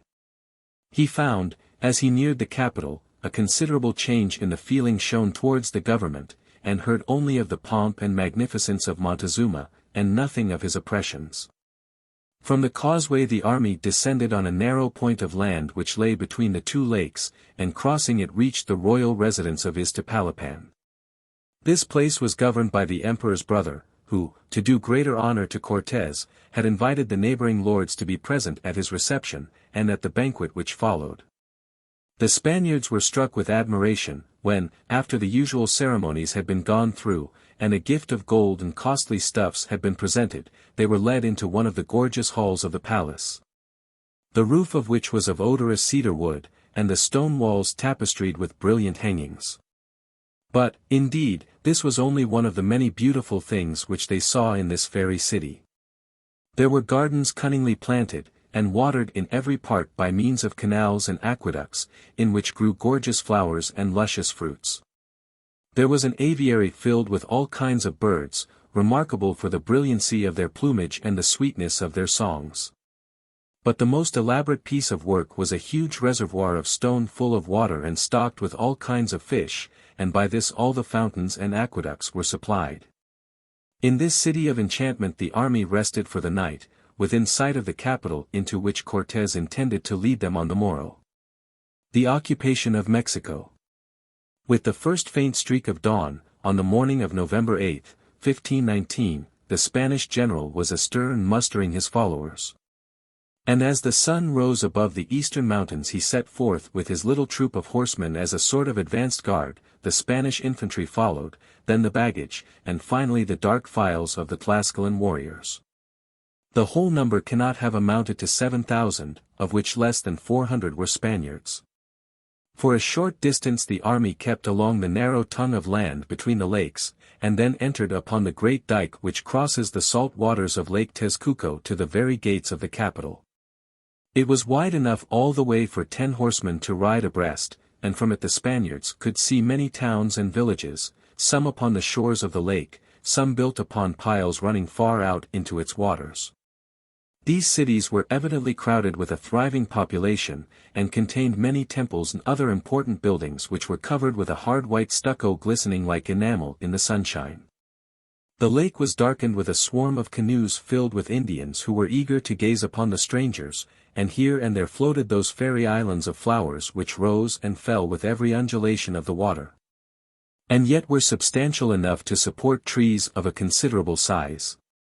At the distance of half a league from the capital they encountered a solid fortification, like a curtain of stone, which was built across the dike. It was 12 feet high, and had a tower at each end, and in the center a battlement gateway through which the troops passed. This place was called the Fort of Xoloc, and was afterwards occupied by Cortés in the famous siege of Mexico. Here they were met by several hundred Aztec chiefs in their gay and fanciful costume. Some of them wore broad mantles of delicate feather embroidery, and collars and bracelets of turquoise mosaic with which fine plumage was curiously mingled, while their ears, underlips, and sometimes even their noses, were adorned with pendants of precious stones, or crescents of fine gold. After the usual formal salutations, which caused some delay, the march was resumed, and the army presently reached a wooden drawbridge which crossed an opening in the dike, meant to serve as an outlet for the water, should it for any reason rise beyond its usual height. As they left this bridge behind them the Spaniards felt that they were indeed committing themselves to the mercy of Montezuma, who might, by means of it, cut them off from communication with the country, and hold them prisoners in his capital. They now beheld the glittering retinue of the emperor emerging from the great street which led through the heart of the city. Amidst a crowd of Indian nobles, preceded by 3 officers of state bearing golden wands, they saw the royal palanquin, blazing with burnished gold. It was borne on the shoulders of nobles, and over it a canopy of gorgeous featherwork, powdered with jewels and fringed with silver, was supported by 4 attendants, also of high rank, who were barefooted and walked with a slow, measured pace, with their eyes bent upon the ground. As soon as the procession had come within a short distance of the Spaniards the emperor descended from his palanquin, and advanced under the canopy, leaning upon the arms of his nephew and his brother. The ground before him was strewn with cotton tapestry by his attendants, and the natives who lined the sides of the causeway bent forward with their eyes fixed upon the ground as he passed, whilst some of the humbler class prostrated themselves before him. Montezuma wore the usual broad girdle and square cloak of the finest cotton, on his feet were sandals with soles of gold, and leathern thongs ornamented with the same metal. Both cloak and sandals were sprinkled with pearls and precious stones, principally emeralds, and the green chalchavitl, which was more highly esteemed by the Aztecs than any jewel. On his head he wore only a plume of royal green feathers, a badge of his military rank. He was at this time about 40 years of age, and was tall and thin, and of a lighter complexion than is usual among his countrymen. He moved with dignity, and there was a benignity in his whole demeanor which was not to have been anticipated from the reports of his character which had reached the Spaniards. The army halted as Montezuma drew near, and Cortés dismounted and advanced to meet him with a few of the principal cavaliers. The emperor received him with princely courtesy, and expressed his satisfaction at seeing him in his capital. Cortés responded by the most profound expressions of respect and gratitude for all Montezuma's munificence to the Spaniards. He then hung round the emperor's neck a chain of colored crystal, making at the same time a movement as if to embrace him, but was restrained by the two Aztec lords, who were shocked at the idea of such presumption. Montezuma then appointed his brother to conduct the Spaniards to their quarters in the city, and again entering his litter was borne off amid prostrate crowds in the same state in which he had come. The Spaniards quickly followed, and with colors flying and music playing entered the southern portion of the city of Mexico. The great wide street facing the causeway stretched for some miles in nearly a straight line through the center of the city. In the clear atmosphere of the tableland it was easy to see the blue mountains in the distance beyond the temples, houses, and gardens which stood on either side of it. But what most impressed the Spaniards was the swarm of people who thronged every street, canal, and roof, and filled every window and doorway. To the Aztecs it must indeed have been a strange sensation when they beheld the fair-faced strangers, and for the first time heard their well-paved streets ringing under the iron tramp of the horses, those unknown animals which they regarded with superstitious terror. But their wonder changed to anger when they saw their detested enemies, the Tlascalans, stalking through their city with looks of ferocity and defiance. As they passed along the troops frequently crossed bridges which spanned some of the numerous canals, and at length they halted in a wide open space, near the center of the city, close to the huge temple of the war god. Facing the western gate of the temple enclosure stood a range of low stone buildings, spreading over a large extent of ground, once a palace belonging to the emperor's father. This was to be the lodging of the Spaniards. Montezuma himself was waiting in the courtyard to receive them. Approaching Cortés he took from one of his slaves a massive collar, made of the shells of a kind of crawfish much prized by the Indians, set in gold, and connected by heavy golden links. From this hung 8 finely worked ornaments, each a span long, made to resemble the crawfish, but of fine gold. This gorgeous collar he hung round the neck of the general, saying, "This palace belongs to you, Malinche," this was the name by which he always addressed him, "and your brethren. Rest after your fatigues, for you have much need to do so. In a little while I will visit you again." So saying, he withdrew with his attendants. The general's first care was to inspect his new quarters. The rooms were of great size, and afforded accommodation for the whole army, the Tlascalans probably encamping in the outer courts. The best apartments were hung with draperies of gaily colored cotton, and the floors were covered with mats or rushes. There were also low stools carved from single pieces of wood, and most of the rooms had beds made of the palm leaf, woven into a thick mat, with coverlets, and sometimes canopies of cotton. The general, after a rapid survey, assigned his troops their respective quarters, and took as vigilant precautions for security as if he expected a siege. He planted his cannon so as to command the approaches to the palace, stationed sentinels along the walls, and ordered that no soldier should leave his quarters under pain of death. After all these precautions he allowed his men to enjoy the banquet prepared for them. This over, the emperor came again, attended by a few nobles. He was received with great deference by Cortés, and with Marina's aid they conversed, while the Aztecs and the cavaliers stood around in respectful silence. Montezuma made many inquiries concerning the country of the Spaniards, its sovereign, and its government, and especially asked their reasons for visiting Mexico. Cortés replied that they had desired to see its great monarch, and to declare to him the true faith professed by the Christians. The emperor showed himself to be fully acquainted with all the doings of the Spaniards since their landing, and was curious as to their rank in their own country. He also learned the names of the principal cavaliers, and their position in the army. At the conclusion of the interview the Aztecs brought forward a gift of cotton robes, enough to supply every man, even including the Tlascalans, and gold chains and ornaments, which were distributed in profusion among the Spaniards.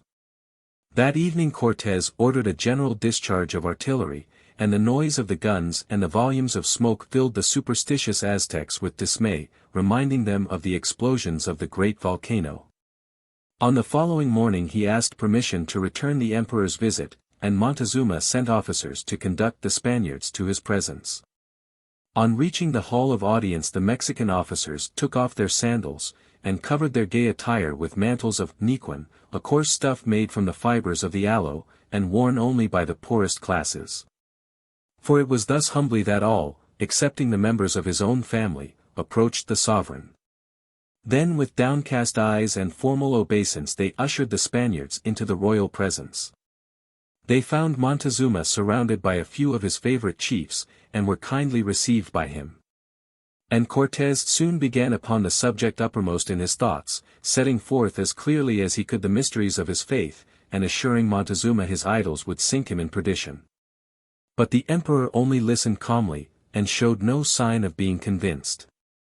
He had no doubt, he said, that the God of the Spaniards was good, but his own gods were good also. What Cortés told him of the creation of the world was like what he had been taught to believe. It was not worth while to discuss the matter farther. He added that his ancestors were not the original possessors of his land, but had been led there by the great being, who, after giving them laws, and ruling over them for a time, had withdrawn to the region where the sun rises. Declaring on his departure that he or his descendants would some day come again and reign. The wonderful deeds of the Spaniards, their fair faces, and the quarter whence they came all showed that they were his descendants. If Montezuma had resisted their visit to his capital, it was because he had heard that they were cruel, that they sent the lightning to consume his people, or crushed them to pieces under the hard feet of the ferocious animals on which they rode. He was now convinced that these were idle tales, that the Spaniards were kind and generous, mortals indeed, but of a different race from the Aztecs, wiser, and more valiant. You, too, he added with a smile, have perhaps been told that I am a god and dwell in palaces of gold and silver.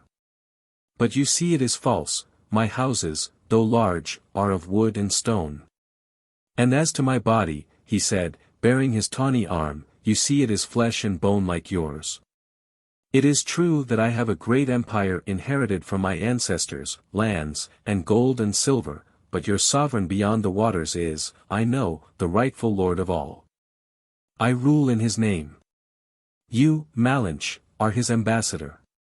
You and your brethren shall share these things with me. Rest now from your labors. You are here in your own dwellings, and everything shall be provided for your subsistence. I will see that your wishes shall be obeyed in the same way as my own. Cortés, while he encouraged the idea that his own sovereign was the great being, as Montezuma believed, assured him that his master had no desire to interfere with his authority otherwise than out of concern for his welfare. To effect his conversion, and that of his people, to Christianity.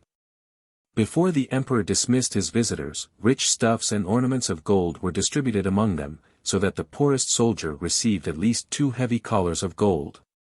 And on their homeward way they could talk of nothing but the generosity and courtesy of the Indian monarch.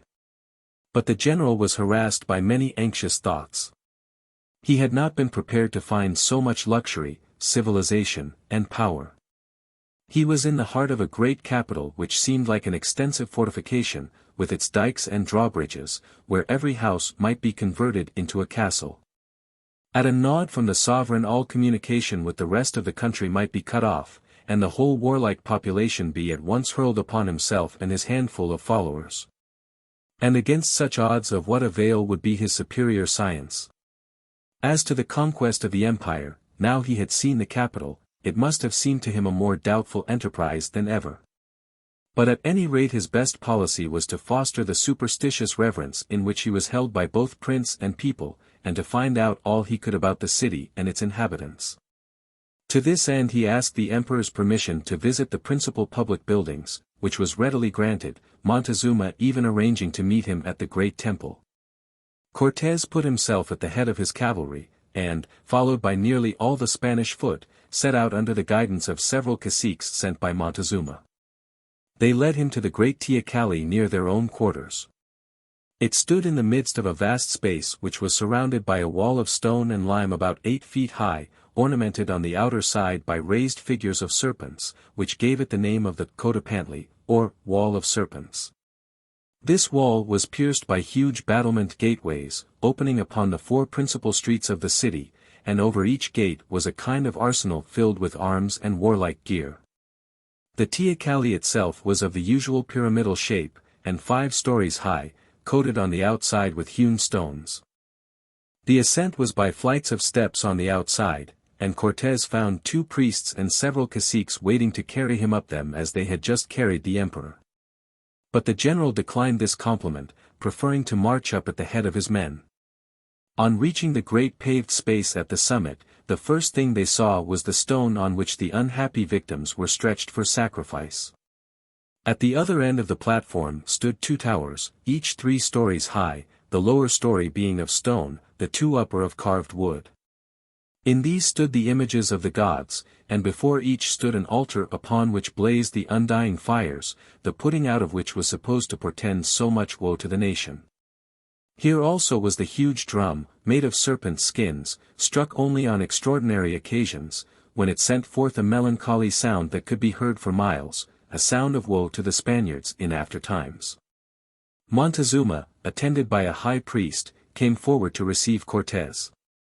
After conferring with the priests, the emperor conducted the Spaniards into the building, which was adorned with sculptured figures. At one end was a recess, with a roof of timber richly carved and gilt, and here stood a colossal image of Huitzilopochtli, the war god. His countenance was hideous. In his right hand he held a bow, and in his left a bunch of golden arrows, which a mystic legend connected with the victories of his people. A huge serpent of pearls and precious stones was coiled about his waist, and costly jewels were profusely sprinkled over his person. On his left foot were the delicate feathers of the hummingbird, from which, singularly enough, he took his name, while round his neck hung a chain of gold and silver hearts, as an emblem of the sacrifice in which he most delighted. Indeed, even at that moment 3 bleeding human hearts lay upon the altar before him. The next sanctuary was dedicated to Tezcatlipoca, who, they believed, had created the earth and watched over it. He was represented as a young man, and his image of polished black stone was garnished with gold plates and ornaments, among which was a shield burnished like a mirror, in which he was supposed to see reflected all the doings of the world. And before this shrine also lay 5 hearts in a golden platter. From the horrors of this place the Spaniards gladly escaped into the open air, and Cortez said, turning to Montezuma, "I do not understand how a great and wise prince like you can put faith in such evil spirits as these idols.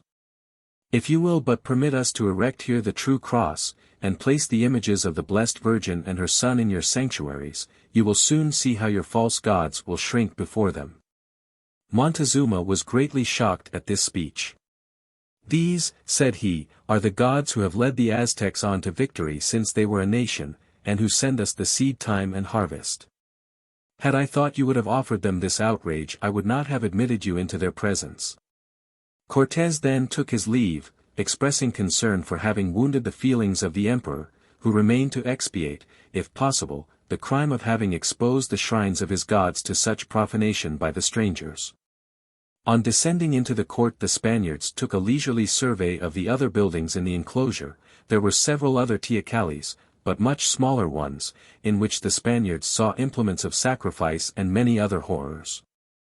And there was also a great mound with a timber framework upon its summit, upon which were strung hundreds of thousands of skulls, those of the victims who had been sacrificed. Schools, granaries, gardens, and fountains filled up the remainder of the enclosed space, which seemed a complete city in itself, containing a mixture of barbarism and civilization altogether characteristic of the Aztec nation. The next day the Spaniards asked permission to convert one of the halls in their palace into a chapel where they might hold the services of their church. The request was granted, and while the work was in progress some of them discovered what seemed to be a door recently plastered over. As there was a rumor that Montezuma kept the treasures of his father in this palace, they did not scruple to gratify their curiosity by removing the plaster and forcing open the door which it concealed. When they beheld a great hall filled with rich and beautiful stuffs, articles of curious workmanship of various kinds, gold and silver in bars or just as it had been dug from the earth, and many jewels of great value. I was a young man, says one of the Spaniards who was allowed a sight of the treasure, and it seemed to me that all the riches of the world were in that room. By Cortés' order the wall was built up again, and strict injunctions were given that the discovery should be kept a profound secret. The Spaniards had now been a week in Mexico, and the general's anxieties increased daily. Cortés resolved upon a bold stroke. Calling a council of his officers, he laid his difficulties before them, and, ignoring the opinion of some who advised an immediate retreat, he proposed to march to the royal palace and by persuasion or force to induce Montezuma to take up his abode in the Spanish quarters. Once having obtained possession of his person, it would be easy to rule in his name by allowing him a show of sovereignty, until they had taken measures to secure their own safety and the success of their enterprise. A pretext for the seizure of the emperor was afforded by a circumstance which had come to the ears of Cortés while he was still in Cholula. Don Juan de Escalante, who had been left in charge of the Spanish settlement at Vera Cruz, had received a message from an Aztec chief called Quanpopoca declaring his desire to come in person and tender his allegiance to the Spaniards, and requesting that 4 soldiers might be sent to protect him through the country of an unfriendly tribe. This was not an uncommon request, and the soldiers were sent, but on their arrival 2 of them were treacherously murdered by the Aztec, the others escaped, and made their way back to the garrison. The commander at once marched with 50 of his men and some thousands of Indians to take vengeance upon the cacique, and though his allies fled before the Mexicans, the few Spaniards stood firm, and by the aid of their firearms made good the field against the enemy. Unfortunately, 7 or 8 of them were killed, including Escalante himself, and the Indians who were taken prisoners declared that the whole proceeding had been by Montezuma's orders. One of the Spaniards fell into the hands of the enemy, but soon died from his wounds.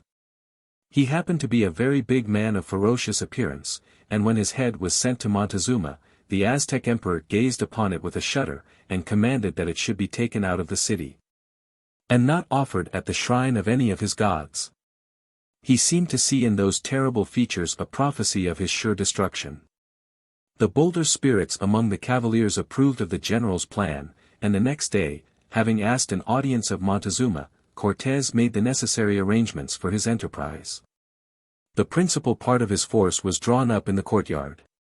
One detachment was stationed in the avenue leading to the palace, to prevent any attempt at rescue by the citizens. 25 or 30 soldiers were ordered to drop in at the palace by 2s and 3s, as if accidentally, and he took with him 5 cavaliers on whose coolness and courage he could rely.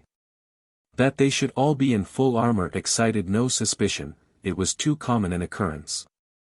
The Spaniards were graciously received by the emperor, who by the aid of interpreters held a gay conversation with them, and as usual presented them with gold and jewels. He paid Cortés the compliment of offering him one of his daughters in marriage, an honor which was respectfully declined, on the ground that he already had one wife. But as soon as the general saw that his soldiers had all come upon the scene he abruptly changed his tone, and accused the emperor of being the author of the treacherous proceedings on the coast. Montezuma listened in surprise, and declared that such an act could only have been imputed to him by his enemies. Cortés pretended to believe him, but said that Quanpopoca and his accomplices must be sent for that they might be dealt with after their deserts. Montezuma agreed, and, taking his royal signet from his wrist, gave it to one of his nobles, with orders to show it to the Aztec governor and require his immediate presence in the capital, and in case of his resistance to call in the aid of the neighboring towns. When the messenger had gone, Cortés assured the emperor that he was now convinced of his innocence in the matter, but that it was necessary that his own sovereign should be equally convinced of it. Nothing would promote this so much as for Montezuma to transfer his residence to the palace occupied by the Spaniards, as this would show a condescension and personal regard for them which would absolve him from all suspicion. The emperor listened to this proposal with profound amazement, exclaiming with resentment and offended dignity, When was it ever heard that a great prince like myself willingly left his own palace to become a prisoner in the hands of strangers? Cortés declared that he would not go as a prisoner, but would be simply changing his residence. If I should consent to such degradation, he cried, my subjects never would. When further pressed, he offered one of his sons and 2 of his daughters as hostages, so that he might be spared this disgrace. 2 hours passed in this fruitless discussion, till Velasquez de Leon, impatient of the long delay, and seeing that to fail in the attempt must ruin them, cried out, why do we waste words on this barbarian? Let us seize him, and if he resists plunge our swords into his body. The fierce tone and menacing gesture alarmed the emperor, who asked Marina what the angry Spaniard said. She explained as gently as she could, beseeching him to accompany the white men, who would treat him with all respect and kindness, while if he refused he would but expose himself to violence, perhaps to death. This last appeal shook the resolution of Montezuma. Looking round for support and sympathy, he saw only the stern faces and mail-clad forms of the Spaniards, and felt that his hour had indeed come. In a scarcely audible voice he consented to accompany them, and orders were given for the royal litter to be brought. The nobles who bore and attended it could hardly credit their senses, but now Montezuma had consented to go, pride made him wish to appear to go willingly.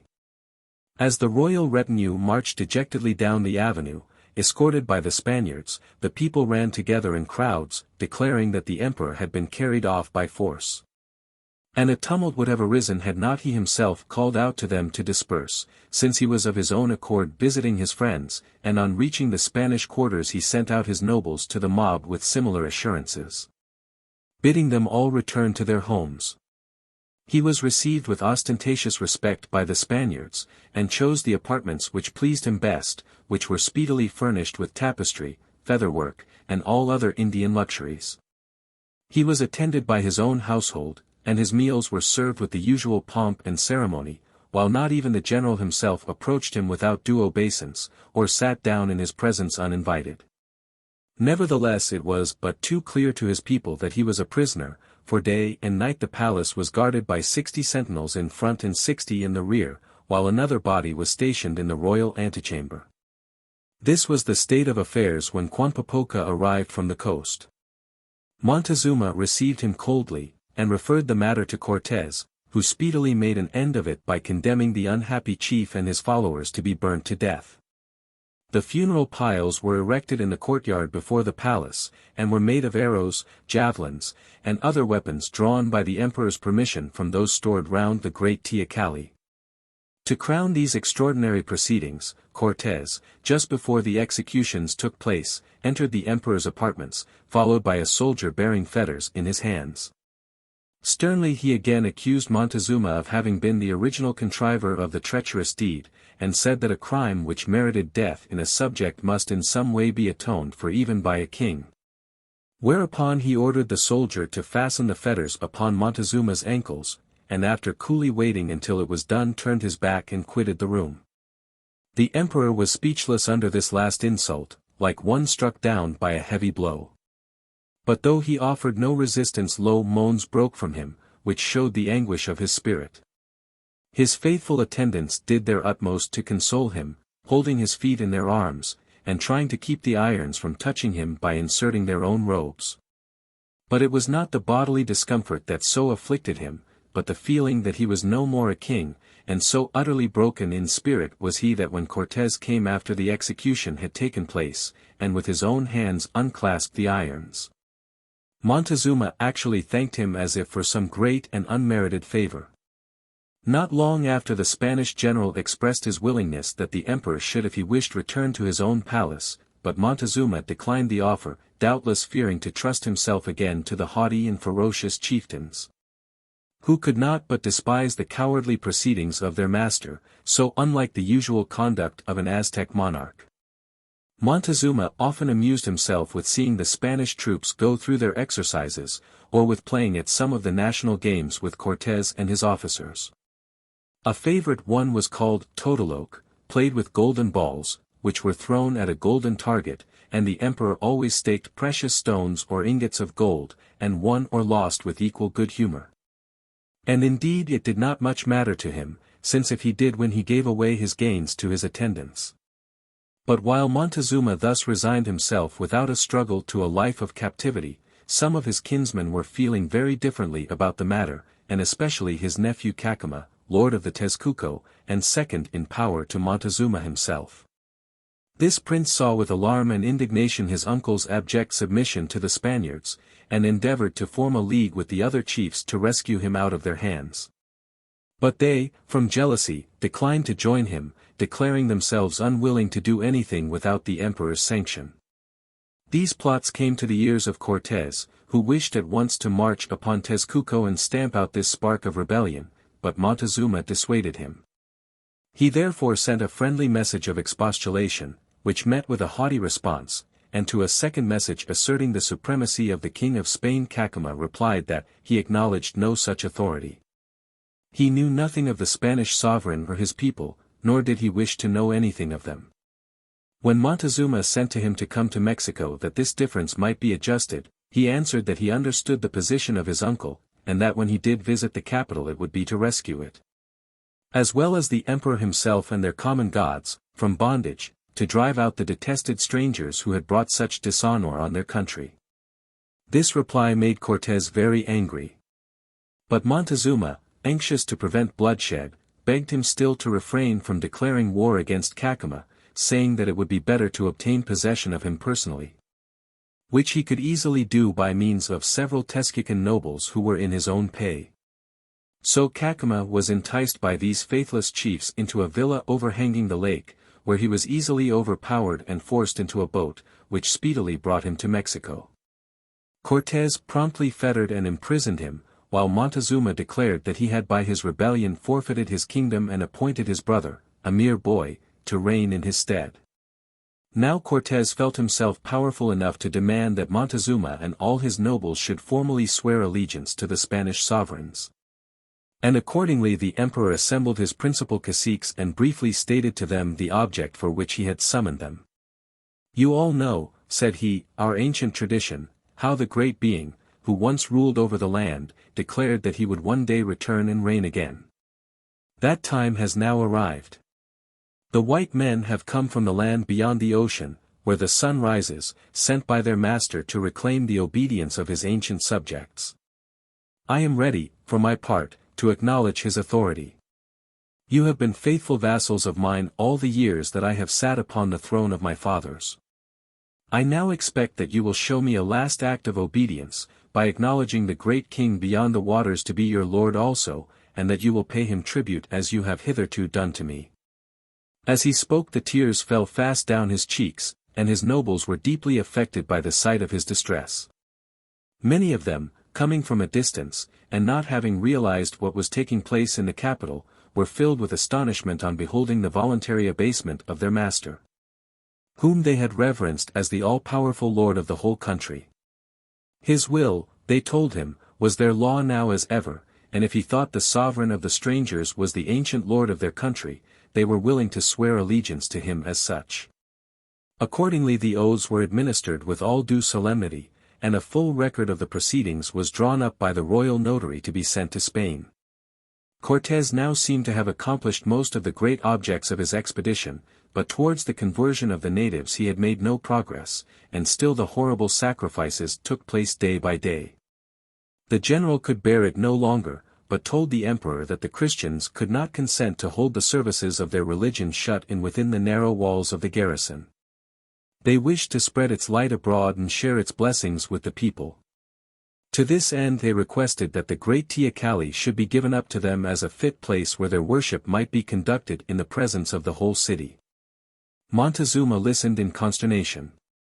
"Malinche," said he, "why will you push matters to an extremity that must surely bring down the vengeance of our gods and stir up an insurrection among my people, who will never endure this profanation of their temple?" Cortés, seeing that he was much agitated, pretended that the demand had come from his followers, and that he would endeavor to persuade them to be contented with one of the sanctuaries of the teocalli. If that were not granted, they should be obliged to take it by force and to throw down the idols in the face of the city. Montezuma, still greatly disturbed, promised to confer with the priests, and in the end the Spaniards were allowed to take possession of one of the sanctuaries, in which, when it had been purified, an altar was raised, surmounted by a crucifix and the imago of the Virgin. Its walls were decorated with garlands of fresh flowers, and an old soldier was stationed to watch over it. Then the whole army moved in solemn procession up the winding ascent of the pyramid, and Mass was celebrated by Father Olmedo and another priest, while the Aztecs looked on with mingled curiosity and repugnance. For a nation will endure any outrage sooner than that which attacks its religion, and this profanation touched a feeling in the natives which the priests were not slow to take advantage of. Soon the Spaniards noticed a change in Montezuma. He was grave instead of cheerful, and avoided their society. Many conferences went on between him and the priests and nobles, at which even Orteguilla, his favorite page, was not allowed to be present. Presently Cortés received a summons to appear before the emperor, who told him that his predictions had come to pass, his gods were offended, and threatened to forsake the city if the sacrilegious strangers were not driven from it, or sacrificed on their altars as an expiation. If you have any regard for your safety, he continued, you will leave the country without delay. I have only to raise my finger, and every Aztec in the land will rise against you. Cortés knew well enough that this was true, but, concealing his dismay, he replied that he should much regret to leave the capital so precipitately, especially when he had no ships to take him back to his own country. He should also regret that if he quitted it under these circumstances he should be driven to taking the emperor with him. Montezuma was evidently troubled by this last suggestion, and finally offered to send workmen to the coast to build ships under the direction of the Spaniards, while he restrained the impatience of his people with the assurance that the white men would leave their land as soon as they were ready.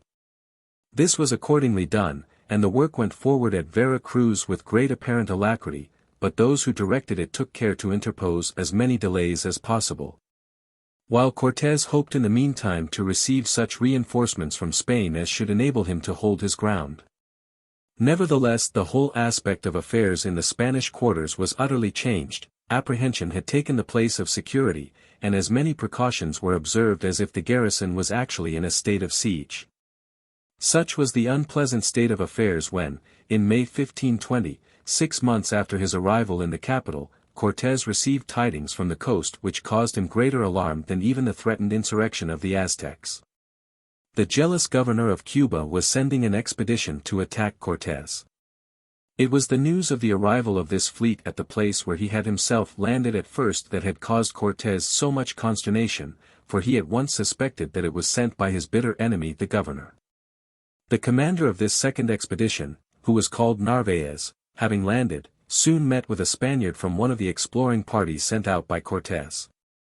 This man related all that had occurred since the Spanish envoys left Vera Cruz, the march into the interior, the furious battles with the Tlascalans, the occupation of Mexico, the rich treasures found in it, and the seizure of Montezuma, whereby, said the soldier, Cortés rules over the land like its own sovereign, so that a Spaniard may travel unarmed from one end of the country to the other without insult or injury. Narvaez and his followers listened in speechless amazement to this marvelous report, and the leader waxed more and more indignant at the thought of all that had been snatched from Velázquez, whose adherent he was.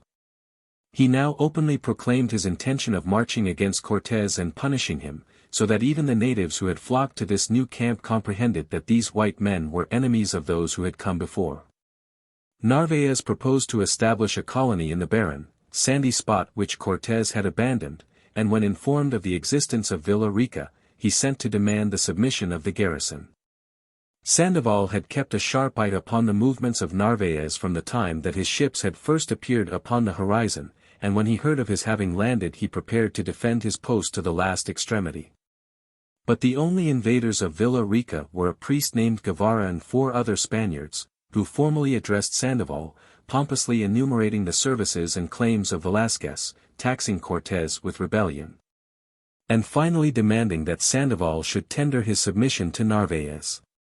That officer, greatly exasperated, promptly seized the unlucky priest and his companions, and, remarking that they might read the obnoxious proclamation to the general himself in Mexico, ordered them to be bound like bales of goods upon the backs of sturdy porters and placed under a guard of 20 Spaniards, and in this way, travelling day and night, only stopping to obtain relays of carriers. They came within sight of the capital at the end of the 4th day. Its inhabitants were already aware of the fresh arrival of white men upon the coast. Indeed, Montezuma had sent for Cortés and told him there was no longer any obstacle to his leaving the country, as a fleet was ready for him, and in answer to his astonished inquiries, had shown him a picture map sent him from the coast, whereon the Spaniards, with their ships and equipments, were minutely depicted.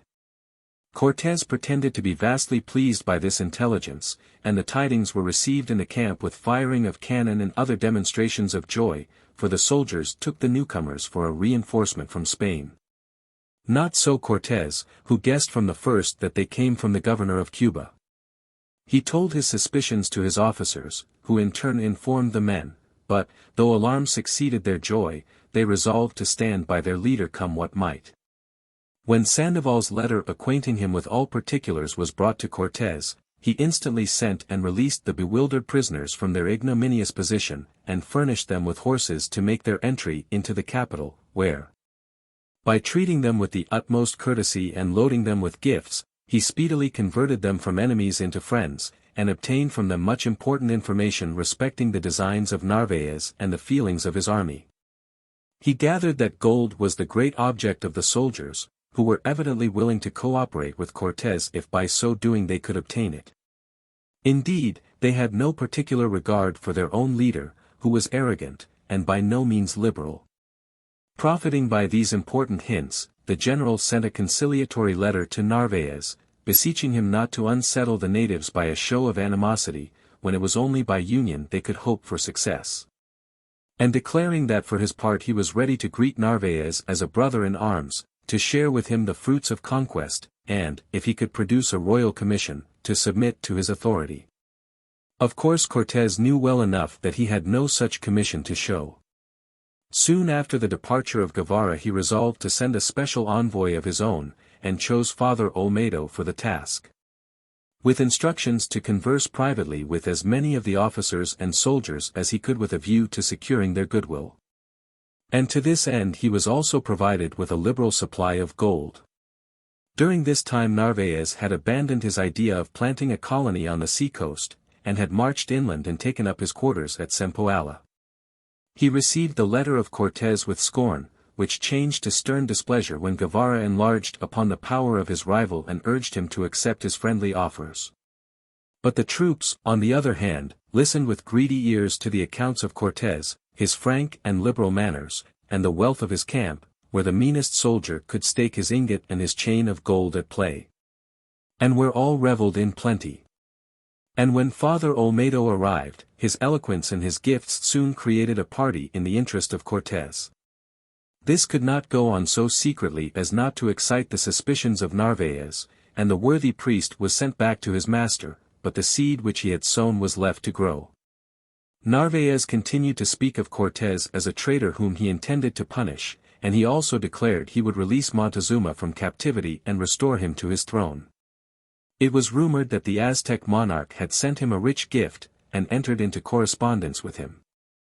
All this was observed by the watchful eye of Sandoval, whose spies frequented his enemy's camp, and he presently sent to Cortés saying that something must speedily be done to prevent Villa Rica from falling into the hands of the enemy, and pointing out that many of the Indians, from sheer perplexity, were no longer to be relied upon. The general felt that it was indeed time to act, but the situation was one of great difficulty. However, he marched against Narvaez, defeated and captured him, embodied his forces, and set out on his return to Mexico, where he had left Alvarado in command. On his march he received a letter from Alvarado, which conveyed the startling news that the Mexicans were up in arms and had assaulted the Spanish quarters, that they had overwhelmed the garrison with a torrent of missiles, which had killed some and wounded many, and had burned some brigantines which Cortés had built to secure a means of retreat, and it ended by imploring him to hasten to the relief of his men if he would save them or keep his hold on the capital. This was a heavy blow to Cortés, but there was no time for hesitation. He laid the matter fully before his soldiers, and all declared their readiness to follow him. On June 24, 1520, the army reached the same causeway by which they had before entered the capital, but now no crowds lined the roads, and no pirogues swarmed upon the lake. A death-like stillness brooded over the scene. As they marched across, Cortés ordered the trumpets to sound, and their shrill notes were answered by a joyful peal of artillery from the beleaguered fortress. The soldiers quickened their pace, and all were soon in the city once more. But here the appearance of things was far from reassuring. In many places they saw the smaller bridges had been taken away, the town seemed deserted, and the tramp of the horses awakened melancholy echoes in the deserted streets. When they reached the palace, the great gates were speedily thrown open, and Cortés and his party were eagerly welcomed by the garrison, who had much to tell and to hear. Of course the general's first inquiry was as to the origin of the tumult, and this was the story he heard. The Aztec festival called the Incensing of Huitzilopochtli was about to be celebrated, in which, as it was an important one, nearly all the nobles took part. The caciques asked the permission of Alvarado to perform their rites in the teocalli which contained the chapel of the Spaniards, and to be allowed the presence of Montezuma. This latter request was refused, but he consented to their using the teocalli provided they came unarmed and held no human sacrifice. Accordingly, on the day appointed the Aztecs assembled to the number of at least 600. They wore their magnificent gala costumes, with mantles of featherwork sprinkled with precious stones, and collars, bracelets, and ornaments of gold. Alvarado and his men, fully armed, attended as spectators, and when the hapless natives were engaged in one of their ceremonial dances, they fell upon them suddenly, sword in hand. Then followed a great and dreadful slaughter. Unarmed, and taken unawares, the Aztecs were hewn down without resistance. Those who attempted to escape by climbing the wall of serpents were speared ruthlessly, till presently not one of that gay company remained alive. Then the Spaniards added the crowning horror to their dreadful deed by plundering the bodies of their murdered victims. The tidings of the massacre flew like wildfire through the capital, and every long-smothered feeling of hostility burst forth in the cry that arose for vengeance. The city rose in arms to a man, and almost before the Spaniards could secure themselves in their defenses, they were assaulted with desperate fury. Some of the assailants attempted to scale the walls. Others succeeded in partially undermining and setting fire to the works. It is impossible to say how the attack would have ended, but the Spaniards entreated Montezuma to interfere, and he, mounting the battlements, conjured the furious people to desist from storming the fortress out of regard for his safety. They so far respected him that they changed their operations into a regular blockade, throwing up works round the palace to prevent the egress of the Spaniards, and suspending the market so that they might not obtain any supplies. And then they sat down to wait sullenly till famine should throw their enemies into their hands. The condition of the besieged was gloomy enough. True, their provisions still held out, but they suffered greatly from want of water, that within the enclosure being quite brackish, until a fresh spring was suddenly discovered in the courtyard. Even then the fact that scarcely a man had escaped unwounded, and that they had no prospect before them but a lingering death by famine, or one more dreadful still upon the altar of sacrifice, made their situation a very trying one. The coming of their comrades was therefore doubly welcome. As an explanation of his atrocious act, Alvarado declared that he had but struck the blow to intimidate the natives and crush an intended rising of the people, of which he had received information through his spies. Cortés listened calmly till the story was finished, then exclaimed with undisguised displeasure, "You have done badly. You have been false to your trust. Your conduct has been that of a madman." And so saying, he turned and left him abruptly, no doubt bitterly regretting that he had entrusted so important a command to one whose frank and captivating exterior was but the mask for a rash and cruel nature. Vexed with his faithless lieutenant, and embarrassed by the disastrous consequences of his actions, Cortés for the first time lost his self-control, and allowed his disgust and irritation to be plainly seen. He treated Montezuma with haughty coldness, even speaking of him as "this dog of a king" in the presence of his chiefs, and bidding them fiercely go tell their master and his people to open the markets, or he would do it for them to their cost. The chiefs retired in deep resentment at the insult, which they comprehended well enough from his look and gesture, and the message lost nothing of its effect in transmission. By the suggestion of Montezuma, Cortés now released his brother Quitlawa, thinking he might allay the tumult and bring about a better state of things. But this failed utterly, for the prince, who was bold and ambitious, was bitterly incensed by the injuries he had received from the Spaniards. Moreover, he was the heir presumptive to the crown, and was welcomed by the people as a substitute for the captive Montezuma. So being an experienced warrior, he set himself to arrange a more efficient plan of operations against the Spaniards, and the effect was soon visible. Cortés, meanwhile, had so little doubt of his ability to quench the insurrection that he said as much in the letter that he wrote to the garrison of Villa Rica informing them of his safe arrival in the capital. But his messenger had not been gone half an hour before he returned breathless with terror, and covered with wounds, saying that the city was in arms, the drawbridges were raised, and the enemy would soon be upon them.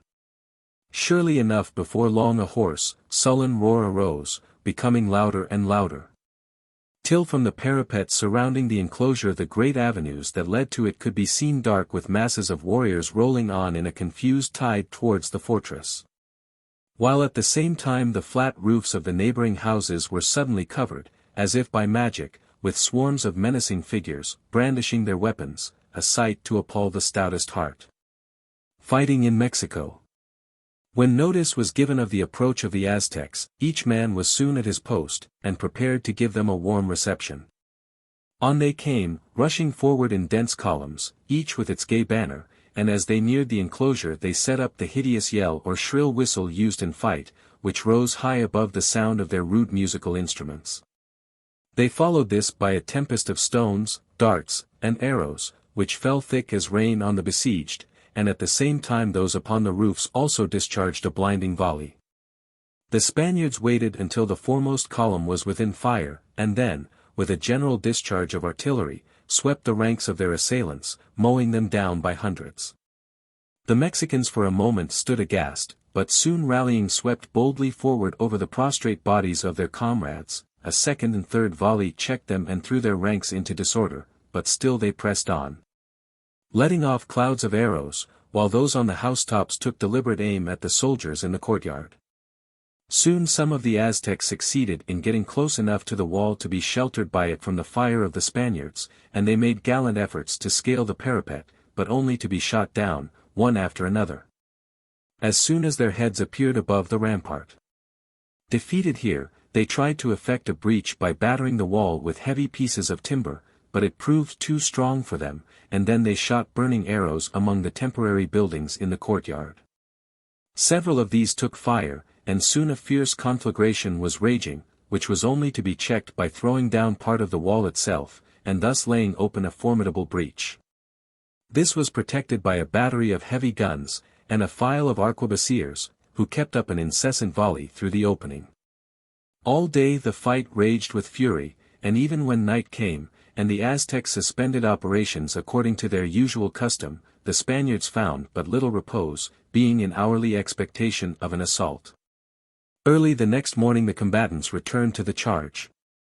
Cortés did not yet realize the ferocity and determination of the Mexicans, and thought by a vigorous sortie he would reduce them to order, and, indeed, when the gates were thrown open, and he sallied out, followed by his cavalry, supported by a large body of infantry and Tlascalans, they were taken by surprise and retreated in some confusion behind a barricade which they had thrown up across the street. But by the time Cortés had ordered up his heavy guns and demolished the barrier they had rallied again, and though, when the fight had raged all day, Cortés was, on the whole, victorious, still he had been so harassed on all sides by the battalions of natives who swarmed in from every side street and lane, by those in canoes upon the canal, and by the showers of huge stones from those upon the housetops, that his losses had been severe. Earlier in the day he had caused a number of houses to be burned to rid himself of some of his tormentors, but the Aztecs could probably better afford to lose 100 men than the Spaniards won, and the Mexican ranks showed no signs of thinning. At length, exhausted by toil and hunger, the Spanish commander drew off his men, and retreated into his quarters, pursued to the last by showers of darts and arrows. And when the Spaniards re-entered their fortress, the Indians once more encamped round it, and though through the night they were inactive, still they frequently broke the stillness with menacing cries and insults.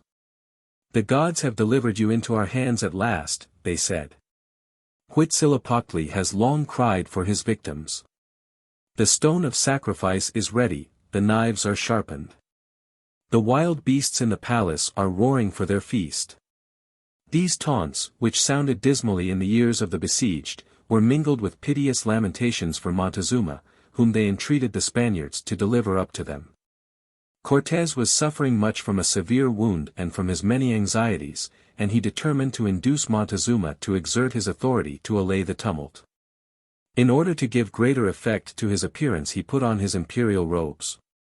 His mantle of blue and white was held by a rich clasp of the precious chalchavitl, which with emeralds of uncommon size, set in gold, also ornamented other portions of his dress. His feet were shod with golden sandals, and upon his head he wore the Mexican diadem. Surrounded by a guard of Spaniards and preceded by a golden wand, the symbol of sovereignty, the Indian monarch ascended the central turret of the palace. His presence was instantly recognized by the people, and a magical change came over the scene. The clang of the instruments and the fierce cries of the assailants ceased, and many in the hushed throng knelt or prostrated themselves. While all eyes were turned with eager expectation upon the monarch whom they had been taught to regard with slavish awe. Montezuma saw his advantage, and in the presence of his awestruck people felt once more a king. With his former calm authority and confidence he addressed them. "Why do I see my people here in arms against the palace of my fathers? Is it that you think your sovereign a prisoner, and wish to release him? If so you have done well, but you are mistaken. I am no prisoner. The strangers are my guests. I remain with them only for choice, and can leave them when I will. Have you come to drive them from the city? That is unnecessary, they will depart of their own accord if you will open a way for them. Return to your homes then. Lay down your arms. Show your obedience to me, whose right it is. The white men shall go back to their land, and all shall be well again within the walls of Mexico." As Montezuma declared himself the friend of the detested strangers, a murmur of contempt ran through the multitude. Their rage and desire for vengeance made them forget their ancient reverence, and turned them against their unfortunate monarch. "Base Aztec," they cried, "woman, coward! The white men have made you a woman, fit only to weave and spin." A chief of high rank brandished a javelin at Montezuma, as these taunts were uttered, and in an instant the place where he stood was assailed with a cloud of stones and arrows.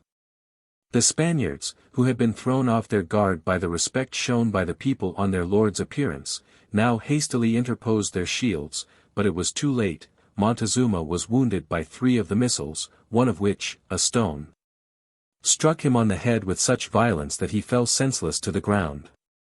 The Mexicans, shocked at their own sacrilegious act, set up a dismal cry, and dispersed panic-stricken until not one of all the host remained in the great square before the palace. Meanwhile, the unhappy king was borne to his own apartments, and as soon as he recovered from his insensibility the full misery of his situation broke upon him. He had tasted the last bitterness of degradation.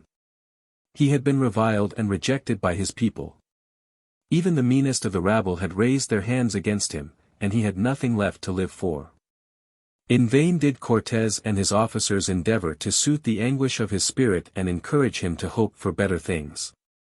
Montezuma answered not a word. His wounds, though dangerous, need not have proved fatal had he not refused all remedies, tearing off the bandages as often as they were applied, and maintaining all the while a determined silence. He sat motionless, with downcast eyes, brooding over his humiliation, but from this painful scene the Spanish general was soon called away by the new dangers which threatened the garrison.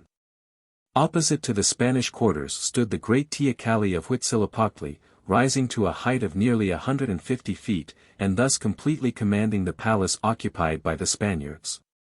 A body of 500 or 600 Mexicans, many of them nobles and warriors of the highest rank, now took possession of the teocalli. Whence they discharged such a tempest of arrows upon the garrison that it was impossible for any soldier to show himself for an instant outside his defences without great danger, while the Mexicans themselves were completely sheltered. It was absolutely necessary that they should be dislodged, and Cortés entrusted the task to his chamberlain Escobar, giving him 100 men for the purpose. But after making 3 desperate attempts, in which he was repulsed with considerable loss, this officer returned unsuccessful, and Cortés determined to lead the storming party himself. Though he was suffering much from a wound which disabled his left hand. He made the arm serviceable, however, by strapping his shield to it, and thus prepared sallied forth at the head of 300 chosen cavaliers and several thousand of the Indian allies. In the courtyard of the temple a body of Mexicans was drawn up to oppose him, and he charged them briskly, but the horses could not keep their footing on the slippery pavement, and many of them fell. Hastily dismounting, the Spaniards sent the animals back to their quarters, and then, renewing the assault, had little difficulty in dispersing the Indians and securing a passage to the teocalli. And now began a great and terrible struggle.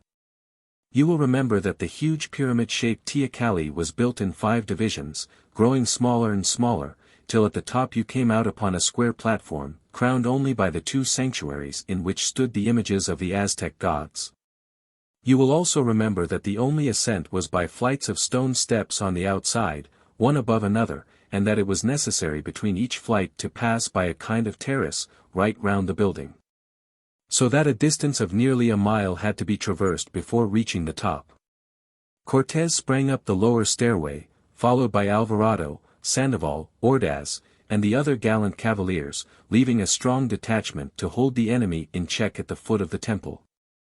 On every terrace as well as on the topmost platform the Aztec warriors were drawn up to dispute his passage. From their elevated position they showered down heavy stones, beams, and burning rafters, which thundering along the stairway overturned the ascending Spaniards and carried desolation through their ranks. The more fortunate, eluding or springing over these obstacles, succeeded in gaining the first terrace, where they fell upon their enemies and compelled them to give way, and then, aided by a brisk fire from the musketeers below, they pressed on, forcing their opponents to retreat higher and higher, until at last they were glad to take shelter on the broad summit of the teocalli. Cortés and his companions were close behind them, and the 2 parties soon found themselves face to face upon this strange battlefield, engaged in mortal combat in the presence of the whole city. While even the troops in the courtyard ceased hostilities, as if by mutual consent, and watched with breathless interest the issue of the struggle. The Spaniards and Mexicans closed with the desperate fury of men who have no hope but in victory. Quarter was neither asked nor given, and to fly was impossible. The edge of the platform was unprotected by parapet or battlement, and many of the combatants, as they struggled together, were seen to roll over the edge of the precipice, locked in a death grip. Cortés himself but narrowly escaped this frightful fate. 2 powerful warriors had seized upon him, and were dragging him violently towards the side of the pyramid, when, by sheer strength, he tore himself from their grasp and hurled one of them over the brink with his own arm. The battle raged unceasingly for 3 hours. The number of the Mexicans was double that of the Spaniards, but the armor of the latter and their skill as swordsmen outweighed the odds against them. Resistance grew fainter and fainter on the side of the Aztecs. The priests, who had run to and fro among them with streaming hair and wild gestures, encouraging and urging them on, were all slain or captured. One by one the warriors fell dead upon the blood-drenched pavement, or were hurled from the dizzy height, until at last the wild struggle ceased, and the Spaniards stood alone upon the field of battle. Their victory had cost them dear, for 45 of their comrades lay dead, and nearly all the remainder were more or less seriously wounded, but there was no time for regrets. The victorious cavaliers rushed to the sanctuaries to find that the cross and the image of the Virgin had disappeared from the one they had appropriated, and that in the other, before the grim figure of Huitzilopochtli, lay the usual offering of human hearts, possibly those of their own countrymen. With shouts of triumph the Spaniards tore the hideous idol from its niche, and in the sight of the horror-stricken Aztecs hurled it down the steps of the teocalli, and, after having set fire to the sanctuaries, descended joyfully into the courtyard. Passing through the ranks of the Mexicans, who were too much dismayed by all they had witnessed to offer any resistance, they reached their own quarters in safety. And that very night they followed up the blow they had struck by sallying forth into the sleeping town and burning 300 houses. Cortés now hoped that the natives were sufficiently subdued to be willing to come to terms with him. He therefore invited them to a parley, and addressed the principal chiefs, who had assembled in the great square, from the turret before occupied by Montezuma. As usual, Marina interpreted for him, and the Indians gazed curiously at their countrywoman, whose influence with the Spanish general was well known. Cortés told them that they must now know how little they had to hope from their opposition to the Spaniards. They had seen their gods trampled in the dust, their altars destroyed, their dwellings burned, and their warriors falling on all sides. All this, he continued, you have brought upon yourselves by your rebellion. Yet, for the sake of the affection felt for you by the sovereign you have treated so unworthily, I would willingly stay my hand if you will lay down your arms and return once more to your obedience. But if you do not, he concluded, I will make your city a heap of ruins, and leave not a soul alive to mourn over it. But the Spanish commander did not yet understand the character of the Aztecs if he thought to intimidate them by menaces. It was true, they replied, that he had destroyed their temples, broken in pieces their gods, and massacred their countrymen. Many more doubtless were yet to fall under their terrible swords. But they were content so long as for every 1,000 Mexicans they could shed the blood of a single white man. Look out, they said, upon our streets and terraces. See them still thronged with warriors as far as your eyes can reach. Our numbers are scarcely diminished by our losses. Yours, on the contrary, are lessening hour by hour. Your provisions and water are failing. You are perishing from hunger and sickness, you must soon fall into our hands. The bridges are broken down, and you cannot escape. There will be too few of you left to glut the vengeance of our gods. With this they discharged a volley of arrows, which compelled the Spaniards to beat a speedy retreat from the turret. The fierce answer of the Aztecs filled the besieged with dismay. The general himself, pressed by enemies without and factions within, was, as usual, only roused to more energetic action by a situation which would have paralyzed any ordinary mind. He calmly surveyed his position before deciding what course he would pursue. To retreat was hazardous, and it mortified him cruelly to abandon the city in which he had so long been master and the rich treasure which he had secured, with which he had hoped to propitiate the King of Spain. To fly now was to acknowledge himself further than ever from the conquest and to give great opportunity to his enemy, the governor of Cuba, to triumph over him. On the other hand, with his men daily diminishing in strength and numbers, with the stock of provisions so nearly exhausted that one small daily ration of bread was all the soldiers had. With the breaches in his fortifications widening every day and his ammunition nearly gone, it was manifestly impossible to hold the place much longer against the enemy. Having reached this conclusion, the next difficulty was to decide how and when it would be well to evacuate the city. He tried to fight his way out, but he failed, and when night fell the Mexicans dispersed as usual, and the Spaniards, tired, famished, and weak from their wounds, slowly re-entered the citadel, only to receive tidings of a fresh misfortune. Montezuma was dead. The tidings of his death, says the old Spanish chronicler, were received with real grief by every cavalier and soldier in the army who had access to his person, for we all loved him as a father, and no wonder, seeing how good he was. Montezuma's death was a real misfortune for the Spaniards. While he lived there was still a possibility of his influence with the natives being of use to them. Now that hope was gone. The Spanish commander showed all respect for his memory. His body, arrayed in its royal robes, was laid upon a bier, and borne on the shoulders of those nobles who had remained with him to the last to his subjects in the city, whose wailings over it were distinctly heard by the Spaniards. But where he was buried, and with what honors, they never knew. The Spanish general now called a council to decide as speedily as possible the all-important question of the retreat. It was his intention to fall back upon Tlascala, and once there to arrange according to circumstances his future operations. There was some difference of opinion as to the hour of departure.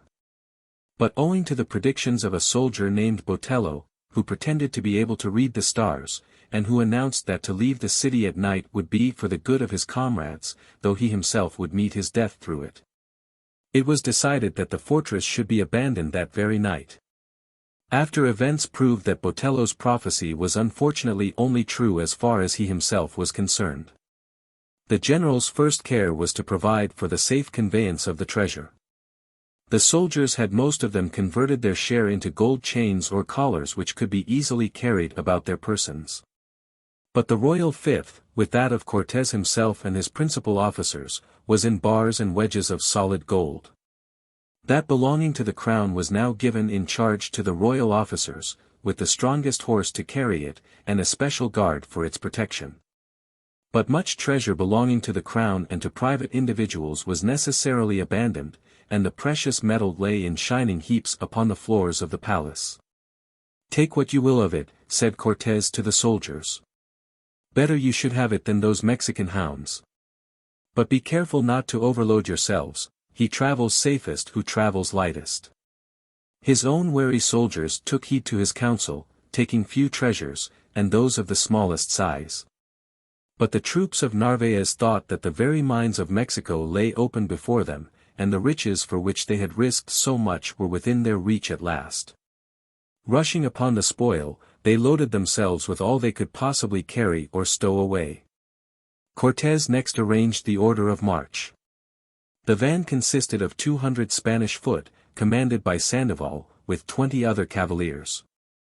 The rest of the infantry formed the rear guard under Alvarado de Leon, while the general himself took charge of the center, some of the heavy guns, the baggage, the treasure, and the prisoners. Among whom were a son and 2 daughters of Montezuma, Cacama, and several nobles. The Tlascalans were pretty equally divided among the 3 divisions. The general had previously superintended the construction of a portable bridge to be laid across the open canals. This was entrusted to the care of an officer named Magarino and 40 men, all pledged to defend the passage to the last extremity. Well would it have been if 3 such bridges had been made, but the labor would have been great and the time was short. At midnight all was ready, and after a solemn mass had been celebrated by Father Olmedo, the Spaniards for the last time sallied forth from the ancient fortress, the scene of so much suffering and of such great courage. The night or horror. The night was dark, and a fine rain fell steadily. The vast square before the palace was deserted, as indeed it had been since the death of Montezuma, and the Spaniards made their way across it as noiselessly as possible, and entered the great street of Tlacopan. Though to their anxious eyes every dark lane and alley seemed to swarm with the shadowy forms of their enemies, it was not really so, and all went well until the van drew near the spot where the street opened upon the causeway. Before the bridge could be adjusted across the uncovered breach, the Mexican sentinels stationed there fled, raising the alarm as they went. The priests from the summits of the teocallis heard them, and sounded their shells, while the huge drum upon the desolate temple of the war god sent forth its solemn sound, which, heard only in seasons of calamity, vibrated through every corner of the capital.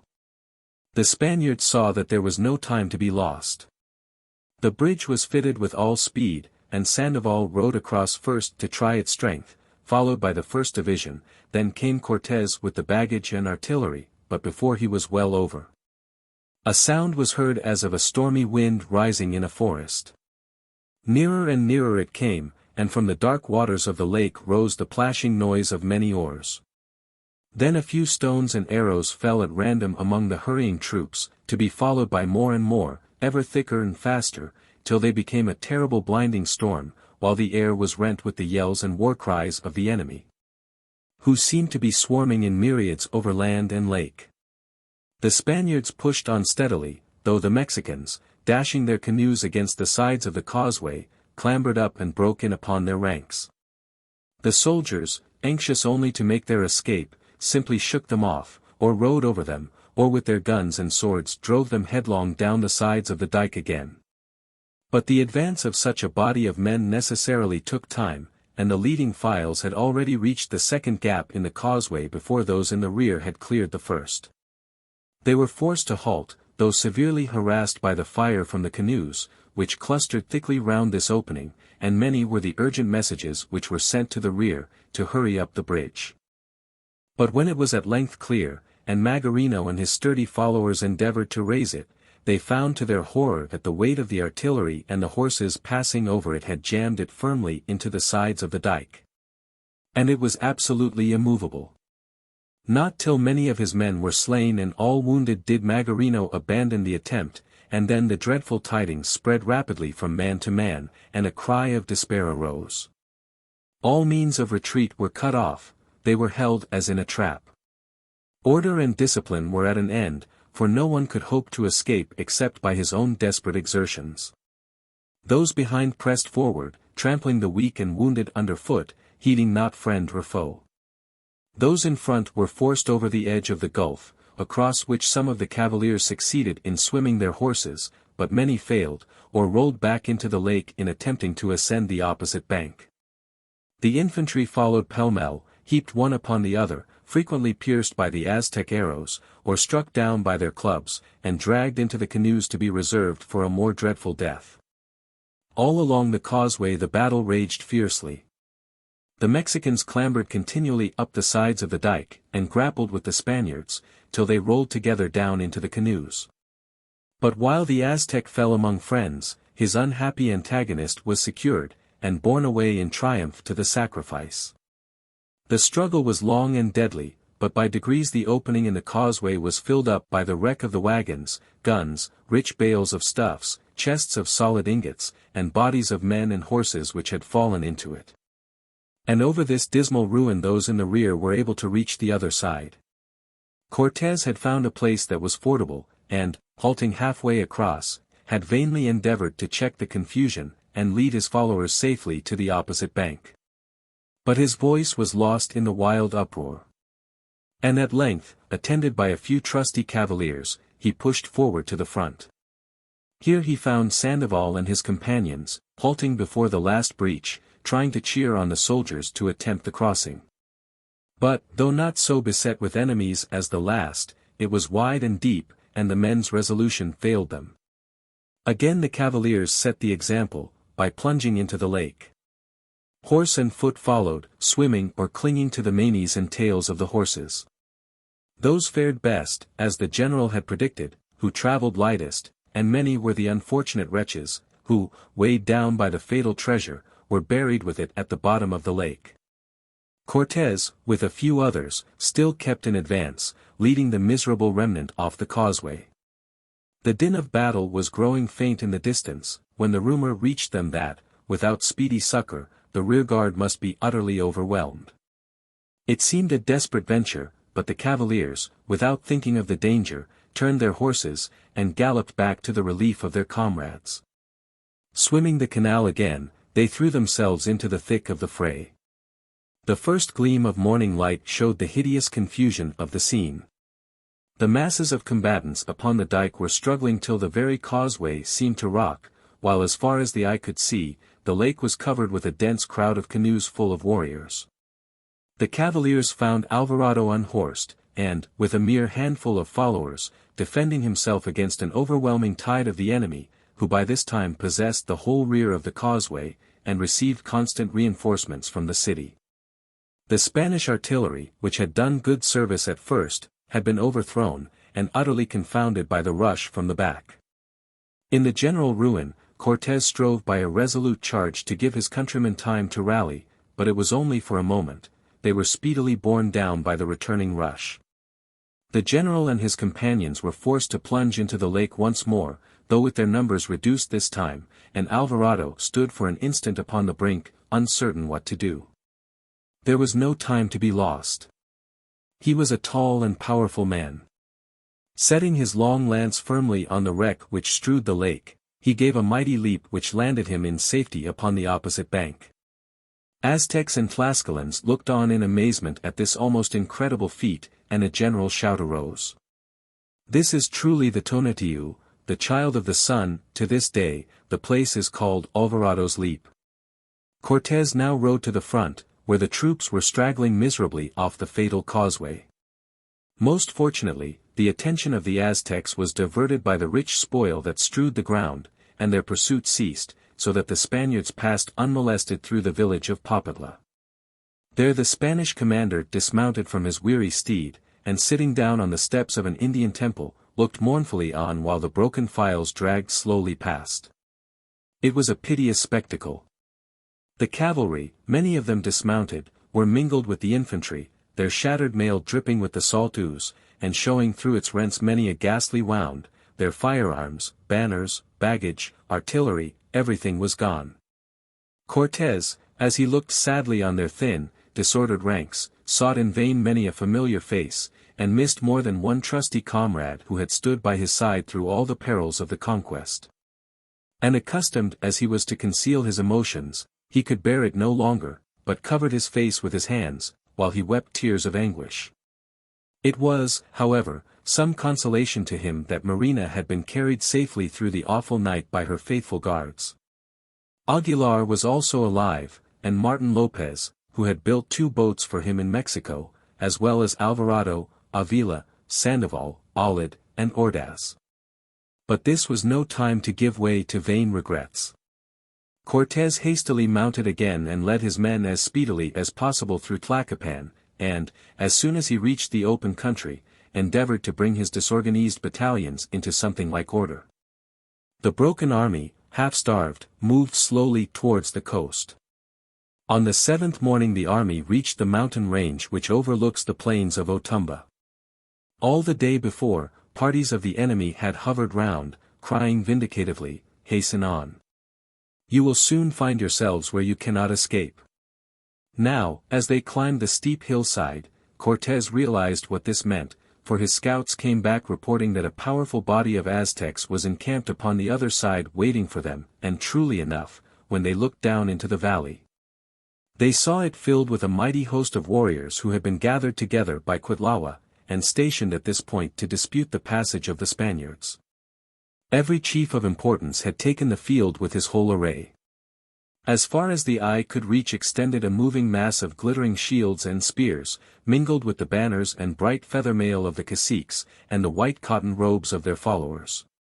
It was a sight to dismay the stoutest heart among the Spaniards, and even Cortez felt that his last hour was come. But since to escape was impossible, he disposed his little army to the best advantage, and prepared to cut his way through the enemy or perish in the attempt. He gave his force as broad a front as possible, protecting it on each flank with his cavalry, now reduced to 20 horsemen, who were instructed to direct their long lances at the faces of the enemy, and on no account to lose their hold of them. The infantry were to thrust, not strike, with their swords, and above all to make for the leaders of the enemy, and then, after a few brave words of encouragement, he and his little band began to descend the hill, rushing, as it seemed, to certain destruction. The enemy met them with the usual storm of stones and arrows, but when the Spaniards closed with them, their superiority became apparent, and the natives were thrown into confusion by their own numbers as they fell back from the charge. The infantry followed up their advantage, and a wide lane was opened in the ranks of the enemy, who receded on all sides as if to allow them a free passage. But it was only to return with fresh fury, and soon the little army was entirely surrounded, standing firmly, protected on all sides by its bristling swords and lances, like an island in the midst of a raging sea. In spite of many gallant deeds and desperate struggles, the Spaniards found themselves, at the end of several hours, only more deeply wedged in by the dense masses of the enemy. Cortez had received another wound, in the head, his horse had fallen under him, and he had been obliged to mount one taken from the baggage train. The fiery rays of the sun poured down upon the nearly exhausted soldiers, who were beginning to despair and give way, while the enemy, constantly reinforced from the rear, pressed on with redoubled fury. At this critical moment the eagle eye of Cortez, ever on the watch for any chance of arresting the coming ruin, descried in the distance a chief. From his dress and surroundings, he knew must be the commander of the Aztec forces. He wore a rich surcoat of featherwork, and a gorgeous plume of jeweled feathers floated from his helmet, while above this, and attached to his back between the shoulders, showed a golden net fastened to a short staff, the customary symbol of authority for an Aztec commander. Turning quickly round to Sandoval, Olid, Alvarado, and Avila who surrounded him, he cried, pointing to the chief, "There is our mark. Follow and support me." And shouting his war cry he plunged into the thickest of the press. Taken by surprise the enemy fell back, those who could not escape were trampled under his horse's feet, or pierced by his long lance. The cavaliers followed him closely. In a few minutes they were close to the Aztec chief, and Cortés hurled him to the ground with one stroke from his lance. A young cavalier named Juan de Salamanca hastily dismounted and slew him where he lay, and tearing away his banner presented it to the Spanish general. The cacique's guard, overpowered by this sudden onset, fled precipitately, and their panic spread to the other Indians, who, on hearing of the death of their chief, fought no more, but thought only of escape. In their blind terror they impeded and trampled down their own comrades, and the Spaniards, availing themselves fully of the marvelous turn affairs had taken, pursued them off the field. And then returned to secure the rich booty they had left behind them. Cortés reached Tlascala in safety, and at once began to prepare his revenge on the Mexicans, aided by reinforcements of a few Spaniards from Vera Cruz. Gunpowder had also to be manufactured, and a cavalier named Francio Montano undertook the perilous task of obtaining sulfur for the purpose from the terrible volcano of Popocatépetl. He set out with 4 comrades, and after some days' journeying, they reached the dense forest which covered the base of the mountain, and forcing their way upward, came by degrees to a more open region. As they neared the top the track ended, and they had to climb as best they could over the black glazed surface of the lava, which, having issued from the crater in a boiling flood, had risen into 1,000 odd forms wherever it met with any obstacle, and continually impeded their progress. After this they arrived at the region of perpetual snow, which increased their difficulties, the treacherous ice giving way at every step, so that many times they narrowly escaped falling into the frozen chasms that yawned all round them. At last, however, they reached the mouth of the crater, and, crawling cautiously to the very edge, peered down into its gloomy depths. At the bottom of the abyss, which seemed to them to go down into the very heart of the earth, a lurid flame burned sullenly, sending up a sulphurous steam, which cooling as it rose, fell again in showers upon the sides of the cavity. Into this one of the brave explorers had to descend, and when they had cast lots the choice fell upon Montano himself. His preparations were soon made, and his companions lowered him in a basket into the horrible chasm to a depth of 400 feet, and there as he hung, he scraped the sulphur from the sides of the crater. Descending again and again until he had procured enough for the wants of the army, with which they returned triumphantly to Tlascala. Meanwhile the construction of the ships went forward prosperously, and by Christmas, in the year 1520, there was no longer any reason to delay the march to Mexico. While all these preparations were being made, some changes had taken place among the Aztecs. Cuitlahua had suddenly died after reigning 4 months, and Guatemuz and his nephew had been chosen in his stead. This young prince had married one of Montezuma's daughters. He was handsome and valiant, and so terrible that his followers trembled in his presence. He had a sort of religious hatred of the Spaniards, and prepared manfully to meet the perils which he saw threatening his country, for by means of spies he had kept a watch upon the movements of the Spaniards, and had discovered their intention of besieging the capital. Cortés, upon reviewing his army, found that his whole force fell little short of 600 men, of whom 40 were cavalry, and 80 arquebusiers and crossbowmen. The rest were armed with sword, target, and the long copper-headed pikes, which had been made specially by the general's directions. There were also 9 cannons of moderate size, but the supply of powder was but indifferent.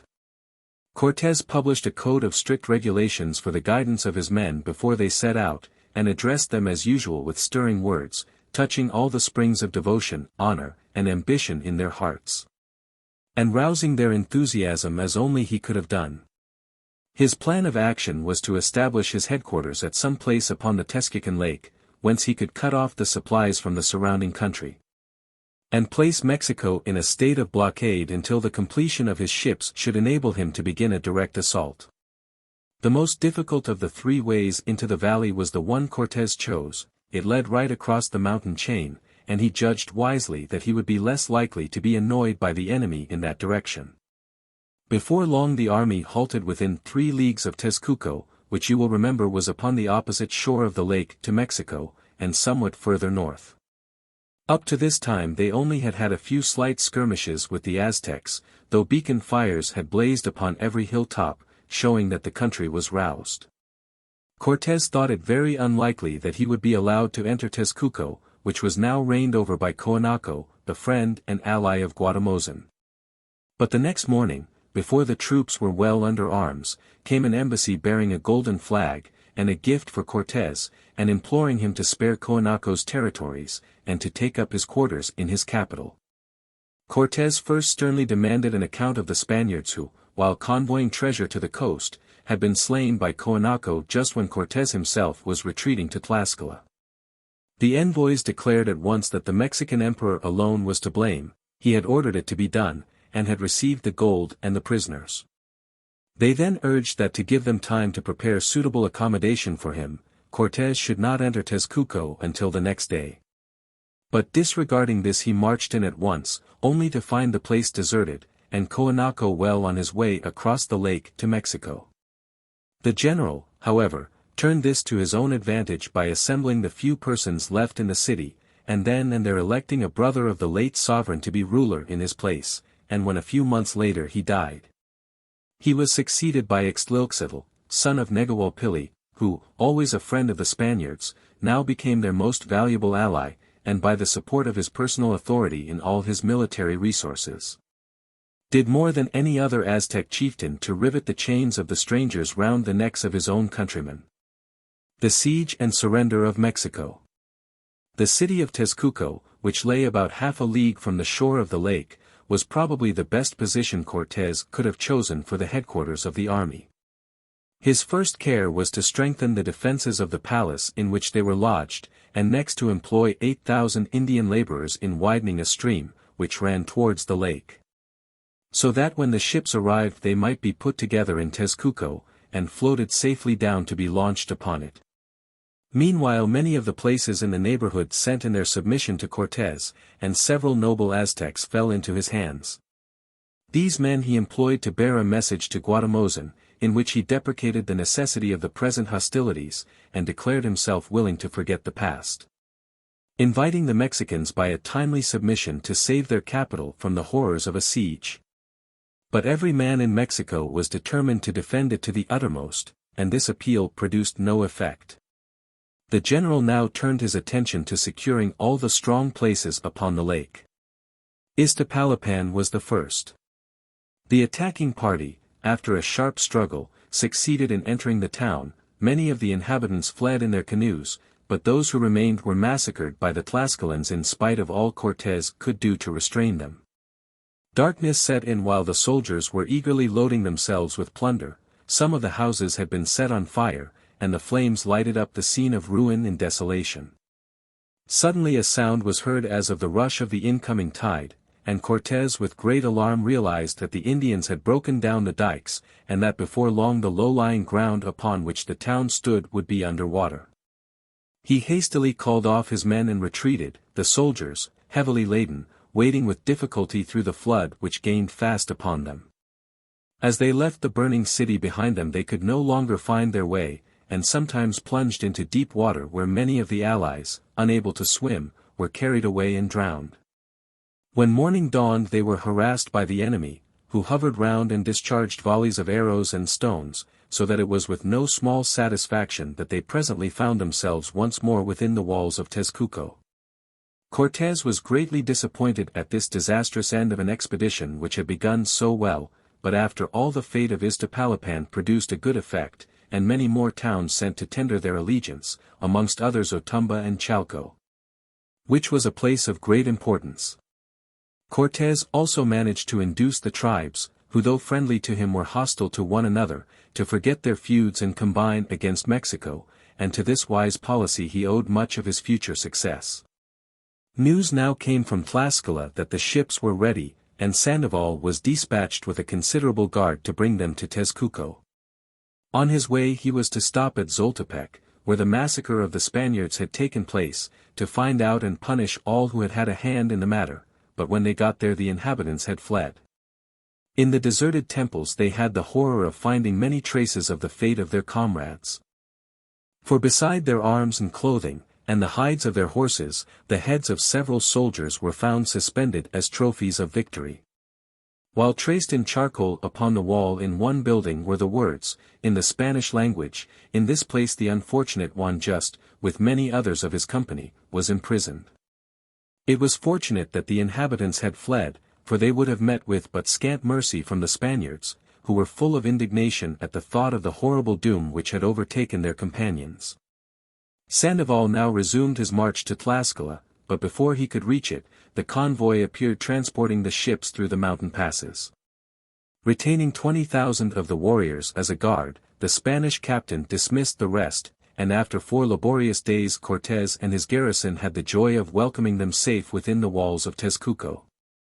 It was not long before the general once more sallied forth to reconnoiter the capital, and by the way to chastise certain places which had sent him hostile messages. After an exciting struggle Xaltican and 3 other towns were taken, and a considerable quantity of gold and food fell into the hands of the victors. Marching on, the general found himself before Tlacopan, through whose streets he had hurried in consternation at the end of the night of horror. It was his intention to occupy the town, which he did after a sharp fight, just before nightfall, and the next morning, seeing the enemy in battle array on the open ground before the city, he marched out against them and routed them utterly. The Aztecs fled into the town, but were driven through its streets at the point of the lance, and compelled once more to abandon it, after which the Tlascalans pillaged and set fire to the houses, much against the will of Cortés. But they were a fierce race, and sometimes dangerous to friends as well as foes. After 6 days the general went back to Tezcuco, and for some time things went on as before, with many skirmishes and expeditions against the towns garrisoned by the Mexicans.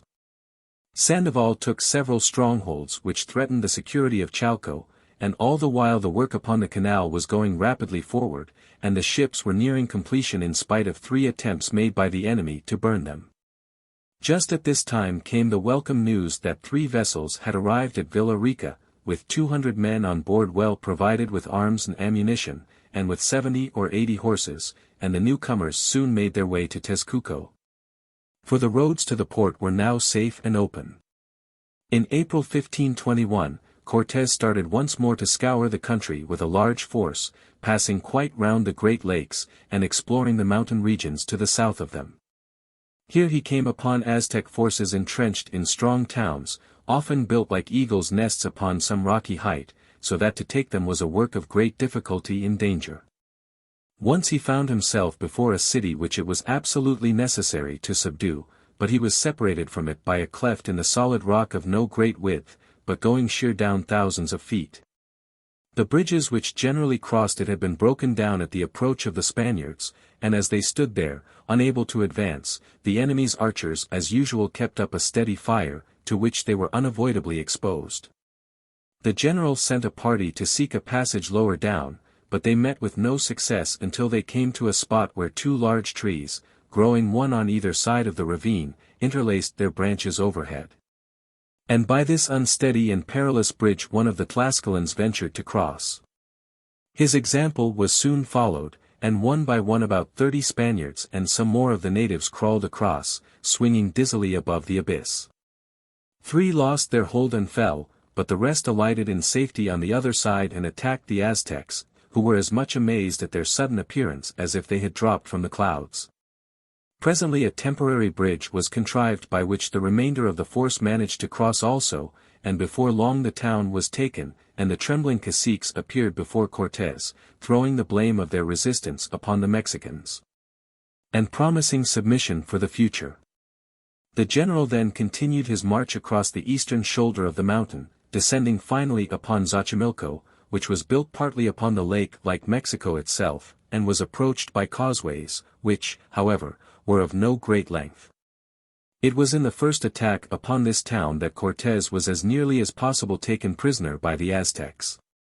He had thrown himself into the thick of the fight with his usual bravery, and was trying to resist an unexpected rush of the enemy, when his horse stumbled and fell, he himself received a severe blow upon the head before he could rise. and was seized and dragged off in triumph by several Indians. At this moment a Tlascalan saw his danger and sprang furiously upon his captors, trying to tear him from their grasp. 2 Spaniards also rushed to the rescue, and between them the Aztecs were forced to quit their hold of the general, who lost no time in regaining his saddle, and laying about him with his good sword as vigorously as before. After a terrible struggle the enemy was driven out, and Cortez took possession of the city. As it was not yet dusk he ascended the principal teocalli to reconnoiter the surrounding country, and there beheld a sight which could but cause him grave anxiety. The lake was covered with rapidly approaching canoes full of warriors, while inland Indian squadrons were marching up in dense columns. Xochimilco was but 4 leagues from the capital, and at the first tidings of the arrival of the Spaniards, Guatimozin had mustered a strong force and marched to its relief. Cortez made all possible preparations for the defense of his quarters, but not until the next day did the Mexicans attack him, and then the battle raged long and with varying success. But in the end Spanish discipline prevailed, and the natives were routed with such dreadful slaughter that they made no further attempt to renew the conflict. The city yielded a rich hoard of plunder, being well stored with gold and featherwork, and many other articles of use or luxury, so that when the general mustered his men upon the neighboring plain before resuming his march, many of them came staggering under the weight of their spoil. This caused him much uneasiness, since their way would be through a hostile country. But seeing that the soldiers were determined to keep what they had so hardly won, he contented himself with ordering the baggage to be placed in the center guarded by part of the cavalry, and having disposed the rest to the best advantage. They once more set forth, at the last moment setting fire to the wooden buildings of Xochimilco, which blazed furiously, the glare upon the water telling far and wide the fate that had befallen it. Resting here and there, and engaging in many skirmishes with the Aztecs who followed them up, furious at the sight of the plunder which was being carried away by the invaders, the army presently completed the circuit of the lakes, and reached Tezcuco, to be greeted with the news that the ships were fully rigged and the canal completed, so that there was no longer any reason to delay their operations against Mexico. It was a triumphant moment when the vessels were launched, and reached the lake in good order. Cortez saw to their being properly armed and manned, and then reviewed the rest of his forces, and summoned his native allies to furnish their promised levies at once. The general's plan of action against Mexico was to send Sandoval with 1 division to take possession of Iztapalapan at the southern end of the lake, while Alvarado and Olid were to secure Tlacopan and Chapultepec upon its western shore, and at the latter place destroy the aqueduct, and so cut off the supply of fresh water from Mexico. This they did successfully, and in several days of fierce fighting breach after breach was carried, and the Spaniards penetrated the city as far as the great teocalli, driving the natives before them, while the Tlascalans in the rear filled up the gaps in the dike as well as they could, and brought up the heavy guns. Cortez and his men now pushed their way into the enclosure of the temple, and some of them rushed to the top, so lately the scene of their terrible battle, and there found a fresh image of the war god. Tearing away the gold and jewels with which it was bedecked, they hurled it and its attendant priests over the side of the pyramid, and hastened down to the assistance of their comrades, who were by this time in a most perilous position, the Aztecs having rallied and attacked them furiously. Indeed it seemed likely to go hard with them, for they were driven helplessly back down the great street in utter confusion and panic. But the timely arrival of a small body of cavalry created a diversion in their favor, and Cortez managed to turn them once more and drive the enemy back into the enclosure with much loss. As it was by this time evening, he retreated in good order to Xoloc. Though this affair caused some consternation among the Mexicans, they speedily opened the canals and built up the ramparts again, so that when Cortez renewed the attack the whole scene had to be gone through as before. When they had once gained the street, however, they found it much easier to advance, the Tlascalans having on the last occasion pulled down many of the houses on either side. This time Cortez had determined to destroy some of the cherished buildings of the Mexicans, and began by setting fire to his old quarters, the palace of Axiacatl, and then the palace of Montezuma on the other side of the great square. The sight so maddened the natives that the Spaniards had some ado to make good their retreat, and few reached their camp that night unwounded. The Aztec emperor for his part made frequent sallies against the Spaniards both by land and upon the lake, sometimes with considerable success. At first he managed to obtain supplies of food in canoes, under cover of the darkness, but by degrees the large towns on the mainland, seeing the Mexicans unable to defend themselves, gave in their allegiance to the Spaniards. And then starvation began to be felt in the unhappy city. In spite of everything, however, all offers of terms from Cortés were steadily refused. At this juncture, the general was persuaded by some of his officers that it would be well for two of the divisions to unite and occupy the great marketplace in the heart of the town. And so at a given time they marched along their respective causeways and entered the city. Strict orders were given by Cortés that as they advanced every opening in the causeway should be filled up and made secure. The attack began, and the enemy, taken apparently by surprise, gave way and fell back. On rushed the Spaniards by every street, eager to reach the appointed meeting place. Only the general suspected that the enemy might be purposely luring them on to turn upon them when they were hopelessly involved.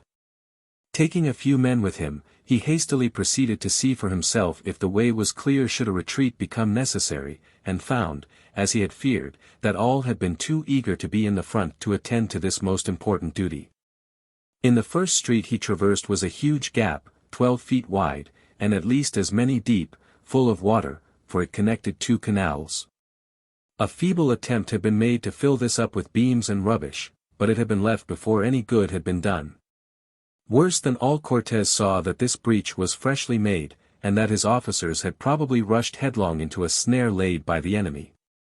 Before his men could do anything towards filling up the trench, the distant sounds of the battle changed into an ever-increasing tumult, the mingled yells and war cries, and the trampling of many feet grew nearer, and at last, to his horror, Cortés beheld his men driven to the edge of the fatal gulf, confused, helpless, surrounded by their foes.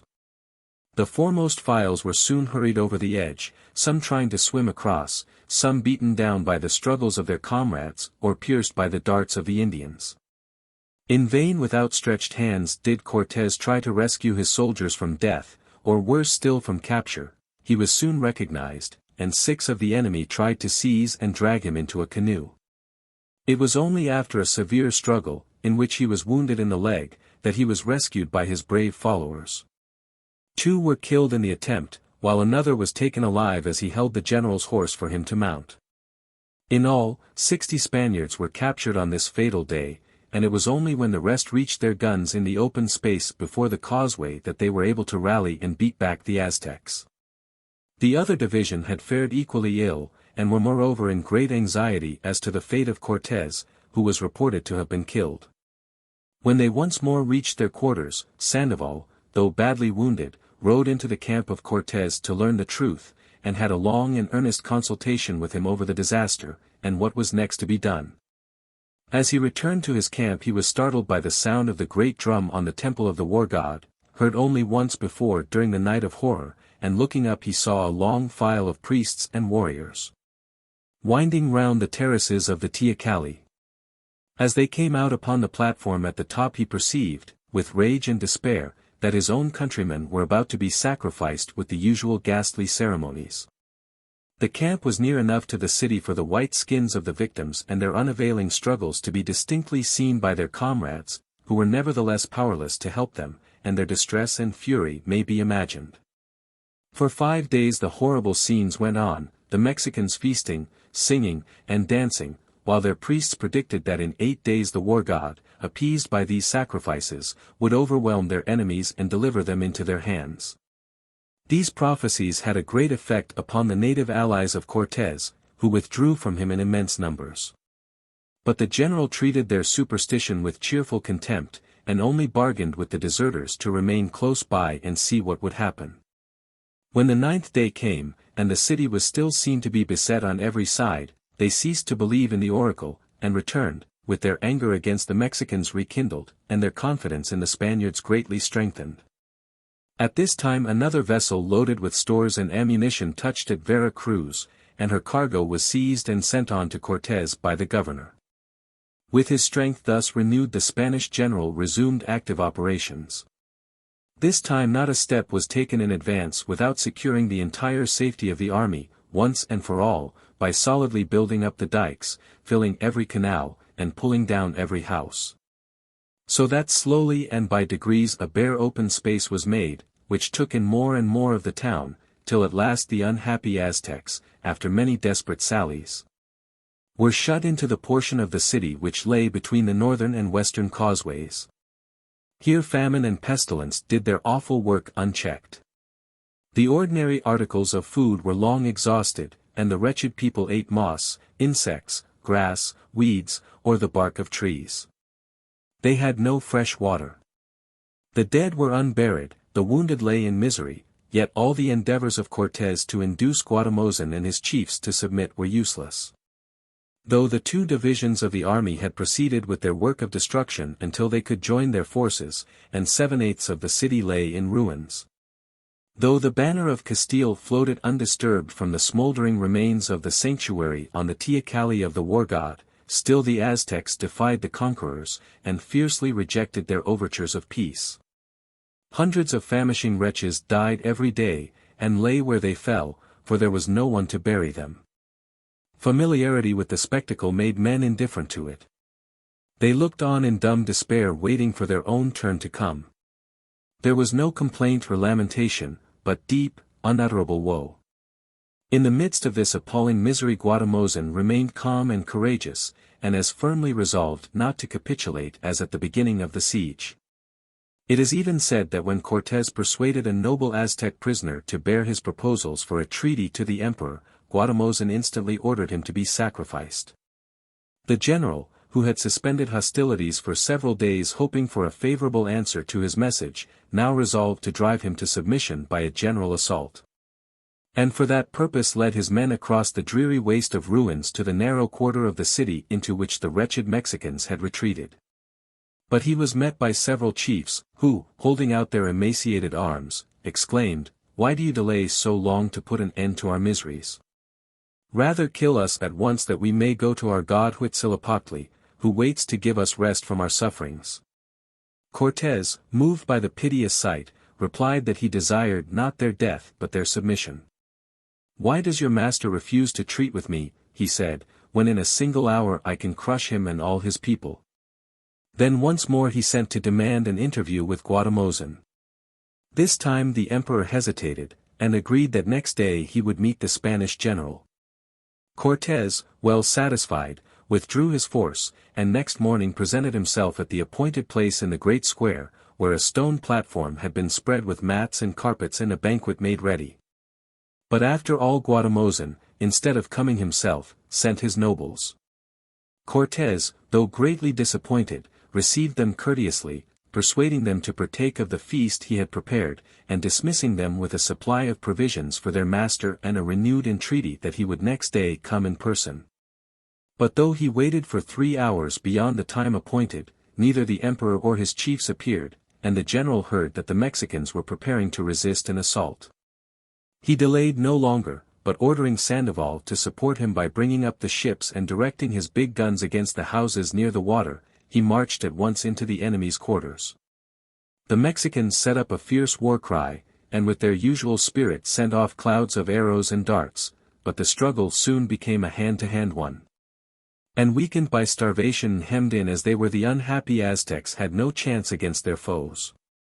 After a scene of indescribable horror, which appalled even the soldiers of Cortés, used as they were to war and violence, the Spanish commander sounded a retreat and withdrew to his quarters, leaving behind him 40,000 corpses and a smoldering ruin. Through the long night that followed all was silent in the Mexican quarter. There was neither light nor movement. This last blow seemed to have utterly stunned them. They had nothing left to hope for.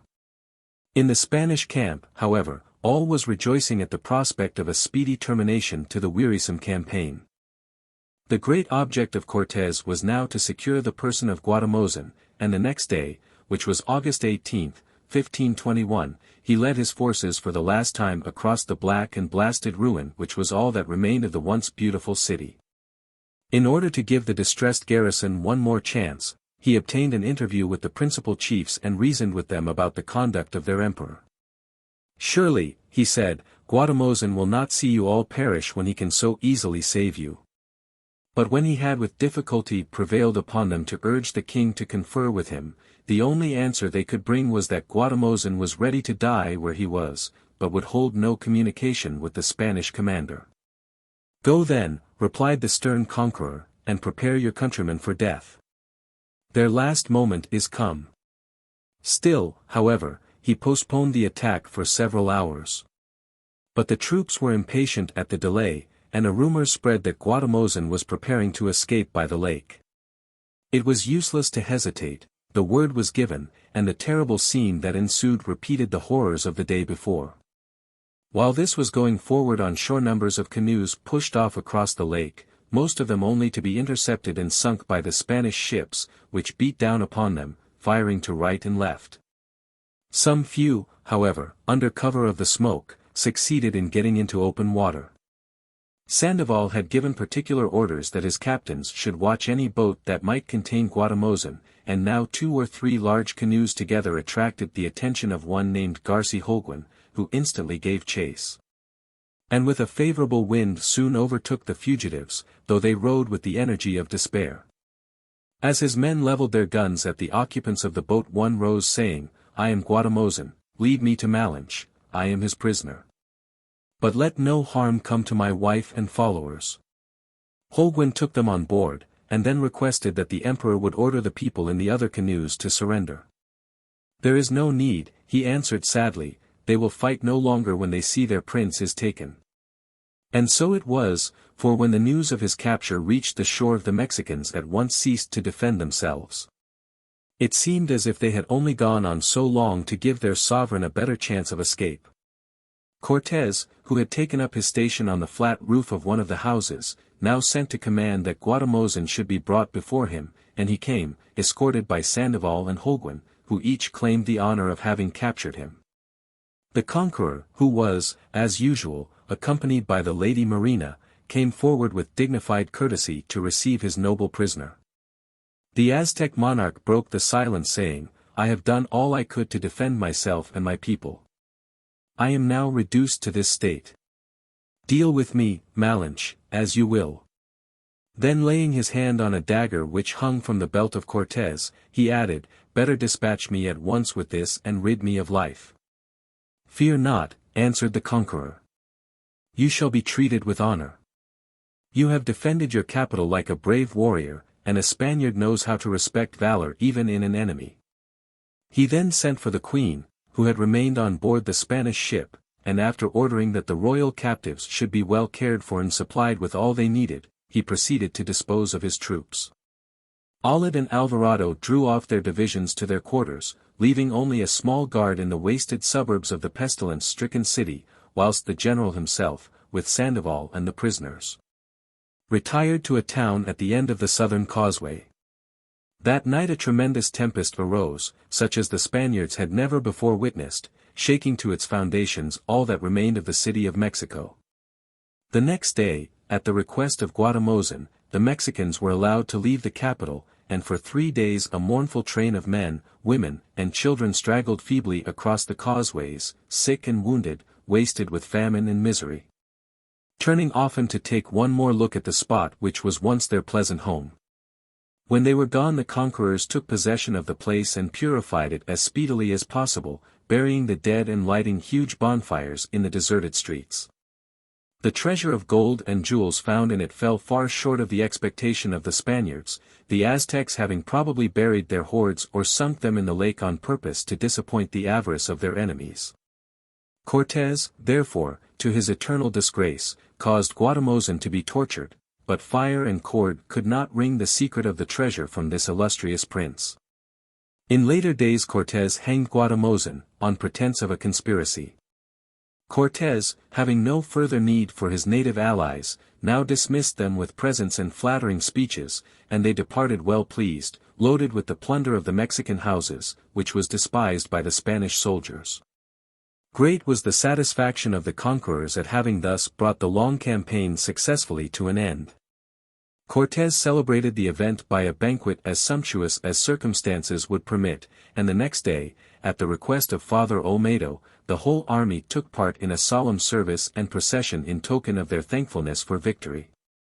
Thus, after a siege of nearly 3 months, in which the beleaguered Mexicans showed a constancy and courage under their sufferings which is unmatched in history, fell the renowned capital of the Aztecs. And with its fall the story of the nation comes to an end. The Aztec Empire fell by its own sin. The constant capture of men from neighboring states as victims for sacrifice had caused the Aztecs to be hated. Thus Cortés obtained the aid of the Tlascalans, but for which even his courage and energy would have been of no avail. He deserted Marina when she ceased to be useful, and gave her as a wife to one of his followers. Adventures of Bartholomew Portugues, a pirate. Ascertained pirate, born in Portugal, and from the name of his country called Bartholomew Portugues.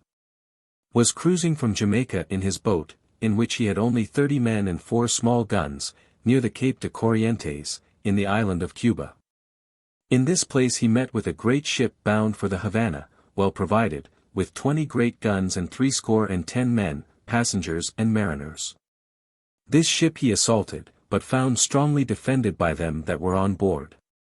The pirate escaping the first encounter, resolved to attack her more vigorously than before, seeing he had sustained no great damage hitherto.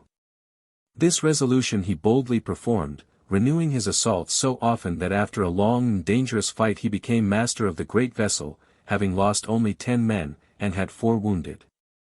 Having possessed themselves of such a ship, and the wind being contrary for returning into Jamaica, the pirates resolved to steer towards the Cape of St. Anthony, on the western side of the Isle of Cuba, there to repair themselves and take in fresh water, of which they had great necessity at the time. Being now very near the cape above mentioned, they unexpectedly met with 3 great ships that were coming from New Spain, and bound for the Havana. By these, not being able to escape, were easily retaken both ship and pirates. Thus they were all made prisoners through the sudden change of fortune, and found themselves poor, oppressed, and stripped of all the riches they had won. 2 days after this misfortune there happened to arise a huge and dangerous tempest, which separated the ships one from another. The great vessel in which the pirates were arrived at Campeche, where many considerable merchants came to salute and welcome the captain. These knew the Portuguese pirate as one who had committed innumerable crimes upon these coasts, not only murders and robberies, but also lamentable burnings, which those of Campeche still preserved very fresh in their memory. The next day after their arrival the magistrates of the city sent several of their officers to demand and take into custody the prisoners from on board the ship, with intent to punish them according to their deserts.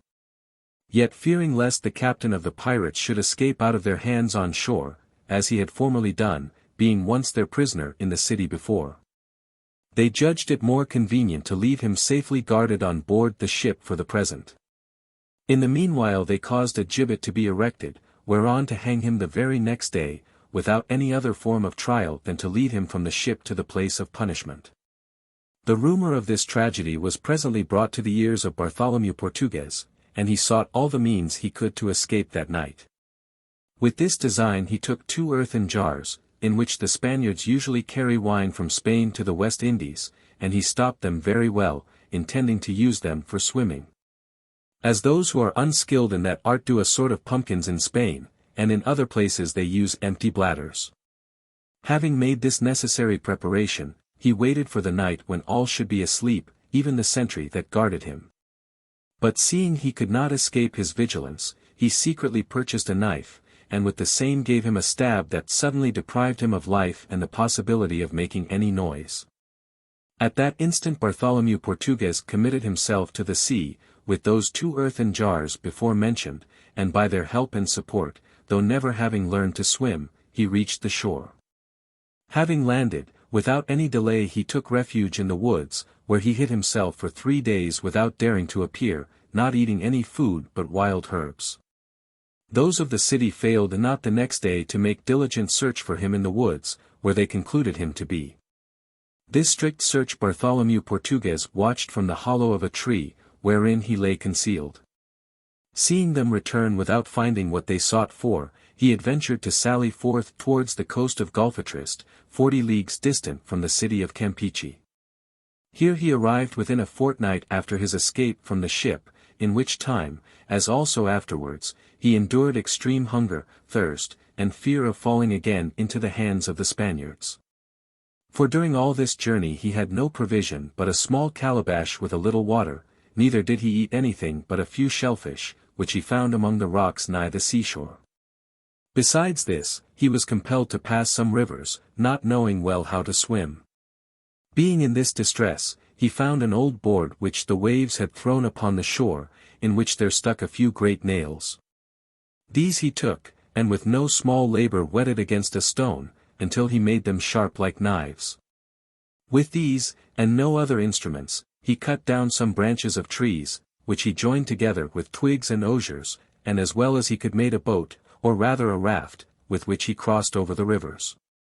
Thus he reached the Cape of Golfetrist, as was said before, where he happened to find a certain vessel of pirates who were great comrades of his own, and were lately come from Jamaica. To these pirates he instantly related all his misfortunes, and asked of them a boat and 20 men to return to Campeche and assault the ship that was in the river, from which he had escaped 14 days before. They readily granted his request, and equipped him a boat with the said number of men. With this small company he set forth for the execution of his design, which he bravely performed 8 days after he separated from his comrades. For being arrived at the river of Campeche, with undaunted courage he assaulted the ship before mentioned. Those that were on board were persuaded that Bartholomew's was a boat from the land that came to bring goods, and therefore were not on their defense. So the pirates assaulted them without any fear of ill success, and in a short space of time compelled the Spaniards to surrender. Being now masters of the ship, they immediately weighed anchor and set sail, determining to fly from the port, lest they should be pursued by other vessels. This they did with extreme joy, seeing themselves possessors of such a brave ship, especially Bartholomew Portugues, their captain, who now, by a second turn of fortune's will, was become rich and powerful again. Who had been so lately in that same vessel a poor miserable prisoner, and condemned to the gallows. With this plunder he designed to do great things, for he had found in the vessel a great quantity of rich merchandise. Thus he continued his voyage towards Jamaica for 4 days. But coming nigh to the Isle of Pino, on the south side of the island of Cuba, Fortune suddenly turned her back once more, never to show him her countenance again. For a horrible storm arising at sea caused the ship to split against the rocks, and it was totally lost, and Bartholomew, with his companions, escaped in a canoe. In this manner he arrived in Jamaica, where he remained but a short time, till he was ready to seek his fortune anew. But from that day of disaster it was always ill luck with him. The return of the French freebooters. The return of the French freebooters from the South Sea, by the mainland, in 1688.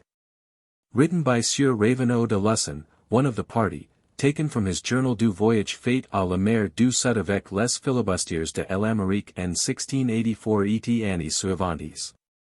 Paris. 1689.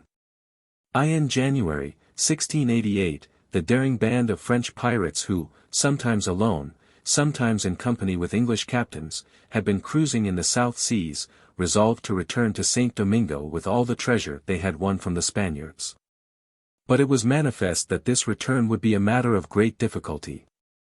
They had not one seaworthy vessel left in which to set out for a long voyage, and, with forces exhausted by the frightful hardships they had gone through in the past years, they had to pass through a country peopled by Spaniards, cowardly, indeed, but innumerable, and only longing for revenge on the reckless crew that had plundered so many of their rich ships and towns. Moreover, provisions were scarce among the Spaniards themselves, and it seemed likely that the freebooters, in their passage, would find scant entertainment. But they were determined to risk everything, and having prayed, and sunk their canoes that the Spaniards might make no use of them, they set out on their journey. What followed is thus recounted by one of their party, Raveneau de Lusson. The Spaniards, having been warned of our approach, employed every means they could think of for our destruction, burning all the provisions before us. Setting fire to the prairies we entered, so that we and our horses were almost stifled, and continually blocking our way with great barricades of trees. About 300 of them formed themselves into a kind of escort, and morning and evening diverted us with the sound of trumpets, but never dared to show their faces. A detachment of our men were always set to fire into woods and thickets, to find out if a Spanish ambush were concealed there. On January 9 we reached an opening in the forest where we could see a good way before us, and therefore did not fire. But we had been looking in front for what was really on both sides of us, for in the bushes right and left the Spaniards were crouching, and presently they let fly on us so suddenly that only half the guard had time to fire back. And 2 of our men were killed on the spot. On the 10th we found another ambush, where we surprised our enemies, who took to flight, abandoning their horses, which became our property. On the 11th, as we drew near Segovia, we found yet another ambuscade, which we forced to retire, and passed into the town, ready to fight our best, for we thought that here the Spaniards might make a great effort to expel us. But they only discharged their muskets at us now and then from the shelter of the pine wood above the town, into which they had fled. But we found nothing to eat, for they had burned all the provisions. On the 13th, having left Segovia, we climbed a hill which looked like a good place to camp, and we saw opposite us, on a mountain slope from which only a narrow valley divided us, 12 to 1500 horses, which for some time we took for cattle pasturing there. Rejoicing in the prospect of good cheer, we sent 40 men to make sure, and when they came back they told us that what we had taken for cattle were horses, ready saddled. And that in the same place they had found 3 entrenchments a pistol shot from each other, which, rising by degrees to about the middle of the mountain slope, entirely barred the way which we meant to travel the next day. These entrenchments commanded the river which ran the length of the valley, into which it was absolutely necessary for us to descend, there being no other way. They saw a man who, having discovered them, threatened them with a bare cutlass. This grievous news was a bitter disappointment to us, especially the loss of our supposed cows, for we were perishing with hunger. But we had to take courage and find out how to leave this place, and without delay, for the Spaniards, who were assembling from all the country round, would fall upon our little troop, which must be overwhelmed, if we waited for them. The means were not easy to find, and perhaps escape would have seemed impossible, except to our reckless band, who had hitherto succeeded in nearly all our exploits. But 10,000 men could not have crossed that guarded valley without being cut off entirely, both by reason of the number of the Spaniards and the position they occupied. Men alone could have gone round without crossing the valley, but we could find no way round for the horses and baggage. For the country on each side was nothing but a thick forest, without the trace of a path, all precipices and ravines, and choked with a multitude of fallen trees. And even had we found a way of escape through so many obstacles, it was indispensable to fight the Spaniards sooner or later, if they were ever to let us alone. There was only one thing to be done, to cross these woods, rocks, and mountains, however inaccessible they seemed, and surprise our enemies, taking advantage of the place by coming upon them from above, where they certainly would not expect us. As to our prisoners, horses, and baggage, since through all our march a troop of 300 Spaniards had been dogging our steps without daring to approach, we would leave 80 men to guard them, enough to beat 4 times as many Spaniards. At nightfall we set out, leaving our 80 men, with orders to the sentinels to fire and beat the retreat and the Diane at the usual times, to make the 300 Spaniards who lurked near us think that we had not left the camp. If we were successful we would send back messengers with the good news, but if, an hour after the firing ended, none of us returned, they were to escape how they could. All being arranged, we prayed in a low voice, not to be heard by the Spaniards, and set out by the moonlight, 200 men of us, through this country of rocks, woods, and frightful precipices, where we went leaping and climbing, our feet seeming to be much less used to us than our hands and knees. On the 14th, at the break of day, when we had already gained a great height, and were climbing on in profound silence, with the Spanish entrenchments to our left, we saw a sentry party, which, thanks to the fog, always thick in this country till 10 o'clock in the morning, did not discover us. When it had passed we went straight to the place where we had seen it, and we found that there was really a road there. This, when we had halted half an hour to take breath, we followed, guided by the voices of the Spaniards, who were at matins. But we had only gone a few steps when we found 2 sentinels, very far advanced, on whom we were forced to fire, which warned the Spaniards, who dreamed of nothing less than our coming upon them from above, since they only expected us from below. So those who guarded the entrenchment, about 500 men, being taken at a disadvantage when they thought they had all the advantage on their side, were so terribly frightened that, when we fell upon them all at once, they vanished from the place in an instant, and escaped into the thick fog. This unexpected assault so utterly upset their plans that the men in the second entrenchment all passed into the lowest one, where they prepared to defend themselves. We fought them a whole hour, under cover of the first entrenchment, which we had taken, and which commanded them, being higher up the mountain-side. But as they would not yield, we fancied our shots must have missed, since the fog hindered us from seeing our foes distinctly, so, resolved to waste no more powder, we went down, and fell right on the spot whence they had been firing. Then we assailed them furiously, and at sight of our weapons close upon them, which hitherto the fog had concealed, they left everything, and fled into the road below the entrenchments. Here they fell into their own trap. For, thinking it was the only road we could possibly come by, they had cut down trees and blocked it up, and their way being stopped, we could fire upon them from their entrenchment without once missing aim. At last, seeing the river in the ravine running down with blood, and tired of pursuing the fugitives, we spared the few remaining Spaniards. After we had chanted the Te Deum, 60 of us went to tell those left in the camp of the victory which heaven had vouchsafed to us. We found them on the point of giving battle to the 300 Spaniards, who had already, on finding out their weakness, sent a message to them by an officer to tell them that it was hopeless for them to expect to cross the valley, and to offer terms of peace. To which our men replied that were there as many Spaniards as the blades of grass in the prairie they would not be afraid, but would pass through in spite of them, and go where they liked. The officer, being just dismissed with this message when we arrived, shrugged his shoulders with astonishment when he saw us safe back again, and mounted on the horses of his comrades of the entrenchments. He rode off with the news to his troop, whom we presently fired upon, to rid them altogether from their desire to follow in our wake.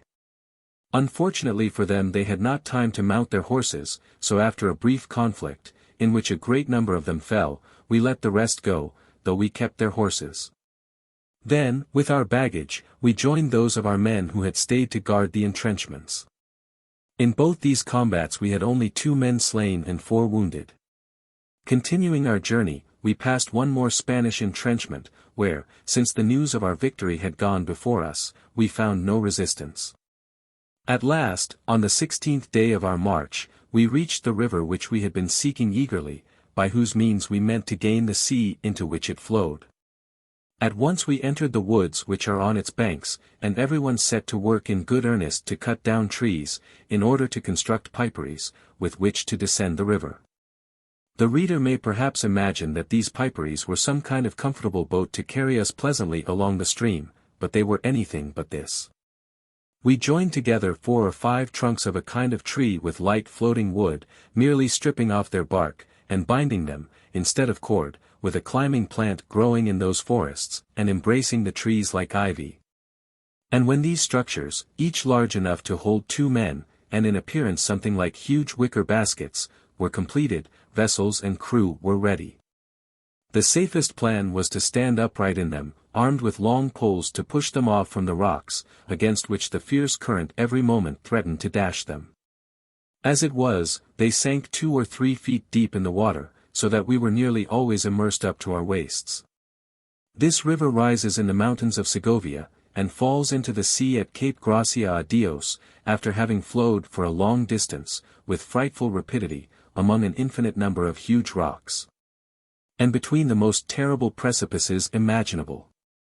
We had to pass more than 100 cataracts great and small, and there were 3 which the most daring of us could not look at without turning giddy with fear, when we saw and heard the water plunging from such a height into those horrible gulfs. Everything was so fearful that only those who have experienced it can imagine it. As for me, though I shall all my life have my memory full of pictures of the perils of that voyage, it would be impossible for me to give any idea of it which would not be far below the reality. We let ourselves go with the current, so rapid that often, in spite of our resistance, it bore us into foaming whirlpools, where we were engulfed with our pieces of wood. But happily before the greatest cataracts, and also just beyond them, there was a basin of calm water, which made it possible for us to gain the bank, drawing our piperies after us. Then, taking out of them whatever valuables we had there, we descended with these, leaping from rock to rock till we had reached the foot of the cataract. Then one of us would return and throw the piperies, which we had left behind, down into the flood, and we below caught them as they descended. Sometimes, indeed, we failed to catch them, and had to make new ones. When we first set out we voyaged all together, that in case of accident we might come to each other's aid. But in 3 days, being out of all danger of the Spaniards, we began to travel separately, since a piperi dashed against the rocks had often been prevented from freeing itself by other piperies which the current hurled against it. It was arranged for those who descended first, when they came to an especially dangerous rapid, to hoist a little flag at the end of a stick, not to warn those behind of the cataract, since they could hear it nearly a league away, but to mark the side on which they ought to land. This plan saved a number of lives, nevertheless many others were lost. The bananas which we found on the river bank were almost our only nourishment, and saved us from dying of hunger. For, though there was plenty of game, our powder and weapons were all wet and spoiled, so that we could not hunt. Some days after we had begun to descend the river, as we were traveling separate, several freebooters who had lost all their spoils in gambling were guilty of most cruel treachery. Having gone in advance, these villains concealed themselves behind some rocks commanding the river, in front of which we all had to pass, and as everyone was looking after himself, and we descended unsuspiciously. At some distance from each other, for the reasons already given, they had time to fix upon and to massacre 5 Englishmen, who possessed greater shares of booty than the rest of us. They were completely plundered by these assassins, and my companion and I found their dead bodies on the shore. At night, when we were encamped on the river bank, I reported what we had seen, and the story was confirmed both by the absence of the dead Englishmen and of their murderers, who dared not come back to us, and whom we never saw again. On the 20th of February we found the river much wider, and there were no more cataracts. When we had descended some leagues further it was very fine, and the current was gentle, and seeing that the worst of our perils were over, we dispersed into bands of 40 each to make canoes, in which we might safely complete our voyage down the river. On the 1st of March, by dint of great diligence, having finished 4 canoes, 120 of us embarked, leaving the others, whose canoes were still incomplete, to follow. On the 9th we reached the mouth of the river in safety, and lived there among the mulattoes and negroes who inhabit the coast, till an English boat, touching there, took on board 50 of us, of whom I was one. On the 6th of April, without any other accident, we arrived at our destination, St. Domingo.